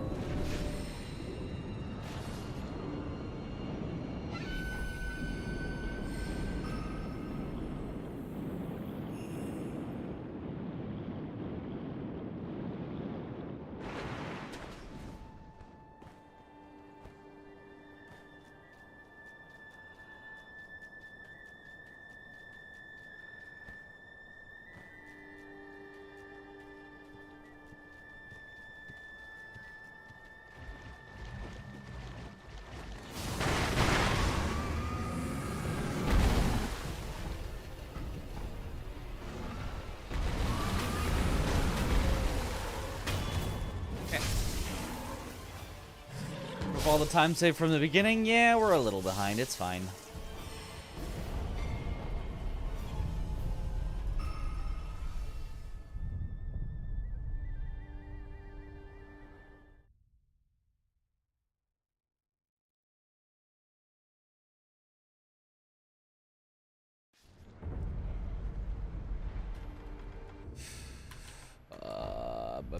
Where am I going? Hidden Forest.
Ridge Valley.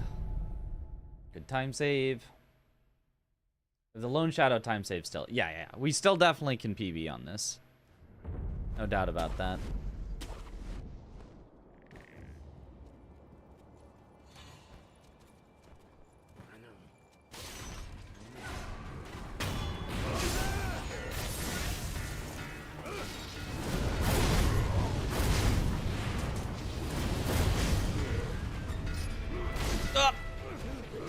Forgot he has a Mercurial move.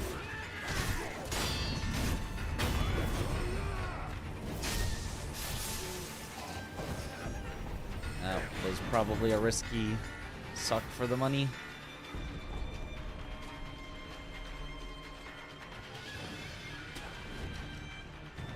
Could have had an item there that would have lost us time, and we really do not need the money at this point. I just want it, though. I'm not greedy, I just want the money.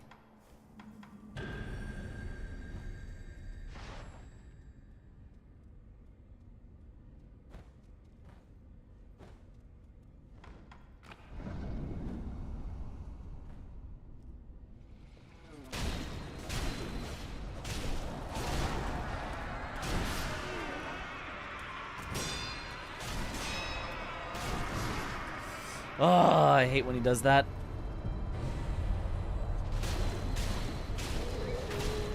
The timings are just not clear at all.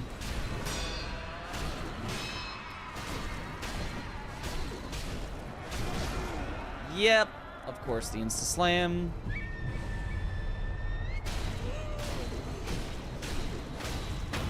It's fine.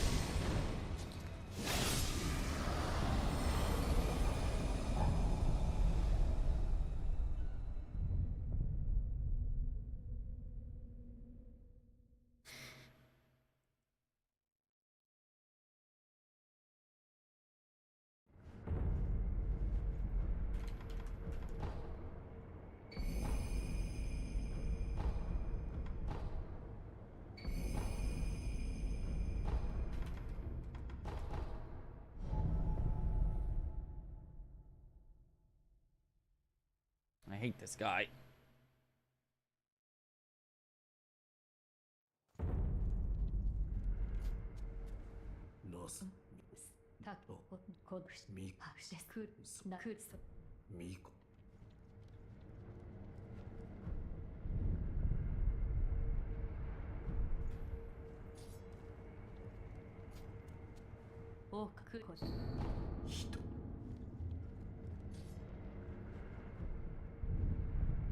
Guardian Ape got the centipede after eating an infected man who eats monkeys. I feel like that's not true, but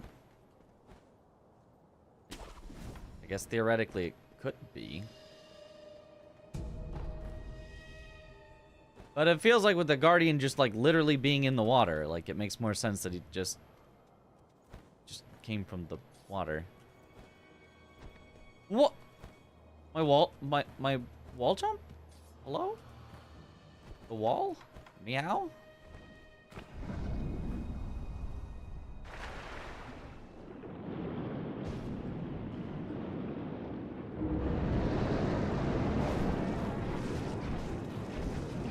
No,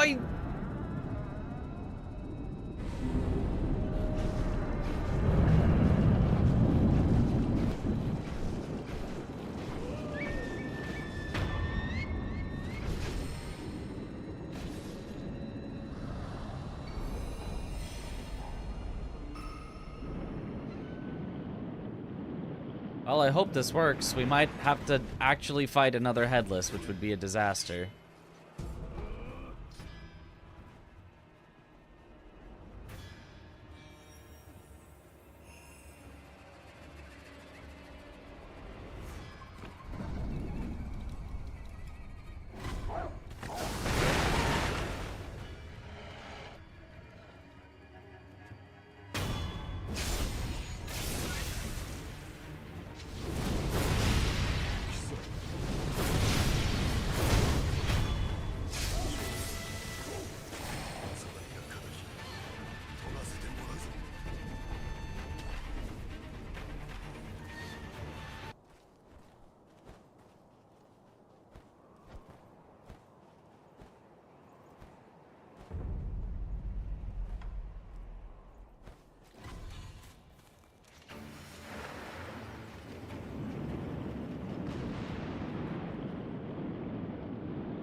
Because I do not know if it still counts as a load and deload event if that other headless is dead when we do it. Looks like we're fine. Okay, good.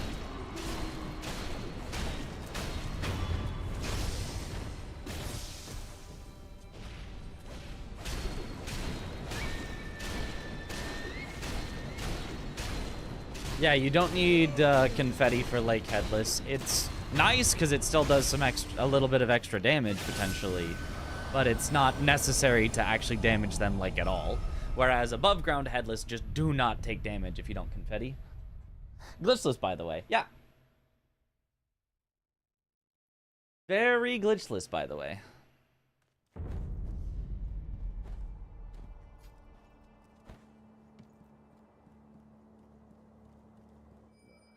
I was just playing as optimally, which is why I swam up and down for no reason after having already killed the Headless.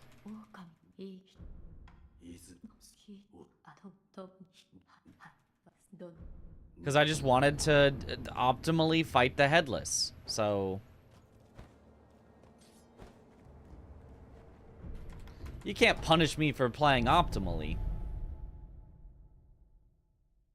You liking Sekiro so far? You know, based on this first playthrough, you know, I'm liking it, but it's a little short.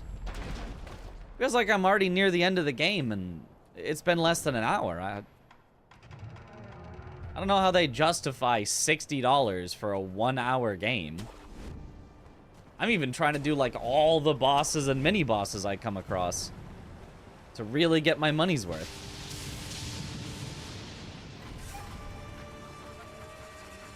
You can refund. Yeah, that's true. It's been under 2 hours, so...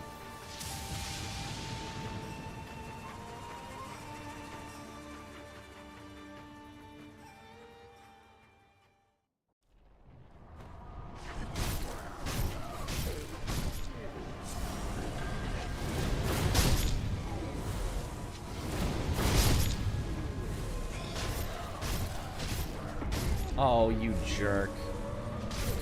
I really wanted him dead because he was way far from everyone else, but...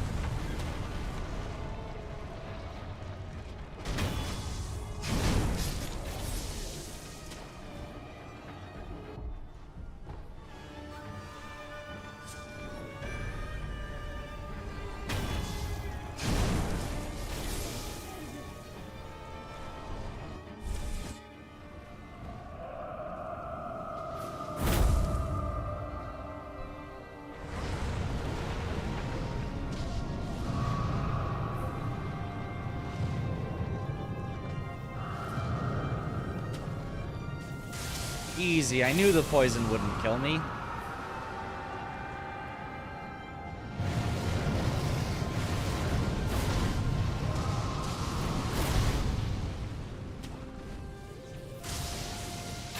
What?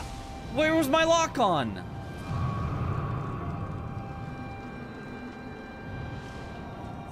Oh my, what a disaster. Am I even gonna make it over there in time? No! Send it! Ah!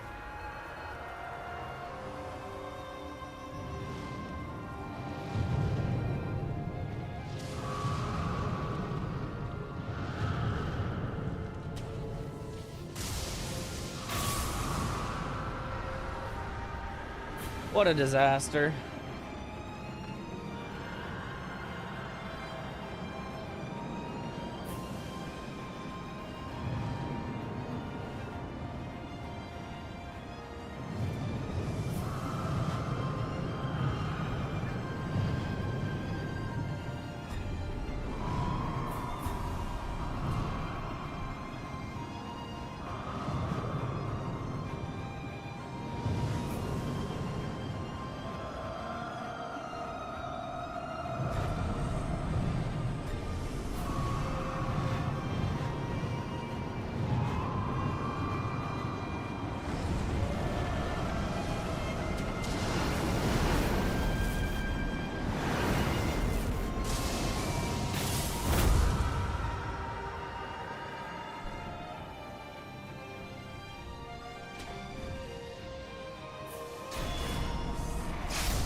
So much time loss. Every Sekiro runner knows the pain of dragon. Frickin' dragon. Say it's short based on speedrunning perspective or the entirety of the game. Oh, I'm making a joke. I'm making a joke that the speedrun is fast, so therefore the game is short.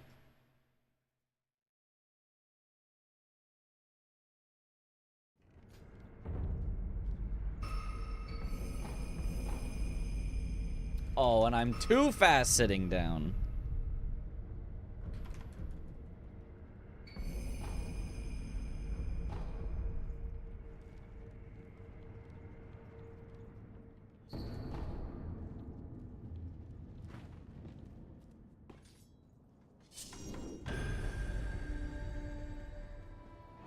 Still 2% chance to PB. It's still possible. Never give up. Never surrender.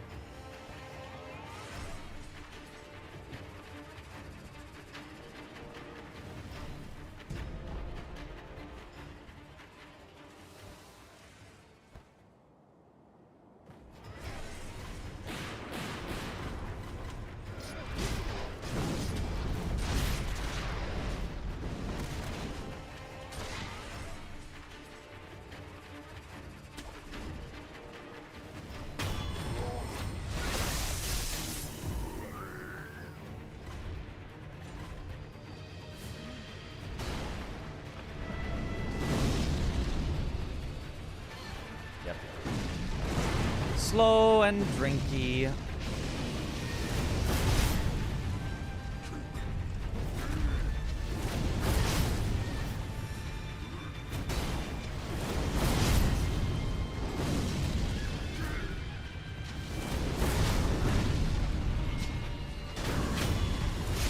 All right, still got him.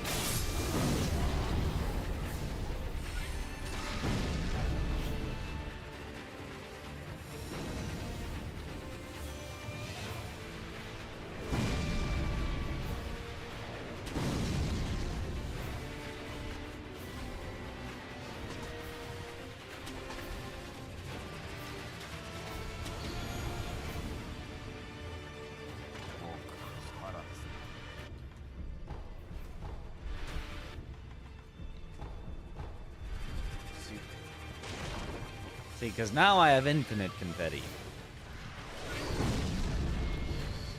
We only have the easy headless and Shichiman left, but now I have infinite confetti.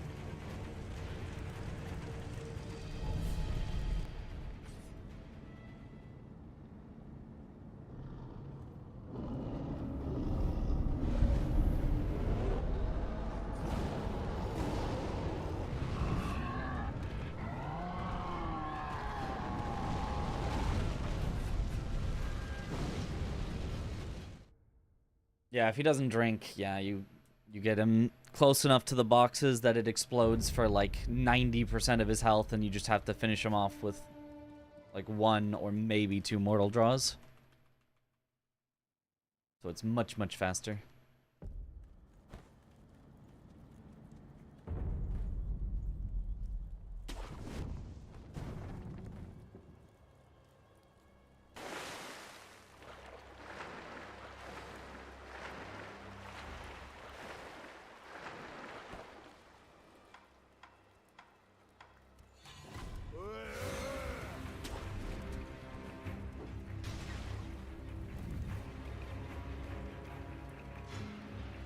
Still 2%.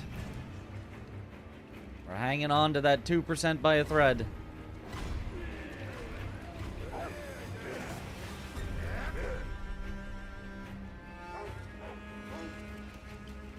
Shigekichi giveth and Shigekichi taketh. Yep. It is the nature of the Shigekichi.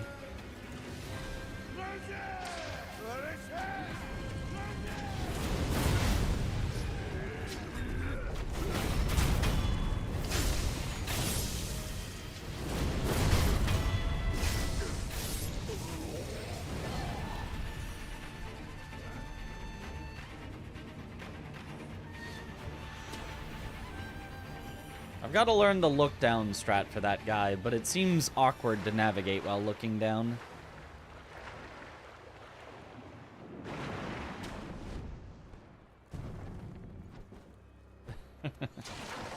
Oh, spear route.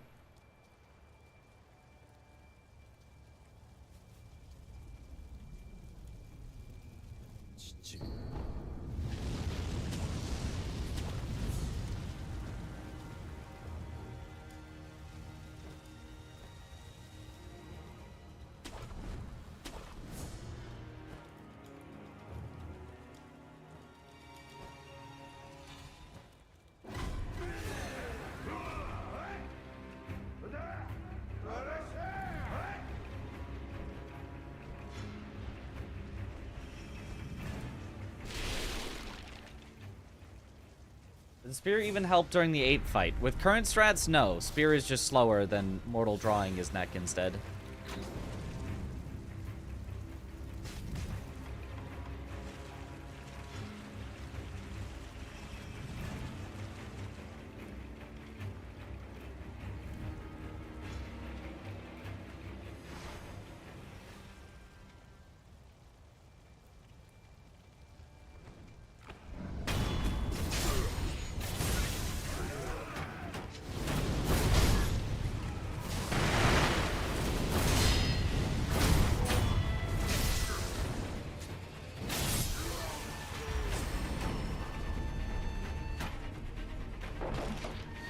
Okay.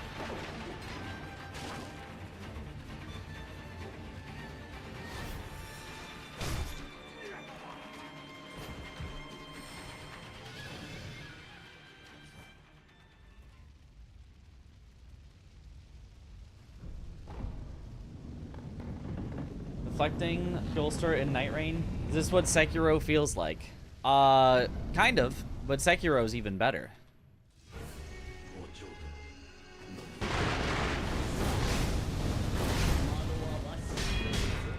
Because you don't have to sacrifice all your damage to do that. Yeah.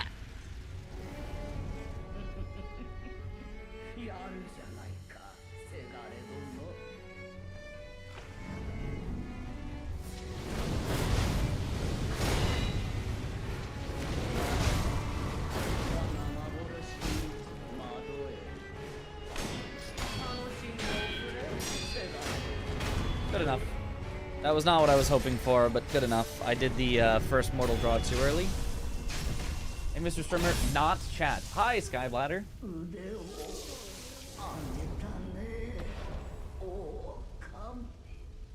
Is there a strap for a world record speedrun that involves blue? Someone should make a category just for that guy. Yeah, no, not that I can think of.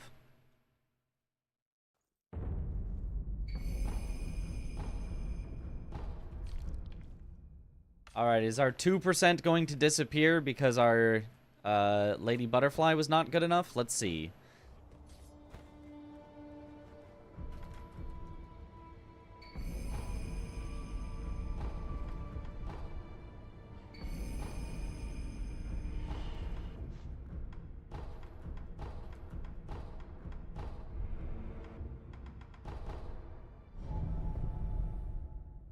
No, it stays. It's our PB chance stays. It stays at 2%. Didn't go up, didn't go down. Right there. It shall remain.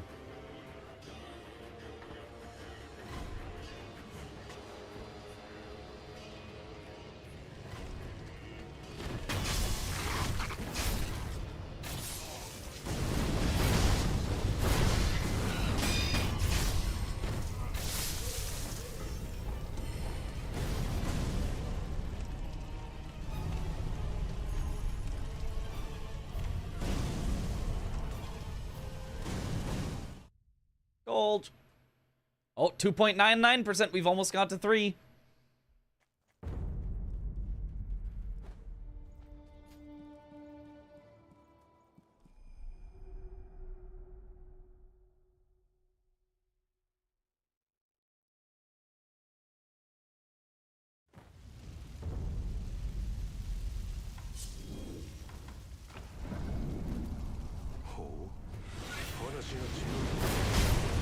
Oh, I'm supposed to do 1, not 2. It worked, though, it's just fine.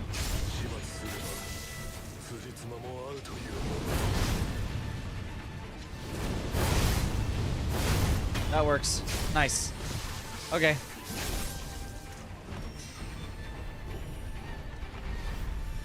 I keep accidentally doing 2 there instead of 1, but it keeps working out miraculously, so...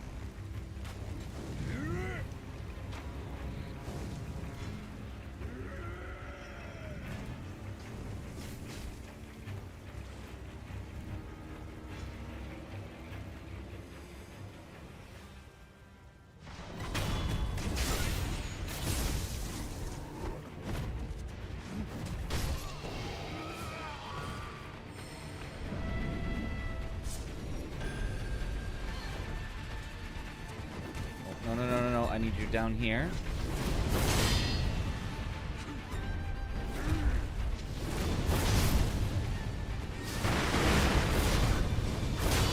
Yes! Okay. That works.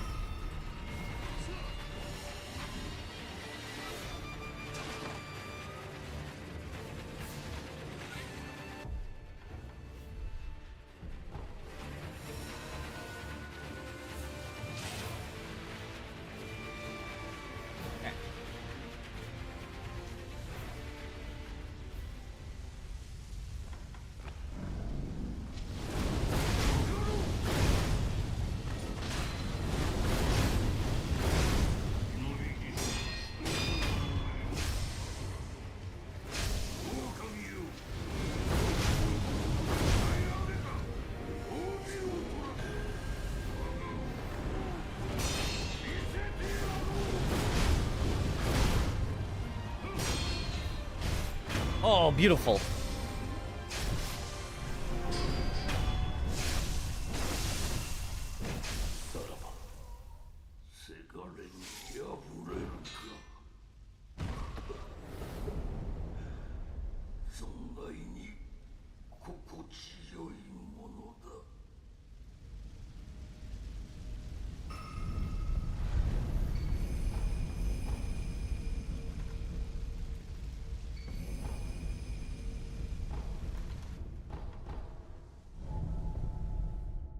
Gold!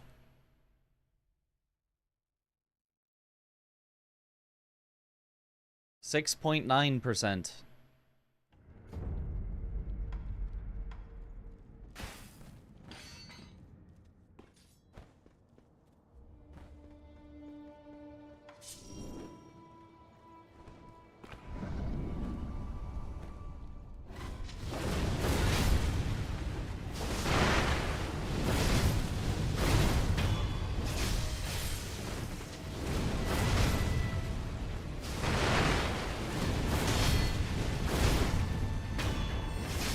Take those.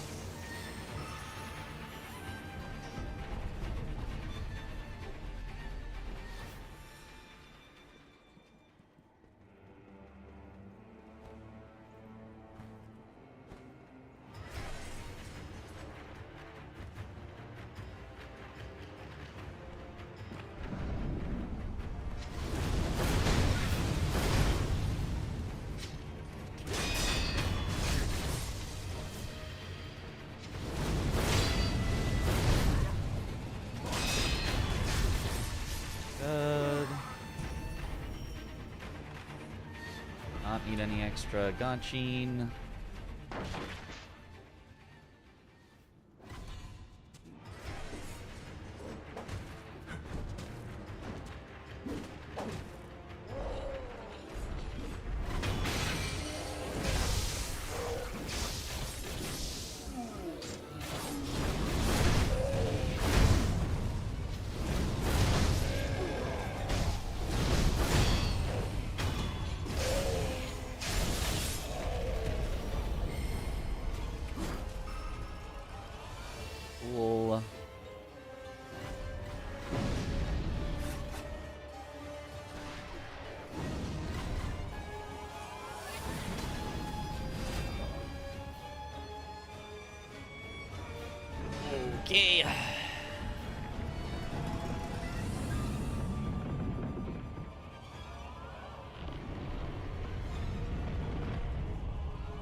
Remember that the splits are all messed up, so it's not actually that 20%.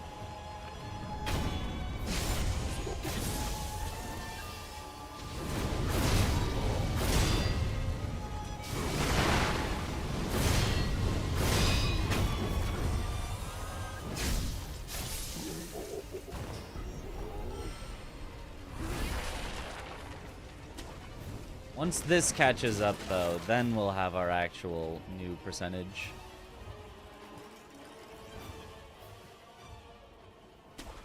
Remember to fully rest.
Nice, okay. Just barely in time for that, so we didn't lose a ton of time there.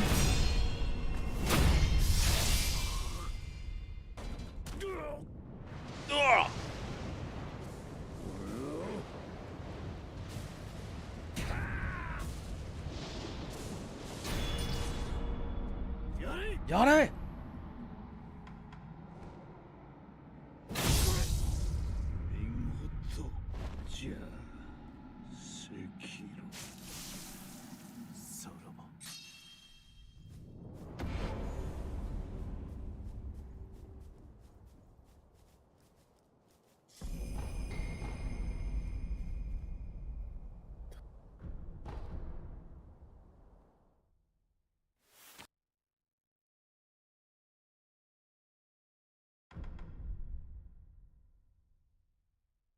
Okay, 50%. We either PB or we don't.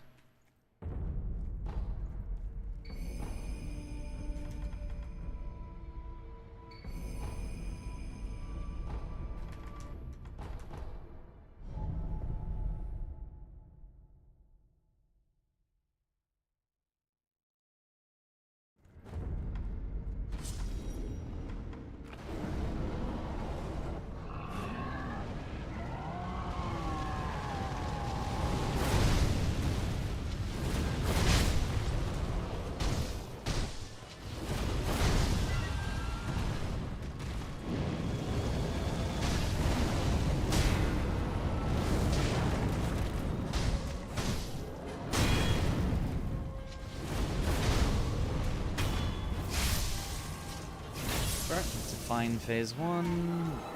Like, definitely on the slow end, but whatever.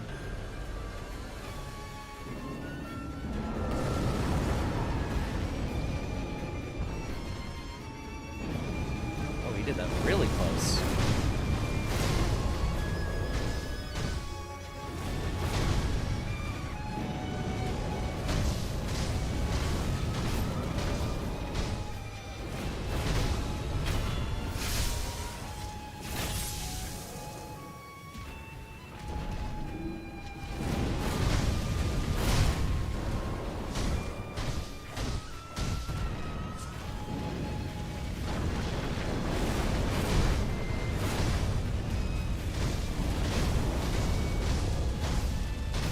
Okay, nice.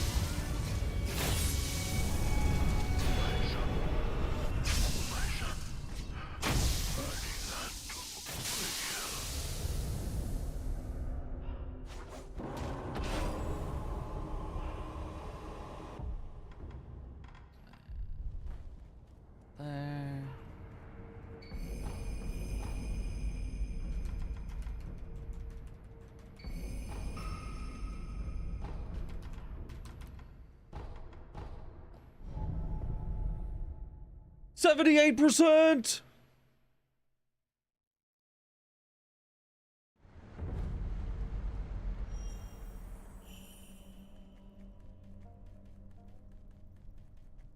Orin, you simply must behave.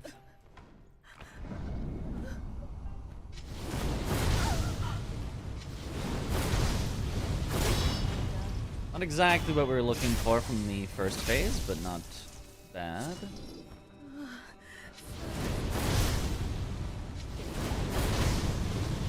Excellent, excellent. Love it. Thank you.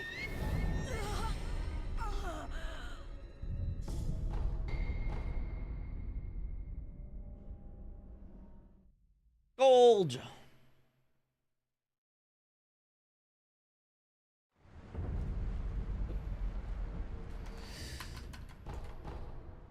Yeet. 100% guaranteed PB.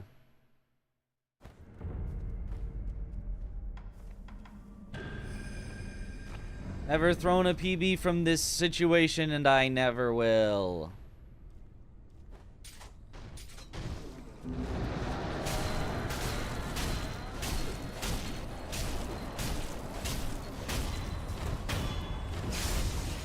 That was nice.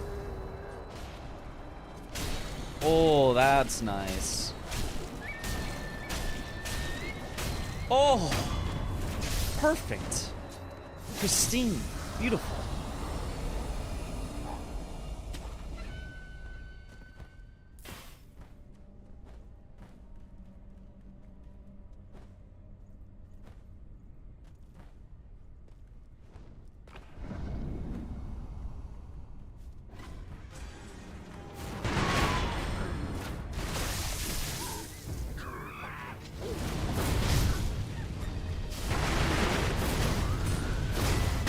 Nice.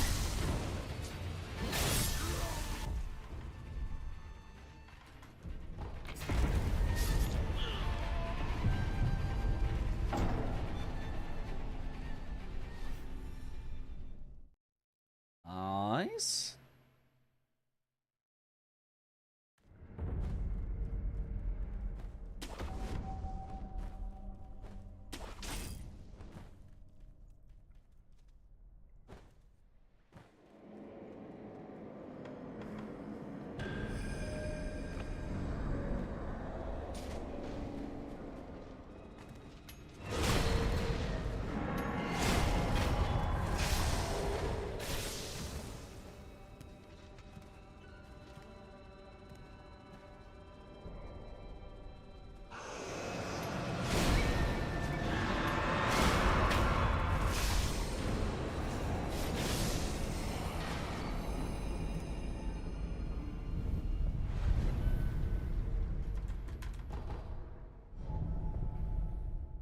And one final one. Unseen aid, run saved, woo! Can't PB without unseen aid.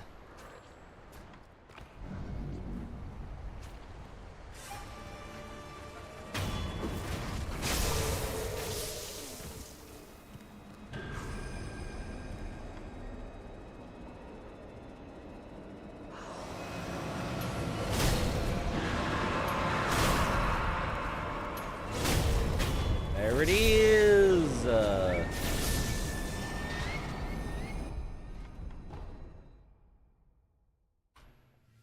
Sub 118. Woo! 117.58.52. Let's go. Let's go. 2 PBs in a night. Not one, but 2 back to back. That's how we do it. Let's go. Holy the comeback. Woo! Aw. Sub 118, sub 1 hour next. Yeah, let's just beat the world record by 9 minutes next. That seems like a good idea. Let's go. Let's go. Huge. A baby game for babies. Honestly, too easy. Turn the difficulty up. Where's my Demon Bell Kuro charm? Did we win? We won! Baby game for babies. True. So true. So true. So true. All right. Very nice night of runs.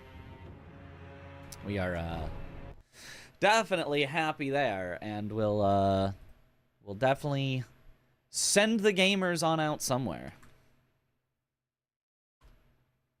Because I will get to bed. Where's Emma? One more run? Absolutely not. Absolutely not. A German run now? Well, if you donate $5 and you say do the next run in German, I'll do the next run in German. That is a language. That is a language in the game. I just remember because I think Mibu Village is like Mibu Dorf, which is funny. It's that might just be the German word for village, but it's funny that it's Mibu Dorf.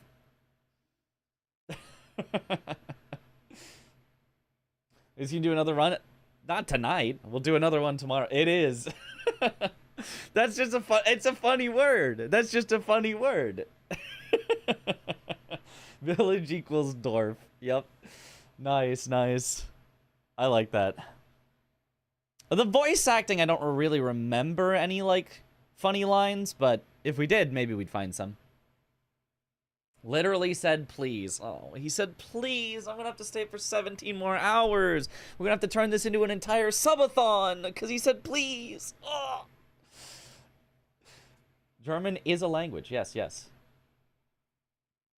New here, is it particularly difficult for some reason to the game in a different language, or is it just for the giggles? Just for the giggles. It's just for the giggles.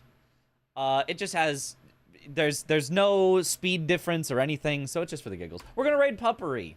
We're gonna raid Puppery, who is playing Elden Ring Night Rain. So she's finally back. Let's do some runs. Please is a contractually binding agreement. Yeah, oh, it really is though. Anyway, thank you all for watching. Have a good night, or morning, or afternoon. German streamer raid instead. Is Puppery? She does have an accent that... Is she German? That would actually make sense. Could have also raided Zoodle. But yeah, thank you all for watching. Have a good night, or morning, or afternoon, or evening, wherever in the world you all happen to be. And she is. Ah, okay. And I will see you all later. Have a good one, everyone. Bye-bye.